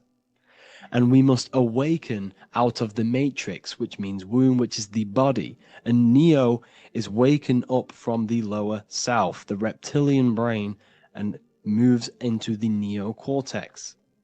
Because the brain is a radio receiver for consciousness. Now, what do I mean? I went over this before. Your consciousness is controlling the brain. The brain is a computer. And when our consciousness, our imagination, our emotion, our thoughts, and our memories are all contributing towards just survival things, food, safety, fear, all of these things, and our consciousness is locked into a survival state, we are using the reptilian brain. We're no longer thinking. You don't think with the brain, but the consciousness is thinking, which activates the different parts of the brain. When we think for higher reasoning, we use the neocortex. It stimulates the neocortex. When we think about survival, we're using the reptilian brain. So therefore, when Neo wakes up, he wakes up to the higher aspects of consciousness, which is only utilized by the neocortex, by learning new things and expansion of the mind and expansions of consciousness. Okay? So the whole matrix is to keep you designed, well, the whole matrix is designed to keep you in a survival state, in the three-dimensional awareness. They want you constantly scanning for safety, scanning for food, scanning for emotional safety in relationships and other people. You see, they do not want you to think. They want you stuck in that reptile, that animal state, that beastly state that most people are in. Most people, all they do is eat, listen to music, consume, have sex, lust, desire. This is all the reptilian brain. So when we say the world's being ran by reptilians, it's symbolic. There is no physical reptilian humanoid beings controlling, manipulating human consciousness. We are all the same consciousness. However, there is a corrupted state of consciousness running this world. And this consciousness worships the physical plane. And they control the physical plane. So by doing that, they keep you stuck in a reptilian way of thinking, the animal state, to keep you stuck in the lowest state of consciousness. Now, this is the god Osiris, which represents the reptilian brain. None of the Egyptian gods ever existed. They are all symbolic for the brain and anatomy of the human body. Osiris represents the reptilian brain. As you can see, this anatomy compare to the brain stem and Osiris statue found in Egypt. And we also see an ancient artwork of Osiris with green skin and two reptile crocodile alligators next to him, which also symbolizes the reptilian survival state of human consciousness and the activation of the reptilian brain. This is what it symbolizes. Now, this is what the Matrix is all talking about. It's talking about the awakening, the expansion of consciousness. The word divine is dive in because you connect with the divine by diving inward. There is no man in the sky going to save you. You must connect with the self. Know thyself. Truth comes from within. All of these things I'm telling you comes from within you. I'm just pointing it out. All of this is self-realization. A lot of people say, well, what are my sources? My sources is knowing thyself, observing thyself, using the neocortex of critically thinking, sitting down and thinking about yourself and having deep realization of yourself. You can realize that your thoughts are not of this physical world. It's quite simple. The brain does not think. The brain does not imagine. The brain does not hold memory. All of these things exist in consciousness, the one consciousness, but we are all fractal, infinite parts of. This is the eye on the triangle, consciousness being given down to the rest. This is separate. Consciousness is separate from the rest of the pyramid. The pyramid is your body. Neo is the one consciousness. This is the Egyptians symbolizing the one consciousness giving Ankh, which is life, to all the different life forms. However, you can see that the central sphere is giving a big Ankh to the humans, because humans, like I said, possess the advanced consciousness, an advanced brain that allows us to turn above our reptilian animal self. For example, we can go against our reptilian lower animal nature and turn to our godly nature. Animals cannot do that.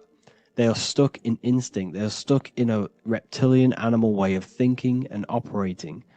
Everything they create is to survive. We can turn against our lower nature and create for amazing things like buildings, architecture, technology.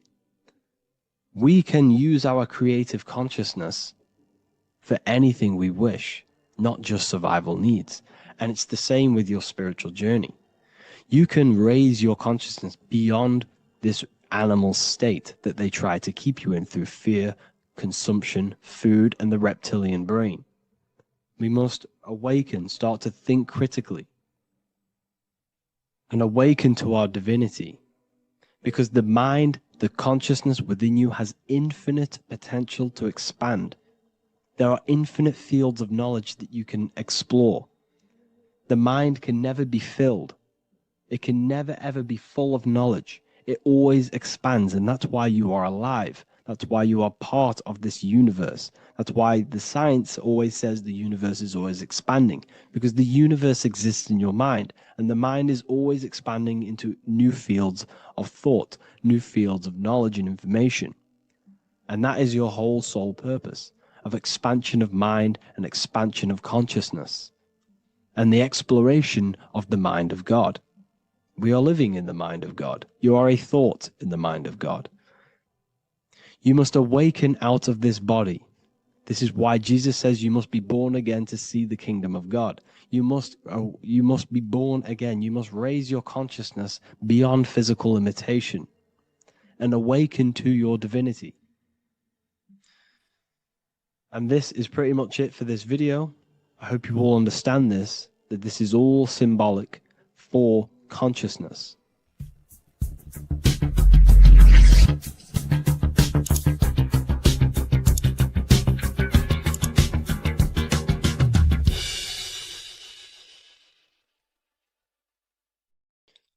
What if I told you you don't have one body? You in fact have four. There's a secret hidden right in front of you, and most of you overlook it. And by learning these teachings today, this will change your perspective on life, on yourself, and completely change the conception of yourself. This is the key to your highest potential. If you stay with me today, you will find secrets about yourself that will change your life. But I warn you, once you step this path of esoteric knowledge, there's no going back. Once you see, you can't unsee. So stay with me, and we will discuss the four bodies of your soul and how you can master yourself to reach your highest potential. The first thing we must understand is that there is a sun. And just like the sun gives life to the earth, there is this life force within the sun that gives life to all matter. We must understand that matter itself is dead. It has no life potential. It has no ability to create or destruct anything. All of the life comes from above, from the sun, from the life-giving power of this infinite energy source we call the sun. No matter what model you believe, the sun still gives power to this physical realm. giving life to all of the crops, giving life to animals, giving life and growth to all things that the rays come in contact with. This is a macrocosm process. We must understand the teachings of as above, so below. This means that the macrocosm repeats itself in a microcosm form. Now, what do I mean? Humans are made in the image and likeness of God. You are a miniature version of God, a spark of the divine consciousness made in human form, in physical form. Just like the sun gives life to all physical matter and growth to all crops on the earth, your soul is a miniature sun. And your soul is giving life to the body. Your body is a miniature earth, which also goes through the cycles of the 4 seasons of the sun. We feel different in each one of these seasons. It's because our body does not only go through these cycles externally, but these cycles happen within ourselves, within consciousness. Your soul is the sun. The sun you see in the sky is an externalization of your soul. Your soul is the life force. You are the soul, not the body. And like the sun gives power to the earth, the soul gives power to your body. So first, let's look at the etymology of the word sun. The word sun comes from it's a Latin word solis or sol, which means the sun. Sol then became soul, sun, soul. And in fact, S-O-N and S-U-N in the old etymology dictionary mean the exact same thing. They are interchangeable. So when we look at the symbol of the sun, we look at a circle and a cross, which represent the 4 aspects of the sun, the 4 seasons of the sun: summer, winter, spring, and autumn. These are the 4 states of the sun. Like we said, this is why we get this symbol. You have the 4 states of the sun, which represent the 4 bodies of the soul. Now, this is where we get deep. Like I said, the sun you see in the sky is a macrocosm of your soul, an externalization of your soul. Just like your sun has 4 seasons, the 4 seasons within us are the 4 bodies. Our soul is incarnated and split into 4 sections. We have a mind, we have a physical body, emotions, and spirit. These are all interchangeable and they are all linked. In ancient alchemy, we have the exact same symbolism of the 4 stages of alchemy. But in this case, they're symbolized as the 4 elements: earth, water, air, fire. In this ancient alchemical symbol, we have the pentagram, with the top one representing the soul, ether. Our soul then has the 4 bodies, with the human here. We have the man, the eagle, the bull, and the lion. We see this on the tarot card, the Wheel of Fortune. The man, the eagle, the bull, the lion. We see this in Matthew, Mark, Luke, and John. The lion, the bull, the man, and the eagle. We see this with depictions of Jesus. Jesus, the man, the bull, the lion, and the eagle. These represent the 4 fixed signs of the zodiac: Taurus, the bull; Scorpio, the eagle. Scorpio was symbolized as an eagle. It's an ancient symbol. Now it's been changed to a scorpion, of course. Leo, the lion; Aquarius, the man. These represent the 4 fixed signs, which are 4 different elements. Taurus is an earth sign. Scorpio, a water sign. Leo, a fire sign. Aquarius, an air sign. Taurus is the earth. As above, so below. The earth is the physical body. Leo is fire. Fire is the spirit. Scorpio is water, which is the emotions. Aquarius is the mind, which is an air symbol. Air is the mind. That's why we call people airheads. Okay? So what we're actually looking at here are the 4 aspects of our soul. We have the sun in the middle and the four bodies of the soul. This is what Jesus is symbolizing. Jesus represents you. God made flesh with the four aspects of the soul. The four gospels are all depicting Jesus in four different ways according to the different body of consciousness. The wheel of fortune are representing the four bodies of the soul. This represents the four bodies. Now, how are they four bodies? They are four dimensions of consciousness. The mind is not made of the same substance of the emotion. The emotion is not made of the same substance of the physical body. The spirit is not made of the same substance as the physical body also. They exist in four dimensions of consciousness. They are four bodies of our soul. And the most important teaching here is what I'm actually getting to, is the powerful one. This is what gives you power. Most of us live in chaos. Our mind is thinking of doing something. Our emotions are feeling something else. Our body is lusting and wanting to do something else. And our spirit's energy is completely off. Most people live in unbalance. None of these four bodies are working together. This is why we produce chaos in our lives. When these bodies are in balance, are not working together. So in alchemy, they symbolize the four elements, which are the four bodies of consciousness. These are the furnaces with the fire. They represent transmutation of each body. We have to sync these bodies. We have to sync the mind with our emotions, and our emotions with our actions, the physical body, and with our spirit. These four key bodies need to be in line in order for us to create consciously in our life. Because each one of us is a creator, a miniature version of God, creating our own earth, creating our own material reality. And in order for us to create consciously and with effect and power, we must have these bodies unified so that we can create consciously and not create chaos. So this is very, very important. And this is a secret teaching found in all ancient societies. But this is what the hidden symbolism of astrology actually is.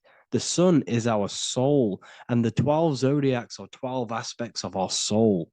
And we have the four aspects of the four main bodies. This is what we're looking at. We're not looking at the sky. We're actually looking at aspects of ourselves, aspects of our soul that we must master and transmute in order to become our highest potential. So I hope this makes sense. And it may take a while for you to fully understand this, but the key knowledge in order for you to understand any of these teachings that I've gone through today is the major, major teaching of as above, so below. What is above is below. What is within is without.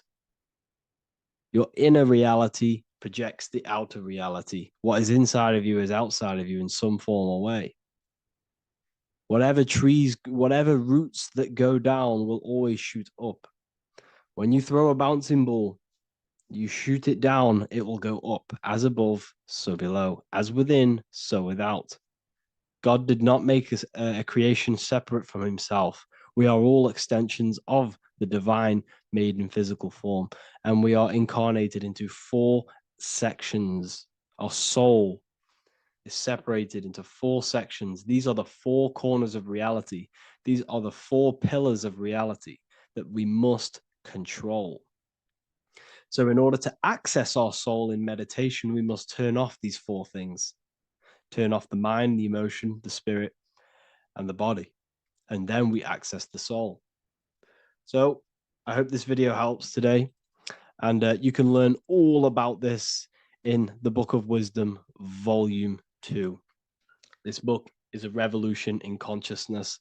I do not recommend everyone reads this book. This book is only for people who are serious and want to transform their lives. This book is a book that will change the scope you see reality. It will change your perspective on yourself because you will resonate with this. This book does not just give you information. It gives you a sense of well-being. It gives you truth, and you will find your power from this information. This information is not just information, it's a key to your path of enlightenment and transformation. So you can find this book in the description of this video. And if you are part of the university, I will see you on the live calls. Thank you, everyone. Please leave a like, subscribe, and a comment, and let me know whatever videos you want me to make next. Anything that you fail to understand or have any confusion with, I can make a video on it. So let me know in the comment section any reviews or anything I should do. Thank you all, people. Have a great day.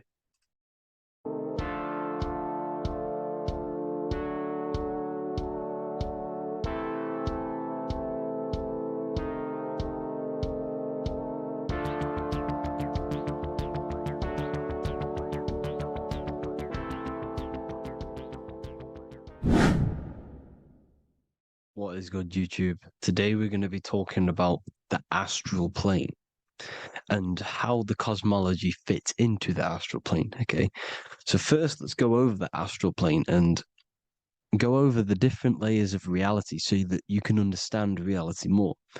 You are a multi-dimensional being. You are not in these, you are in all of these realities at the same time. They all interweave into one big reality. But there are different planes. They are different vibrational dimensions. There are different dimensions of reality. The mind is the root cause of reality. We're living in the mind of God. Everything is being thought into existence from the root cause, from the universal mind. This is why the ancient Egyptians said, all is mind. We're living in the mind of God. And we are a microcosm of this mind. This is why we all have the same mind. This mind is the world of thoughts. Now, this world of thoughts is just the thought alone. For example, it is the thought of a chair.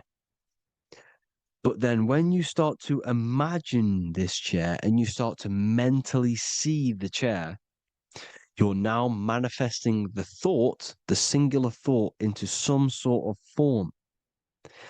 So now you're imagining the chair. You're imagining the form of this chair, which is then manifesting into the astral plane. The astral plane is the world of thought forms manifesting. So when you are imagining something, you are seeing into the astral plane. Okay? Your third eye, it is an eye because it sees the astral plane. It is seeing the other side through imagination, through dreaming. Well, we'll go over dreaming later.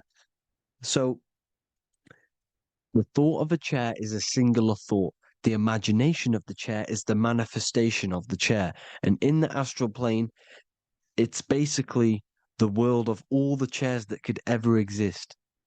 So you're thinking of the chair as a singular thought, which is the mental plane. The astral plane is the imagination of that chair, is the thought, the manifestation of it. Depending on the vibrational state of the thought will depend what level of the astral plane it will go to. For example, if you're thinking about a chair to torture someone on it, it's going to go on the lower astral plane. Or if you're thinking and imagining happy things, it's going to go to the higher astral plane. So wherever your mindset is, that we call it a mindset because your mind is setting frequencies to certain things. Thoughts are frequencies. And a mindset is setting your frequency, setting your mind to a certain frequency. So when you set your mind to a certain frequency and you imagine something in that frequency, you're going to match everything in the astral plane that are on that similar frequency, just like you would in the physical world. Because we're all in these worlds right now as we speak, but we can't see them with the two physical eyes. We can feel it though. When you're around someone and you've just met a new person, for example, you can feel their vibration. And if you're not if you're not on a similar vibrational match, you will not get along with that person, or you just won't not get along, but you won't connect with that person because you're on two opposing frequencies, not matching. And this is something you can't see, you can only feel because it's the astral plane. It exists within the astral plane. Everything in the astral plane is made out of vibrations. So if you do astral project, and if you already know how to astral project, you will see beings and people and things that are on the same frequency as you. This is why before you astral project, you need to sort your vibration out before you astral project, because you are projecting your consciousness into this. It's the mind. The mind is the bridge. It can move between realities. You are a observer. You are a observing soul which observes different realities. And the mind is the bridge between all of these different realities. The mind can choose. If you want to project into the astral, you set your mind to it, you can. Okay? So let's not get off track. The lower astral plane is where demons are. The higher astral plane is where heavenly beings are. Heaven and hell are kind of a real thing. The etheric plane is a powerful substance, the ether, the fifth element that they don't tell us about. If you type in on Google the 5 elements, they will try to remove it with wood or metal because they don't want you knowing about the ether. Ether is the energy double behind all physical objects. So the ether is very important. It is the 5th element. It is part of the physical world, but it's also part of the astral world. It is on either side. You see how they're showing you the truth in the language? Ether and either are the same word. The ether has 1 foot in the astral and 1 foot in the physical world. It's a substance that connects the physical to the astral world. It is the either. It's on either side of reality. It's on the other side. Other, either, same word. Ether is connecting the physical to the astral plane. It's the world of frequency. Frequencies, EMFs, torus fields are in the etheric plane. It is the energy plane. It's where energy moves through the ether. Okay? So then you have the physical world, the world of effect. Everything you see in the physical world is the effect of the higher planes. Each plane is a product of the plane above. So, and it melts into each plane. The physical plane is the lowest plane, it's the most densest, and the highest is the most fluid. This is the most fluid, this is the most dense. This is where we get the saying, as above, so below from. As above, so below comes from the different planes of reality. And magicians understand this. This is why magicians always say as above, so below. Because they understand if you manipulate the higher planes of reality, you manipulate the lower planes. Because the astral plane is a direct copy of the physical world, but in the astral plane. It is mirrored. The physical world is mirrored in the astral plane. They are both the same world, but there's different vibrational states of the world. Kind of. It's hard to put this in words, people. So just try and understand. The astral plane is the double. It is whatever happens in the astral plane happens in the physical plane. This is why magic works. This is why demons work. This is why spirit communication works. Because if you manipulate the higher planes, you manipulate the lower planes. As above in the astral, so below. Leonardo da Vinci showing you to look up, pointing up. You got to look up. He's telling you to change the mind, you change the physical world. You change your emotions, you're out on the astral plane, you change the physical world. You change your reality by changing the higher planes. This is the Masonic 11. The two pillars. This is the 11, also symbolizing the two hemispheres of the brain here. But the 11 symbolizes the two mirrors. 11.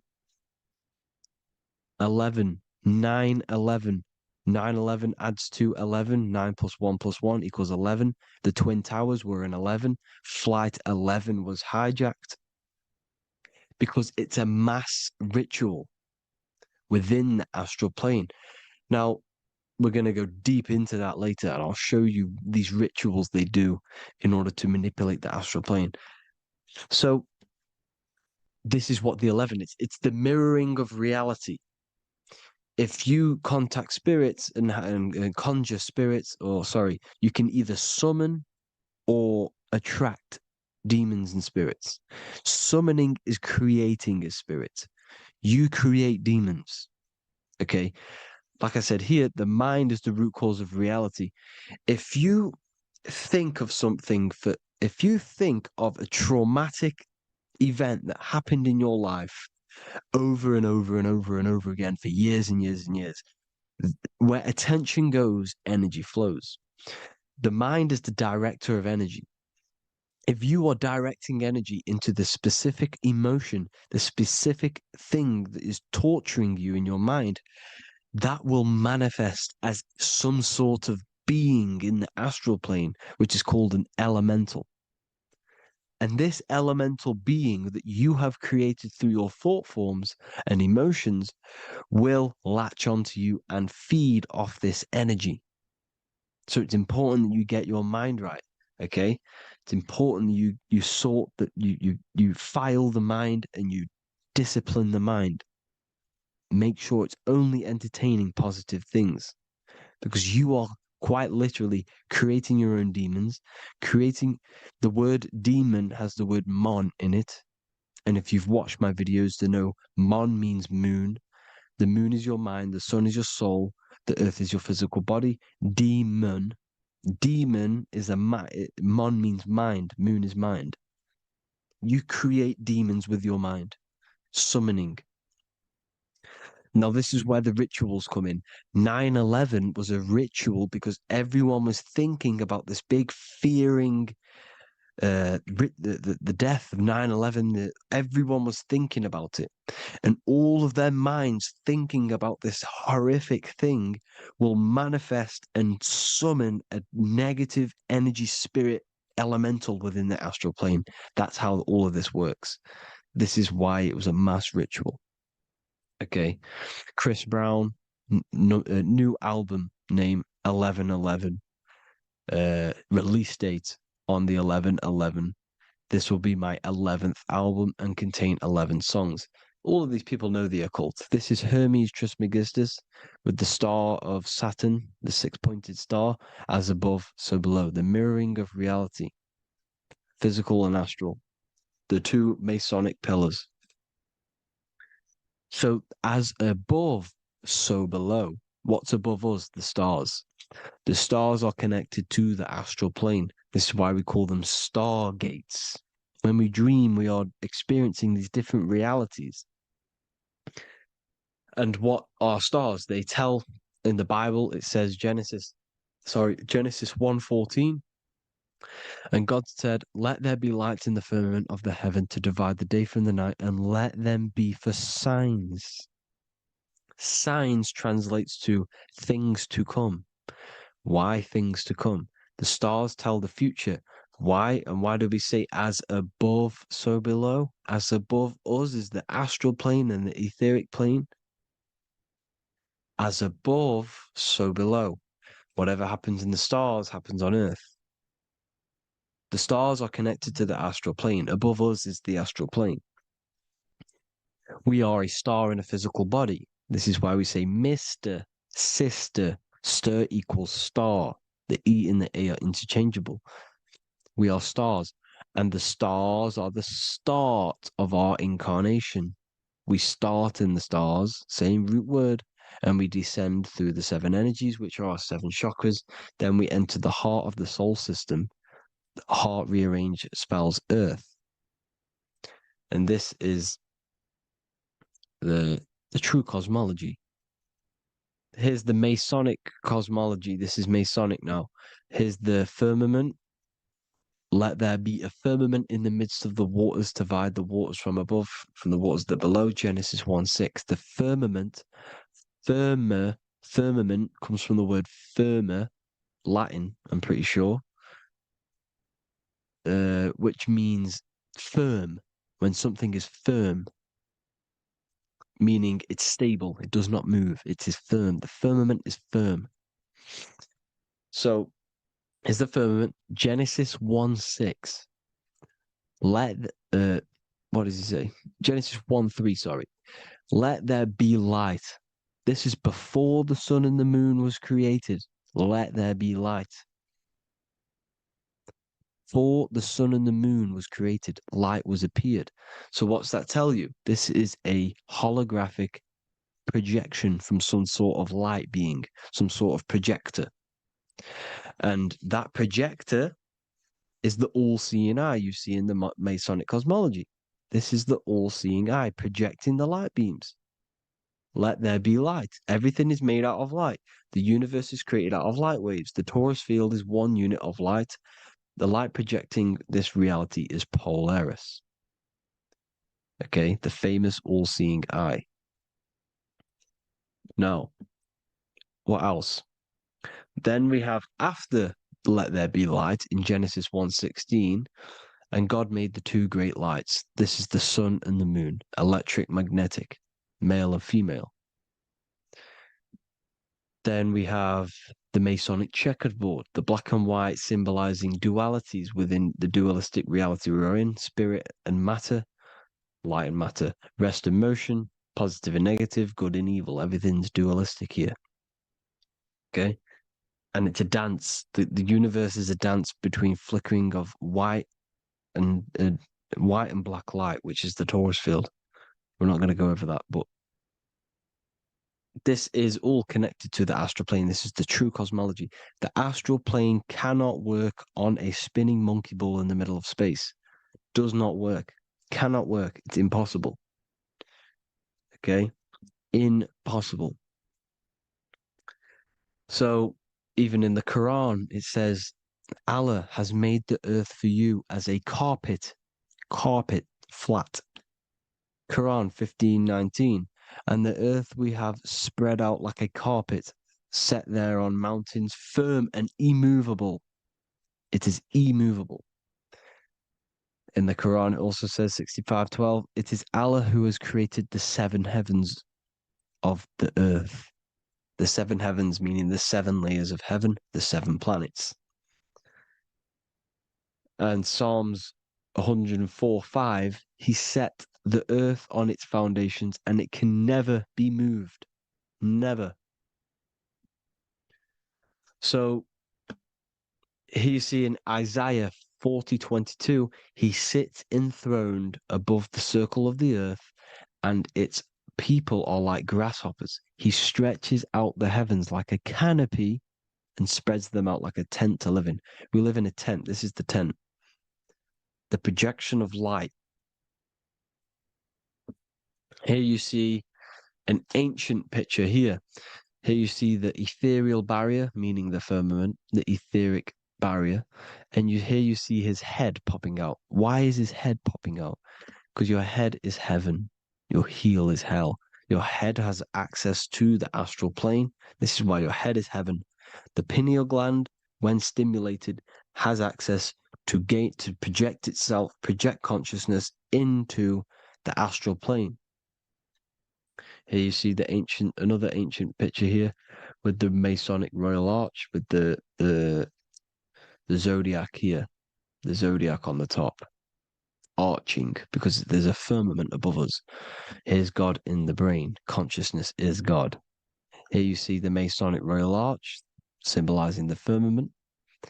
George Washington above the Masonic Royal Arch. These are the stars. This is Polaris projecting reality. Here's ancient churches with the dome. Polaris projecting reality with Jesus. Disney World is under the dome. The seven layers of heaven, ancient paintings, all depict if you go and look at the ancient paintings, they'll all depict the firmament. the arch above us. This is where we get interesting. The Masonic Royal Arch has the 6-9, which is Cancer. The constellation Cancer, which is 6-9 is associated with portals because CERN is the 6-9. Okay, CERN is opening portals. They're trying to create a portal to the other side. Cancer has the word CERN within it, so there's a link between Cancer and the opening, the firmament opening above us to ascension. Here you see the Masonic art with the Royal Arch and the light and the opening. Here you see the light and the opening. This is the opening of the firmament. Here's the Hebrew cosmology with Sheol, the underworld, and the opening. So Cancer is definitely some sort of portal in and out of this reality.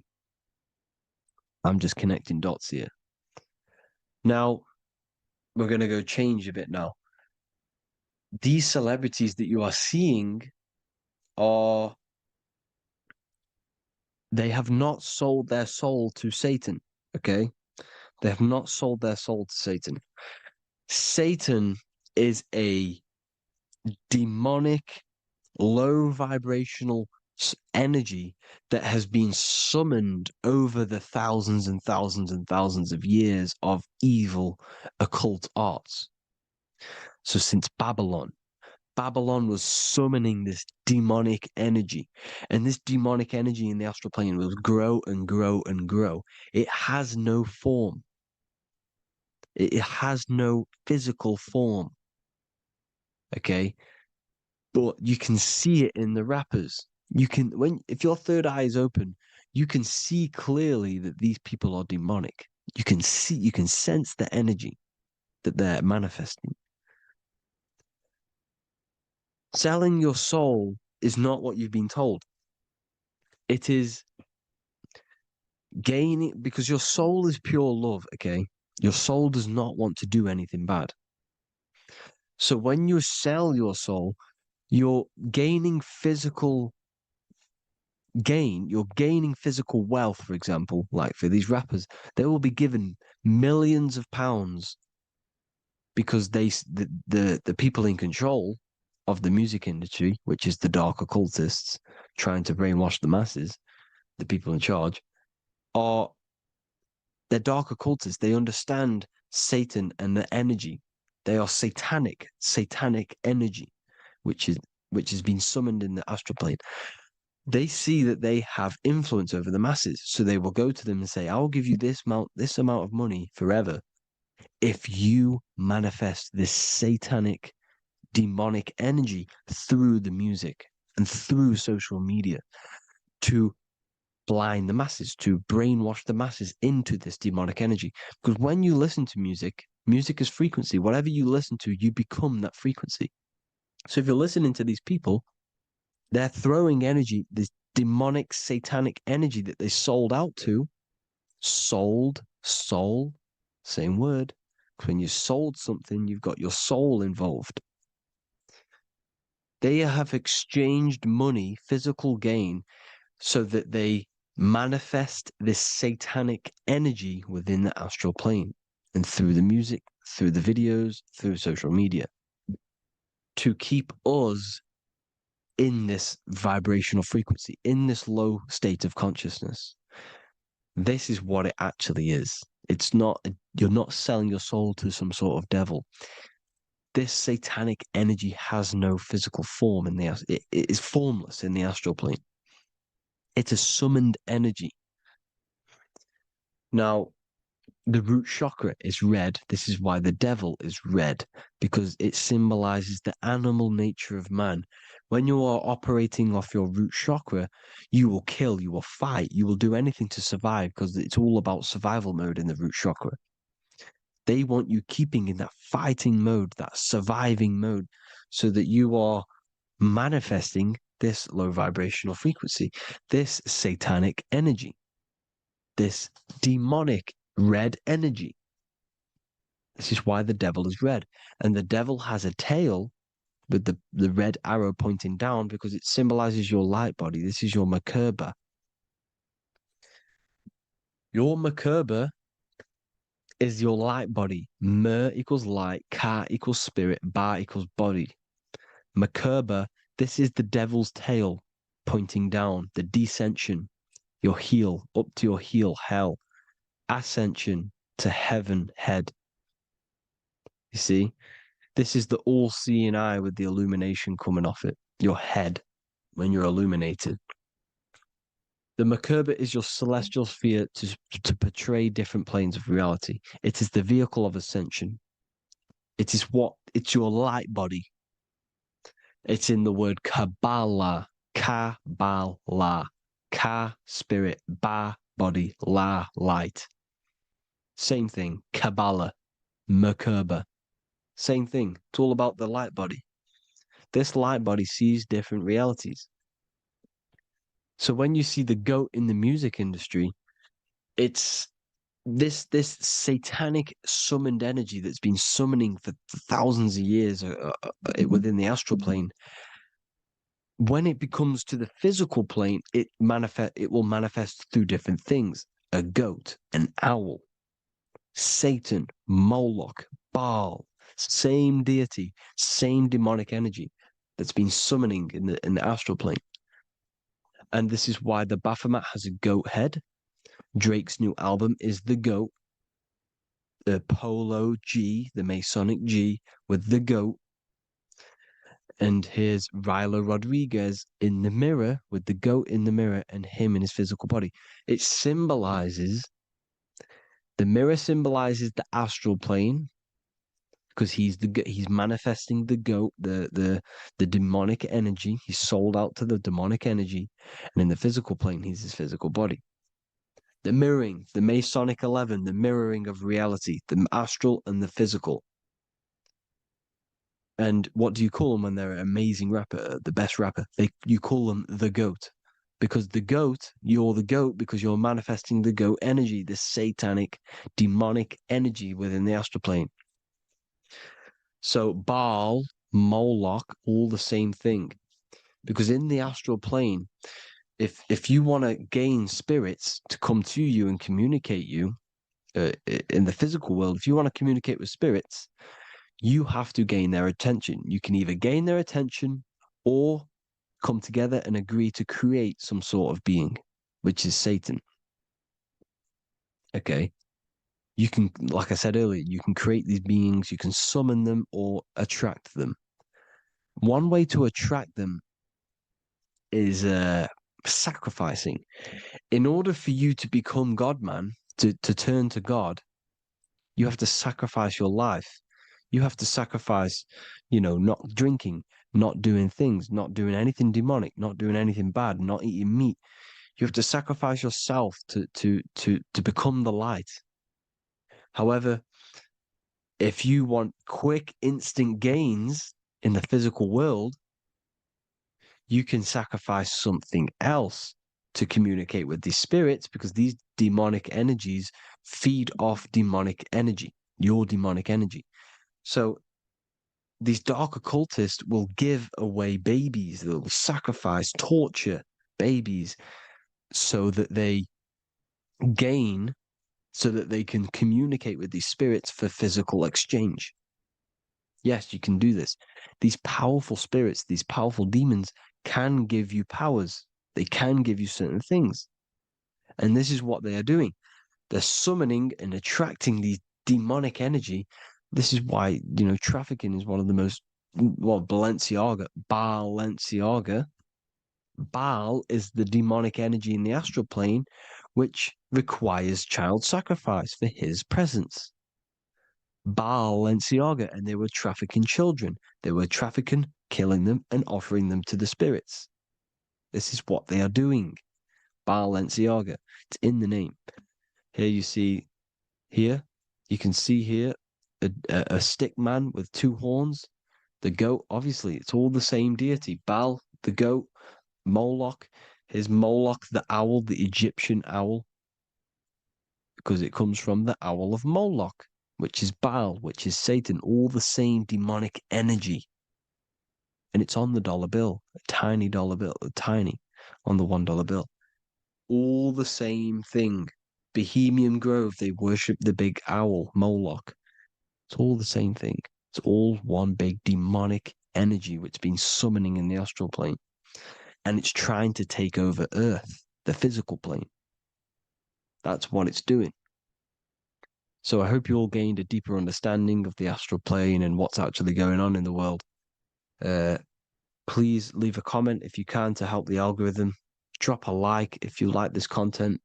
And hope you all learned something today. And God bless you all. Thank you all.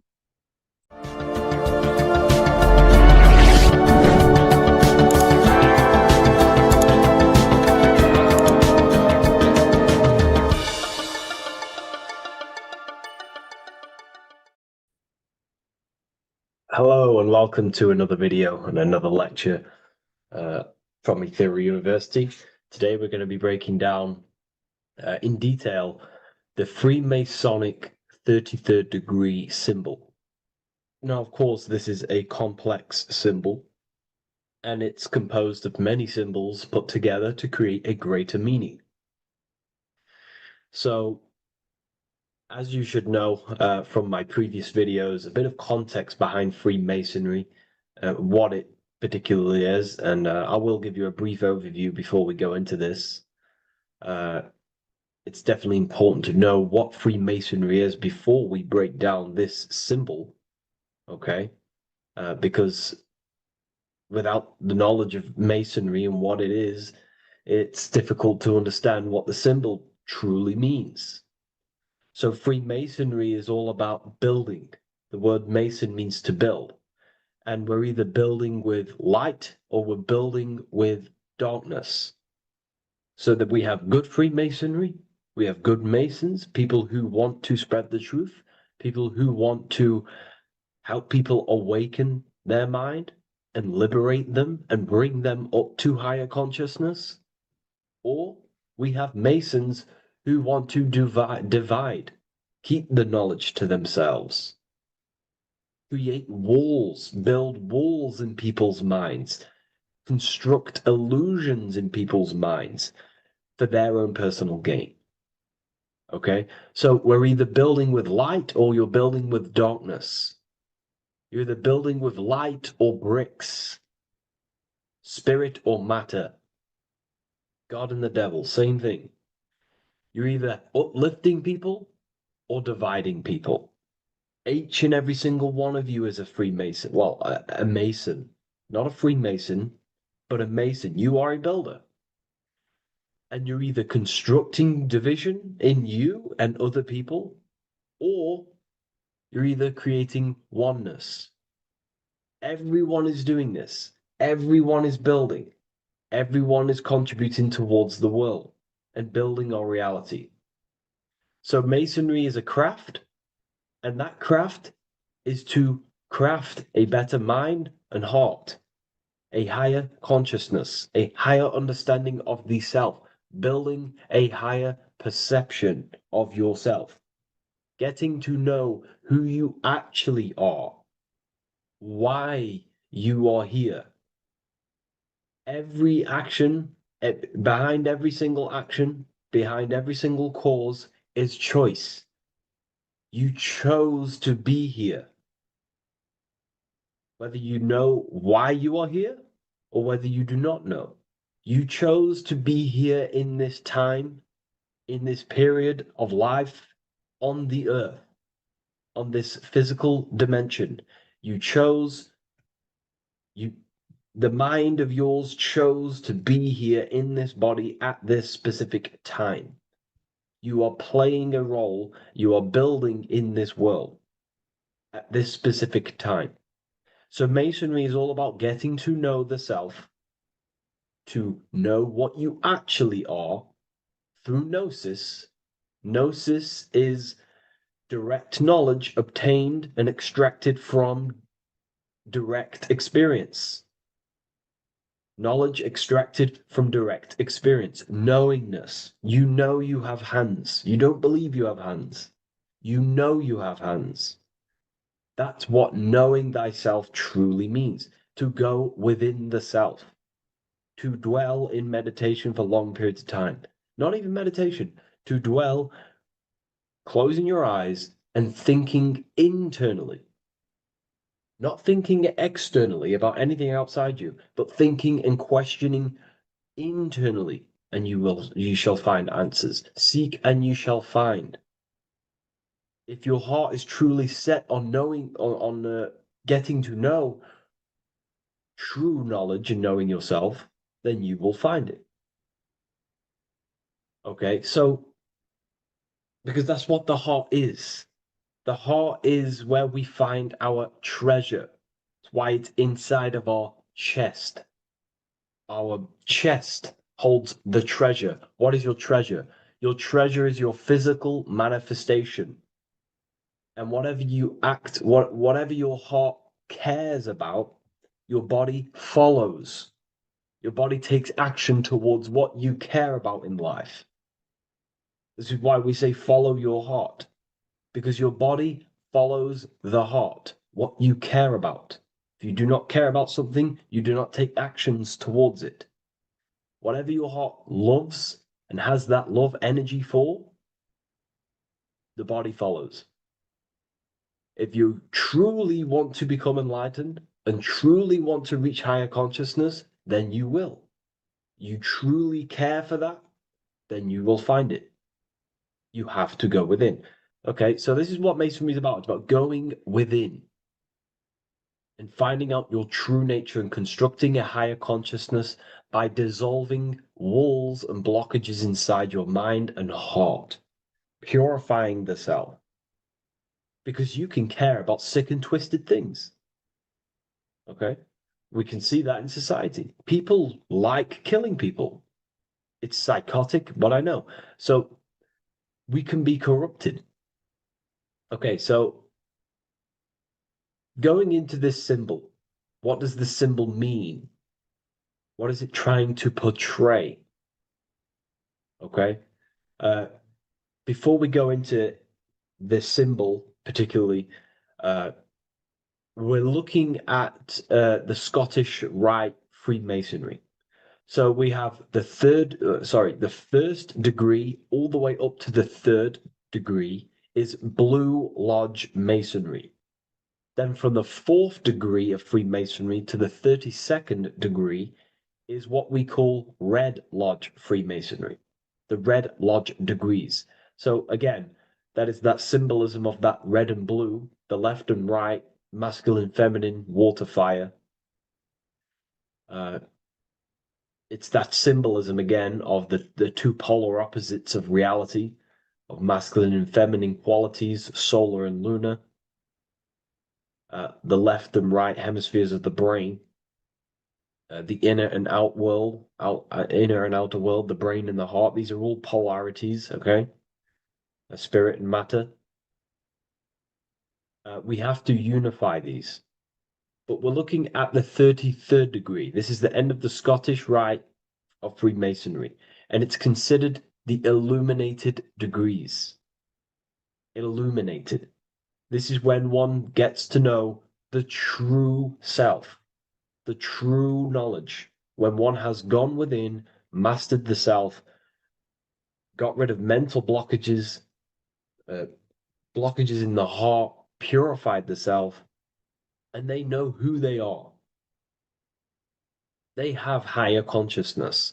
And in this breakdown today, I'm going to show you how they have higher consciousness through this symbolism. Okay, so I was going to say something, but I totally forgot what it was. But anyways, we'll move forward with this symbol. Oh, that's what it was. Water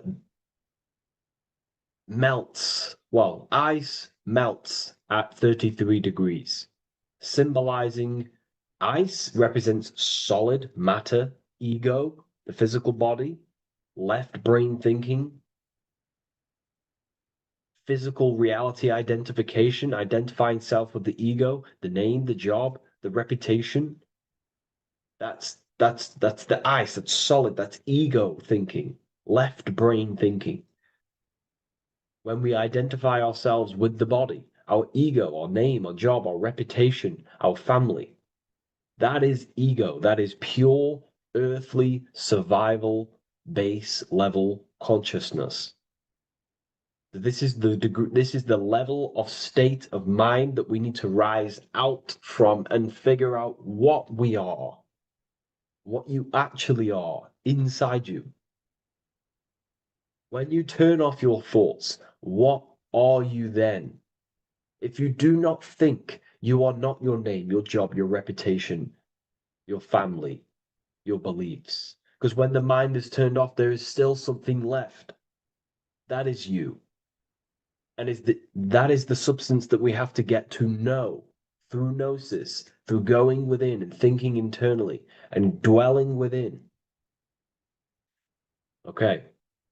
So Freemasonry is all about learning about the psyche, the true nature of consciousness, how it functions, the mechanics of consciousness, how we can integrate universal law with consciousness. We're going to be going into that.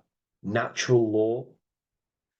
How we can become one with God's law. We can become one with the universe and integrate universal consciousness into yourself. Okay, so the first thing I'm going to say about this symbol, straight away, the first thing you probably notice about the symbol is the eagle. The eagle is a bird. Okay, what do birds do? They are high in the air.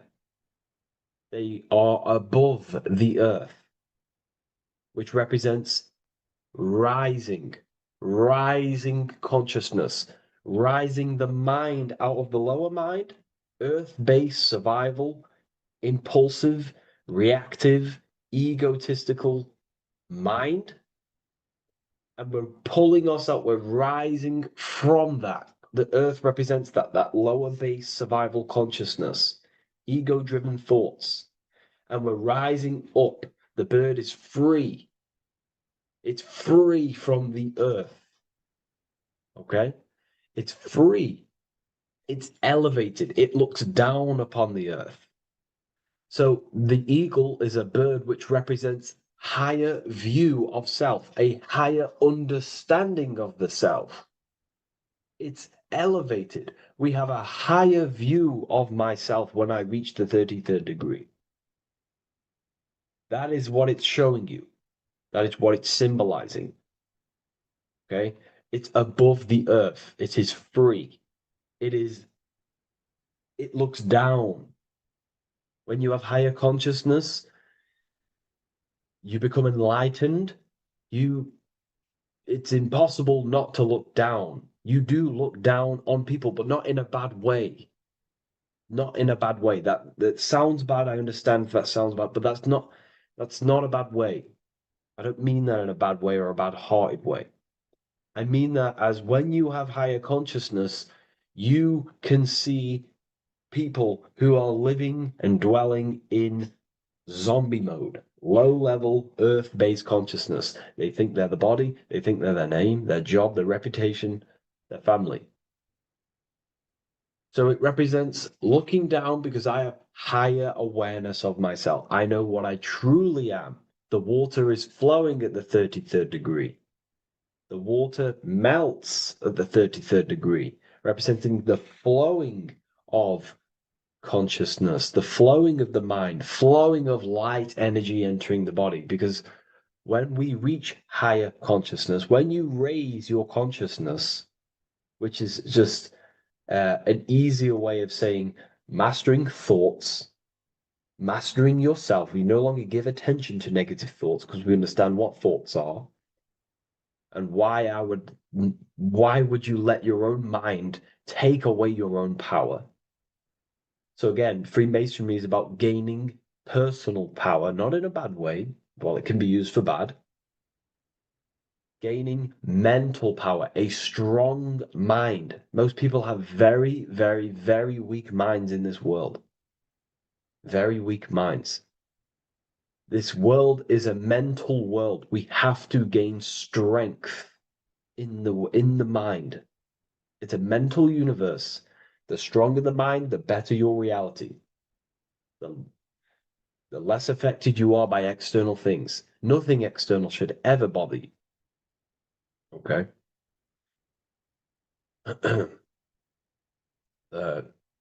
So it's about gaining mental strength, mental clarity. So again, the bird is elevated, it looks down, it has a higher awareness, it sees things from above, it sees the world for what it truly is. That's the eagle. Okay? It's the higher view. This is the illuminated degrees. So we're looking at now the sword. The bird, the eagle, the double-headed eagle is standing on the sword. Very symbolic. The sword is not above the eagle. The sword is below the eagle. The sword moves through the air. On a basic breakdown of the sword, it represents power. Power. Because if I have a sword, I hold the power over you. That's what it symbolizes. In war, you have a weapon bigger than someone else and more destructive than someone else, you hold the power. So it's a power symbol. To go even deeper on this, on its true meaning, the sword, I've already broke this down plenty of times. It moves through the air. It cuts the air. It's the mind. Air represents the mind. Water is emotion. Fire is the spirit. Earth is the body. So we're looking at the mind, the power of the mind. And the eagle is standing on top of this, representing, I am conquering my own mind. I am conquering my mind. My mind does not conquer me. My mind is truly mine. I hold the power over it. I stand on top of my mind. The mind does not rule me. Thoughts do not enter my mind that take away my power. I think it, I feel it, I act towards it. It's unity. My mind is the monarch. It is the command center.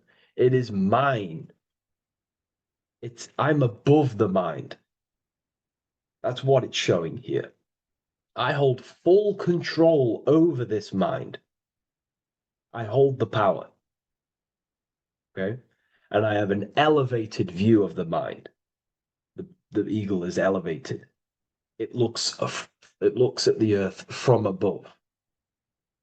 It's the higher perception of the mind. The mind has a higher view of the self. It is conscious. Most people are not conscious. Okay? Most people walk around, they act unknowingly, they don't even know they exist. They don't realize they have consciousness. They think they grew from a monkey. They're born on a spinning ball in the middle of space, and they think they're the body. That is the level of earth-based consciousness. And it's saying, I hold the power. I hold my mind to what I want to direct the mind's forces to. I create with my mind. I carve reality. I shape my reality with my mind and thoughts and my intellect, my communication. Okay? That is what we're looking at here with the sword. It's on top, meaning I control it. When you stand on top of something, you are the top. You are on top of it. You hold the power. You rule over it. When you are the boss of your business, you rule the business. That's what we're looking at here. The sword needs sharpening. It always needs sharpening. You can't use a sword forever. You need to sharpen it. The mind will not stay powerful and strong and and aligned with what you actually want unless you continuously refine the sword. The mind needs to be refined or reminded.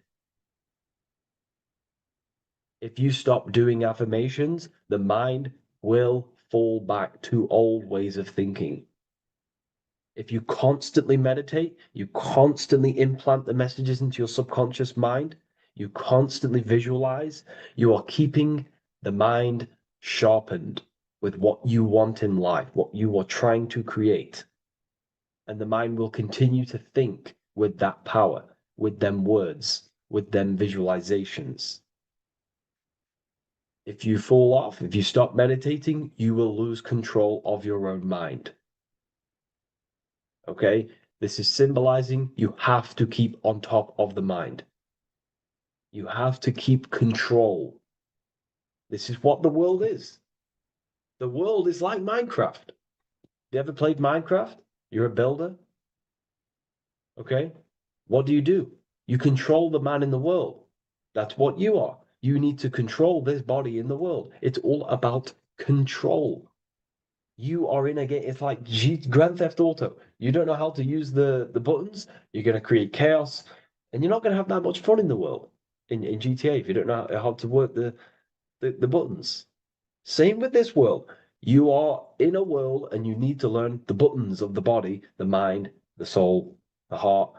How will these things function so you can actually live a better life and create what you want in the world, aligned with natural law, of course, unless you want to walk down the path of Satanism. So this is what we're looking at with the sword. Now, moving on, we're looking at this little banner here. This says "God and my right" in Latin. God and my right. What is your right? Natural law is your right. What is natural law? You already know the natural laws. We all intuitively know the natural law. What is natural law? Do good. We all subconsciously, on a soul level, we know to do good. We know to do right. It is wrong to hurt people. It is wrong to control people. What is your natural law? What are the forces that you hold power over, that you have full control over? You have full control over what you think, what you feel, what you act. Thought, emotion, action. If you start to try and control things outside of them three forces, that is now you breaking natural law. If I try to control and manipulate someone else, that is now breaking natural law.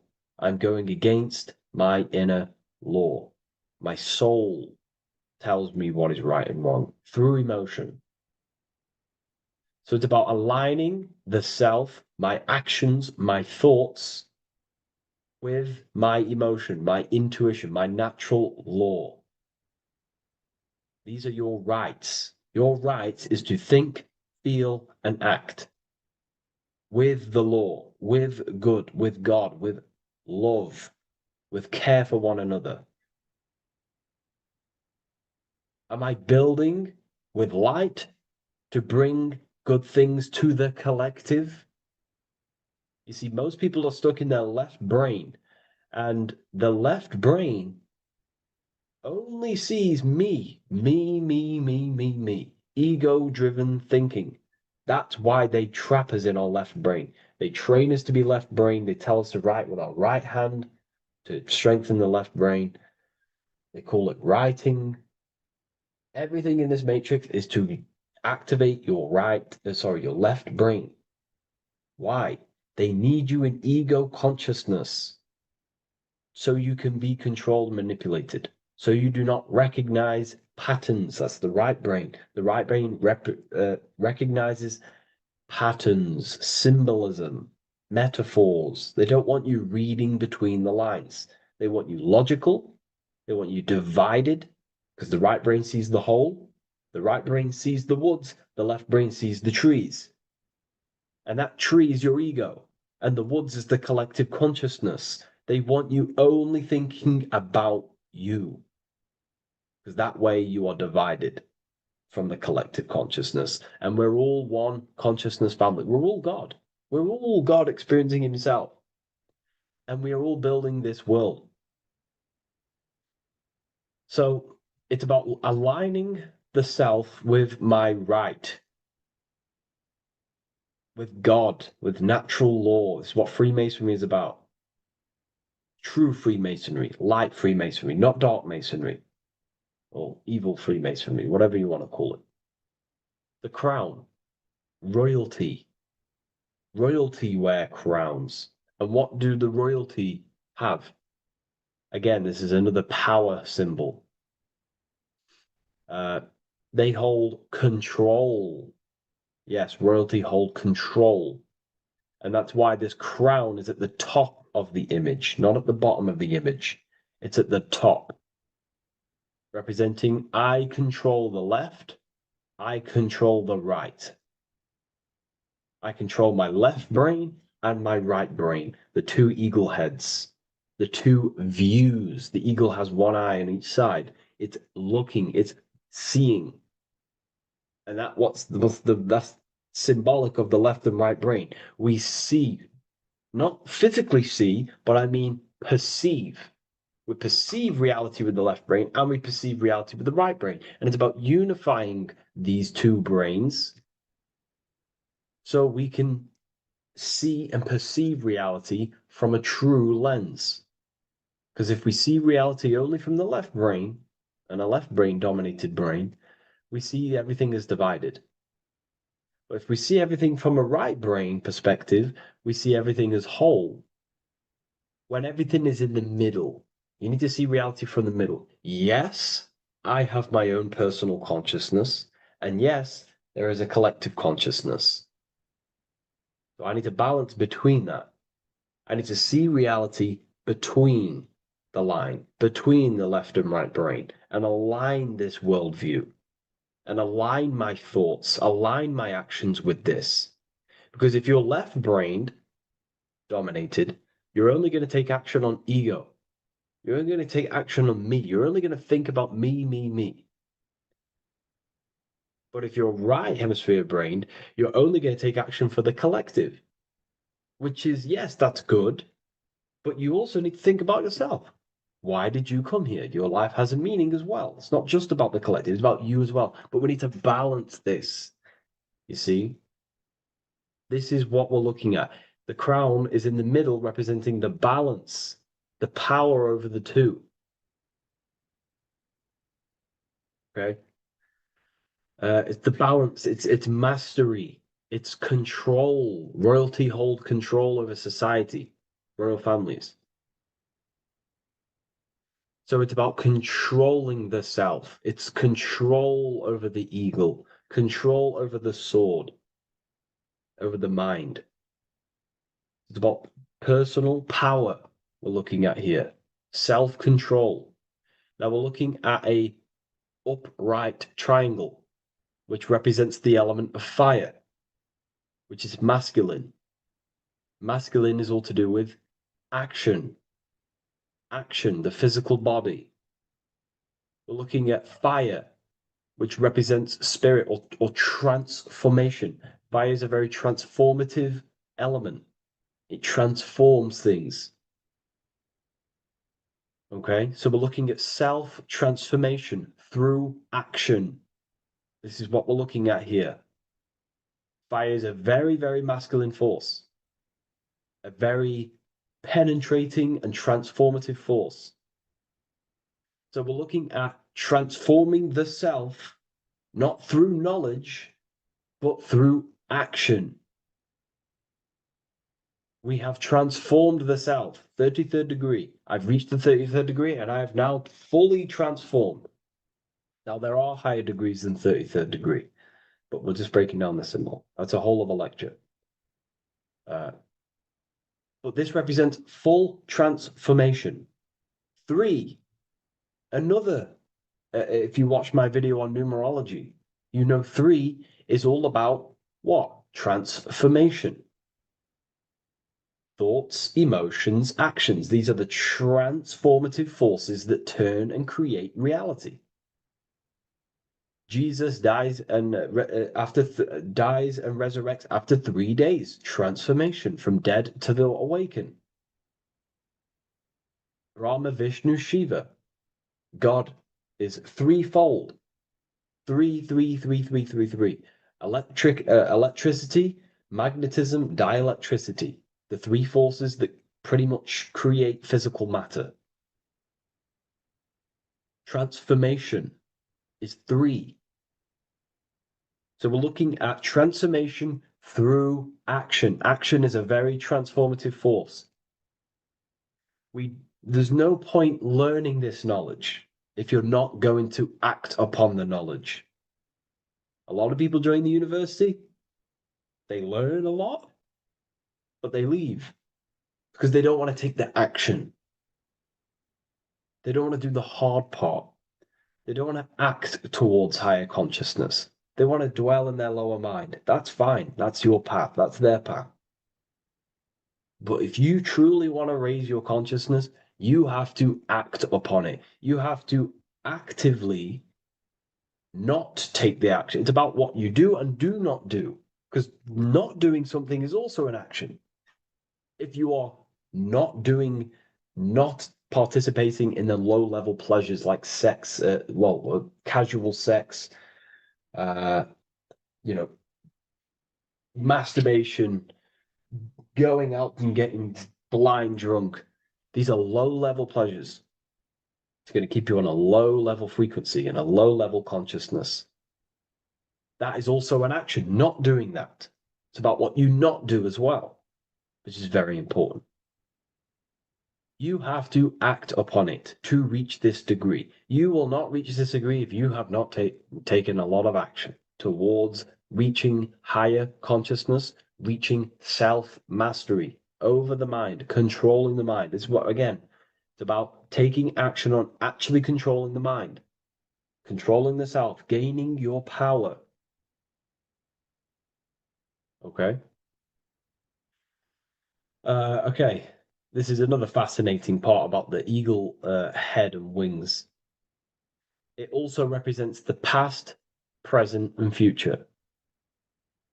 The crown is, again, symbolic of the crown chakra. This is all to do with knowledge. So we're looking at knowledge of the past, the eagle on the left looking behind, and the eagle on the right looking forward. So we're looking at the crown, knowledge of the past and the future. Looking at your past is very powerful. What has led you to this very point in your life? What actions have taken you to this point? And not only you, remember, there is a collective. Remember, you always have to keep that in mind. Every action you take, you have to always align it with the collective consciousness. It's not just you in the world. We have a collective. So how did you and how did the collective get to this point in life, in this present? How did we get here? How did we get into this mess? Humanity is in a mess. A straight up chaotic mess.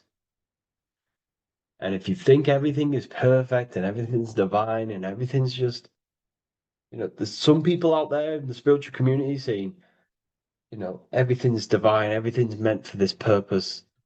No, there are people actively manipulating and using mind control methods to control this reality. How have we got into this mess? So we have to look into the past to analyze patterns so we can take action now in the present to change the future of the collective and your personal life. That's what we're looking at here. So the eagle looking left is looking in the past, representing analyzing the past, analyzing the actions in my life and the collective life. The actions that led to this mess now, to this state now. And what can I do now with my knowledge to change the future to a better future, aligned with, again, natural law, aligned with goodness, aligned with God, aligned with care and love for one another and the self. So it's all about knowledge of the past and knowledge of the future. And what I can do now to take action, the triangle pointing at the middle, which is the present, what can I do now to change the future? To create a better future, to transform the world. 33, transformation. To transform the future. Okay, this is what we're looking at here with the two double-headed eagles as well. Again, this is more art. This is a lot more complex symbolism here. But again, we have the Earth hemisphere here. And what? The eagle above. It is raised above the earth, above material pleasures, above the material thinking self, above the ego. Not to say get rid of the ego. We need the ego. But balancing, control, power over the ego, power over the two hemispheres of the brain, power over my past and my future, power over time. What am I using my time towards? Time is your spiritual currency. Okay? It's elevated. It sees things from a higher perspective. It is higher consciousness. We're also looking at the astral body. Birds on a deeper level represent the astral body. So symbols have layers of meaning. The deeper you get into the occult. So when you join the first degree, you get, a good interpretation, and the higher degree you go, the more deeper the symbol reveals. As the more deeper you know yourself. So we're looking also at the astral body, the light. What is the light? Light is a massive symbol in Freemasonry. It's knowledge, gnosis. When you're very intelligent, you call someone, they're a bright child. They have enlightenment, light in the mind. Looking at light, a lot of knowledge, a lot of self-knowledge of the self, of the psyche, how I function, what I am, knowledge of the astral body, rising above the earth, astral projection, exploring your true nature, exploring consciousness. This is what we're looking at here. And in order to explore your astral body and explore the astral realm, you have to control the sword, the mind.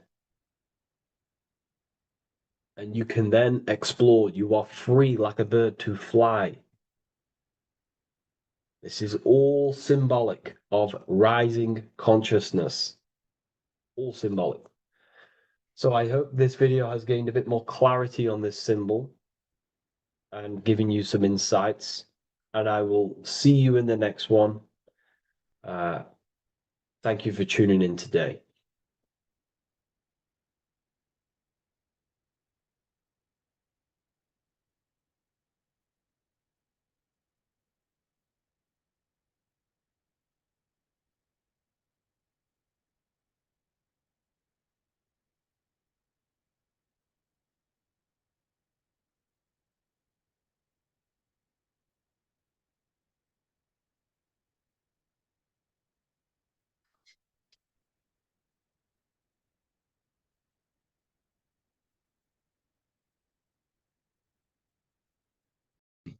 This one secret that is hidden and guarded within secret societies grants you profound power, which can fully transform your life and perspective on reality. Today, I'm going to reveal this one secret, which you probably already know, but never realized how deep it truly is. This has the power to change your life. It is the key to your potential. And if you stay with me, this power may be yours, and you could transform your life with this hidden secret that is guarded within secret societies and esoteric orders. And this secret is not really a secret, but something people overlook, that the universe is mental. Everything we experience and interact with and perceive originates within the mind. The universe is a boundless field of consciousness, a mental construct molded and shaped by thought. We do not just live in a physical world, as they want you to believe. There are hidden forces that mold the material world. They want you to believe that you are only a physical being inside of a physical universe. But this is completely wrong. You are the architecture of the universe. Your consciousness is the very fabric of reality. And you create your own universe. The universe is an infinite field of consciousness, a vast and limitless mental construct, intricately woven and shaped by the power of thought. It is a dynamic and ever-evolving field where the interplay of awareness and attention gives form to existence. Within the boundless realm, every idea, perception, and belief contributes to the creation and transformation of reality itself. Each thought holds the power to transform reality. Your consciousness is the very fabric of reality. And this is shown in the symbol of the flower of life. The flower of life is a symbol. It symbolizes the interconnectedness of all existence, illustrating how every thought is not merely a fleeting moment, but a ripple that reverberates across every layer of reality.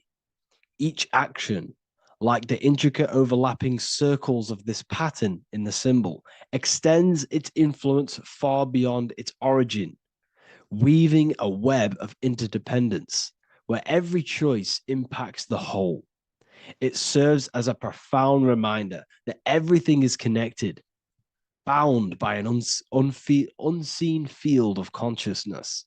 This symbol represents how one action, one thought is a ripple in the whole vastness of the ether of consciousness. To master your mind is to master the universe, because your mind is a miniature universe. The mind is the very fabric of reality. So if we gain the hook, if we gain the power and the mastery over our minds, we have now gained the power to create reality to your will and intent. You see, most people live in a cycle, and this cycle is the outer world manipulating how they feel on the inner world. People's external circumstances are creating their thoughts and emotion in the inner world of consciousness, which is producing a constant cycle of negative manifestation. For example, let's say something negative happens to me in my external world. Then I start to think negative and feel negative. What that is actually doing is manifesting and projecting more negativity, because our thoughts hold the power to control and weave our own life. Your life is a direct correlation of every thought you thought in the past. What we need to do is stop and not let the mind control you in your reality. You need to control the mind so you can control reality. So what does this actually mean? Reality is an externalization of consciousness. Consciousness and matter are one. They're not separate. They are inseparable and interconnected.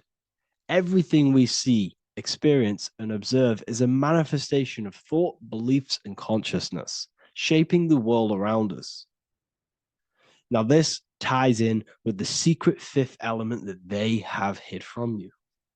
They've hid from you this sacred and very important symbol and pillar to reality. And this pillar, this sacred thing they've missed, is called the ether. And they've held this from you for a reason, a specific reason. This is the true fifth element. Why do they hide the ether? Because the ether has the power to shape and manifest whatever we imprint upon it. Every thought is a vibration interacting with the ether and actively shaping our reality. The ether, you could see it as the codes to physical reality. It's like an energetic blueprint which surrounds all physical objects.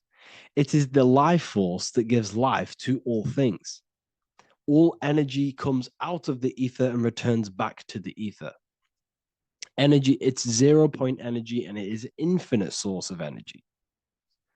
So this is why they hide the ether, because whatever our mind can imprint onto the ether, we can create into a reality. And we imprint the ether through thought and imagination. The mind holds the power. The mind is the very source of reality. The material realm is not separate from the mental realm. Rather, it is intricately shaped and influenced by it through the ether. This subtle, all-pervasive medium bridges thought and matter, allowing consciousness to mold and manifest the physical reality. To transform our lives, we must first transform our minds.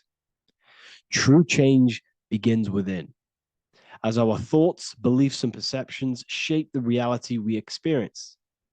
By shifting our mindset, we unlock the power to reshape our world and recreate the life we desire. This is the power of the mind, and this is the power that's been hidden from you. We're not taught these things in schools for a reason, because they don't want us all to be conscious creators. Instead, they feed you your beliefs. They feed you your thoughts through the music, through the entertainment, through the movies, through the news. They're controlling your thoughts with this information. They're installing beliefs and information into your mind. So you are producing their reality. But this is what we need to stop. We need to take control. We need to stop consuming their music, their movies, their information, their news, because all of this is contributing towards your reality. They have the collective consciousness at the tip of their fingers. They do not create the world. We create the world by believing their beliefs and their thoughts and installing their information into our minds. You see, it's mind over matter, and most people live in matter over their mind. Most people let matter, the external circumstances, dictate their mind, when it should be the other way around. It should be mind over matter. This is the mental plane. This is the astral. This is the etheric. This is the physical. The mind holds power over the emotions, over the imagination, over the physical, and over our spirit. It holds power over everything. It's mind over matter. It's the mental body that we must transmute and change. Most of us live in a chaotic state of mind, and this is what we must change. Turn chaos into order. So we need to be mind over matter. We need to install this belief into our subconscious. I, Harry B. Joseph, have created the ultimate esoteric school on the earth. As a member, you'll gain access to live mentoring calls twice a week, along with new lectures, books, and exclusive content released every week. Additionally, you'll have a full access to all my life-changing programs. If you're ready to transform your life and start your journey today with me, join Ethereal University. These are the campuses. We have the real lecture sections filled with lectures that you can watch. Manifestation Mastery, which teach you exactly how to reprogram your subconscious mind so you can live that reality. Sexual Alchemy, the path to empowerment of how you can transmute your sexual energy. the real library where you gain access to powerful esoteric books, PDFs, Symbols of Secrets, an amazing course. The course that allows you to see beyond the veil that has been pulled over your eyes, the language of symbolism that secretly rules the world. I teach you how to read symbolism. Esoteric Exchange, live calls. You get to rewatch all of the old live calls. Mindwave Hub, this is a place of binaural beats where you can listen to infinite amounts of binaural beats. So you can meditate to them. Meditation section, numerology, health section, and electromagnetism. This is a life-changing place. And if you are serious, we only accept serious about changing your life and studying the occult and esoteric, this is the place for you. I've been there. I've been on YouTube looking around for valuable information, trying to find good accounts, good channels. It's very hard. I had to go through years of trying to find good information on YouTube. But what I've done is, instead of you searching around everywhere for bits of information and connecting the dots, I've put it all into one big place. You get your binaural beats, you get all the programs you need to walk the path of enlightenment to transform your life. I will connect with you on the inside, and I hope this lesson, this lecture, you gained some information, you gained some power from it. Please like and comment, or don't. It's up to you. If you have any reviews, if you have any ideas of lectures that if you don't understand certain things, make sure to leave a comment and I can make a lecture about it. I can make a video about it for sure. I don't mind taking recommendations for videos. So I thank you all, people. Have an amazing day. What if I told you that the seasons don't just change the external world, they also change your internal world? They have a psychological and a spiritual effect on your consciousness. If you're new to esotericism, you may not really understand this. But if you have some deep understanding of as above, so below, you already know this. But today we're going to be explaining it in great detail. So tune in, take a pen and paper, maybe make some notes. So we have 4 seasons. The sun is the main source of life on the earth, and it changes the circumstances on the earth in 4 different ways. Of course, we have spring, summer, winter, and autumn. These are the 4 states of the earth due to the sun's cycle. Not only do they take place on the earth, they also take place on you, your body, your mind, your spirit, your consciousness. They change things internally and externally. The first thing we need to understand is that we have a dual nature. We have a mind, and in that mind, we have an internal self. That's what we call the spiritual self. It is the individual that exists within their own mind, within their own consciousness. It is the self that imagines, thinks, feels. That's the spiritual self. And internally, that self is the true self. When it's detached from the false identifications, of course, such as the ego. But the true self dwells within the mind, and that's the immortal self. That's the self that will never die, never perish, that will always be there, and it always has been there. The internal self. But on the other side of the mind, the outside of the mind, we have this, what we call our physical human body. This is our external physical body. So outside of us is a physical reality, but inside of us is a spiritual non-physical reality. Inside of us cannot be measured. Outside of us can be measured. So we have an internal world and an external world. I think this is the reason why the word individual has the word dual at the end. Dual meaning opposing or two. We have a dual nature. Inner world, in the mind, and a self out the mind. And the mind acts as some sort of doorway. It is a doorway into ourself. So in esotericism, this is what it's all about. It's about we work with the internal world. We try and figure out who we are from the inside out, not who we are outside of us. Because we realize that the external world is nothing but a crystallization of what's happening inside of us. Our lives are a result of every single thought that we thought in the past. So let's not get off track here. Let's carry on. As I was discussing the seasons, we have an internal world in the mind and a self outside the mind. And this is reflected even in the cycles of the heavens. This is how you know the universe is intelligently designed, and the law of correspondence corresponds with everything. The law of correspondence is as above, so below. It's not a Hermetic principle. It's not a Freemasonic principle. The law of correspondence, as above, so below, is just the law of life of the universe. It is in everything. So the daytime, the sun, this is external impressions, or expressions, should I say. We express ourselves outside the mind, in the outside world, in the material body, taking actions outside of us during this daytime. The sun represents outward expression. The daytime, this is when we wake up, we're conscious, we do things outside of our mind. But then the nighttime comes around and it becomes dark and the moon rules over the nighttime, and we return back to our internal world. We return back to the darkness. We return back to the internal self, the self in the mind. Really is fascinating. And this is as above, so below. This follows the correspondence. This follows the law. Although that the outside world has a cycle of day and night, so does our own mind have this cycle. As above, so below. As within, so without.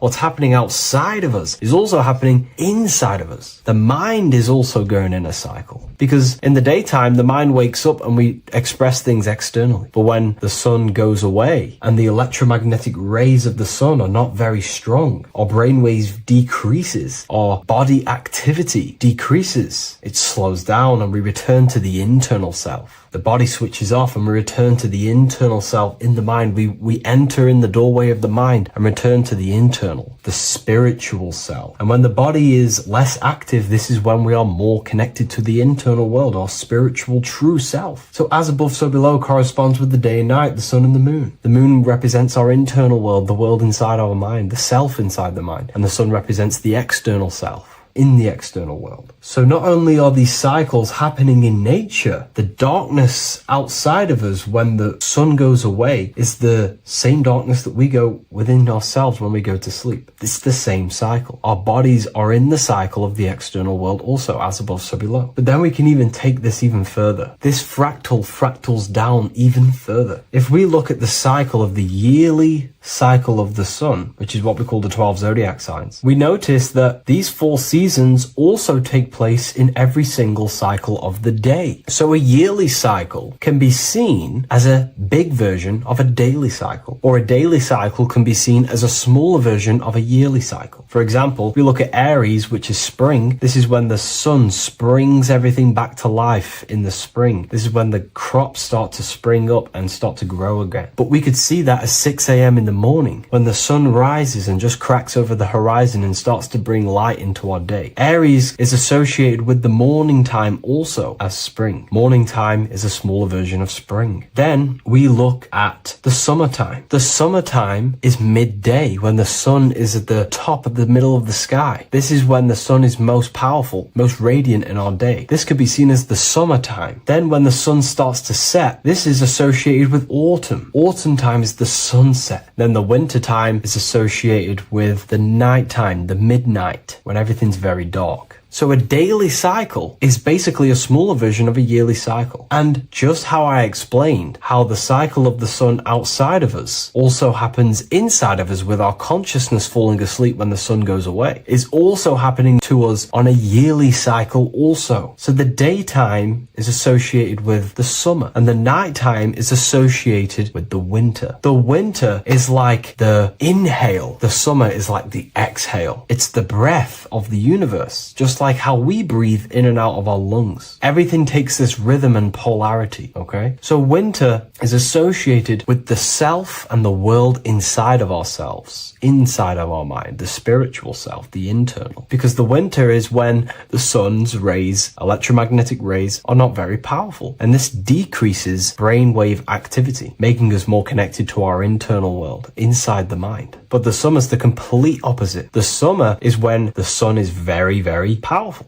And the sun's powerful electromagnetic rays increase brain activity, making us more actionable in the physical world outside of our mind, in the external world. So summer is the daytime and winter is a big version of the nighttime. Vice versa. Just like how in the winter, we're more in the house. We're inside buildings because it's very cold outside. Animals hibernate. They go inside. They go into little places. They collect all their food and prepare for the winter. They go inside. They go in darkness to hibernate. So does our consciousness, our spirit, the self inside of our mind. We can use these cycles to our advantage, to evolve spiritually, to connect and be more balanced. You know, I've mentioned a lot of this inside the university to my members, to the family inside of there. We discussed this. We had a great discussion about this. And, you know, the live calls we have are priceless. The conversations you can have with someone when they're awake, you never forget them. You always have deep, meaningful conversations. And we discussed this deeply, and we were going into some interesting things about how we can use these types of changes in the seasons for our spiritual growth. We even discussed about spring and autumn and how they're associated with the different spiritual bodies that we have. But anyways, let's not get off track. Lucid dreaming,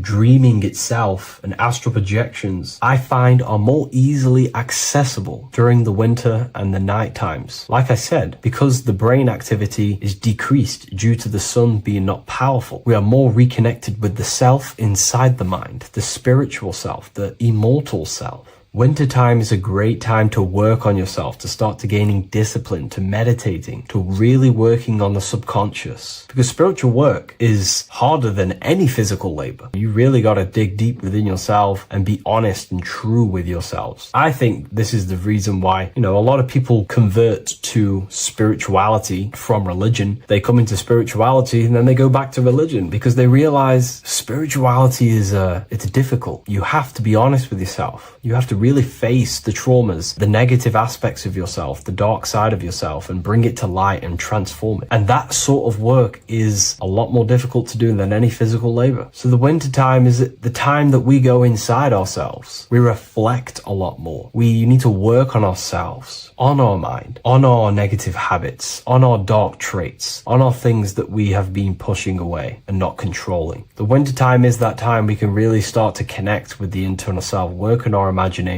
work on our mental willpower, work on all of these things like lucid dreaming, astral projections, and purifying ourselves, removing any mental barriers, any negative belief systems that may be subconsciously holding us back. It's easier to access the subconscious in the nighttime and in the winter, especially the winter. That's why I made this video, because we're in autumn now. We're transitioning into the winter. So I thought I'd share this with you all. And it's important to understand that you are a microcosm of God. Like I said, the law of correspondence associates with everything in the universe, people. Everything. And that's the best thing with the law of correspondence. And I've been using this for the past 3 to 4 years, right? The law of correspondence has determined and filtered out so many lies that was given to me, that's given to you, that's given to everyone in the world. The law of correspondence is like a filter. If someone gives you a piece of information, for example, gravity, and it does not apply with the law of correspondence, then you know it's a lie, because it's a universal thing. What happens inside of me also happens outside of me. What happens in my astral world happens in my material world, more than likely. As above, so below corresponds with everything. The same structure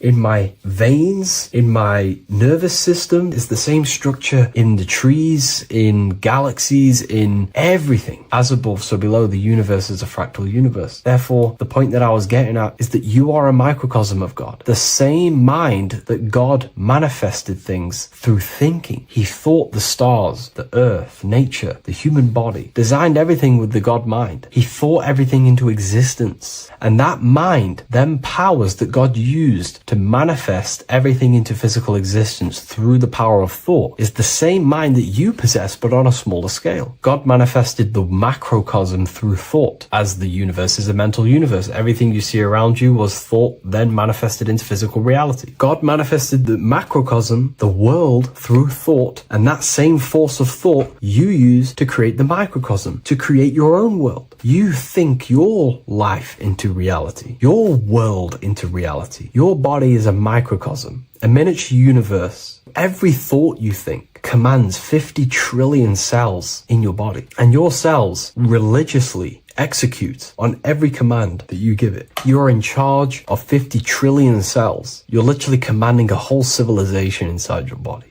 And this is how you are a reflection of the divine. The God mind created the macrocosm, the world, and you create your own world inside that world using the same power as thought. Very powerful. So everything that happens outside of you is also happening inside of you. The law of correspondence is the most important, the law that you could possibly learn, because it makes everything so clear for you in the universe. Makes life so clear. You see the reality for what it truly is. It's a reflection of the higher dimensions. Just like how reality right now is a reflection of what's happening inside of people's minds and consciousness. We can't blame the elites for all the negative things that's happening in reality, because all the negative things that's happening in reality is the negative things that's happening in people's minds. We need to take control of ourselves. So with that being said, thank you all, everyone. If you wish to read more, 90% of you watching this video have already got this book. I want to say thank you for your support. It means the world to me. It makes me research more and write more books. And the book of symbolism is coming very soon. So thank you, everyone. I'll leave a link in the description for the university, for the live calls, and for the book if you wish to join. Have an amazing day. What if dreams aren't random at all, but messages from a deeper part of yourself trying to show you things? In this video, you're going to learn exactly what dreams are from an esoteric view, how to control dreams, and how to dream more frequently. Dreams are not nonsense. They are expressions of the subconscious mind. In the daytime, we're using our conscious mind, what we are aware of. This represents the daytime, the sun, the external world. We're operating in the external, outside the body in the day. But when we go to sleep, we return inward. Everything does this breath. We breathe in through the nose and out through the nose. Everything does this in and out process in the universe. We live, we die every single day. We wake up, we express things in the external. Then at nighttime, we return back to darkness, back to the internal. This is the breath of the universe. We have summer, we have winter. This is the breath of the sun and the seasons with the earth. You have an internal world and an external world. External is physical, the internal is spiritual. Like I said, when we go to sleep, we are returning back to the internal world of your own consciousness and subconscious mind. Your subconscious mind holds everything about you, your memories, your traumas, everything you've ever learnt, your language, your name, your job. Everything you identify with is stored within this vast network of the subconscious mind. It is your own personal consciousness.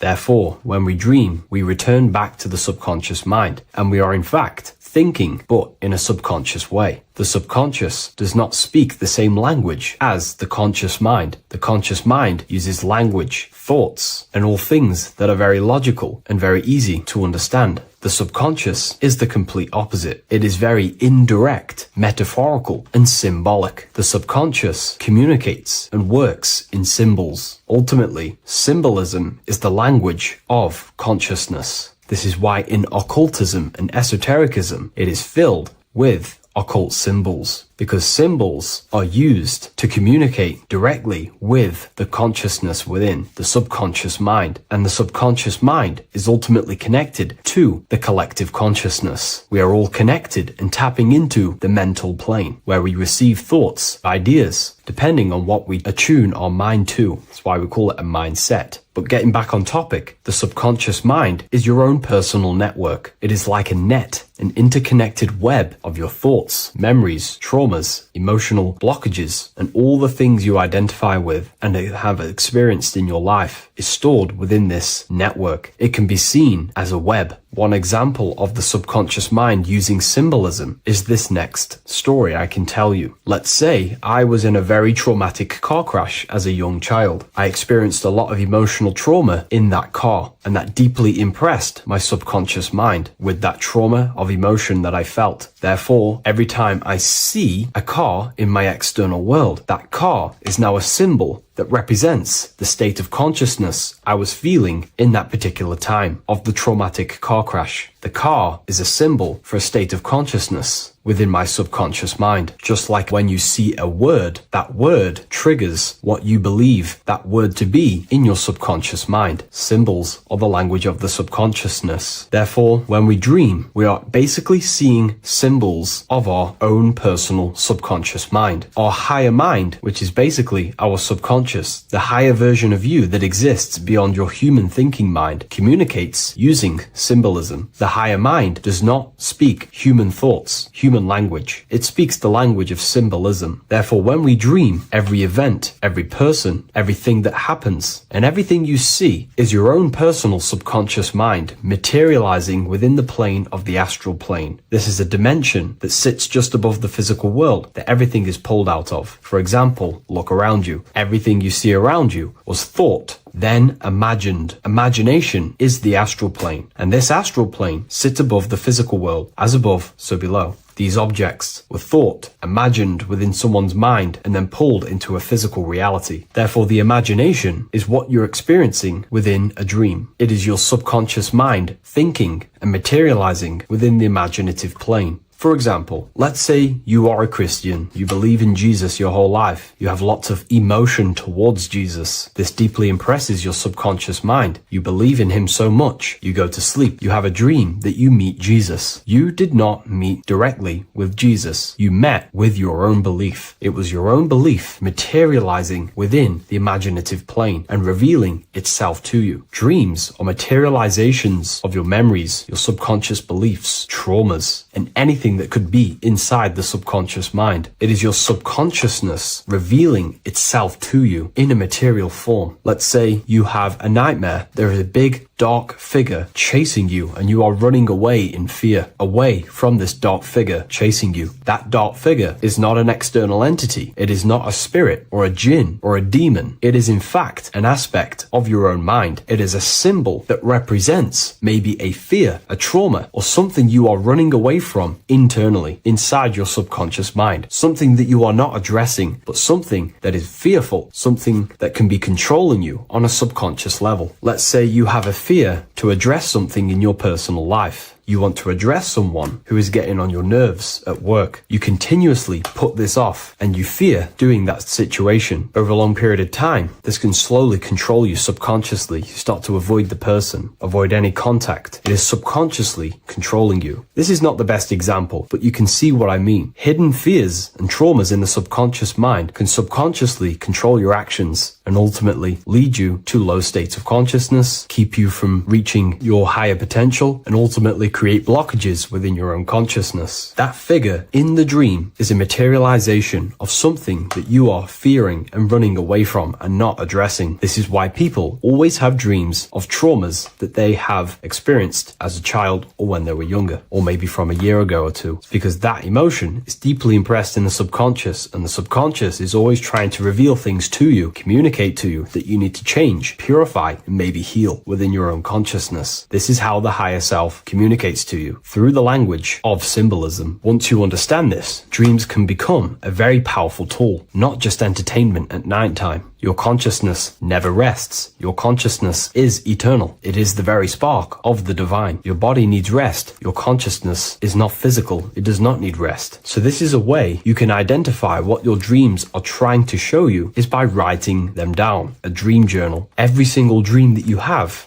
a book placed near your bed. Every time you wake up, first thing you should do is pick up the book and write every single detail that you can remember about the dream. The people that you met are all symbols or aspects of yourself. Maybe it is a friend you saw in your dream. That friend represents a state of consciousness that is within you and is trying to reveal something to you. It's about making the subconscious into the conscious, to become conscious of the unknown. Write down every detail, everything you saw, every event that played out, even the details of the clothes that they were wearing. Everything is symbolic within dreams. Write everything down and then analyze the dream. Don't analyze it from a logical mind. Analyze it with the right hemisphere of the brain, which allows you to see metaphors, read between the line. Try and gain the message that it's trying to show you. What does this overall mean to you? And what could this reveal about aspects of yourself that you need to heal or maybe take action in your life and world? Because your higher self is always guiding you towards awakening and fulfilling your mission in the manifested physical world. Dreams speak in symbols, not logic. logic. Ask about your dreams. What is this trying to tell me? Don't take things literally. Look for an emotional tone and symbolic resonance. With practice, you'll begin to understand the personal language of your subconscious mind. Now that you understand that, again, please leave a like or a comment on this video. This is now a technique for lucid dreaming and dreaming more often. This is not going to happen overnight. This is not an easy method. It simply takes practice and dedication. Every morning, choose 3 time slots. For me, I choose 4:30, 5 a.m. and 6 a.m. 3 alarms that are going to go off at these 3 times, half an hour apart from each other. Each time you wake up, stay awake for 5 to 10 minutes. Turn off the alarm. Try and keep your conscious mind awake, but drift back into sleep. There's no other better way for me to explain that. It's very difficult, but try and keep the mind awake, but the body falling back asleep. More than likely, you will drift off back to sleep. Then the next alarm will go off half an hour after. This will wake you up again, guaranteed. You will probably drift back to sleep by repeating this process. After the 3 alarms go off, each one of them times, you're either going to have a dream or a lucid dream, but definitely you will have a dream. And if it doesn't work one time, keep trying it. I've been using this method for a very long time, and I can tell you 70-80% of the time it triggers a dream, and a very vivid dream. And it's ideal for lucid dreaming because keeping the conscious mind awake while letting the body fall asleep, you can become conscious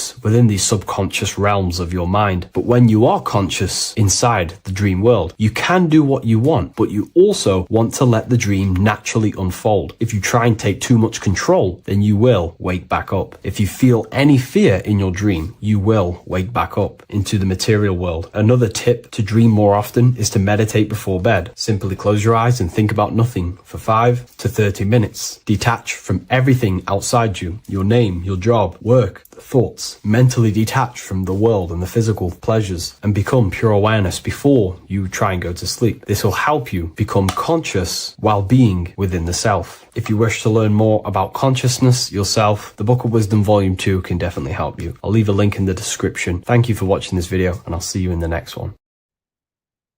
You don't just have a physical body.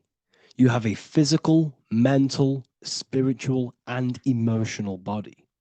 Each one of these aspects are a body of its own. Body does not just refer to a physical substance.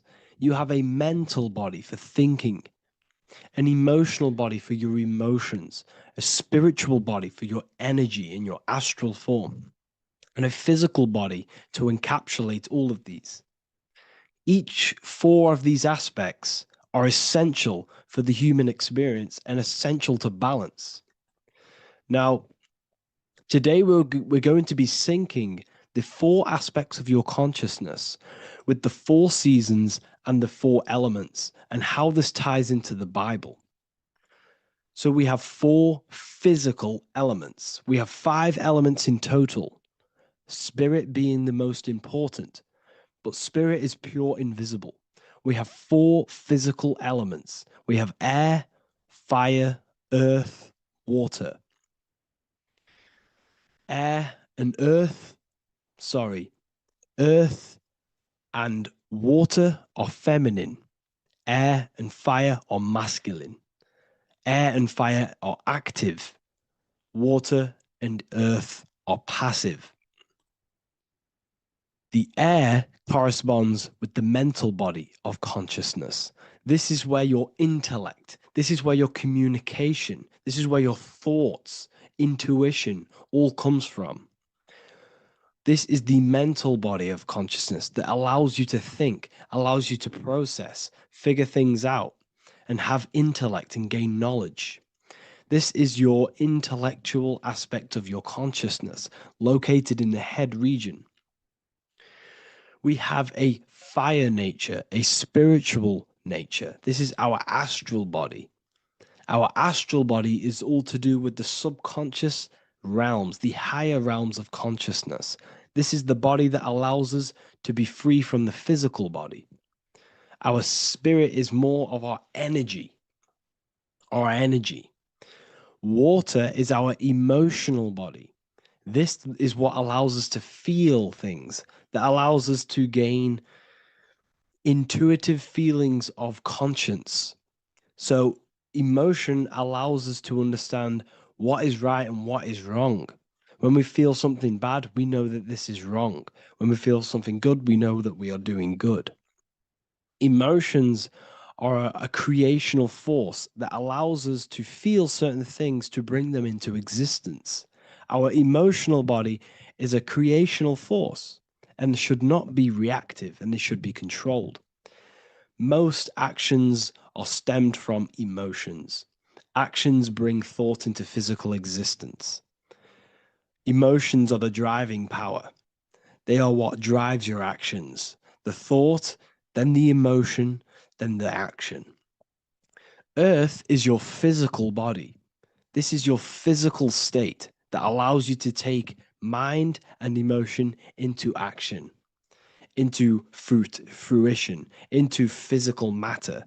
This is what your physical body allows your consciousness, your soul, to interact with the physical world and bring things into physical existence.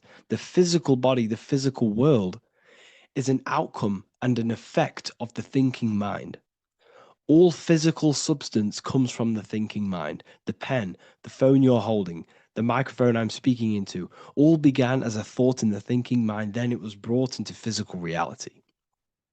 Earth is the most dense. So it goes in this order: body, emotions, spirit, mind. The higher you go up, the more lucid and fluidic it becomes. The lower you go down, the more dense and dull it becomes. Air is the mind, fire is the spirit, water is the emotion, earth is the physical body. So this is why you are a microcosm. You have these four things within you.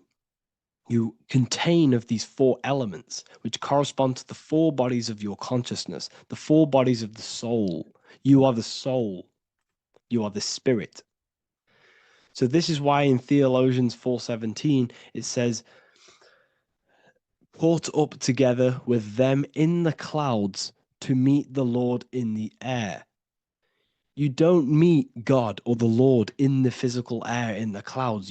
This is clearly a parable. A human being cannot go up to the clouds and meet a mystical man in the clouds.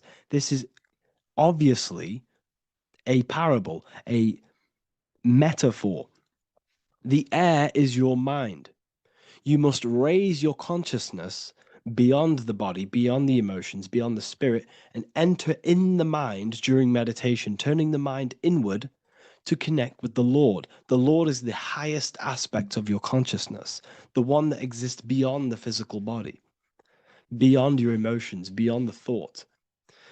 So you meet the Lord in the air, in the mind. The mind represents the air. This is why in America there's a saying called an airhead. You're an airhead. This means that you are stupid, or you don't think, or you have nothing in your mind. You have nothing in your head. When someone's very stupid, you call them an airhead, because air represents the mind. The air is elevated. The air is invisible. The mind is totally invisible to the human eyes. It is a metaphysical substance. In fact, it's not a substance at all. It's so fluidic. It's everywhere. The mind can be everywhere at all times. It can be anything. Nothing is impossible within the mind. Now, this is synced with the four seasons. The four seasons represent the four aspects of human consciousness, the four bodies of your consciousness, the four bodies of your soul. The sun is your soul, okay? And the sun travels around four seasons. Summer, when the sun is the most hottest point.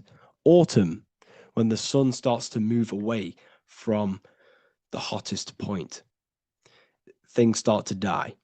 Then it goes to winter. This is when everything dies. This is when things enter in within itself. This is when darkness occurs.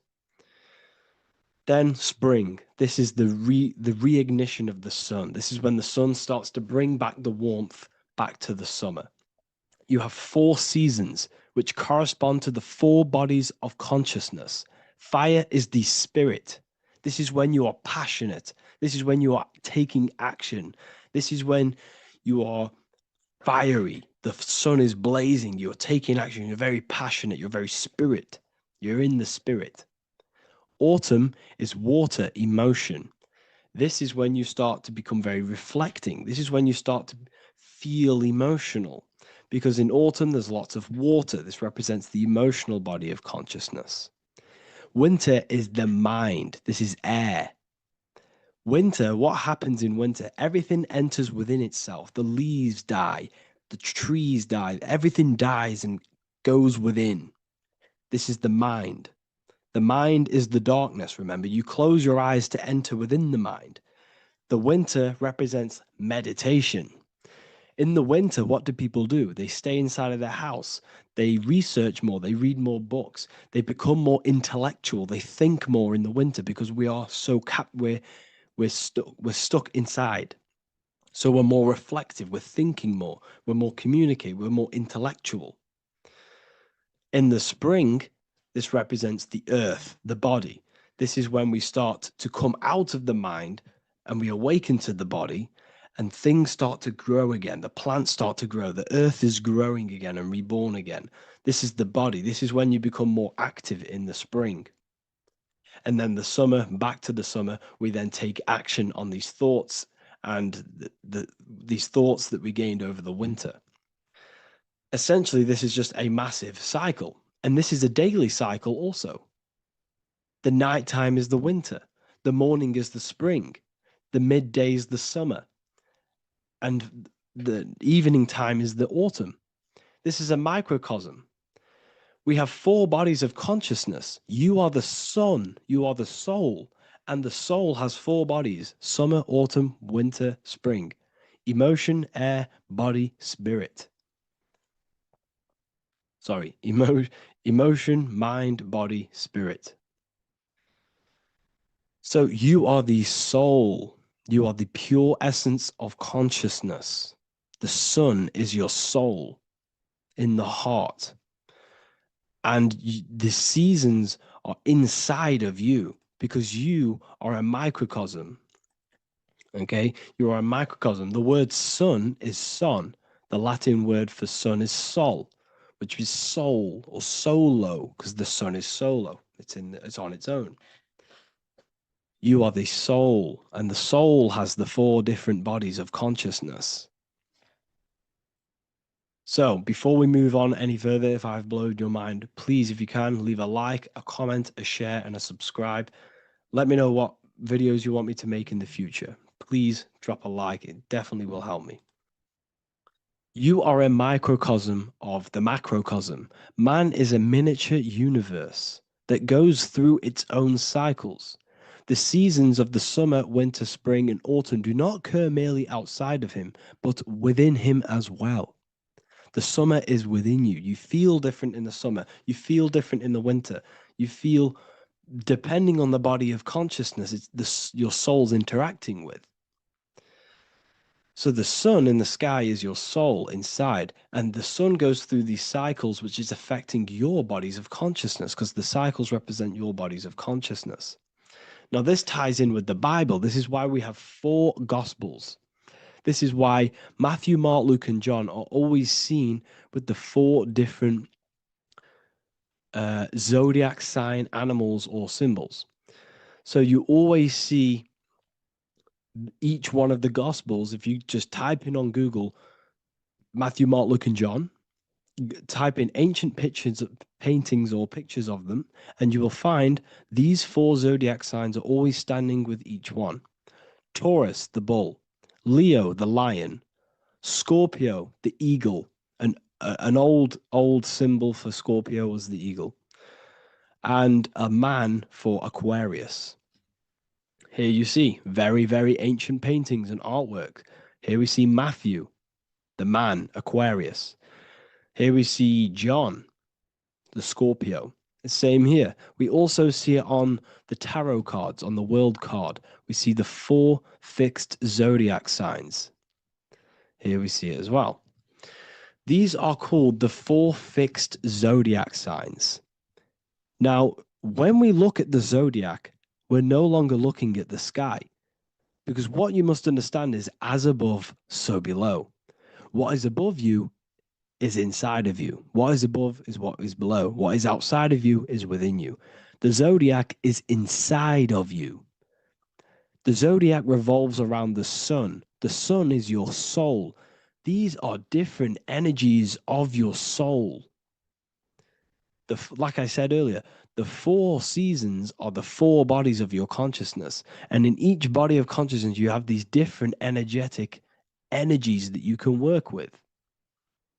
Okay, so this is the true astrology. This is the true astrology, the internal esoteric astrology. You can't find much information on this at all. Very hard to find. So what we're looking at are the 4 bodies of consciousness. Obviously, when you look in the middle of each, when we look in the middle of each season, spring, the middle of spring is Taurus. The middle of winter is Aquarius. The middle of autumn is Scorpio. The middle of summer is Leo. These 4 signs are known as the 4 fixed signs.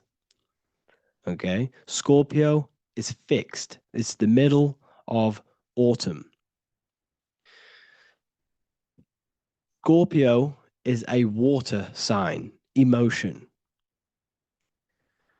Aquarius is the air sign, the mind. Taurus is an earth sign, the body. Leo is a fire sign, the spirit. This is why we see Matthew, Mark, Luke, and John with the 4 fixed signs of the zodiac, which represent the 4 bodies of consciousness. Leo, the spirit, fire. Luke, Taurus, earth, body. Matthew, Aquarius, air, mind. John, Scorpio, water, emotion. Each gospel is depicting Jesus and showing Jesus in each gospel. Each one of these gospels is showing and depicting Jesus according to the different body of consciousness. In John, this is when Jesus starts to turn water into wine. Water is emotion. Wine is transmuted emotion. This is when he does miracles with his emotions, water into wine. Aquarius, which is Matthew, air, the mind. Inside of the Gospel of Matthew, this depicts Jesus as an intellectual person, a person who's communicating and using his mind, his mental body a lot inside of the Gospel of Matthew. Go and read it, and you will see this.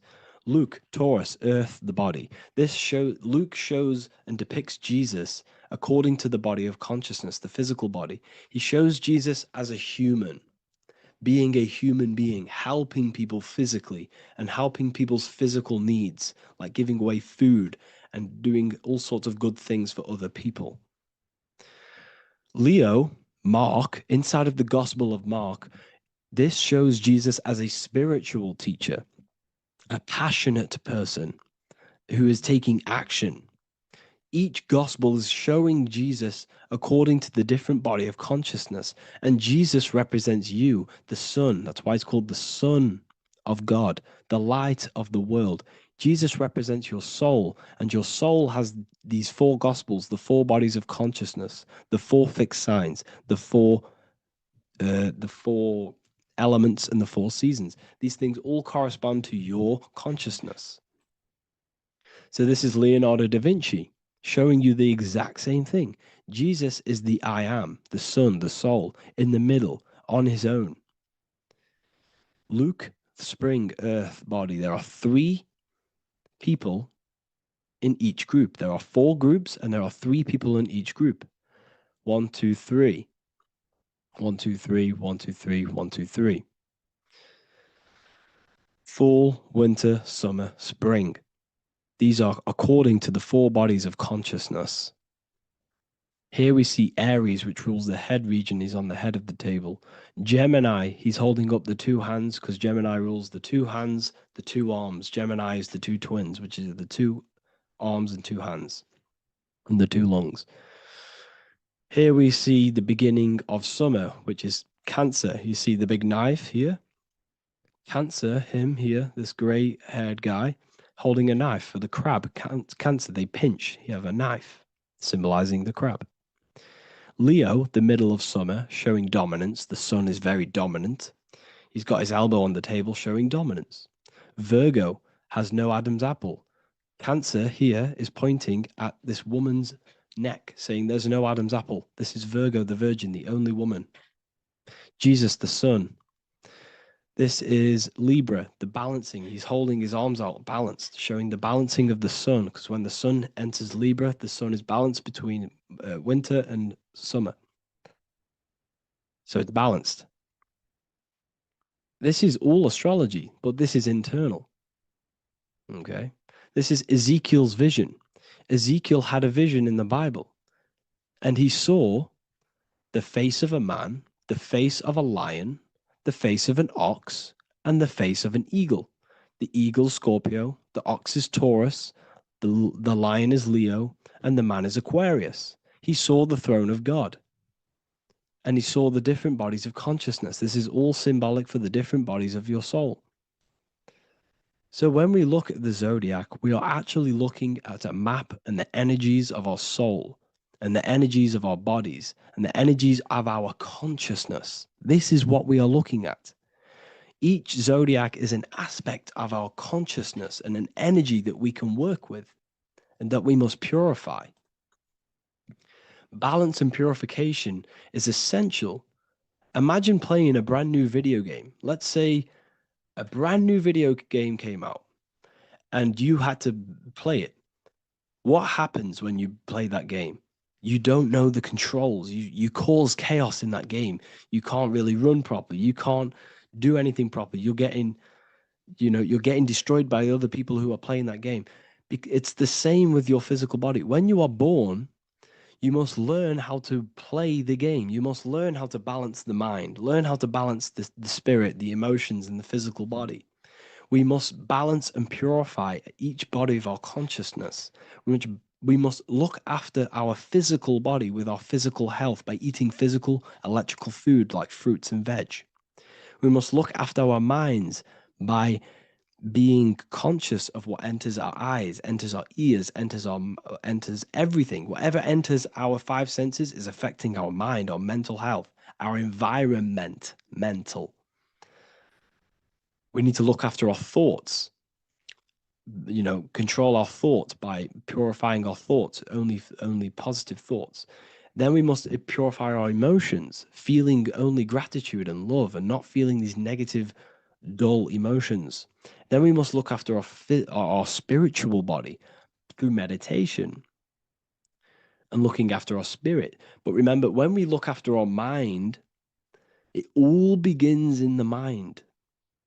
Each body of consciousness is interlocked with the other. If you have if you have an unhealthy body, you have an unhealthy mind, spirit, and emotions. If you have an unhealthy mind, you have an unhealthy body, spirit, and emotions. If you have an unhealthy emotions, you have an unhealthy spirit, mind, and physical body. They're all interlocked. You must balance each one of them. Look after your physical body, look after your thoughts, look after your emotions, look after your spirit. But remember, the mind is the most powerful one. It's mind over matter. Once we look after the mind, because once we start to control our minds and control every thought we think, this will then turn into discipline in our physical body. Because once we learn how to discipline the mind, we learn how to discipline what we eat, we learn how to discipline what we feel, we learn how to discipline our spirit. This is all interlocked, but work on the mind first. Work on the mind first. All of this knowledge is inside of the brand new Book of Wisdom, Volume 2. This is a revolution of human consciousness.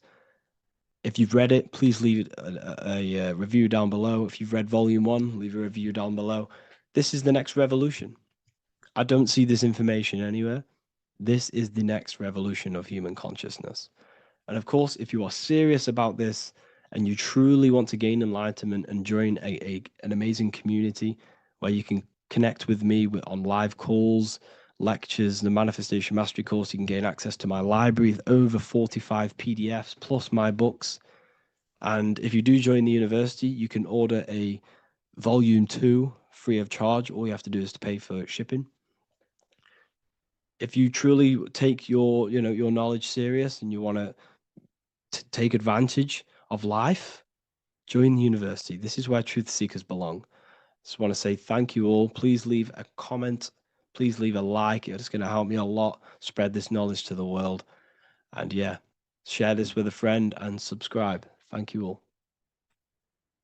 What if I told you the devil is closer than you think, and it's not actually a real person, force, or spiritual entity outside of you, but a being and an aspect of your own mind and psyche? In this video, you will learn exactly what the devil is and the true esoteric meaning of the devil. The first thing we need to understand is that the universe is a mental universe. Look around you. Every action, every building, everything you see around you was begun first as thought in the mind, then manifested. We use the mind to build and shape our reality. The universe, the world, only exists inside of our mind. Therefore, God and the devil exist inside of our own psyche. So first of all, the devil is not a literal being, but a symbol of the lower self. It represents the unmastered, ego-driven part of the human mind, a symbol of destructive thoughts, emotions, behaviors, lives in realms of chaos, fear, hatred, lust, and ignorance. This is why we see the devil as red, because red is the lowest vibrational color on the color spectrum. It also corresponds with the root chakra, which is all to do with survival instincts. Red represents chaotic and intense emotions like hatred and anger. When we are angry, our face turns red. The devil represents our animalistic fundamental needs, our instinctual needs, our survival state of consciousness. We have a survival state of consciousness and a godly state of consciousness. Our godly state of consciousness is creating, not just experiencing in the animal state, but consciously creating reality. This is why we see the devil with a goat head, an animalistic head, and the head is where the brain is. The animal head represents living off instinct, the part of our mind that lives on urges, impulses, and instincts, eating, sex, power, ego-driven actions, and ego-driven thoughts. Animals are only aware of themselves. Animals live on instinct. They have no ability to consciously create like humans. This is our lower desires for the material world. That's not to say the material world is evil. However, when our consciousness is only seeking material things, this leads us down a path of self-destruction, because nothing material can ever satisfy our soul. Everything material is temporary. Therefore, the devil represents the part of us that seeks only material desires, only material fulfillment, the ways of thinking where we only think about ourselves and ego-driven thoughts. It also represents the unchecked, unconscious self, where we have no mastery over our thoughts, over our emotional impulses, and no mastery over our actions. We are living in instinct and impulsive states, which causes chaos, selflessness, destruction, and keeps us bound to our lower material 3D state of consciousness. It's important to recognize that the word devil was never present in the earliest Gospels. Instead, what was mentioned was a spirit of evil. This distinction is crucial because it underscores that the idea of the devil, as popularly conceived, does not actually exist as an independent entity. Rather, it is a personification of the lower aspects of the human mind, a facet of our own consciousness. The term spirit of evil was not meant to denote a specific deity or being, but rather any force of negativity, whether it manifests as a destructive thought, emotion, or action. A spirit is a force, an energy, and we have three forces that create our reality: thoughts, emotions, and actions. We have full control over these three aspects, which transform and mold reality. A destructive thought, a destructive emotion, a destructive action is a spirit of evil, and it originates from the darker aspects of the human psyche. So now, because we're on the topic of the devil, we have to look at the pentagram, which is obviously connected to the devil heavily. The upright pentagram represents spirit, air, water, earth, fire. Upright, which represents spirit, the most important element on top of the earthly elements, showing spiritual principles over material principles. As spiritual beings as we are, we have to put our spirit first, our higher self first, and material things second. Why? Because material things never satisfy us long term. Seeking material fulfillment will leave us feeling unfulfilled in the long run and very unhappy, and we can lose ourselves in illusions. We have to put our spiritual principles first, seeking wisdom, knowledge, connection to the divine, and connection to our higher self. itself is what gives us true fulfillment in our hearts and souls. But when we see this pentagram inverted, we now have spirit on the very bottom, which now represents earthly principles